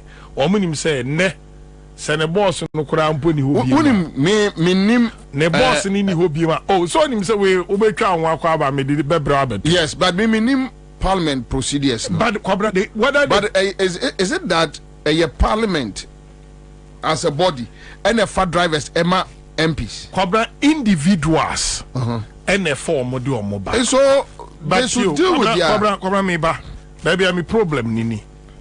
A driver for no ako from Adam. Abesi na say yes. Individuals in a form of mobile. But they are working for parliament. Omo na mudu omo ko omo workshops. Mudu omo ye nyuma bebre. Enti omo akatua. Okay. More structure no. Okay, so now na boso so omo nso nko bank. This is I hadn't the metias. What do you say? Yeah, no. Omo nso nko bank. It makes sense. Na omo nko ji omo salary. Yeah, it makes sense. Yenti omo tax.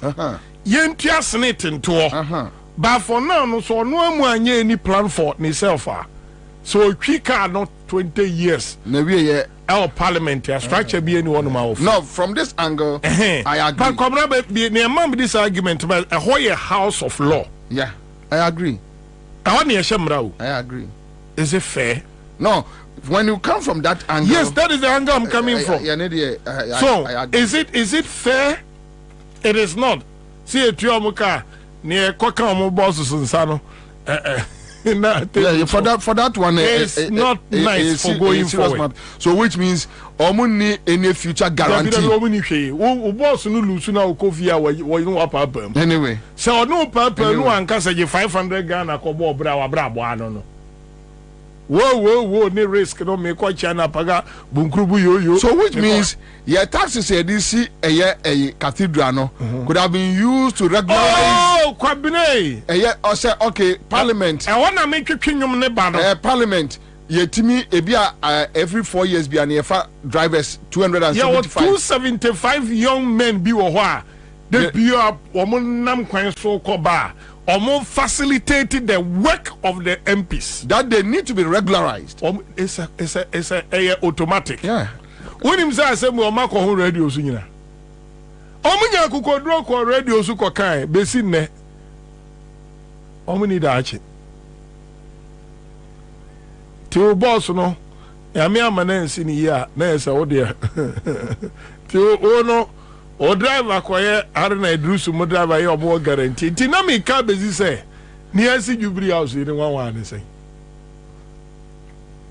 omo na kwa me ni another person kasa oni de kwa de adwuma no on pen wan so mzo mapam na firi yes ono no ye obeka sir former supervisor no waja adwuma no o jubli house wajai former supervisor waja adwuma no say adwuma oni mu say ififire wom paper way o paper officer sebi ai Dutch passport adwuma nyina account yanso de atare ne ma pro yes me di agro o be clean na boso minum national service sa adwuma we so nyankokrafo youth ni na eye na mo ankasa mo hu se mo in danger mo ankasa mo life obi or people seat of government.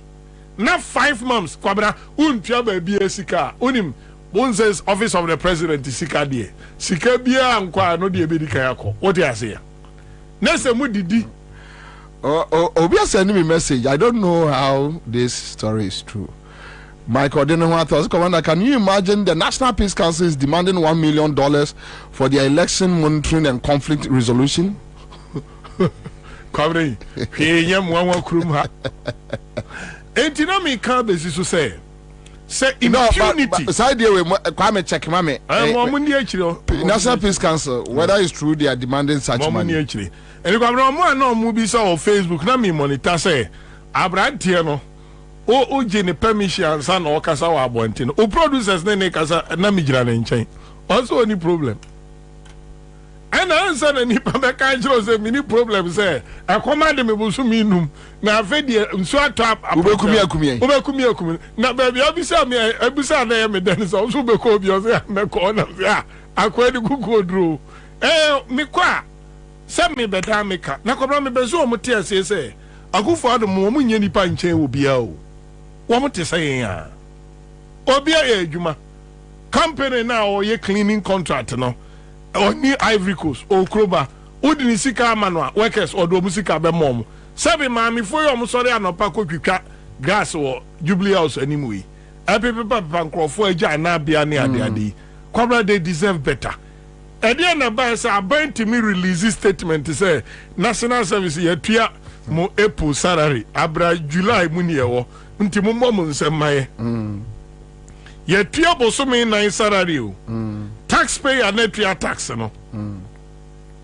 ana kwabre ye nti kroma no na o maka kire say school ye free na yankwa ye school e ko no Ghana anyire sibroni ade kire o kire the definition of free yankwa Ghana for free akwalazu kozi ni ochira de so yenti ase because me twi ko papa panyina wasua ngoma pa no ogino se school ye free meanwhile matua 400 Ghana cedi for PTA PTA nkwa my textbooks be se nsia ko be 2000 Ghana cedi se man fasika nko support me ba no school mu every week me ba no survival enti me ba no kodi busu mi mienu I need about 2000 Ghana cedi to support her.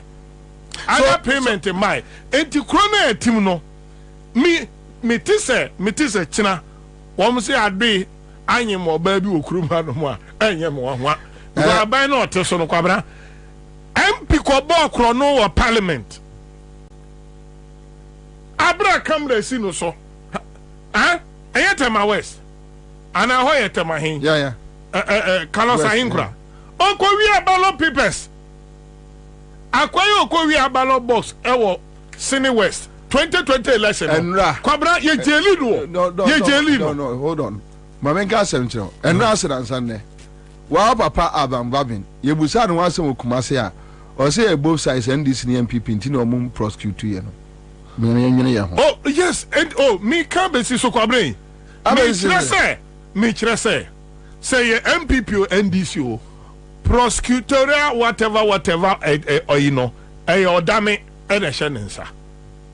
Or say, me can question a Yabusa, what papa was asking. I don't care the answer or the mind. And you Bobie a chief prosecutor. Was say, the open encore report. Who bet me a report? You don't need to talk about this. I need to try a report. Fair.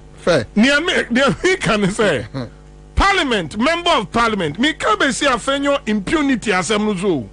Say impunity be koswa. I am or no any ni caucus. Any day carry a ballot paper our Parliament. Omu a ballot paper no. And omusadi soldier foko ura Parliament. Wa bro munim say head of parliamentary security aya marshal na oya odi da dey speaker nim ebano. So the point is when it comes to impunity it started from the house. Aya defense minister and supervising the invasion of the military to the one of the arms of government. Unim a coup d'etat. So analyze it at the end of na because near guso the democratic process na ye shall say from 7 December no ye ma de achi na afenyo no crowd ye ka impunity mumu kabi ntina me di hu ya say omuti the word impunity na say kwabene Unim impunity. Kruma nkwasi ade amudi. Kamera impunity kakraka pa sigana ene dey. Ya kare twi nkwasi asem kase pa. Ene on na am interpreters. Nkwasi ade, nkwasi ye kase nipa edi nkwasi ade. Impunity ya na ase de ya ma me no mo nti ase. Na so okay, impunity subanfo. Mase jaja. Da bi me na me kam ki na me kire me so. Nkwasi ade, nkwasi asem ye kase obi abedi mampani no wadi nkwasi asem pa. Obi abedi vice president, obi abedi majority leader. No omudi nkwasi asem a. Ghana abakose mu wan yeti asesi MPP mpanimfu a enim nyansa pa wo nyina kohia e wa salam down. Wodi ma de omokoye. Womo kwa koji Matthew Poku Prempe a wono as education minister and womo kwa tena ase ni kenofere atamo eye asase ye no de food asase special purpose vehicle ye no special yeah be discuss it don't run before there be o de man ha ho impunity you define how that's what I'm going to say. We are not going to 1,000. I ask myself, say, enti. What they are here? Tina Poti, so Parliament didn't say you be saying I'm in Yangumano. No, we will come there. And how? Matthias, Matthias, see, the state cannot pay drivers of MPs because they are not employed by the state. Yes, I also believe same. I agree. Also, these drivers are not working for Parliament, but they are aides to the MP. Yes, I agree.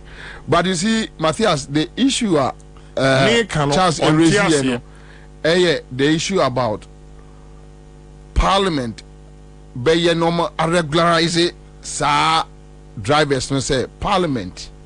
You hear drivers are on chauffeur, MPs. We have 275. 75. Say it me tia a speaker driver. Itia. Deputy speaker. Itia. No more second deputy speaker, right? No more second deputy speaker. Inti tia sankrofo we edie. There be near sign what drive for kura obutwi omukasa hodo. Omukasa hodo. And parliamentary clerk me sure send the driver. That one I am not sure. But the question that I put in say omo na do omo ko senche. No, I agree. Omo na do omo ko ayi the issue is that also per se regularize. That is all they are asking for. Emma ye tia almost senate. Efa system no me tia omo tax. No future. No more future So Matthias, if Abambe to me I decided to send rank where you 230 something million Ghana cedis. Say a 2 amena so atwagum to omode kwa team. Or ain't mean say I know omode kwa team keke. Nasa say sika no ho na se betimi National Cathedral. Na se betimi e de regularize drivers area. Our parliament amomanya future. Why not? So that is the argument. Now the issue about a year $1 million no. Everybody nyankopo Jesus Christo. So bikura the whole video send me. Je nyankopo. Almost per say $1 million. Edi akoye monetary. Na peace council no mfa so ba na omoso. Good. Ansah video. David, in the production team, I'm more in Ansah. We have a Kwabena who are they? Hey, we are boss of I don't know why,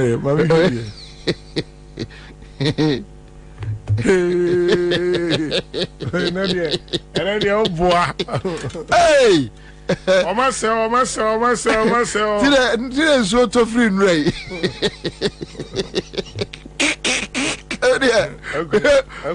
Akutia bi adim ni. We dey said we will be 5,678 years. Na details no mo fa mai. No. Right now, you know, now Ramson, Yano, see, Bobie, impunity is not in Kwasiade. Impunity is a moise. Wait. The moise is more heavier than Kwasiade. Please let them know. Change them Kwasiade and do it to moise. I create the body na penny kopacha wa he no so avekre. The jamwade. Impunity jamwade. What's for the man na shame. I create the body na penny kopacha wa he no avekre. So peace council per $1 million. E dey akoye monitoring. Say I know some confirm. Yeah. I'm on for cross sending me home videos in okay. But on say Ghana also be catch them say afenyo should understand say ye sa mwaze no impunity no ye twam wo ho. They say why je mwade na over nkwasiade no. Kam dem pa nkwasiade na president need nka bepe no mwade no enkomi yi. Okay. Mwade no so ye. Because so nya aboa woni mwade sa. So when you abua would nim wasam sa. Now your friend say Debut National Peace Council no one for so partner say Ghana. That we should give them $1 million. Among for so say appointee appear hina or MPP communicator. I call a electoral commission. No more regularizing amount. Okay. All the petition kwa no more can say omuntimi nya ho hwe. Okay. And if omo penimfo bo abone. Okay. Nti omo boni omo bo no $1 million. Ye nyi ye taxpayers money. Also Kwame, hwe sadia we say so Kenya say Kenya for to say wɔn peace council so wɔn pɛ $1 million na mɛbunu gu street wɔn nyɛ ɔmɛ bu ɔmɛ kun wɔn. dabi na oni bibi Kenya for kura na san kɔfa adeɛ bi ba o na ne ɔmɛ de ba de kɔbra no ɛhyɛ wɔn tie ni fira ni no presentation. dabi o mi o video. IMF you know they don't chase you to know. dabi we ni fira ni ɔyɛ member of parliament to Kenya. Okay, I'm not. Or say the young men are not asking for more. Me the video mbema kwa memo. Visually impaired o. Or say you to know pebo near dia. O bubu ani ba ko oti akonyem na akoto yes. You funu wura dem honom no. Ana omo de wo mum ekosie ba bi obi amo. Meaning say the youth are not against us.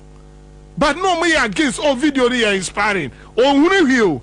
And I say I support the youth. Now, I'm saying no, but I say I support the youth. No, Charles, and it's not about man woman no why intimate to American no. Yes. Chaze, the whole issue is like say a National Peace Council kwasi asemi. 1 million. What is say National Peace Council? Ya sori wo kroma agichobo say SHS in Korea school aduane nye amo maka bida. Dabi school feeding dabi. What is maka bida? Oh, what is say caterers say omo ko strike omo nu aduane ma school nkola because 1 year ni entu omo ka. What is the Peace Council? Omo advice say that. What is say Peace Council? Asore say MPs ya ti committee say COVID sika momra ne hwehwe omo so omo ma. What is say Ghana Peace Council come say monko na ade amoye ne nye omumma na afenya se yato nkania mama kabida dabi omunye. So when you wake up and you come and talk trash, you need $1 million. Akronfo oh dabi impunity ni say no so kan but obisinka yenye no emuazin kwasiade impunity aya kan bo emuazin kwasiade emuan kwasiade emuan modim kwasiasem hwa you see National Peace Council moye debe moti kroma yakum nipa 8 akufuadu akum nipa 8 in an election one word akufuadu useless guy way akum nipa 8 moti kroma no mko fa boys free abuabo 7 ekokum omo offense kwam omo wie no mo this ka compensate abusua no na aban ni nim se ade na oye na ya enko discover ko compensate abusua no mo anka he you want $1 million answer Charles ya me ka se mi kire Ghana for na me ka Ghana for di agro problem a enkrofo to say National Peace Council ni Christian Council for any Mahama enya nyina ne say don't use the money to build anything for Ghana. First kind of brand yen cheni. We $1 million see. Yambe more than that. Into almost almost of a hallelujah. Brother, God has given us a very fearful, God-fearing leader, Ekufuado. And we know God will do it through Bawumia for us. This is the kind of leaders we need. Number so, and I know God is going to bless them. Number Kwaba.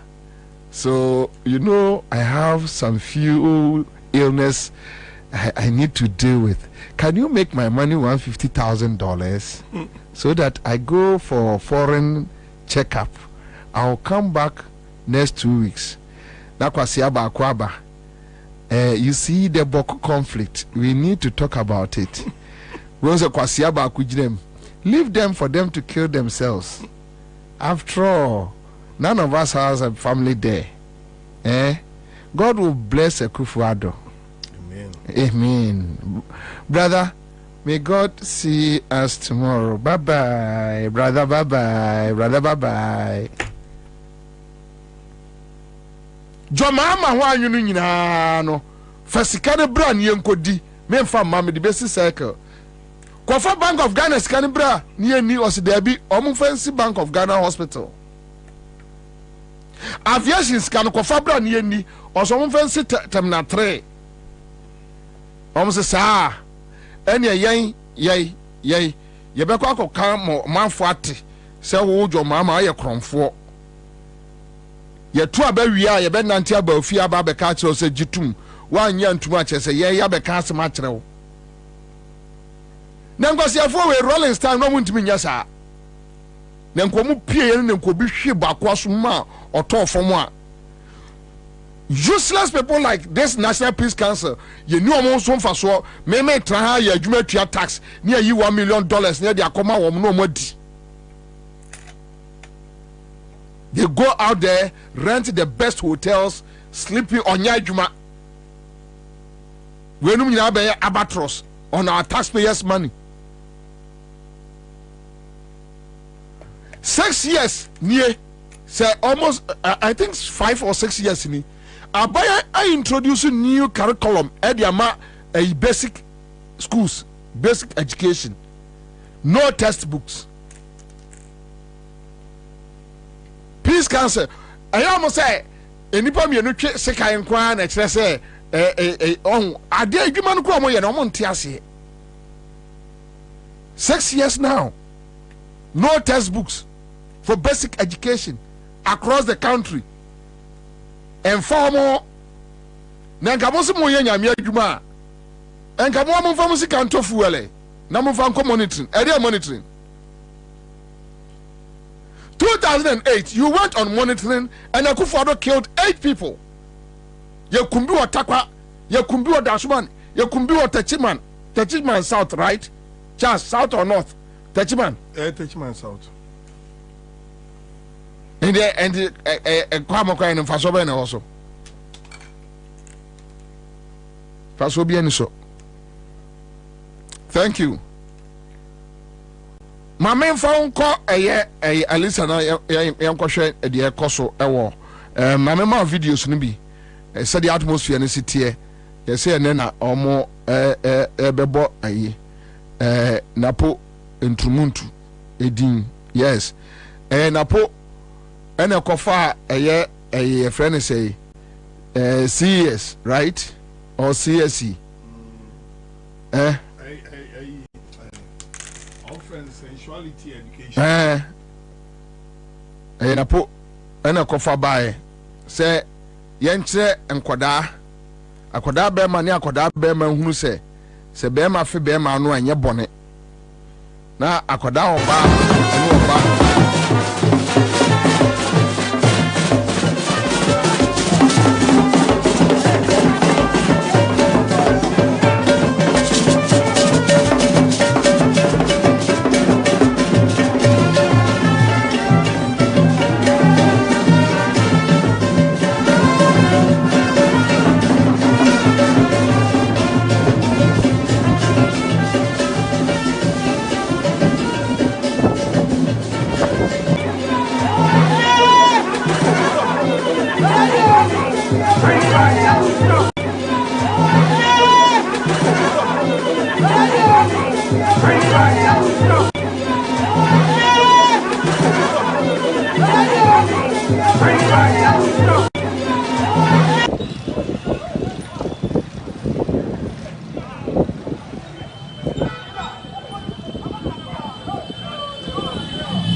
I say the $1 million is a negotiation they had with the president so that the 2024 election they can go back to JDM to accept defeat, to ask him to accept defeat after rigging the election. So give us $1 million and let us do that work for you peacefully. Yeah, of course. Okay,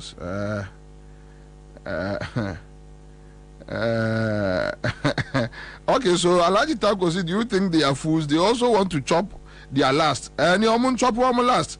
But you see, Alhaji, we cannot run a country in this manner.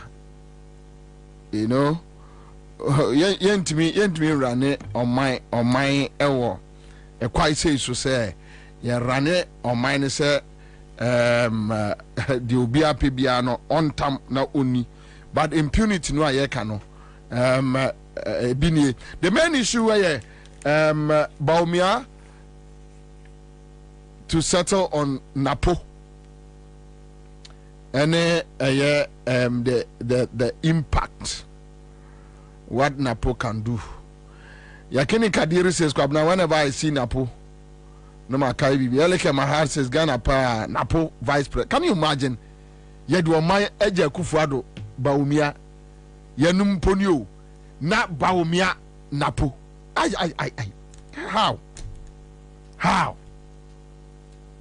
How? In the coffee bench, what that? Hey, I give me for you. To enum so. Brother, Baumia Napo, the Kwaguba Konomne, coffee shop mafia for no at when you know Mumpire and say Baumia Napo, Ebesia, Ewini. They always want fools so that they can hijack the country, steal the country, run the country down. Rollins are more quite or money brand now break free. The late Mame could do a fear could do ne after you dance in no money or Jimmy Kikano or Kwasia Kikano. Yeah, Rollins was not giving them the space to steal. Today be a cramming check. Jimmy, what me destroy or mind to say Ghana, what destroy Ghana just like that. You ask them, tell me one good thing. No, free SHS. Go and check the damage. The reckless implementation of the free SHS. No, go show the damage. Go show the damage. The damage. What damage? What destroy our mind? No, simple. What destroy our mind is simple. Modern land cruisers, when you steal a country like Ghana, you say where we having a Wodanka Williams or Bonham Empire. When I be dear dance your mom say Cathedral and I buy Sikani. Not knowing I'm up area. Charles Ako was in the house, and I think all right, so Ansah Divine Chroma. Director of Operations PPP will join us in the studio live on a 100.5 Citizen Show. My main cobra me back. Ajuma be briwo. Yeah, I'll be back.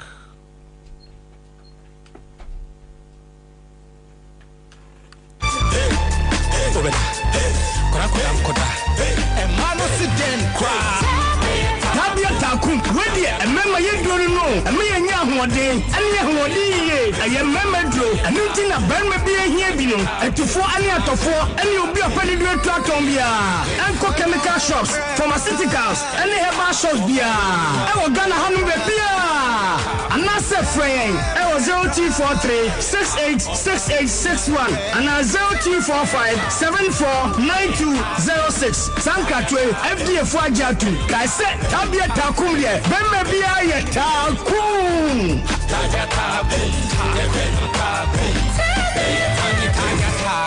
Not recommended for lactating mothers, pregnant women, and children under 15.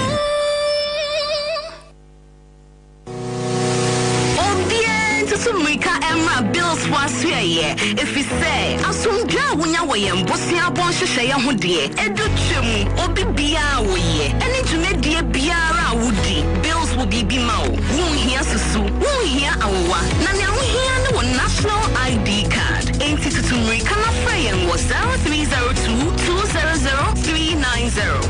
0596 920 833. Kai say, on Mansika Krobia Batan, Bank of Ghana and Sawo Bills microcredits Jumedium. Bills, Uposia Bohon Adamfo. Kai say, Jumedi in Shaka Crown. Give us P capsules. A memory. Manum bia benemua. Kani metutu ya na minkuma bua sese die. Petro esa kum menia G. Give us P capsules. Give it to me, baby. Give us core capsules as well. E mane meme nyina akoko yade. Sisi yade amama nya yem timotete wo no. Yedro no. Manum bi amama de me ho. Give us core capsules. Mrs. Moye ding. Give us core capsules. I give it to you, baby. You give it to me. Oh, yeah. Hey.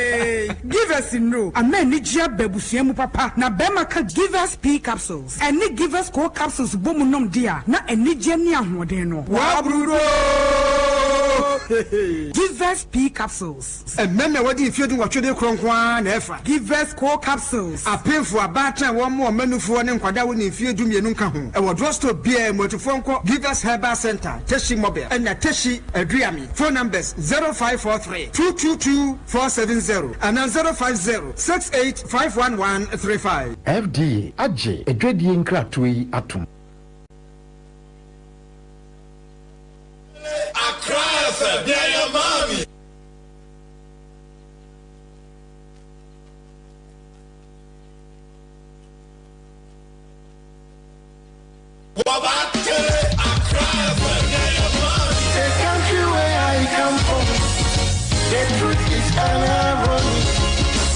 Just like animal farm, justice mean inequity. So who go say the truth?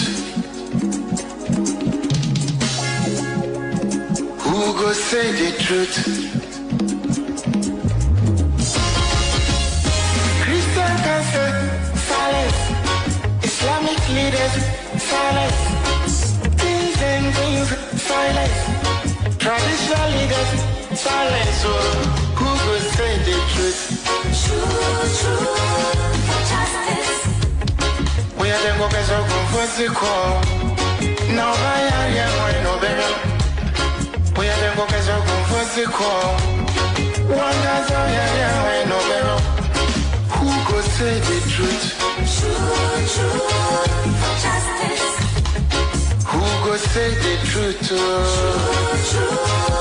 justice. Oh, you need it to see what's so. Now your friend on a night come out. Only baby over Canasambia.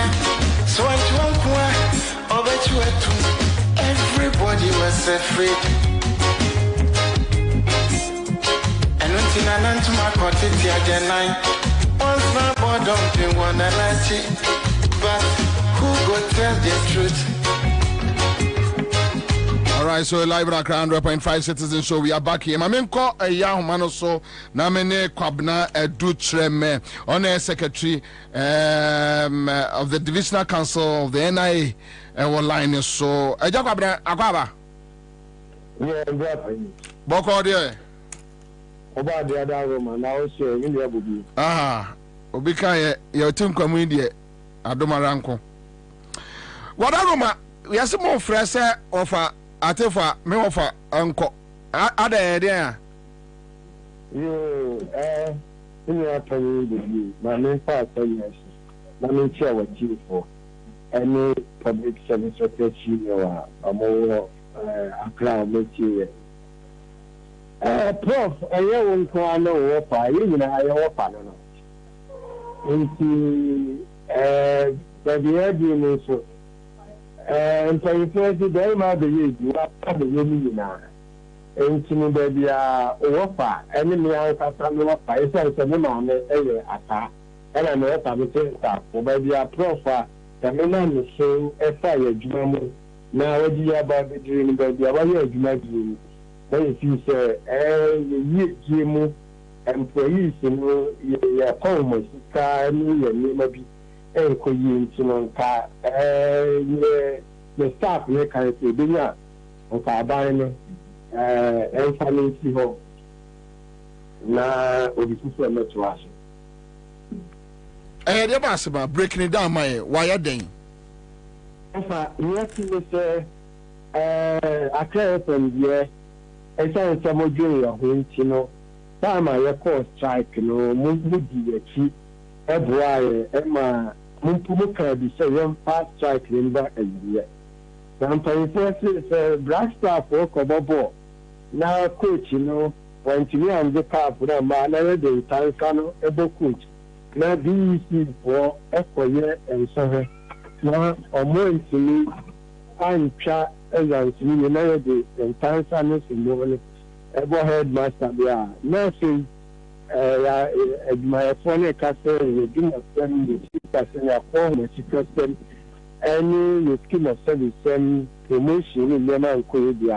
na ntansa no yɛmfa mmɔ professor Ken Atifa ɛsiane sɛ ɔne ne management ɔmo nneɛma bi wɔ hɔ a ɔmo antoto ne yie ɛne na adie aba bɛyie baabi a yɛba abɛduru na yɛni hwee ɛka kyerɛ aban no sɛ Professor Ken Atifa ɔyɛ lawyer mmara bebree wɔ hɔ a ɛsɛ sɛ nka ɔde di dwuma wɔamfa ndi dwuma ɛno nti no wɔdu mmara no so nti aban mɛpatwɔ mmara no bi ɛyɛ nneɛma bɛn saa mmara bɛn saa na wɔamfa anyɛ adwuma nea ɛtene sɛ one under the HR manual for public services we have what we call a human resource manual and policy for public services, a document from Public Service Commission.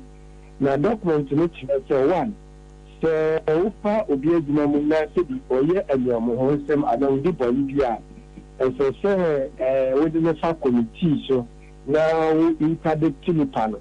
Now interdiction and send the panel about 3 months. Now all interdiction Uchiano is instead of 100%, you only 50%. The toxic all interdiction also, and you see interdiction every 3 months.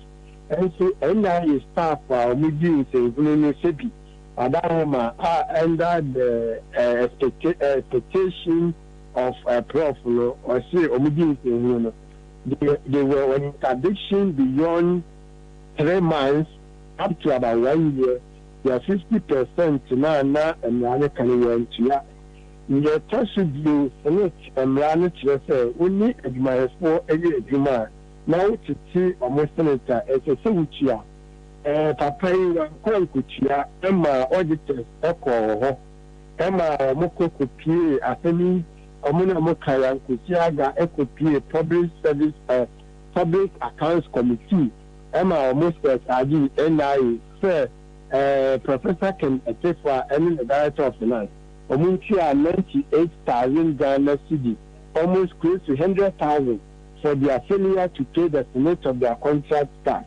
There was another bit across, Obetunako NIA and Alabama link. I will send you all the documents titled by management as a flat tutor. Okay. I can say about 125 allowance and a buyer. Yahoba Hills, Anka Young Coast Strike, and Mary Chamu.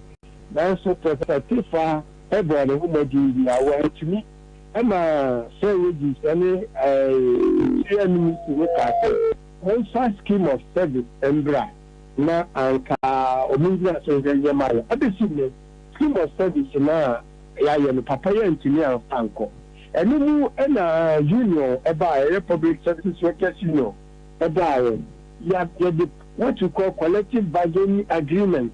Allowances how they cut to say wages and Nina, I it's never know can master. We had the district, other districts for also another institution is our masters, first degree, any diploma, or masters, identity, and now or more form payslip for more allowing back when I'm the new answer.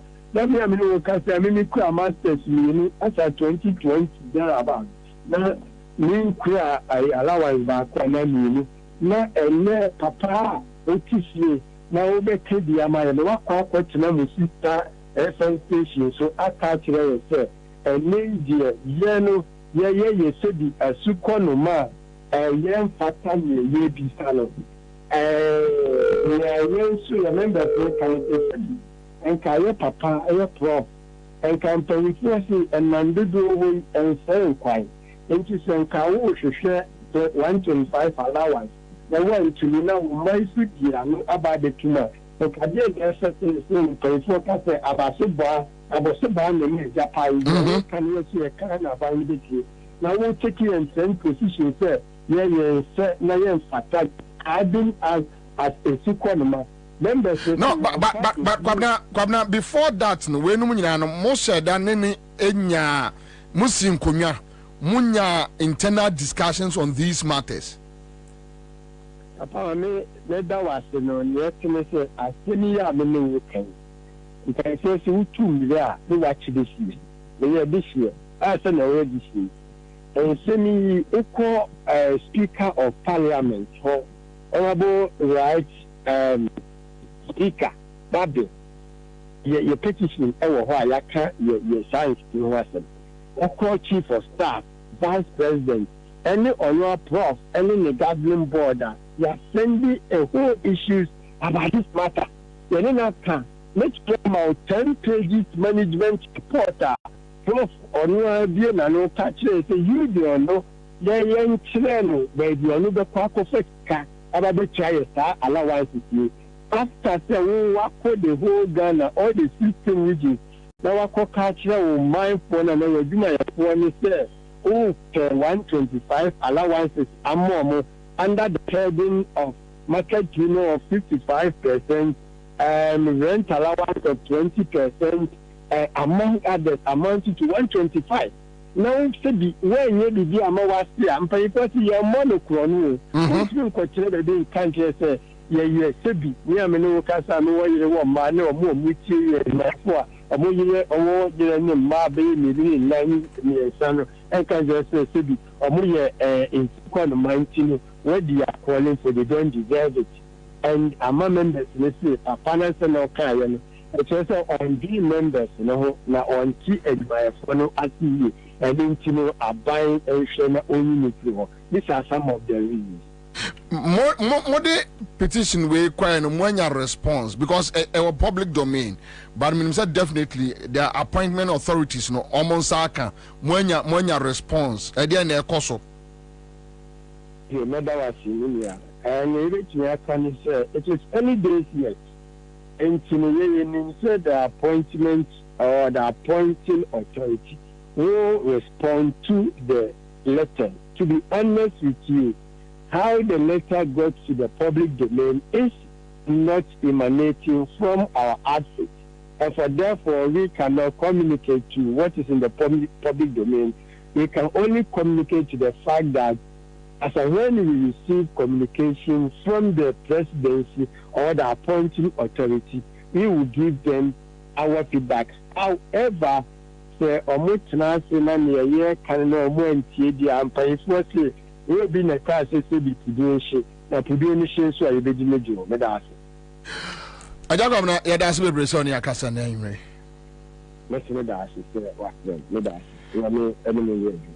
Ami. All right. So Chazi, NIA, it seems all is not well. Quick one here, your main issue. So all is not well with the Jubilee House. NIA in her exception. No paper baby, you just carry your money be. And you know, Koran, the implications of and for when it comes to HR for failure to put you at the right place. Adia chinyina unyini. No. But a jumana wo ye no uni clear say Obia or no diploma or allowance A, allowance B. What was say we yes. Our project was how do on presentations, how do on your masters no. No. Meaning that there is no order at a friend's NI. No, because a Holland passport was a Canada passport. And one passport a PhD. Where Professor Mwane Dauman? Who's a boy? Who's a boy? So the Komenda, me throw the Toma. Me bad no na a whole lot is going through my mind. Say enti no mo adi eso no na enim nyansa na say ye no mo di eso ne enim nyansa na say ye mienu ni adwene ni nkoyi ana say je say niam ba akosu kroma no ye mienu say wote wa unwie o na fofra ba wote wa na wonka no nwie no say ase ya fofre ya fofro. So you don't know even subject potia. That's all touch Ghana. Be pia this organized. Here ni some me into way. Wow. Na Kenya for over 900 workers. 5 months to elections. Went to me and secure more welfare. You better read this supplementary budget dabe.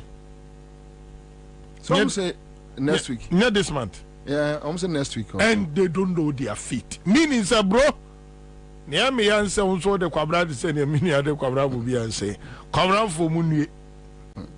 But I say there are 900 people. Kwabena say a fair juma or NIA, a fair juma or NIA, you know, omuni proper structure, bia, omode de, omode organizing, omujume dewo, NIA ho. That is my worry. That is my the saddening aspect of it. Say, ain't you know, Omaka. Ni oso obeka bi ama mo ye mo panyina ene Professor Kenatefu ano. O si mo ye nsuko no mafo.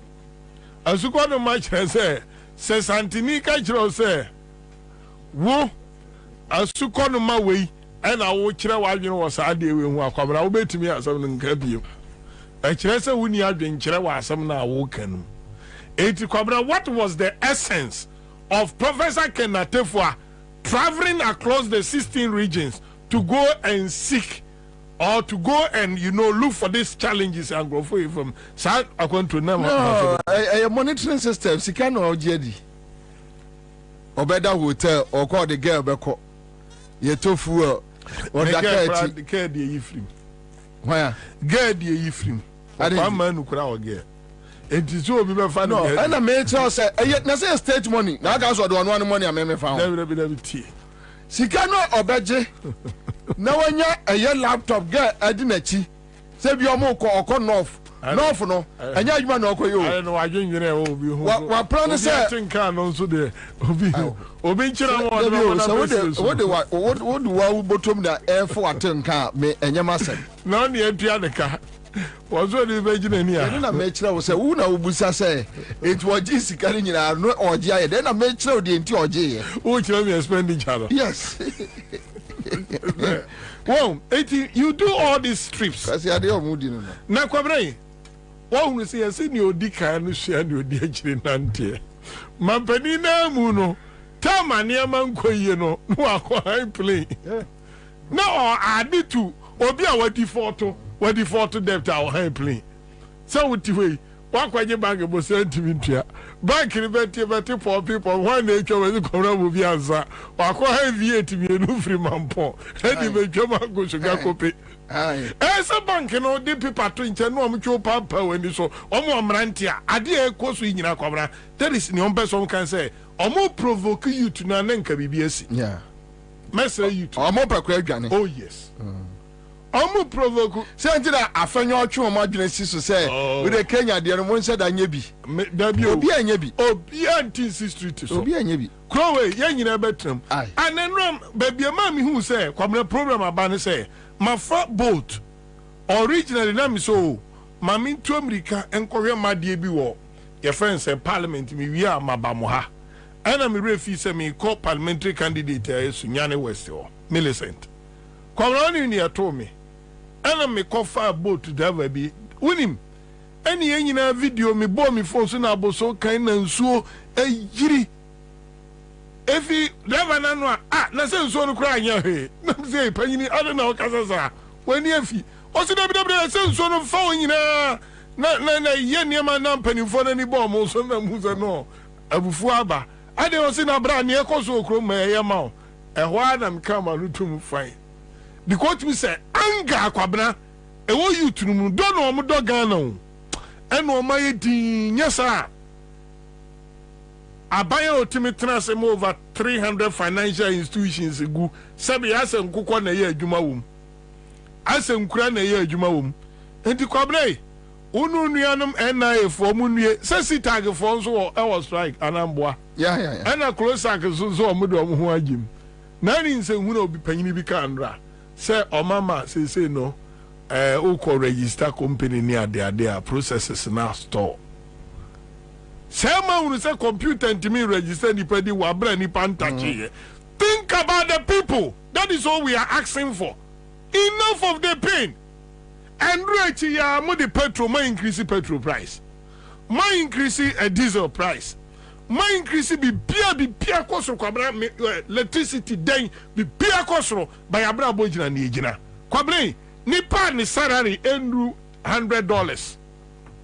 No akwaji breaking the 8 ata de ahye unse hu na obi pikosoro niene salary endru $100 o wasa akwaji breaking the 8 ahye mi kan mpabo atwawe ni sisi asachia na odi sisi chia de na wani na breaking the 8 koba unra asache say I don't know where we are going as I say ye chigana fo bi trase ni ewu omo pani asabi e ba mo omo common sense say oti omemu all your funding what the funding Ghana nyina no akufo ne nkrofo abefa ni nyina ko collateralize move as 2042 2035 2061 oma brokana guo ba akufo to be honest akufo ho what tibone oma brokana guo no oma sekro no ana oma ka kire Ghana katuafo say ye penso ye ntimi ntuaka mo fa nche nchirima nanim you are in this country no one ye nipa because of a community woni wa bra boy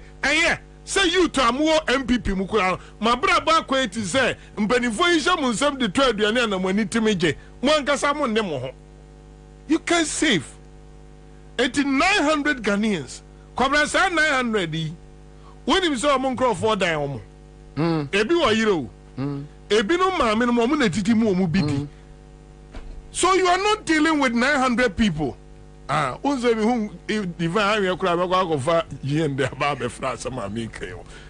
You know, these are human beings. Kwabena be kwa Professor Kenate for salary no. Ansah me hwe GN work a video. I don't know, say 2020 you say current o. Nanka me here say Kwame no but o hwe current either last week young guy bi sa also no here adwuma GN ba. Recent on before 2020 up me so call smart program so there be no and also but we enra na me wo baby and I will be seeing so I was watching the video and the guy was lamenting GN bank wo na nipa na masa so ya na no obobo aso no obi na di nkomo no GN bank wo no ya adwuma no or no hwe o ma me onuanom 3 and I know you're a met two. But and your crown no omunya at least. Yeah. Just yesterday. Kwame minim obia. Just yesterday. GN. Minim obia GN no sorry anopa. Onu na eji kakra omujiji no Methodist say APTA say Methodist school back wo wenchi. Wesley Methodist senior high school. And now Tifie now him. Oh yeah, burden amani kuno nene. Yeah, because you see, first not the man the Krasia Kranoa Ghana Commercial Bank enko. Oh, Fidelity will not go. Komenda say all the commercial banks, baby omun kono GM Bank is sacrifice here. Oko German of SHS was a cranase. I don't know the survival. Yeah, I see no more susu. department, right? In the social there for back some of Conquages they say that is the reality. That is the reality. So NIA for Muso, more 900. You were about 3 batches of health training, a friend saying students are or my graduates or my school or Mugufie, ya sign be more bribe. Say yeah, for my and fire, or cause you less a human review. You were about 3 batches. My brother, nursing training colleges are all Ghana. Sabi Kwabena, Oka 5 Kurabuma, bro 900 workers na Oka 5 per Ebuma, Omubro. So, Unim, there is a serious chunk of labor we are, Omukra qualification, profession, Ahodua, Omunugu Gatem. Omunim da be fa the crown wa koye adwuma wo ene about 300 financial institutions so a omuso akufado agu omo adwuma wurafo adwuma ma bia ka adwuma yefo ma bia ka omo yirem no omo manom ti kobra 2024 elections aye kona Jemensa tricks for the first time in the history of this country about transfer you will get 1 get 2 registration you will get 1 get 2 so and I love your show. Lawyer Foster, baby, will be a big house. Ojinem, one benyan and company na shisha with them. Gideon Boaku Kosu Swensi. Namako Fankro former from Boma Senior High School. And Kolano, Omiyendi, even being the 16 years. Judge no so me could do anymore. I could not say I won't tolerate this nonsense. Mundile to Omudin free register no. And so yenya. District commander, education officer, any empany form of contract regularizing kola omundi 18 years. I qualify almost 18-year students. And a judge ni say, mun prove. Na judge no oye ni papa. Lawyer Foster so be a san kola we parents wono. Omko ehwe ni nana say. Osi won pesi ebe show innocent children enim. Na out of ignorance no omo ye omo ni ombe no kwa ni nim. But Komenda, aban where would dear wedding? There is over 2 million people. Omu vote, you know. Omu kotu protest vote, divine. Like you, yourself, myself. Young Divine is not going to vote because he likes NDC. He's not going to vote because also on a party. But the point is a protest vote. Yet the illegal means a block only way of surviving back. I mean, Sa Gold Coast Fundy, MMDC. You're blocking. As a Rollins, divine best survival. But the question is, somebody depends on him. Those almost depending on him, and the young men now. Divine, when you see young men working, and they work under you, Emma will cry when you're there. Edgy. Komenda, meet here. Say you give 50 Ghana, any 30 Ghana. Now, bro, for no better that Kiraman, who chooses Aqua Bank, obey to Honorable, may God bless you. May you live long. May God increase your whatever. Oh, we are honorable. I've not eaten today if you don't give me 20 Ghana cedi. We are Obia friend. Honorable. Say, Obia friend is on sending the 10 cedis. No, we also need 10 cedis. Na, Nani panet me afro kwa we afra no pa. Kopem enwumre. Kwa we o. Dabina ati obi abaga. And instruments, we the mambo the instruments na manfefo hunu so no a. Kwa we na instruments ya obi asending so sere no or 10 cedis. Dabi o. Nani panet me afro kwa we afra no pa. Akosi enwumre. O gidie so obenya 10 cedis. Na okwa we anu mom no so ka kire me a se osre osu no o usuri ti se tini pe me o 10 cedis every me wono. It will need some IMF. But no ni Akwaba, I'll come back to you. Diba Akwaba. Yeah, Joe. Boko dear. Diba cost of living. You be dealing with Baumia and Napo issue or the Sualisa, but cost of living. Tell us, to say with your observations. But ultimately, Jubilee we need. Me sure. Me sure. Okay, good. Yeah, sure. Maminchia, Ashaf Etiefo, and Ashafon so. ọmọ mo share wo internet ne so no na and mitie akowa na mitie mu ameba no mehu se awose agumi na se wo hwe omamu ha sei enema ekoso eni senia amamuo no akwa ya enye obi na beka cho se oman no bibia jinsem na o ka about cost of living no on say cost of living na sometimes no obedwin say ebia na because say yesre yanim na yeko na yeba no bibia yo okay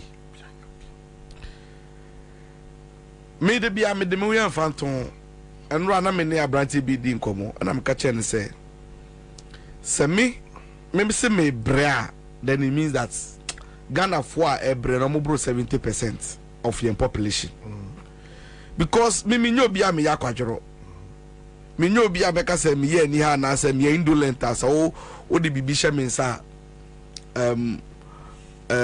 me show any sign say me ye adwuma me de miti bobo pempem ye ni ama bibia me ye bia enso me kwa emfa emfa na unim yeka cost of living no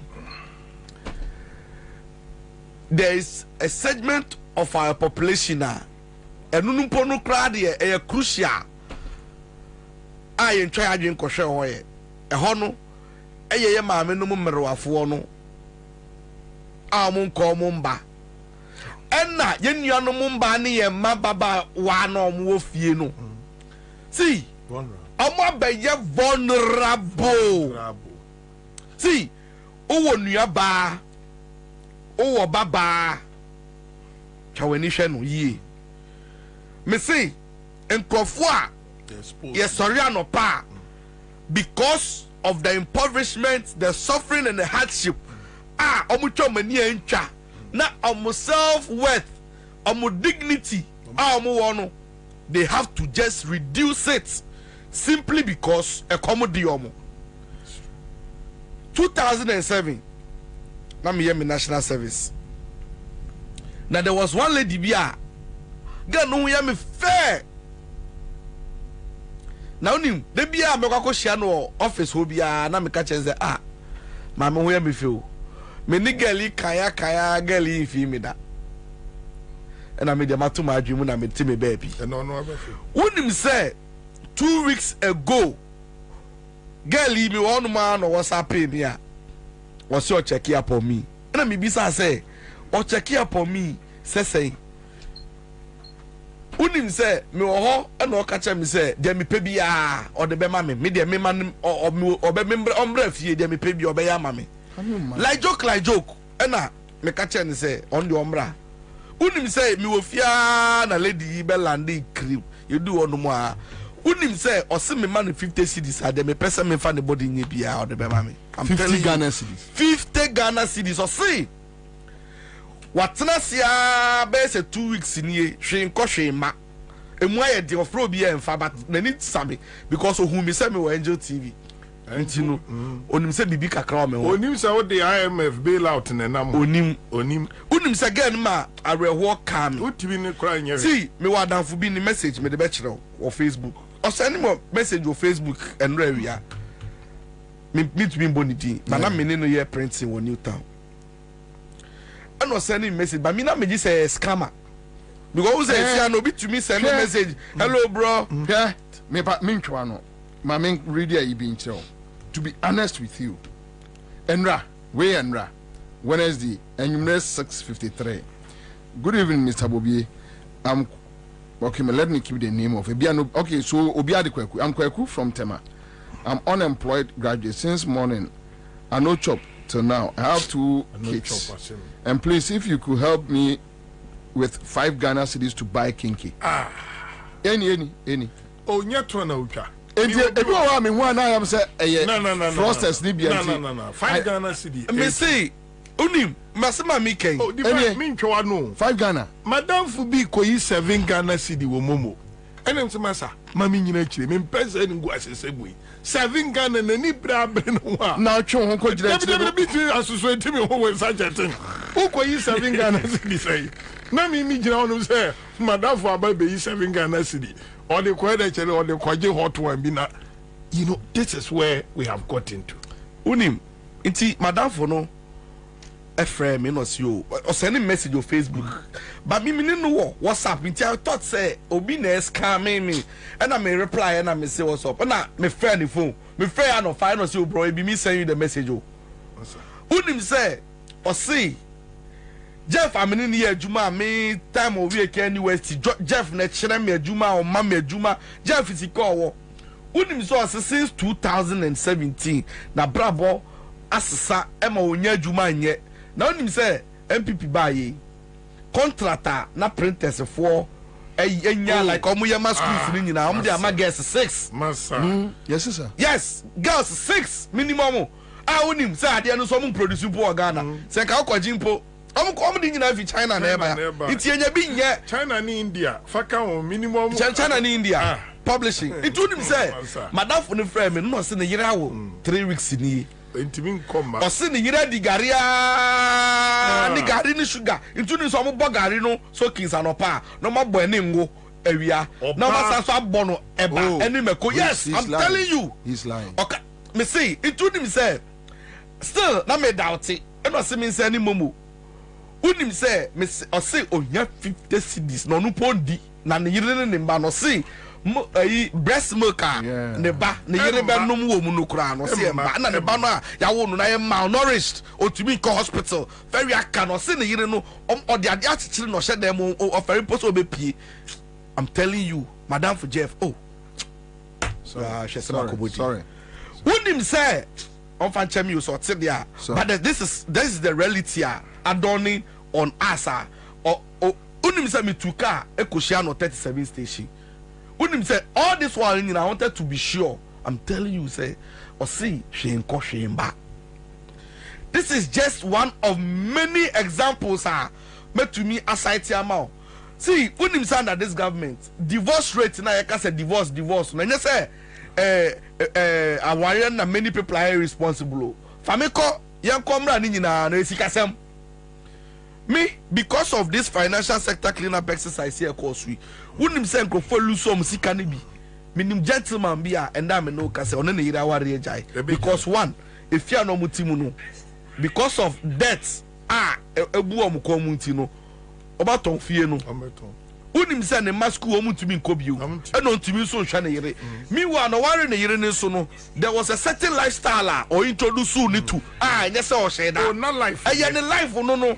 And then to me manage that kind of lifestyle you because of the kind of hardship and near Komwa air coso our society. See, those days, now we were young guys be bria.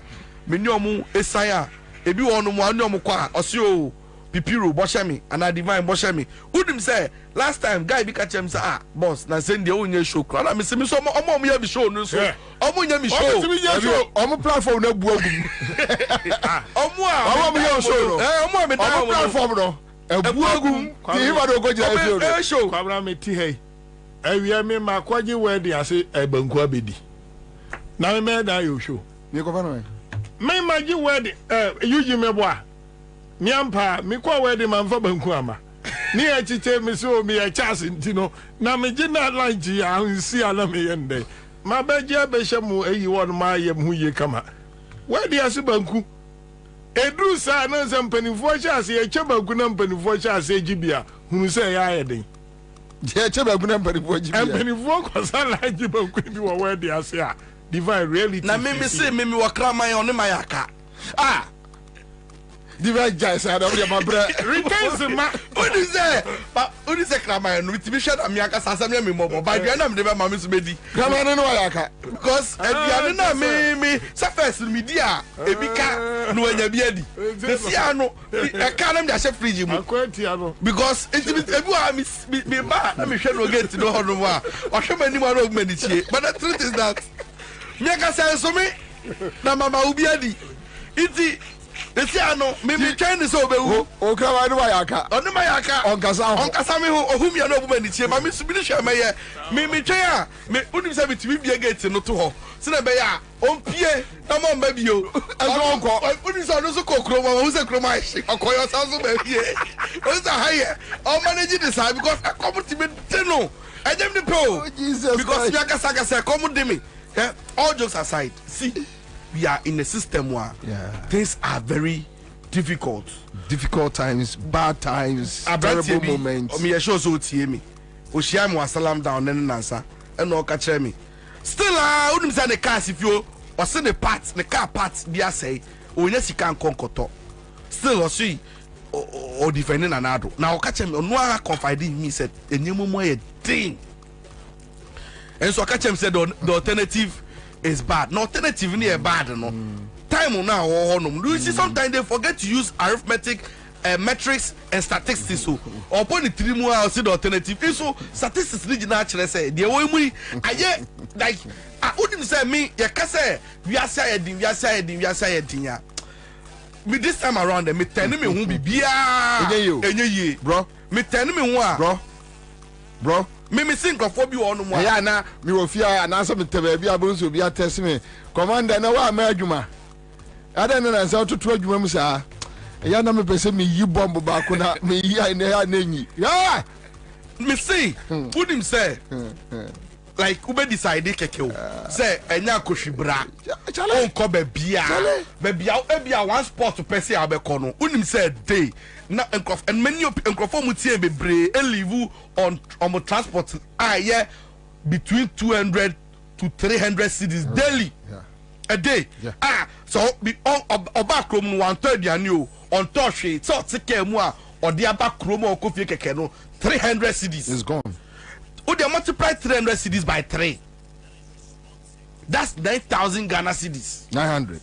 And 900 9,000 30 cities 30 900. Okay. 300 cities a day. And no be spending on transport or the tofu and that's what take even the cheapest mode of transport Okada krano.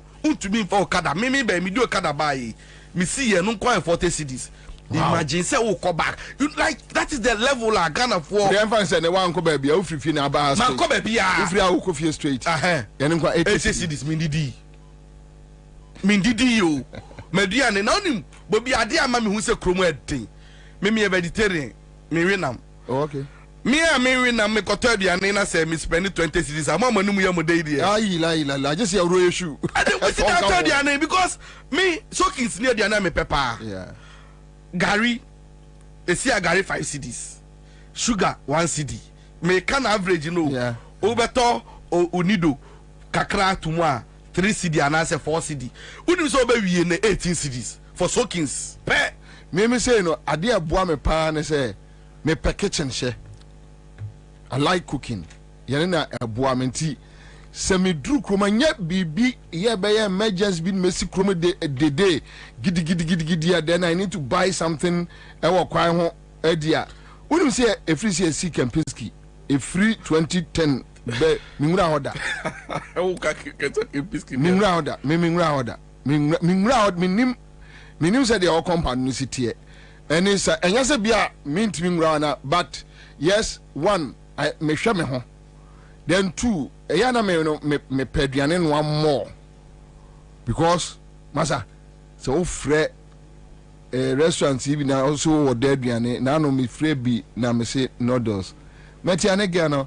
All right, so thank you Mr. Ansah. So 912 na me say pardon 192 192 Ghana cedis, almost 2 million me for Talia me be 200 Ghana That was okay, so I'll call you back. First, I mean, you told us at 1:30, as I say. That was okay, so I'll call you back. So, should I do the order or I should wait? Now I'm saying, wait. wait, you order with the I mean, can you tell me pay? I go into Park, Lancaster, you see. What do you call? So me, Obi so mama one day, me now. 8 year branch, and a banam so. And I'm so me person my matad also okay 7. Okay 7 na jam 20 Ghana and I'm say could I see the amabokrum 20 Ghana and say my check 13 Ghana. Me yeah I'm saying the car $7 oh I'm saying $7 yeah. Hey what are you to also and I feel my card them one yeah yeah no do you yeah maybe do I'm card I'm saying na don't let you any boy dini. I'll come back to you guys. Seth Abeka says it's very bad, Commander. It's really terrible. Bagblaja Mauli says divine. You know correct. I swear today we don't know whether to carry you or we don't know what to do. David Agbanyaga say divine.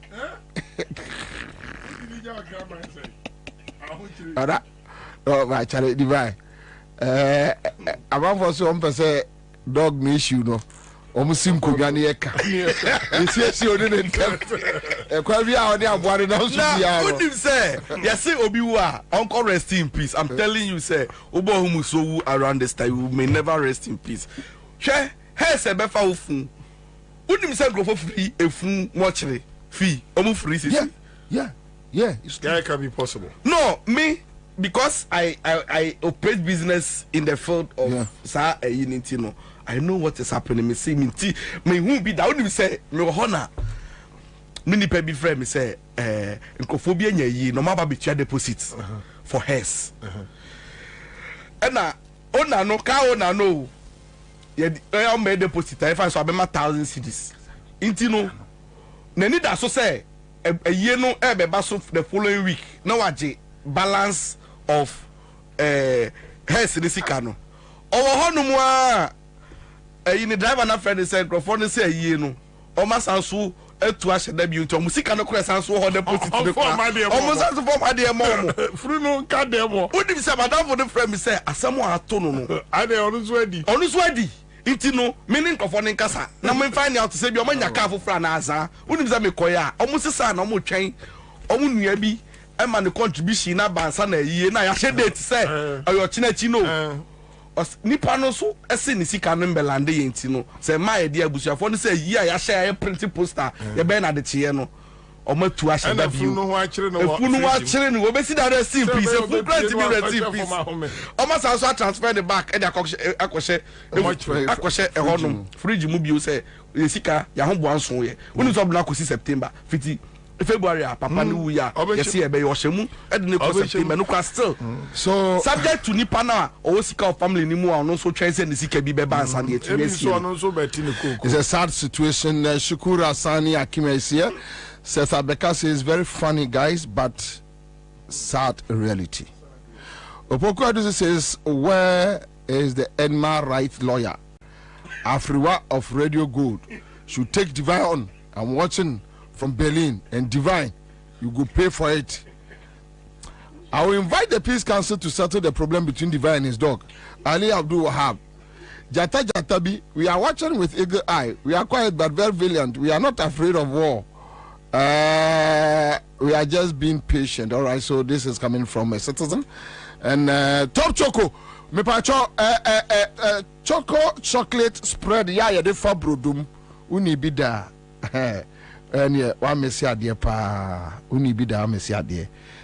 Me bosso choco chocolate spread. Yeah, the fabrodum. And one more 3-in-1 chocolate drink. The only one is share. Abba nede. From 0243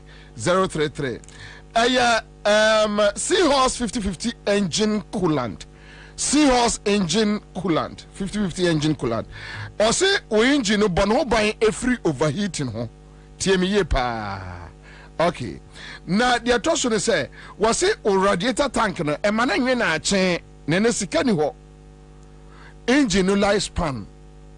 E ya na worry you. Yesu ban boni nti na ma ne sei.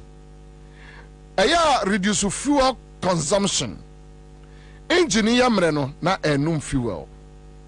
Afedo siama engine nso smooth. Ninya ne so hia Seahorse 5050 engine coolant. 3367 wadiaba, 1090 wadiaba. Waso memu lubricant shop so benya bi free ho from 0244 577 559. Interestingly, obi sending me video bi also ni nipa kron kasae, nipa kron so yetumi bo. First video na me de send no. And onipa kron is 50 Ghana cedis.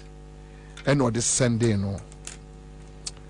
And I just want you guys to watch it. Me person obia obia oshe. Also Australian 50 Ghana cedis. And the person has given me the go ahead, clearance, send it to me ebo. Nana Hajman Divine did not finish the story with the lady. We are waiting.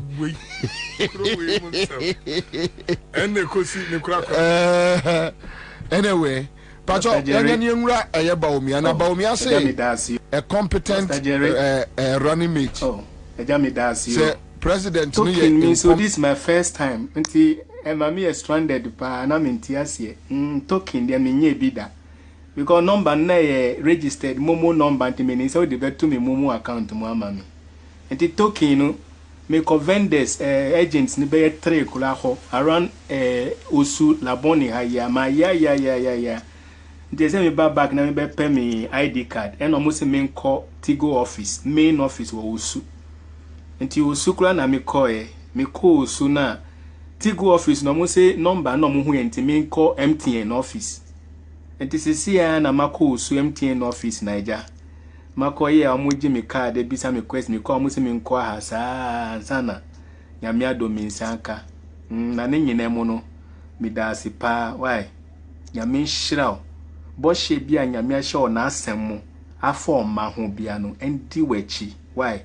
Endi we dwumachi. Endi wo future, wo destiny, wo ma, wo yiri ene wo bibia obeye bia ne nyina endi wachi why?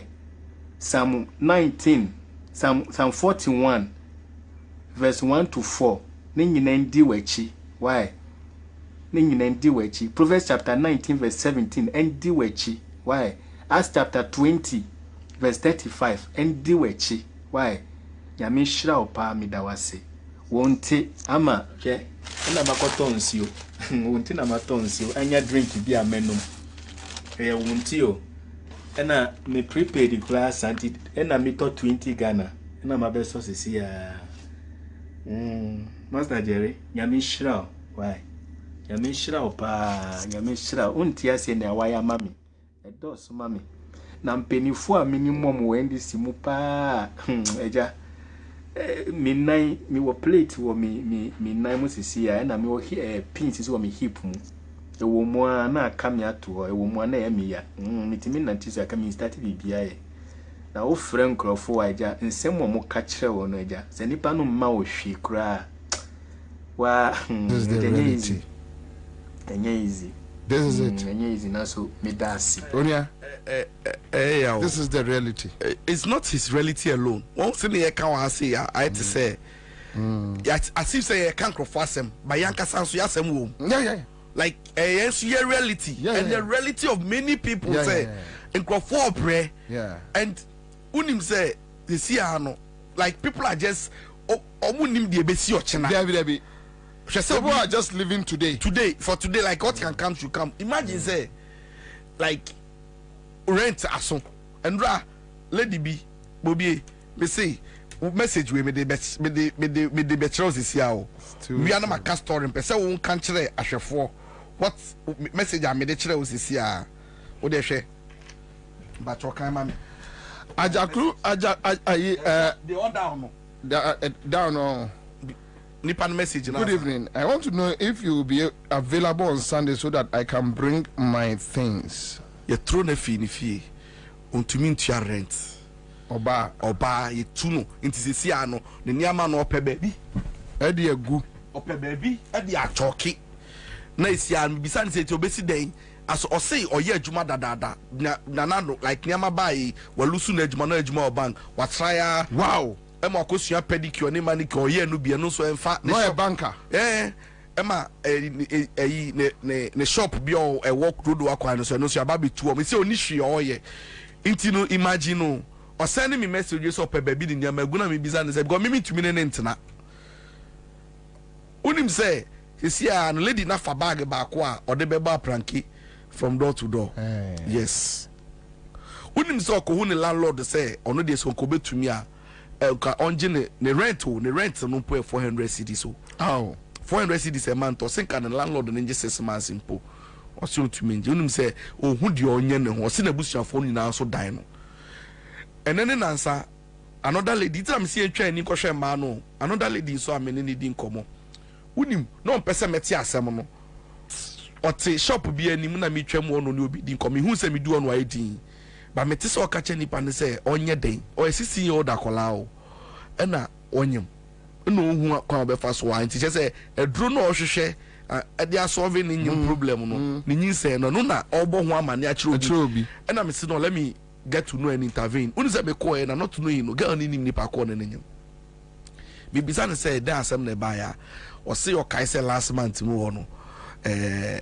even say o ne member be se 6 wow different die na me bisa ne say na den obo ejantre adwuma na o ya na say den na o ye ntina e ban sa na o se da bi ne maame e yare onu na mo o sen ni ska e di kofie akola 16 years o say ni nuanu wo school no akasa hwe no wo school a nti o say oba e kodu ba bi no hu say oswane ama no tonwa o say otimi swane ama tonwa wanya ye te say bi a 40 cedis ontumi nyi bi ma ne maame hwe no ho nti si ano o hu say so o de no gija mema no a emu ye abo no mo bi obenya 200 bi ne maame ni madwuma ne ba ne ye onu ye si aga ne yare ame no kasa sesi odadem obi ani mo yare because of poverty me bisa ne sentie e suban opa na so say bi na wanya that is the end.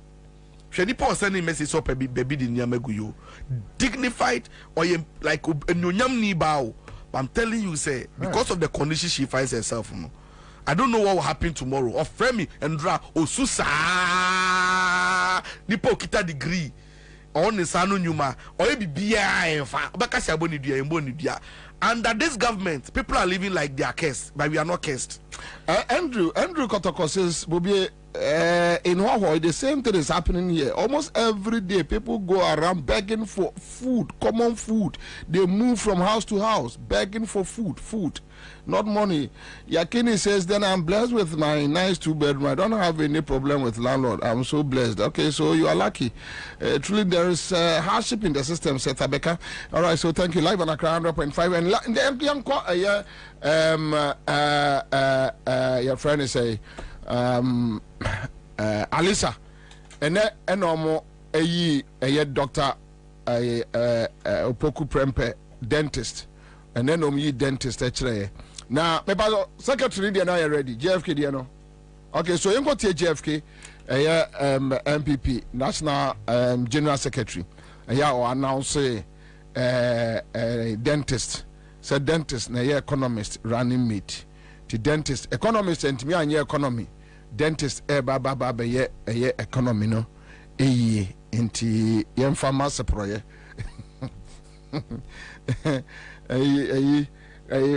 Friends economic whiskey dent me se proye. Jami to se proye. Kankani kuku. Ono baba ye. Anyway, now Akwe says, Bobie, I'm a hairdresser, but it's not easy. I eat once a day.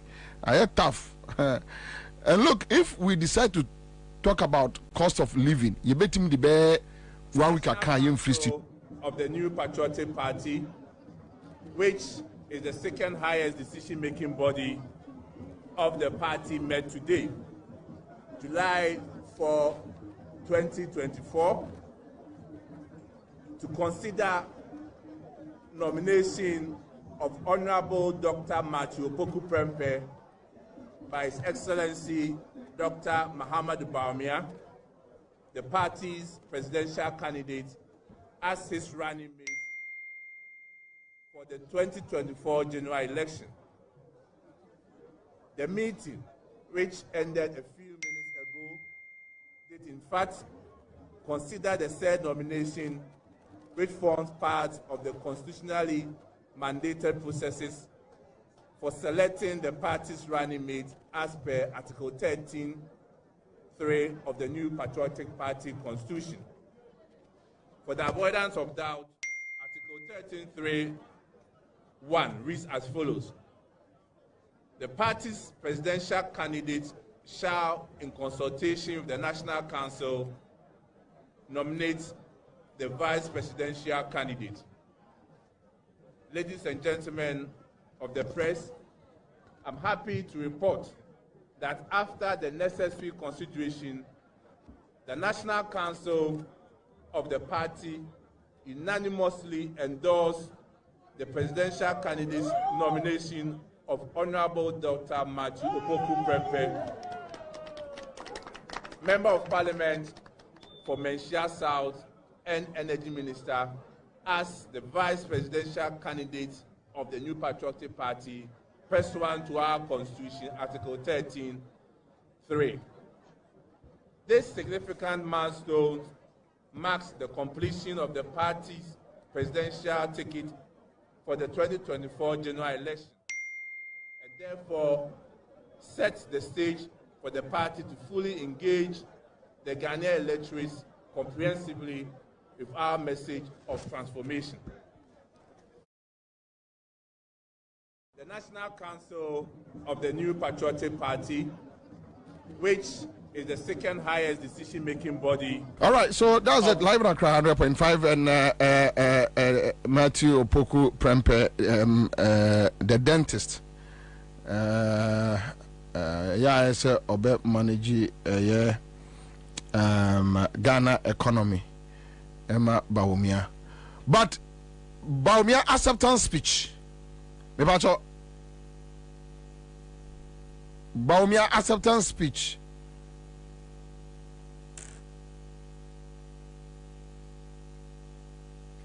Okay. The best running mate in the world would not make a difference if the president is indecisive or incompetent.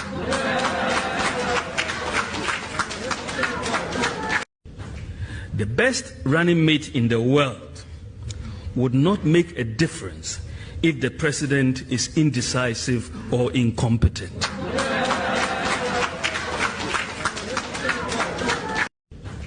The best running mate in the world would not make a difference if the president is indecisive or incompetent.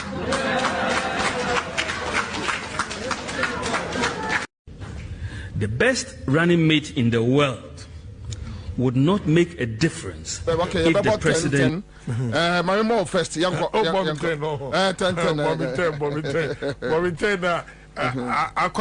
ne campaign no me ba cho ne video bi amrante bi aya akwaniti afunse ekutesti an wa bi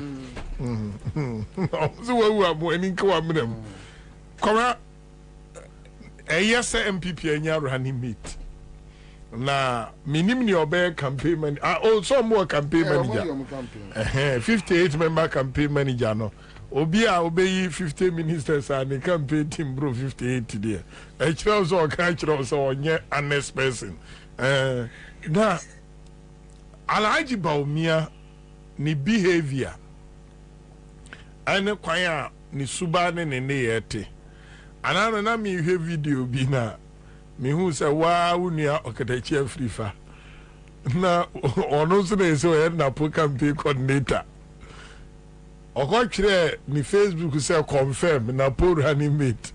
Ena nkrofo kofa ono every funny video ba ya. Osi ti near Bawumia ye oziwe. Ti we pa be da ma na po instructions. Who video no ni page ni yam. Osi we. Wasi we be da ma na po instructions ama na po afasa as running mate. No onim say sa asem we be sin ne o. Ene ye yi no. The campaign manager baby a will be a mechiao and an tosu me no Kwabena na po Ghana education omuzi omu free SHS ya na me ka ho asem kanea o ka asem ntwe ne ye ba so no free SHS anye ye nyina ya Matthew Opoku Prempeh So kaisa asase o say enukra na ejapade ana asase special purpose vehicle. Get fund Rollins Kwabena sadie we me hear me. Get fund by Jerry Rollins Eddie get fund eba. Your source of resourcing get fund way or see a benyes can be a free VAT meboa 2.5% meboa. Rollins be dia konya koi. Emma ye the get fund SCC school at Dine Uko University of Ghana Uko UCC Uko secondary schools Uko primary schools Uko saying all schools and educational institutions are all Ghana all get fund project or you know what Kwabena Napo Bay education minister unimni oye no mo kan say omo kwaje bosia $1.5 billion omo call parliament krata omo de koye no Kwabena $1.5 billion no winim key project omo de koye wo aye sikanum omo so omo de ko end double track system Matthew Opoku Prempe MPP aye running mate omo yini ni ona na Ghana education minister Kwabena double track ayendi ana ayendi ye no ona na divine mbisa enti Ghana for no na yen no mu yesi agimi and as a definition of the word free no yentia say divine bia wo de o catch panyi gogo na say be free ase Kwabena mitwisi papa ni sisi achia wo say breaking the tata de no o catch me say me bana within 1 year I feel no be from one must spending more than 14,000 Ghana cedi. I want to quite fast so admit no near mammy to toy support them the money school PTA abitia any case scanning up and down vacation classes or vacate Kwabena obey no wouldn't some crown winning for so my office ne me bag no bedru fia Kwabena obedru ya or receive 1 week and no started classes. I need about 600 Ghana cedi to pay because when you enough contact hours school napo ene kodi Ghana nim ene omukoye special purpose vehicle no mo get fund I get fund the koye nsi anamo and about 60% of get fund revenue na bad na call wini ma hosem Kwabena o default to payment of the loan so me can say defaulter and she say your money we no so o man ni so ti say si ami kan no get fund ye de akoji akagiramu for 10 years. Omo anso nim say 10 years na kufu ado aban na ye den atwam. Sikana mi say betua wie 2027 or 2028. Omo nim say bedu na kufu ado aban na nyu. Omagie de akira dodode no. Kwabena fe na double track no cry west. Afi de nkwala ni bi nya aduane nya den eni wo school mu.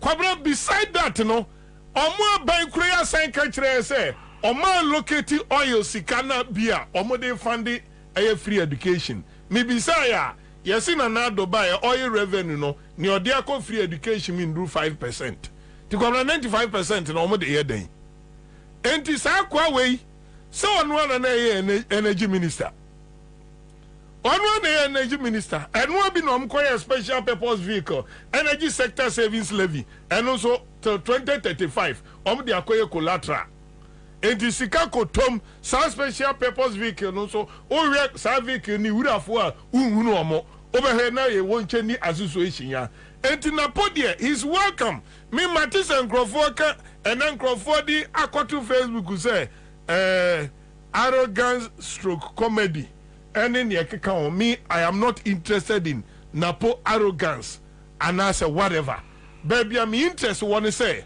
napo enam any nkrophobia can bo mu say ya free education I no po cost parents you know the more than we used to pay in the past it says you cannot mo kwaji say omede Ghana get fund akwaji no Kwabena me a free na kwei so in say amanso obi anhwe ame amekwe special prosecutor na mkono ntia mekwashiraj mekwashiraj na wa ntia me activate RTI na man make sure say money has been taken ya jin kolani drimuska see they call and double track still double track eguso ye de koso na sabi obi twa constitution obi swear so obedi no kre odebi obe make sure so the Ghana constitution be adwuma na pa akwaje to na sika minu mienu tua through your friend saying get fund taxes are tua na when na Kwabena we tua ade ka na ye dis ade na man say we ye de ache free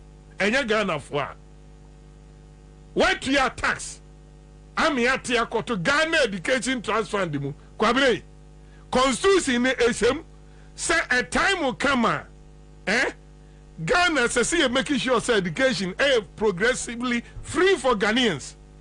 Na ya say twatoa say enunti 2.5% tax egu to obim na divine yemfa nya education wadwuma na ni panel for say sikan dia koye guarantee age bose 1.5 billion no abeka cho say Kwabena mama ba free school unim nyansa no now so say cover dondo asho moto say free education hey before the sabi see empany for who your level of reasoning any IQ here support to MPP Nipo support to MPP thank you very much for the correction Nipo support to MPP ni onunkwa ni teacher ni o chere the word free no o chere no kwan ben so say ya je oto kanin de age to na ni anim say your mama declare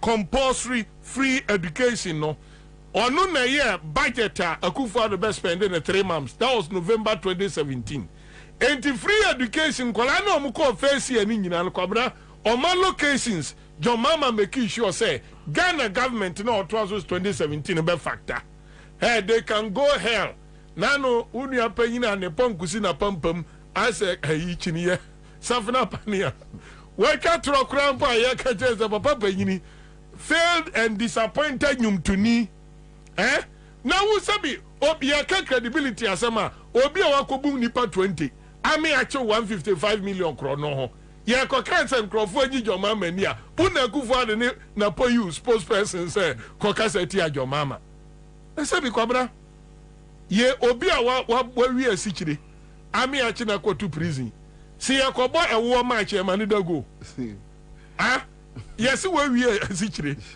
ewo ye bo wo match yes na ye goalkeeper Paul nusu beura etu safra pani akura no de ye ka education matters ka krofo mam ye ka credibility and kamu mam so ti ase enti kwamei misrese emise wu ye bi but I'm encouraging more people say definition of the word free no as a CFA as a subject near Ghana for how much they are paying into a particular account called get funder napo a supervisor and they are 10 year loan nipa no head the economy no alaji baumia. These are the issues we should be discussing. It is a Ghana for United say o materials come to account to bim and you dey fund your education and a buy na san koyi oil sika and a buy na san me tua textbook suka e wo school mu awfo bi a we responsible bi ano 2024 2023 2024 academic year Kwabena ya na eto e textbooks e ma yemba me tie ma tua PTA 400 Ghana cedis yes it mean me nyimi and me ba no so free school mu ba onu kra no fire na odi free school mu ba no me papa no kra me timi vesi oba o si Daniel na Akufo-Addo di school mu on de enyo adenti abibia mutimi ka se nkwala ne nto ene minim school teacher ni bi ye indomi onu amunim se adua no omde man kra ne nye enti nkran bi be prefer say ombeto de akushin no mo na Kwabena imagine say oba 14-15 years after free school say da so wa mama aduane no omde man na ne mintimi nda as a parent who sign care how will you feel enough enti ye manapo akwaba kwaya fans didi Ghana voters we go be to parliament floor of parliament we can change ni asa wadwini nya adwuma aka chere school for nkola say wunya baby ni a polythene bag wo mo betimi an ejam na egu polythene bag mu nipo timi unsa last 2 weeks no ka chere Ghana for say omunye power ayibia timetable yenye dum so timetable I won't cry how mo amoten kran ni Kumase dum so mai mo running mate no and then you just ashasi ya prelims na and prelims me wana bako se mo bono region prelims so be ya campaign o prelims ono ba conference Tabia Herbal Center omna de Tabia Herbal Mixture aba Tabia Herbal Capsules Tabia Herbal Mixture no wonu mu ato untumi eni di wonam ya oya intidi yade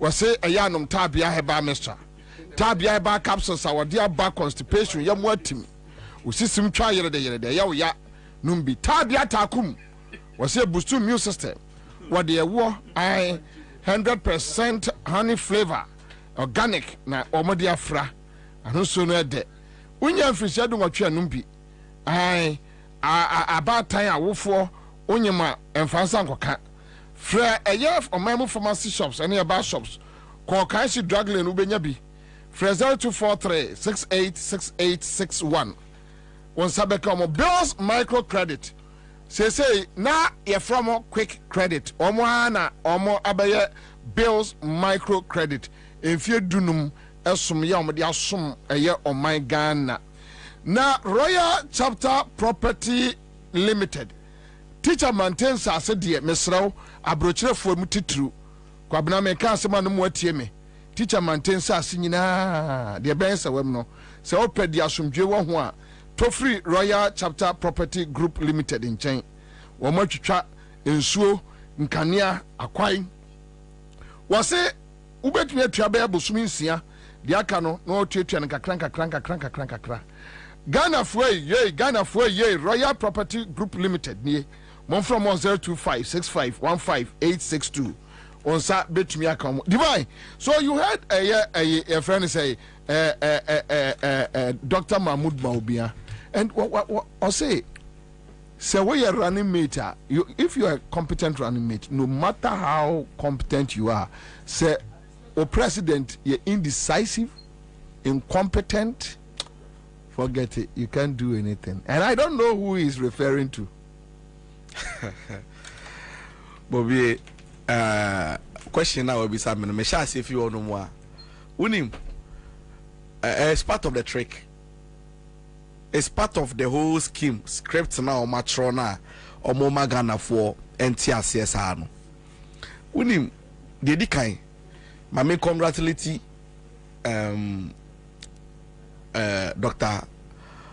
Matthew Poku Prempe on his nomination as a running mate na ebrebi atwam na ka running mate ehun nsem na nya de ye hu bia sa running mate ya ba na ya ba because at the end of the day no running mate enye nanim na be all ballot paper ne so ananya ne be to abama no but sisi anya aba be hu so omo nso no omo play role na so be kai a ye ko echi kakra be kai 2008 mu honum ye be to aba ne mu a for the first time in our history as a country no ana nanado ono no ye nipa obe hype master edema vice presidential candidates and obaye and obey dede and all my fans or see what the new whiskey be on the block aba system nimu and say hey presidential candidate vice presidential candidate or the neighbor running mate ni there be a wa bin niama otumi ye just say and na Nekufa do be introduce papa bi ma ye see a friend no Dr. Mahmoud Baumia and then on for presidential candidate ama the new Petroleum party. Now, your man fans are the best and then no. See you na ye ni tua. Ene ye ni tua de yetimi. Eno ne ene. Eho, eno ne ene de yetimi. Sa whiskey na de bre vice presidential candidate to na den o. And then ne ye ni tua mu aye hu say mismanagement abode abatan kese no.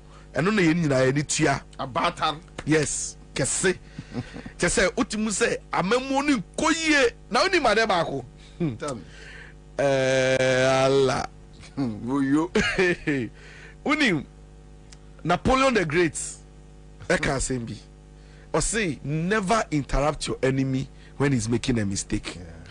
Se wotanfo se be ojimi na o say niama na o ye obodamo a jano manembo nko Bawumia ne so yi na po running mate me na me correct no say oh ye mistake it menfa na say we dey o correct no cry say incorrect aha jano you see our ye mistake na wie because me mint ase ma no by see me na po obi a frame say me mfra na po embeji na platform nka no asemo a I won't waste my time because I inconsequential. There's no point trying to highlight anything about Napo. You know why? Because nipa nagasa na ebetoma so a whiskey nagasa na nimda ballot paper no so na so a bench ayi obi anagasa kra no ono kra ye hwehwe na nya wo a wo botontru wadi nachi a wo ye didi eno de be go si sen enne owura Bawumia ebe ka kire yen say so wo ye running mates na wa ben said den kra na president adwimu e ha wo to me enye bibi papa bia o kai say me tra ka kire wo say Uti asemwe abanyis wadidi na nado atemo but ondidi na tem yenga na fo no ka asem bi a kire yen first question maybe say Owura Dr. Mahmood Bawumia the ben no realize say sana we vice presidential candidate no be na o president ejimi awutumi nya hwe da ben no hu sa de no me say na nado meeting bi omko tena mu na nado gabiti ha ena Bawumia te ha sei ana omo consultant na omo fan from Israel na omo de betena say omo nchi omo ko omo fa so a omo be win elections no ana ka cha omo say woni bibi don't try to write on anything na do aye because we mess it up Ghana for buafu no enti ukọ abontin a mani look to say na do no ye bad ena na do so waje atumu onu wadi ni 8 years awie enti boni nyina fasha me na do say boni nyina Bawumia tumi fasha no o den kra wadi ni term of office wie na onji eyi papa na ewo mu nyina ma ne ho so ono no waben enura na mo Peace FM na Unipa Grave one of communicators for government or whatever or the book kese bi bae e na okinkan mu na okan no say okan na wantie nipa ko na okasa na badwi say Mahama ana say opposition party bi manifesto na okan bibia okan bia ye may say when I come I will do this it's bibisa ni say it's Bawumia opposition leader na say or government mu nyama okaso be nyina he's in power I don't know catch so you're the most successful vice presidential vice president ever in the history of this country that's also why nyama so a and no be catch so oba and they don't know don't find you fan so to me but you see today they are telling us Mahmood Bawumia oni power bia oni to me bia so you see I always say the same thing no mubu yen say Jimmy na omo ba no meka bibia kire ebeje no ene ye nje sa asem ni ntumu Owura Mahmood Bawumia say wonim say na wutumi nya hwe abepa chewe adetira Dr. Mahmood Bawumia on person like obepa chew and as obeye humble enough to admit to say ombona ma anu na person obeya atumu no onu person on kire so wadwen kase bi adwen kase ne so boni e course nyina wa abamu anyina no o Dr. Mahmood Bawumia boni bi ani onu ma mekrawo o kan nyina ho president my speech bia or say my able my smart vice president bibi obeka bi o say na woje adwen fi wo COVID-19 ba ye I say we don't know how to bring the dead back but as for the economy no nipa o ka kire say obeboa no wa ben eye wo Dr. Mahmood Bawumia ya ena yete ha mo pese be ka dollar asem that time Nana Komia kasa of metro so or see or sre Randiabi say unse ya mubo before me start show ron mubo throwbacks or see Dr. Mahmood Bawumia catch it say sa de no mubo no ye ne ya omubo ha no nti mo sa anya ma no onu ani semu a oka ye ni nyina no ha no enso mpa ho chewo ana na ogidi den de kire say Dr. Mahmood Bawumia na sema o ka kire ye no yanji nindi because the track record in cheso you be o ka no kore the track record in cheso you be a so o ka kire o se hwe ha odu ani be hwe on ka no kore ene what turning hand pointing fingers to the president senate you Ye nyina enim say omu nyina omu ye the same at the correct. Omu nyina omu because say pray theasa. Yes follow who no road. One kasa no say wudi obi achi na so onimu road a wa wudi na chi na how can you be better? Tio, usi obi a wudi na chi no di tiewu. Wa be na usu di na chi akodu the destination na say ho no nya right way no. So so Jimmy because I maybe onyansa na so be early di me on na say baby ode me call no nya kwan papa. I should be smart enough to know say no I won't follow such a person. But onim owura napo medi no ho yawo. Onim dia medi no ho yawo. Say me owura napo abusuani na me ye ono ankasa na ka owura Mahmoud Bawumia na yo bi a o ma me nomination to become the running mate of him and can me accept it. Why? Debi o na okobo bi chi do ma onhwe nipa na Ansah okodi na nipa no de anu guase na be bro na so de anu no napo no na anu guase dada debi it wo no wo daga temu na wan afi wo fa ko for the media afi. No, but he who is down fears no fall. But this one no ko join ni. No, he who is down fears no fall. Well, but me ko join ni because you may look clean, you may look obi our conscience. Napo you obi only conscience. Napo is more or less like a pig. Okra na waka asem no. Unim say but ye fence Napo ya kana asem ya. Unim say all of a sudden you want to brand him like some Messiah be.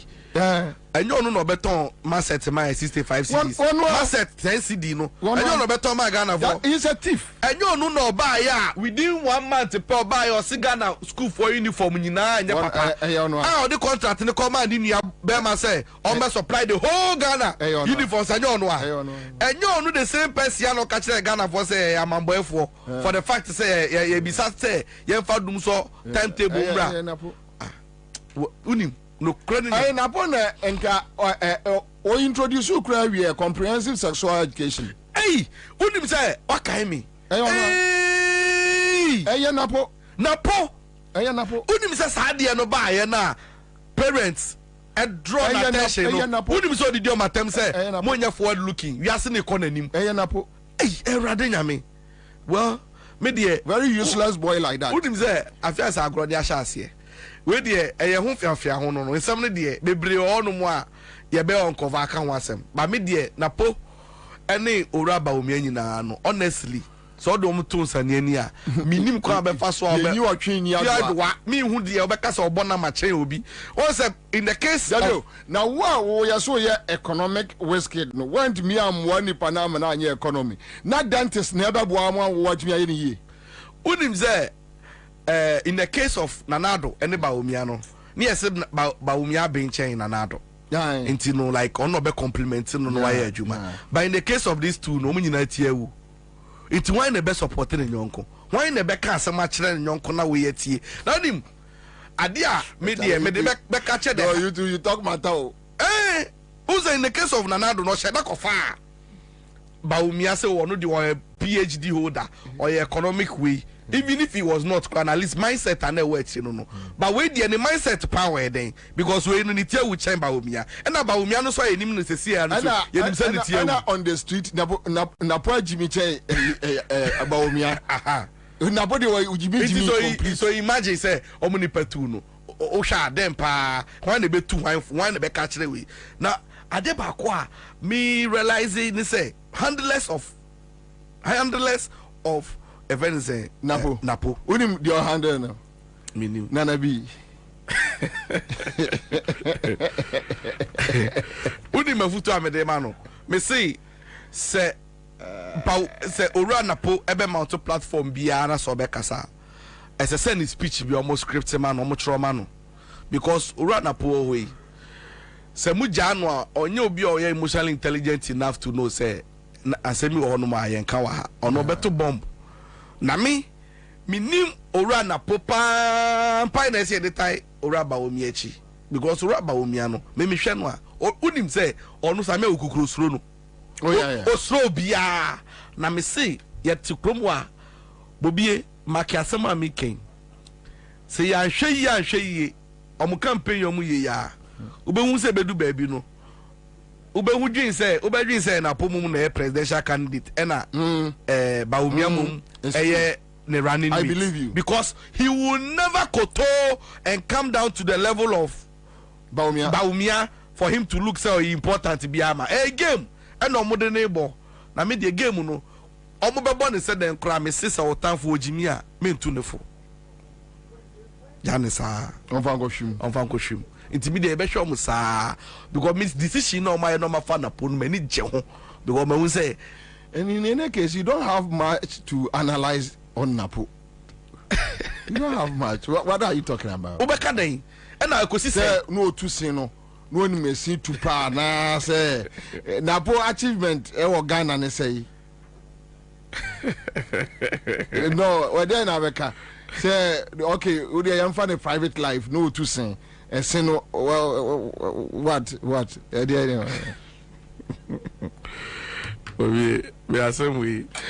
Mamen Kyle said Greenfield Scientific Herbal Clinic. Omne de a bright soldier capsules.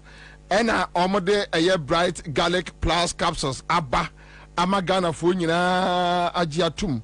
Was it STI and nemu ya dear a year you dear stroke and ne a face so and Yarwa would Greenfield Scientific Herbal Clinic. Hey, Wamujna Brane. Omsa provided a year world-class ambulance services at the Magana Funyina. Greenfield Scientific Herbal Clinic. Was doye Tango Prime Washing Powder. Tango Prime Washing Powder.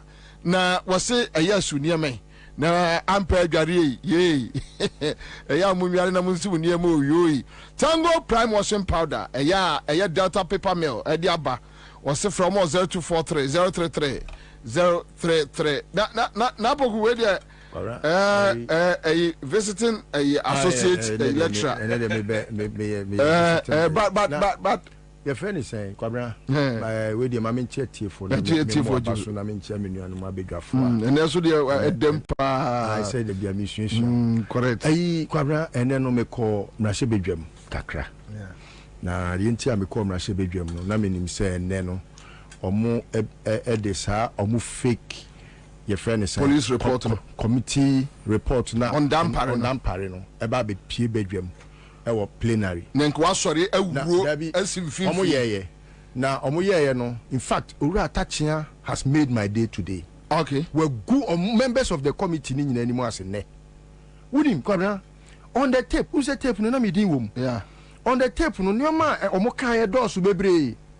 And Omakwa investigation. Investigation na Mokoya no. Mo said that Echebia ja. Dear Dampare a good anymore as no. If I was a committee report never and Dampare didn't. Yeah. Now why investigation and I'm yeah. Ena agaga me na minu no ma kan search agaga sa say nipa omuni Dampare nam no krampo na omudi sika brebo no. They talk to me. He won't listen. On when him go say pacha mudi party politics achi. I said that person you have to give the dog a bad name at all cost and hang it. Extrajudicial killing, no, it was on the tape, captured. Yeah. After the Abaya almost say, Oman Timia for evidence, Kwabena, what evidence is more than say Yakoku Nipa 9? Ewo Botiano. Yeah, a public knowledge. So you need to investigate. Abedonko, ask why, how, what happened. Nigeria 412. She nipa wodwa Dampare amankofo akuomo. Yeah, public knowledge. Yeah, matter of public knowledge. Opposite from you know amukoku omo a mo say a bullion van robbery. Okay, it's so public knowledge. Even you are not demanding an investigation. Public knowledge. Yeah. And so when they are talking about extrajudicial killing. Now, more committee, more kwakwaji sika freedom pare ho. About the foolish report, bogus report. What do you mean, Guase? Patrick Buama. Komenda, Tobu, Erikopoku, your friend is saying, Akwei, Agaga, Patrick Buama. Okay, so Agaga, and Obana Nikru, Oba Posnina Nikru, didn't they? So Agaga, Patrick Buama, Erikopoku, Tobu, Peter Lantic, and Obana Nikru, na Oba Posino, and when I'm Roberts from next year. Sani Penumi. And my report. Report no. And the comma dampari no or no edited report no. And no sade comma omo. And no more they are plenary and ne. And no now yet chairman of the committee they say how can you do such a thing? On the tape. It's a public tape. Obia Wobi. In fact, the dampari now presented to the committee it's an hour and 48 minutes. One tape. And we have recordings of Omo Sete recorder no. Who's almost Sete recorder Omo play. And a record Omo Akasa. And a Omo voice. Ebeto Bedjem. And we have it. Yesterday I played it here. And Nipa no Omo de recorder no man Subusa Omo say Bibia you okay? Almost say, what's that Bibia? Ayo, Bugri Nabu. Anna, recorder no. Omuwie no mde. Nipa no koto recorder no. Aye, dampare akwala. Ono so yes, COP. Nidi wo Nicholas, nidi wo. Say nidi wo tape no. Nidi wo ni nyina Bibia pepepe. Anna mo makwa skill ade no in such a way say the extrajudicial killings ni nyoma ekọ so a ebe mo ye hu se dampare and the comma book atatia kan nyina wo Kwara they say Ghana parliament Ghana Nigeria relations and na breki meba atatia say atatia akyeremu o se say kwan ye fa so a committee ne tena ase committee no dia speaker de mo so mo nhye o say o say report no my no. Any full report no. Nigeria full ni kumuna. That's all. That's what. Any full report no. That is attached. No one sign.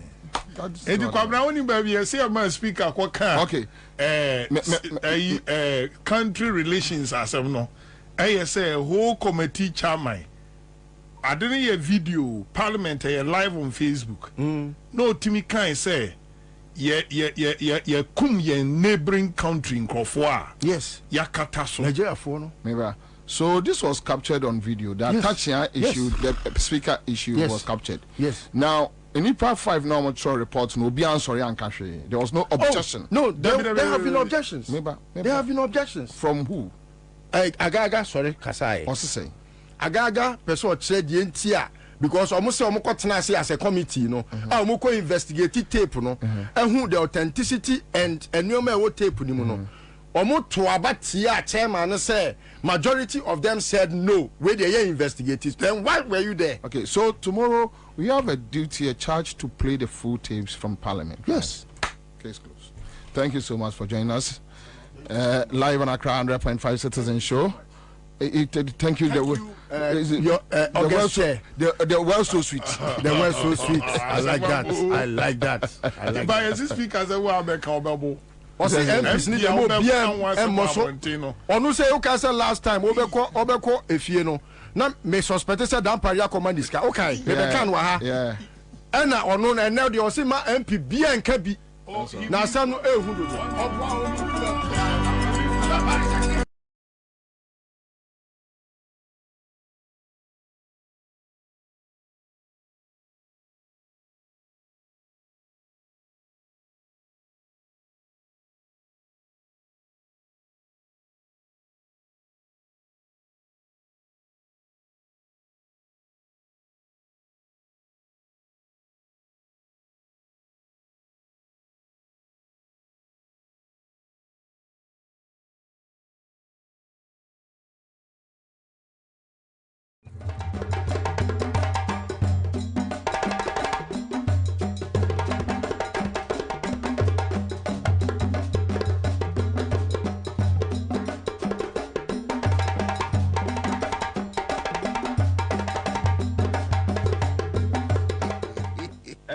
Year 2 handbrake. To break Nanka so I gear anymore, no gearbox anymore. Just empty free. Baby, I'm not copy the one among so nipa that's a near to handbrake, ni brakes in the car. Almost to be there, and they say there, only the word young conqua. Young conqua zonto. Aha, I want your commander. On a more serious note. Eyadani Ababedrua 4%. Me who post I think 3 days ago. Who make it predictions, and here we are.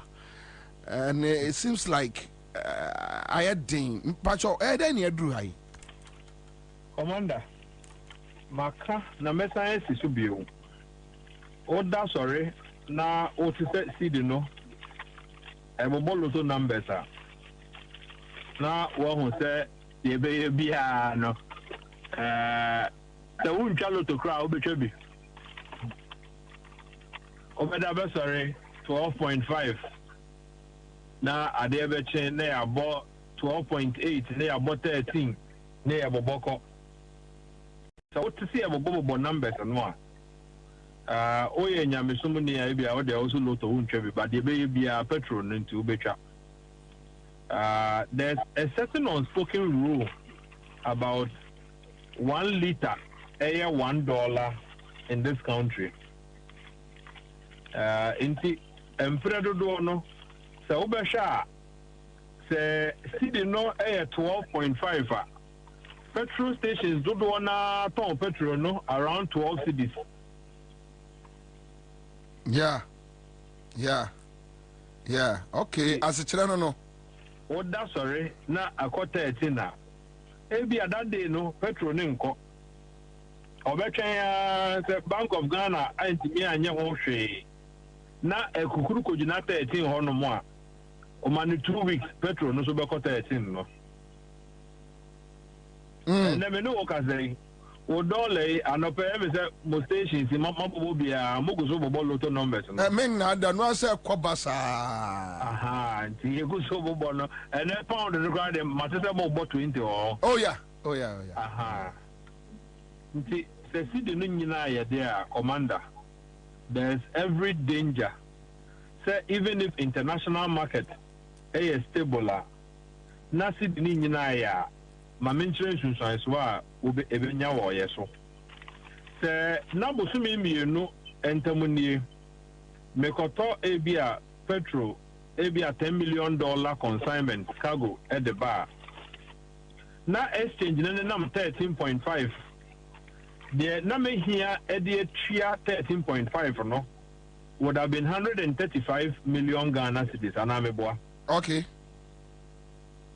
And then the same cargo abesi ho na me se me ton suppliers it ton na tua me ka end of the month ebia July from misika mamia me here at least 155 million. Yeah, to 60 from 130 million na no e ko 155 enti se man fa kakra anka ho a commander meton be wie no na me de ka 25 million menko wie zika no ko ye hwe memfa nkodi menum memfa nye hwe menum ento hwe but na akoye ka enti so wo se see the name sir the simplest explanation is that bobo loto numbers no na wo say ye nyina ye bank kiosk no ye betwa but mira boye ye wo form ya ye obika ye fratamfui yes say ye the gold kwakoje oil aba and vice president Kache said the reason you say you between to fuel ya ne bo no form sa policy no omo de so na omo adentia why what is happening commander mame enfa wonko wachi kakra bi Ghana mpanyimfo a omo bese ko ye nanka that's almost a or they were planning. Nancy, Yakokan, Chromasum, Nankofoko train, Chroma Juma, or even with the young ones, now ABI am a ton Chromano. Over here, Mahabo, the Mamoto Way, one coming Chroma University of Science and Technology. And people did things to protect Menewo from getting to where we are.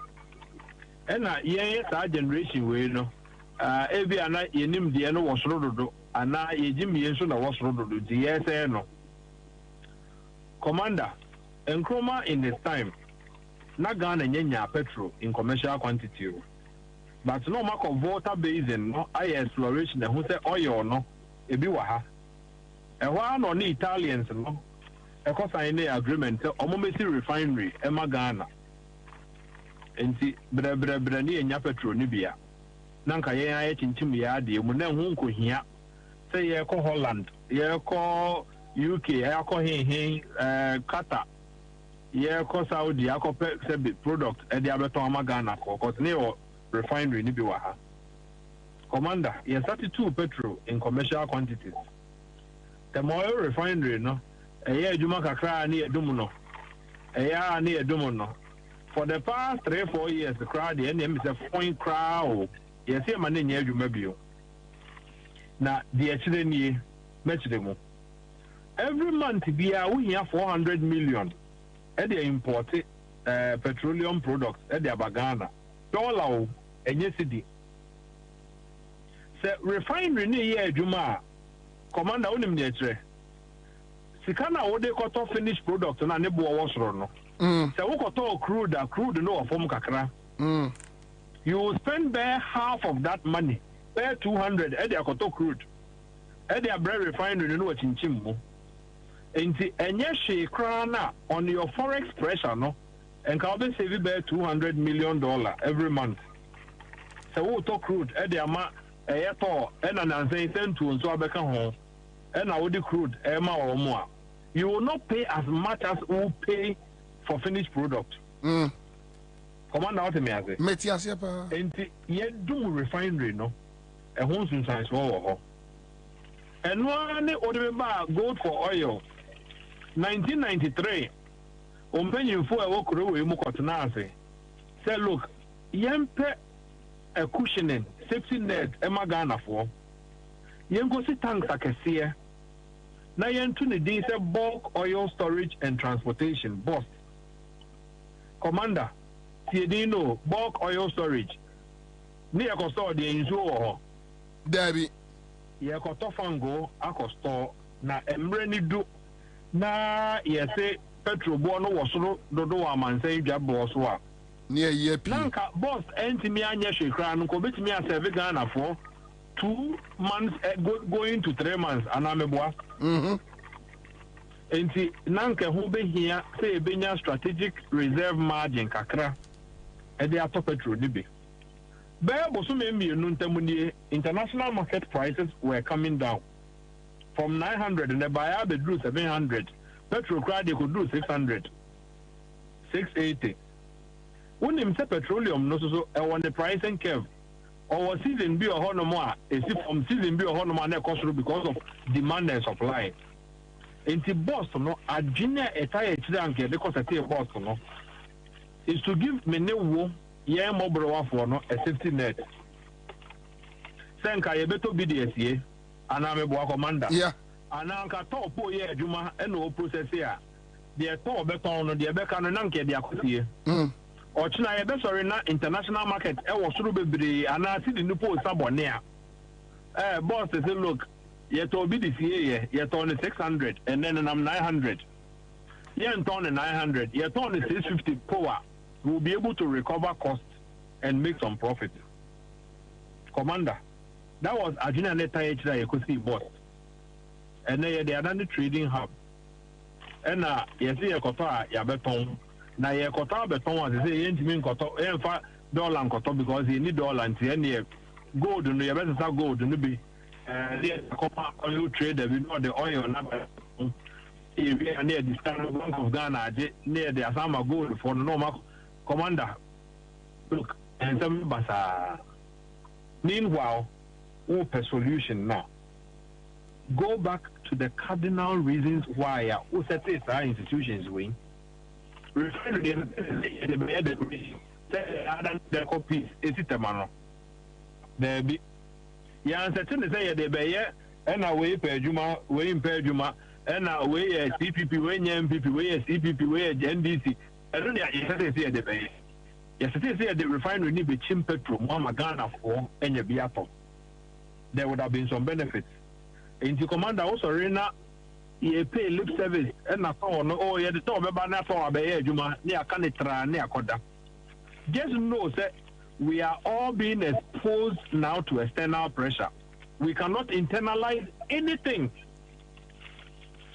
yentobi nsie yentobi enchinchim enti se Europe bo kosoro a yekwa na o se Europe e de bo na omo manfo Europe na omo tua omoka in euros ne in pounds per hour no near the abre Ghana for a tua omoka bosome at the end of the month in cities so omo tua in dollar. Komenda baby ejina ne ho ani ejina. So now gold for oil no is not working any longer. Komenda, offer petrol I did ba gold for oil numbers the last time I check here now contributed by 20% to market. Sebe 80% now can work at all amanoni na adaba. Can the 20 sway the 80 now can free international market directly, no? So it may not be the solution, it may be the solution. But can we just go back to the core cardinal business of both to store bulk oil for many? No, but I say if Tor is not active, obviously a bit affected boss. Meboa. Commander, anything that may can be a friend is a reserve margin, no strategic stock margin, no. Say over sorry, the tax we have to petrol so. First, the people told so ananka it was a finance ministry. EDCA now this all BDCs and now importers yasene. The friend is a price stabilization and recovery levy, no? Yeah. That's the kind of menu that's 14 pesos and 16 pesos. A year petrol and diesel, you know, auto diesel 14, petrol 16. Nanka yes stabilization there. Kabuano air qua near their stabilizer. It will be as if the can air premix. And then this one the party for one change. I see. And they are no echo grow here. Boss is kanka boss in ya ebia say you 5 pesos beer or 440 million liters consumption monthly, no. Now Kebenya bear 22 million be 30 million be at every month. Indicate within 5-6 months or 10 months, no. Ya waka crank ebeti media top petrol at the SCA. Now ya hotri ya yakapa petrol. The American government use Oklahoma cushioning. Or store crude na or sorena why Russia and Ukraine almost international price across 100. Now we're releasing reserves and I'm yeah. Yeah, reserve no way.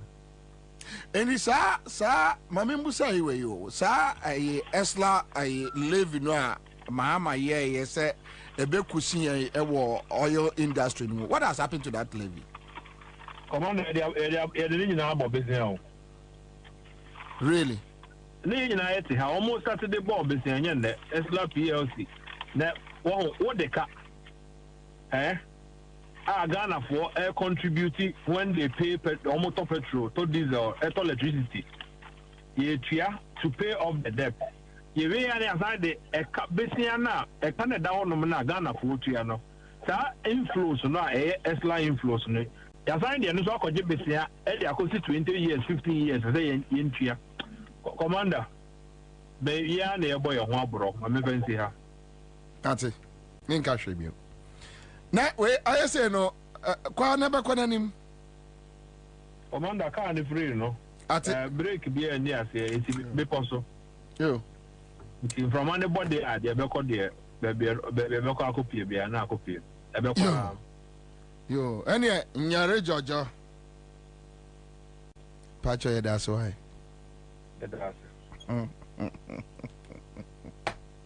look Charlie, I swear MP for they for talk whether they day inside or they know day inside they for talk. Brakwame, you guys you for talk. They say they all were bem. See if I can who are bem. My men cancel and him praying. And you praying for. They say who are bem. And so say they're not first part no for reporters. No they wouldn't mean for reporters. Now our program no so naturally you move. The entire yababa bedru say. Never bought the rubon some Kufuado neighbor or me so my idea.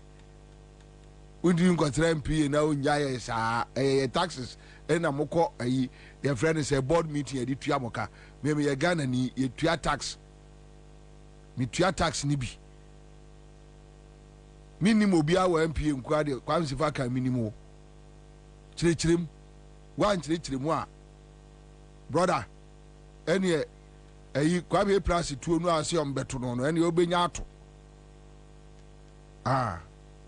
Because masa abanfo ntimi mo wagadre saa emfo mo hunni. Obi asende be country broke, country no broke, we all day inside. No. Some people they enjoy. Some people get coupons in their cars. Omnomun to fuel. Ebin mo wa 8 years no mun to fuel dawo. Coupons egu omo kamu. Odu afele mame no ate. Odu afele mame na wate. Hey, na ene so kura de kwame. Ayi bia meko hu ye.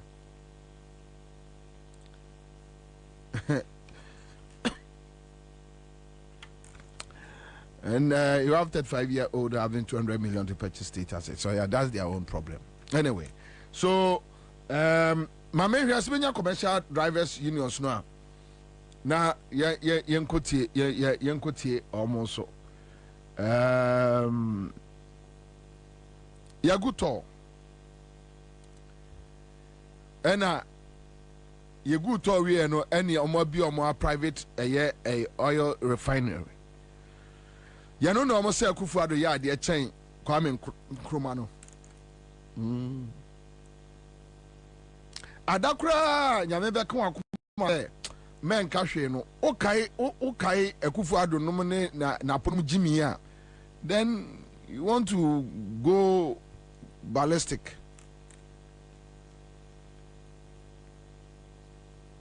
Obi anani bie in the 50s AC a oil refinery ma ya sebe ya Ghana for ya no ye betimi 2 year de na ya refine na ya ton for ma ye menu no Ghana ni ene wo napo jimi no ma yi no running mate no ama ye ho ato ye yetimi destroy de no baba besina na de ko ya ground no ya guno kra. Hey, Mampany by no Ghana, some Mahamo, Sir Rollins, why in the bit me a bien and say, on only young Kwame Nkrumah. Mamma David Agbodo, PR Concerned Drivers Association. David Akwaba. Yeah, what to say?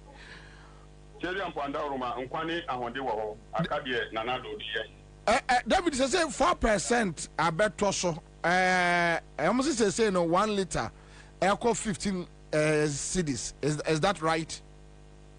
Yeah, super 15 cities, 10 pesos. And diesel, 15 cities, 25 pesos. And V power, I say. V power is 16 BB, but the other one, man, captain. The emphasis is 16. Yeah. Hey. And there's a V power is more than $1. Oh, about $1. David, and then of course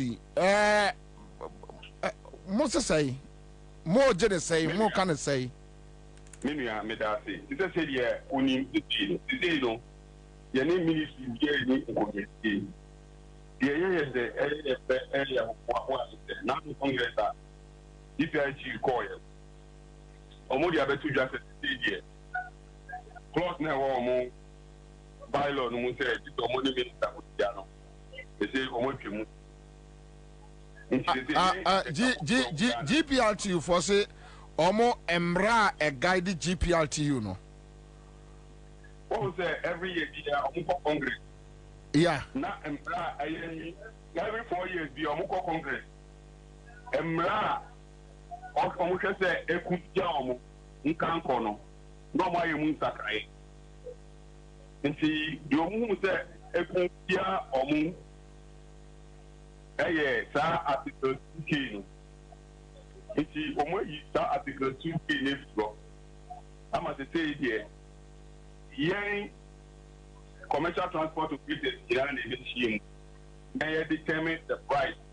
Na ye dey able to just say here. Omo amudi to man to Yeni Bobie Momonigano. Omo would tell you, Omo depend any time on price. They say a 2 years we have. In Minokate last week, yes, one said, or a day now, Omo elected the new leader here on the year. That very day now, I see. And you know, Ebesia, into all the transport operators of Munim now, then I go meet. Emma, she said, about the Yaya. Now, President, you better lorry pay more. India and Premier Star, and I'm Premier, and no one I had we are having. This is Mineo Cathedral. The Bayan put to push him. The Anya Edaya Wada, Bayan Tiada. Nayan who said, you know, every 2 weeks we are a windows building, almost 2 weeks. Yebra embedded percentage way. The Mineo Cathedral 20% there at the whole 10 year. Yakushimu Friday. Yabedi Wabu, there the other. So, what decided on 20% lorry fare increment?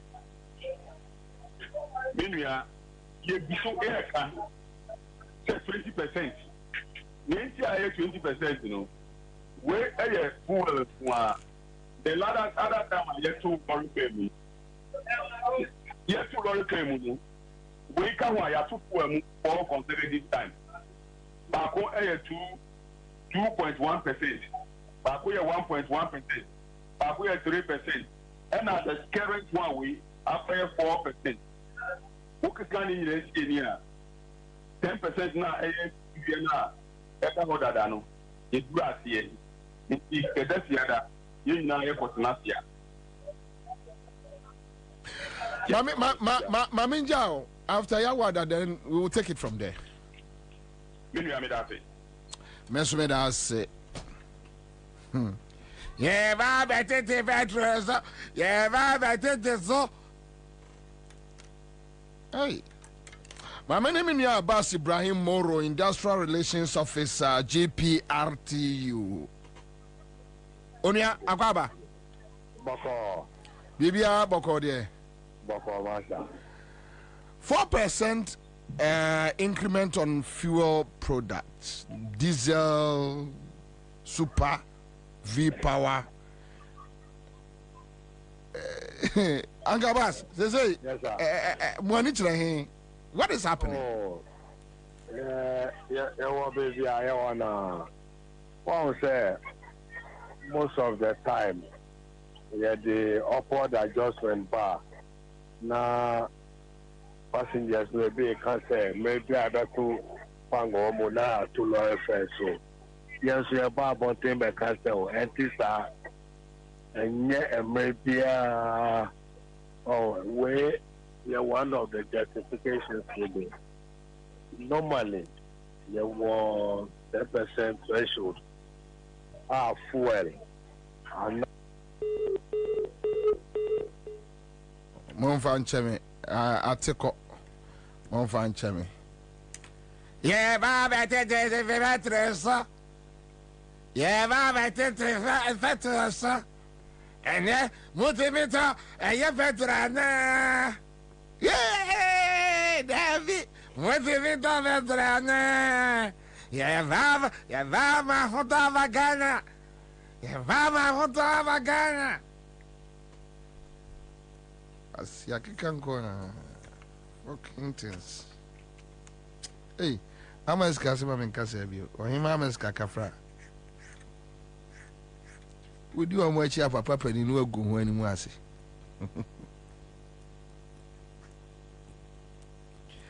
Dona, oh, Nana. Yeah, yeah, Baba, take the fat, yeah, Baba, take the fat, yeah, Baba, take the fat, nonsense.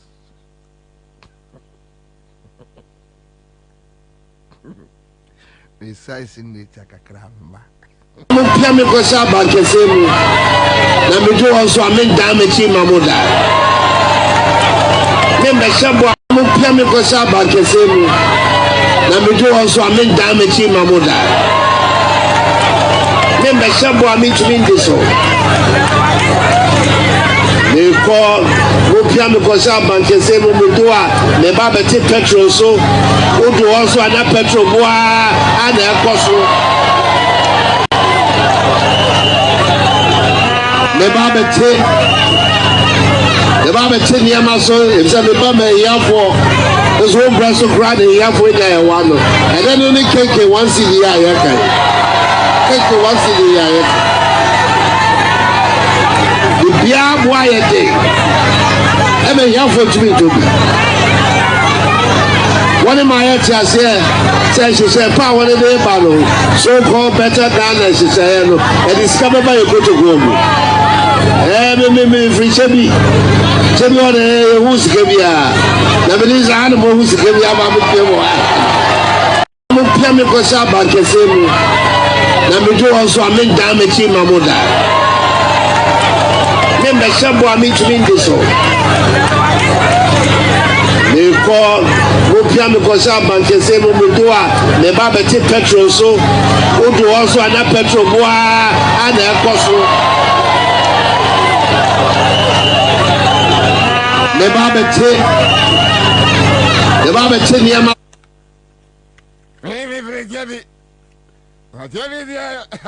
you want to go here. Baba would I don't want to be the other. Nice, and I go for back at us on in the bush of Mochi. Today they have money pass Charlie. The money they have, I go for the name of Bush and Kwabena Bogana Bosia. Oh, yeah. So $3 billion no year cap, $3 billion no year can want some FI China. Chale, I'm going to me, I'm a Ghana Bosia. Yeah, I take it back to also. Yeah, I take it back to also. And the whole one city, what's in it on? What's in it on? The whole one city, what's in it on? Now, when the doctor wants to see the choir campaign, and there will be my doctor 5 cities now, no more did not them. 5 cities now on Taja, 5 cities no crime, Pune, yeah. Crawford, Sanya Ghana for a while about 10 and Kaya baby to Mali, and Niger. Omi nipa anka yese nipa do omfa kwan bone so papa because onipa MPP ne Jimmy too much wa Jimmy nipa ha wo nipa da senia wa hye MPP atare pe wa wo Jimmy ni amena me ka cha na ya zimi misro na ko na Japan nim so ma Jimmy Kennedy Japan nim so ma Jimmy onim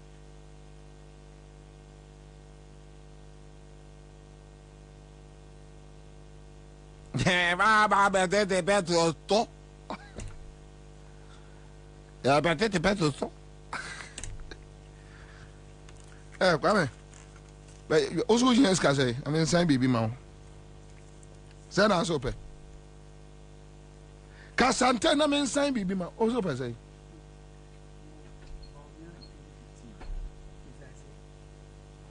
Petrol. Sa boy no mama say ni abogodu no. Sikano, ya so here film on tun. Pamcha me ba me sign check ya mami producer na aba. Last night,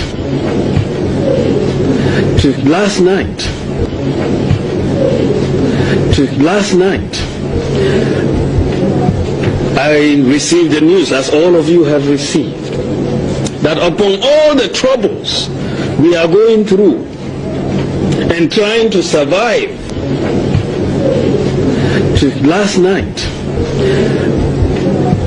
I received the news, as all of you have received, that upon all the troubles we are going through and trying to survive this phenomenon that they have inflicted upon us for the last 3 years, they have decided to increase the price of food by 9%.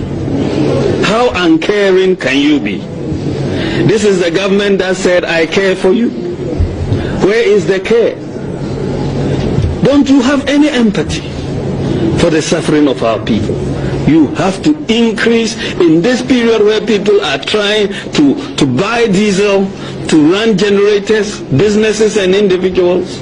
This is your thank you to them, to increase further the price of petrol and diesel and other fuels. And this is why we are saying this is the most uncaring government. Last night, I received the news, as all of you have received, that upon all the troubles we are going through and trying to survive this phenomenon that they have inflicted upon us for the last 3 years, they have decided to increase the price of food by 9%. Yes, black politicians, Jimmy, only Jimmy in a country. Bomia. Now, Kwawe, Etnia be the vice president. On your mind, Hong Kong. A good word to say, Jimmy for Baku, away, Chile, Amaye. How? Tino. Utufu and bra. Never careful once more or some the guitar. Oh, what me sister, Tino? Yana a 7 canal, I stabby. Bra never can once more. As we had the guitar.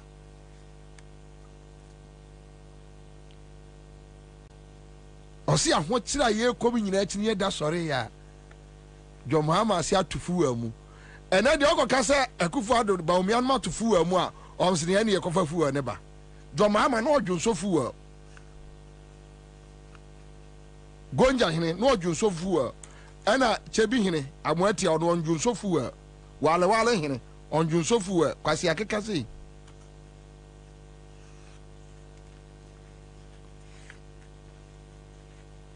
just listen to Baumia. Ye tufu amwa abani ye very uncaring. Ye tufu amuna how they care about the ordinary Ghanaian.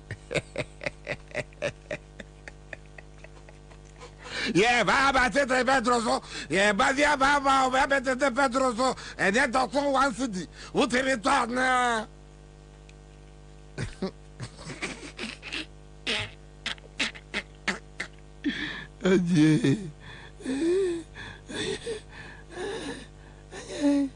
Hii nenga nesu komasi atum.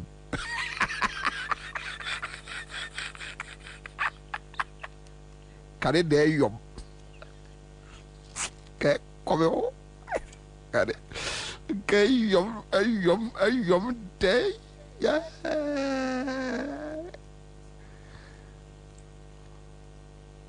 Is it what? Is it waiting? I don't want you to be. You say waiting. Waiting. No, by Charlie, on the most serious note, can next week, no side the boom bay 5% to be a near Yereko yenenim, Yerensa Chiarada, Yereko yenenim, Ingunim di yendiada. Se wakunumu ya dendenara kunendi ye diada Yereko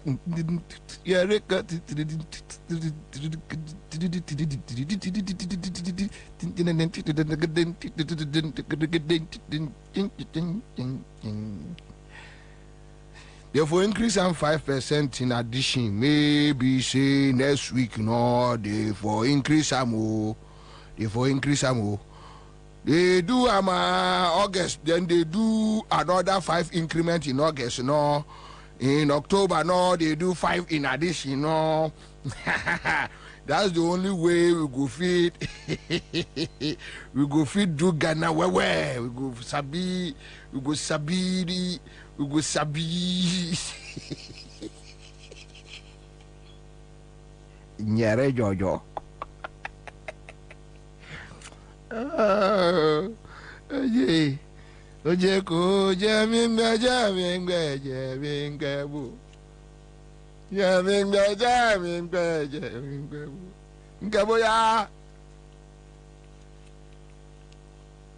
Ingeboya.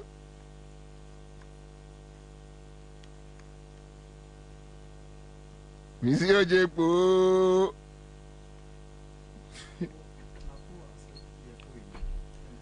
Sound. Fabra. Oh, Kwame. Next card menya ni say. Menya ni say check no. Okay, let me do it. Menya $30,000 for you. Why? Koko yi $30,000 from my account. $30,000. Mpamcho moncha mi wo tie for me sign yam obi. Why no so asrata no? Me say check am obi. $30,000. Check ni. Kwa mbaji koyi. Kruma. Nya bia. Kwabena bilonia mi 30,000. Brother Jine Kokoyi. Where my son? Who pay school fees? And I go for the head. Onu kwani president wa ba so dan so Bobie hospital ba 111 unto we na pa die na so po bi on need the guard akura di ba o for that to be am die animu na why na de na ba yan kwachiro na mutie obia odim motia moko he na droy motia na nai hwe na chi bebu a enso okọ he mo se ne nai he enso okọ he meshamu anabia be yi bi hwadi samunua na aba o mu tua school fees na na ku for do head onu kwani president wa ba so dan so Bobie hospital ba 111 unto we na pa die na so po bi on need the Madonu. Jimize ya. Can you imagine, Kwame? In the 50s, then we have a black man who woke up one day and is like, look, we need an oil refinery. So I will build one in Ghana. That time and two oil. But now I hear exploration. I want to say, you bet two oil. Then we need our old equipment. So that many women bet me to fuel at a cheaper price. How dare you compare a very reckless thief, a criminal like a Kufuado, very useless man in our generation, very useless guy, useless president. Nankwa yeti ro kran Kufuado yeti ro kran ko bi antono e odwaso. How can you compare him to Nkrumah? Today, Thor is grounded.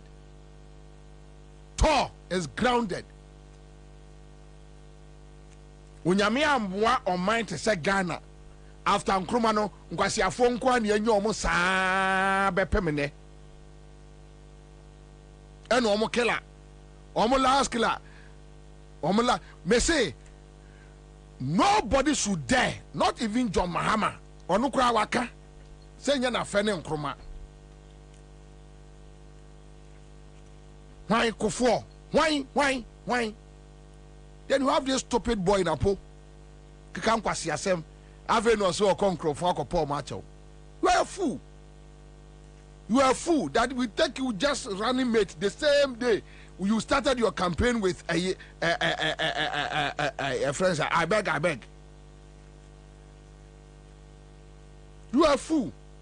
No, today, Mammy fan to form. What do you Mammy fan to form? Say, yeah. Mammy fan to form. No, you see, yeah. No, don't dare. Don't go there. I go for the way. Akufo-Addo way. Akufo-Addo way. Obi a watimi abetwe mo man ko na chibeye over about 30 years, 40 years. You have the guts to say that nonsense. No more the Ghana for their year or no MPP for no ferry. So mo pia be ka sa asem no. Akufo-Addo ne yonko ne Akufo. Akufo-Addo ne yonko ne President Akufo. Akufo-Addo ne yonko within the MPP ne yonko na fe no.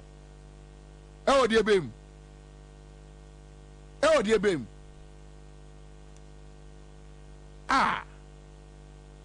Akwa we abedi o man awu.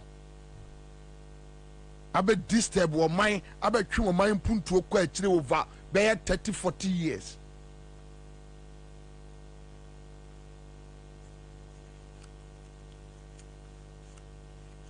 Now baba be cancel man na wo be kan kwase asema kire yen. Who born dog? Napo, who born you? Now what's say premper the Croatia and the young Nkroma? What's say? Abajafia wine and the young Nako for the young Nkroma. Abajafia wine and the young Kwame Nkroma. Idiot or fui. Swine.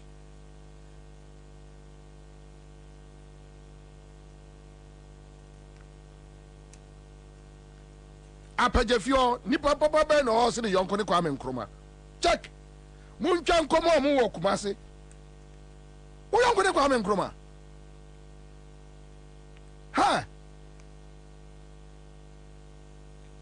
Vako Jemensa we kru ene bedi Vako musika egu no. Jemensa yisi okunu.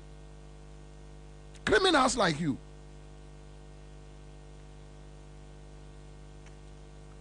Napo ma wenyo would last time ya beka sa ankwasi asem no obi afa taxpayers money waka che se wo si agenda 111 4 years ni wadi sika no and what to foundation we also see a hospitals mark 111 point ewe ifa esi ifa nesi Okasan Nkrumah is a fool to use our taxpayers' money, 10.5 million Ghana cedis, at the Befa private jet, say ordinam or Jina Niwum. Ada ya na Nkrumah defense minister nitu on what bodam no ananti about parliament abaka say president ni nya baby ngare ana osowa into Ghana airplane no Ghana Airways no ne 9 ontimi training name hwe ba matiati I want to training name. Just look at the Akufo-Addo intimate name. Charlie. Yeah, many panyini no. Obia say or minor. Let's talk about it. Right now, fuel and edruso. Mesre Kwame Sifakan ochina okwa anyere jojo. Chirichirim. Why we are here. These are do like I give you two. You see, it's either you send the reporters, use 2 from Peace FM, 2 from OKFM, 2 from UTV. They go give you Dodowa station, so many, 1 to Kumasi, 1 to where Ekropon, your hometown, or you you are your open up on the side and up on the side. Then you tell us. And now Kwame say they are here. You get coupons from MP. Board member near Yagayo. Yeah. Charlie, man they enjoy ya, you know they care. Now yeah ready you from. That's a fact I know bro for God and country. They say there for God and for stomach, brother. MPA, thank you, sir. MPA so is doing well. A car MPA. Ghana for a car at that MPA. Now, say MPA route to the PI. Mube Johnny. I'm into inflow.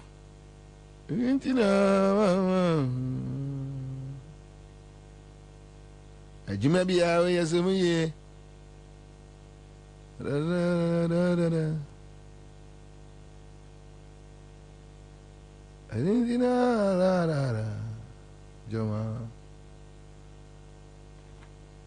my main for yes, Agbesi Basil says Nkrumah saw this coming. That is why he built the refinery. Yes. He saw it coming.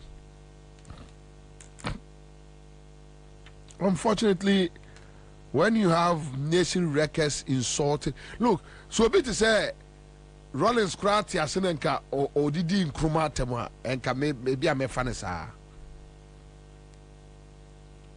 Yeah, could be a fanasa. Ode fa oba fa champon fa champon e compare and Nkrumah. Yeah, I agree. You have this guy, somebody who can just walk to Bank of Ghana and tell Bank of Ghana print his kama minkodi without approval. A president of Famra or Mumra on fa Ghana constitution on fa nyashe o mua de o man akodwa no awote so no anu omuno. You think Nkrumah will do that?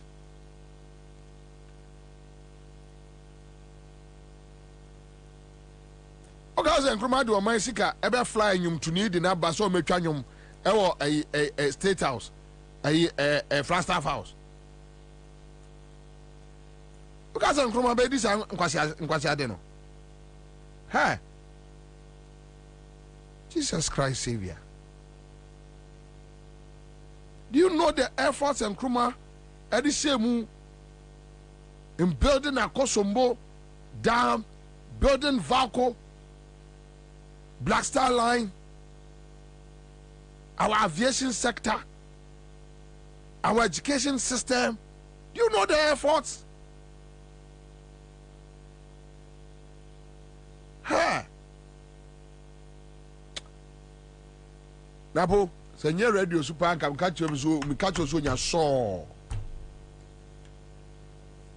Abodam complete. Ay. Unso nyame. Ode mo pa ya mo nkoka Nkrumah bio. Mo be hu de Ghana fo nkola be mo.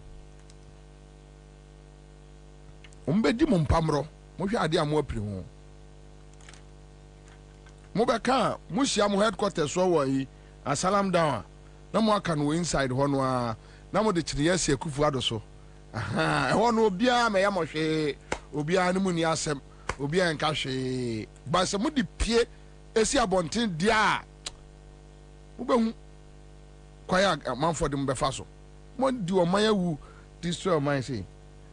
Mpam chow e ya desrede nyame ya aduma next week hwiebe 5% fuel mo fa nka homaye e betua. Why? But John Mahama ya de bi. And Kwame is very interesting. John Mahama share meet the president.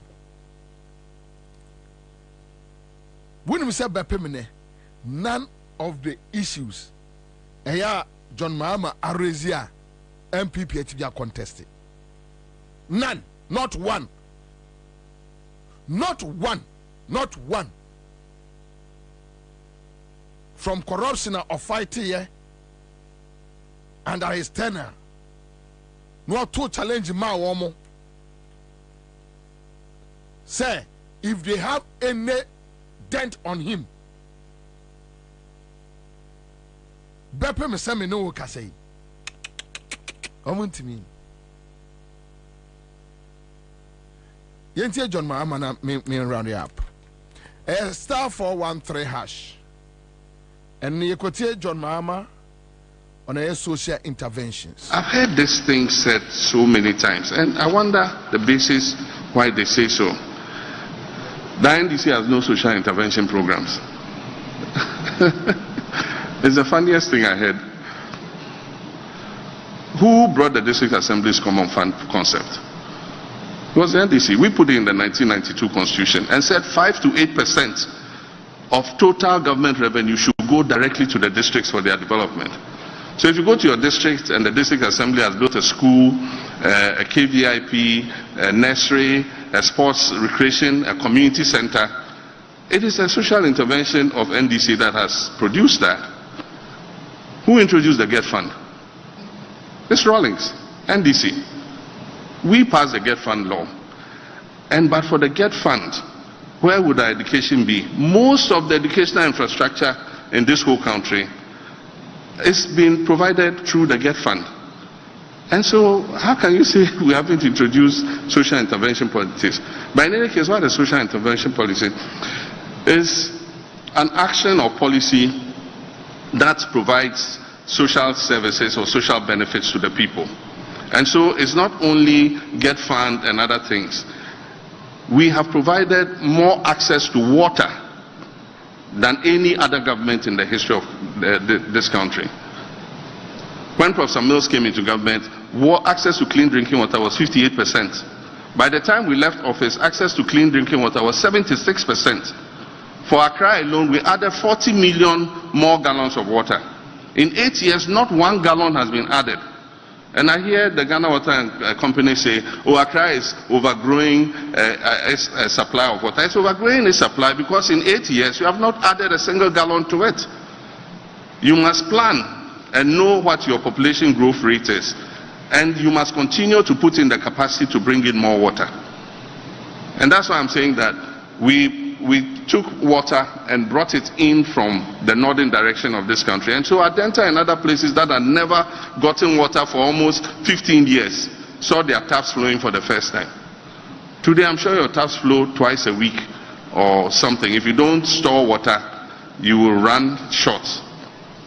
And so we need to invest to bring more water supply, not only to Accra, but to all our growing communities around the country. And so if you are a government and you haven't invested in improving water, definitely access to people will be denied. We've extended electricity more than any government in the history of Ghana. Electricity is a public good. When electricity arrives in a community, it changes the lives of the people very rapidly. People can engage in small-scale enterprises. It was Rawlings who introduced the Rural Electrification Program and the National Electrification Program. And so today, when we say that Ghana has more than 80% access to electricity, it's because the NDC introduced those policies for us to be able to do so. So how can any person say that NDC has not introduced any social intervention? Even the NHIS. NDC started a pilot in Damango and Nkranza for the NHIS. Implementation started in President Kufuor's time. But what President Kufuor introduced was a mutual health insurance scheme. And so your card, your NHIS card, allowed you to access health services only in the district in which you were registered. Today's National Health Insurance Scheme was introduced by Professor Mills.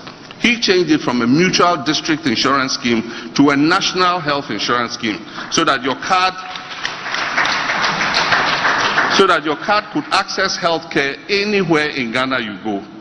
And so I wonder what is giving these people this idea. You know, I can refer to free school uniforms and free sandals. The free school uniform policy was introduced by Professor Mills. I can refer to the free textbooks for basic schools. When Nana Jane, seated here, was minister, she came and met a situation where 3 children had access to 1 textbook. By the time she left office as minister, every child in basic education had access to 4 textbooks of their own. If that is not social intervention, I wonder what else is social intervention. Even let's take progressive free SHS. It's a policy, the free SHS. I launched the free SHS. And so you can't say that we have not had any social intervention. If you talk about the cocoa sector, our policy of free fertilizer and free cocoa inputs and free seedlings changed the lives of the cocoa farmers. And if you remember, when I was leaving office, we did almost 1 million tons of cocoa because of the policy that we had of giving these inputs to the farmers free. If that is not a social intervention, I wonder what else is. That argument must stop. I've heard this thing said so many times, and I wonder the basis why they say so. The NDC has no social intervention programs. It's the funniest thing I heard.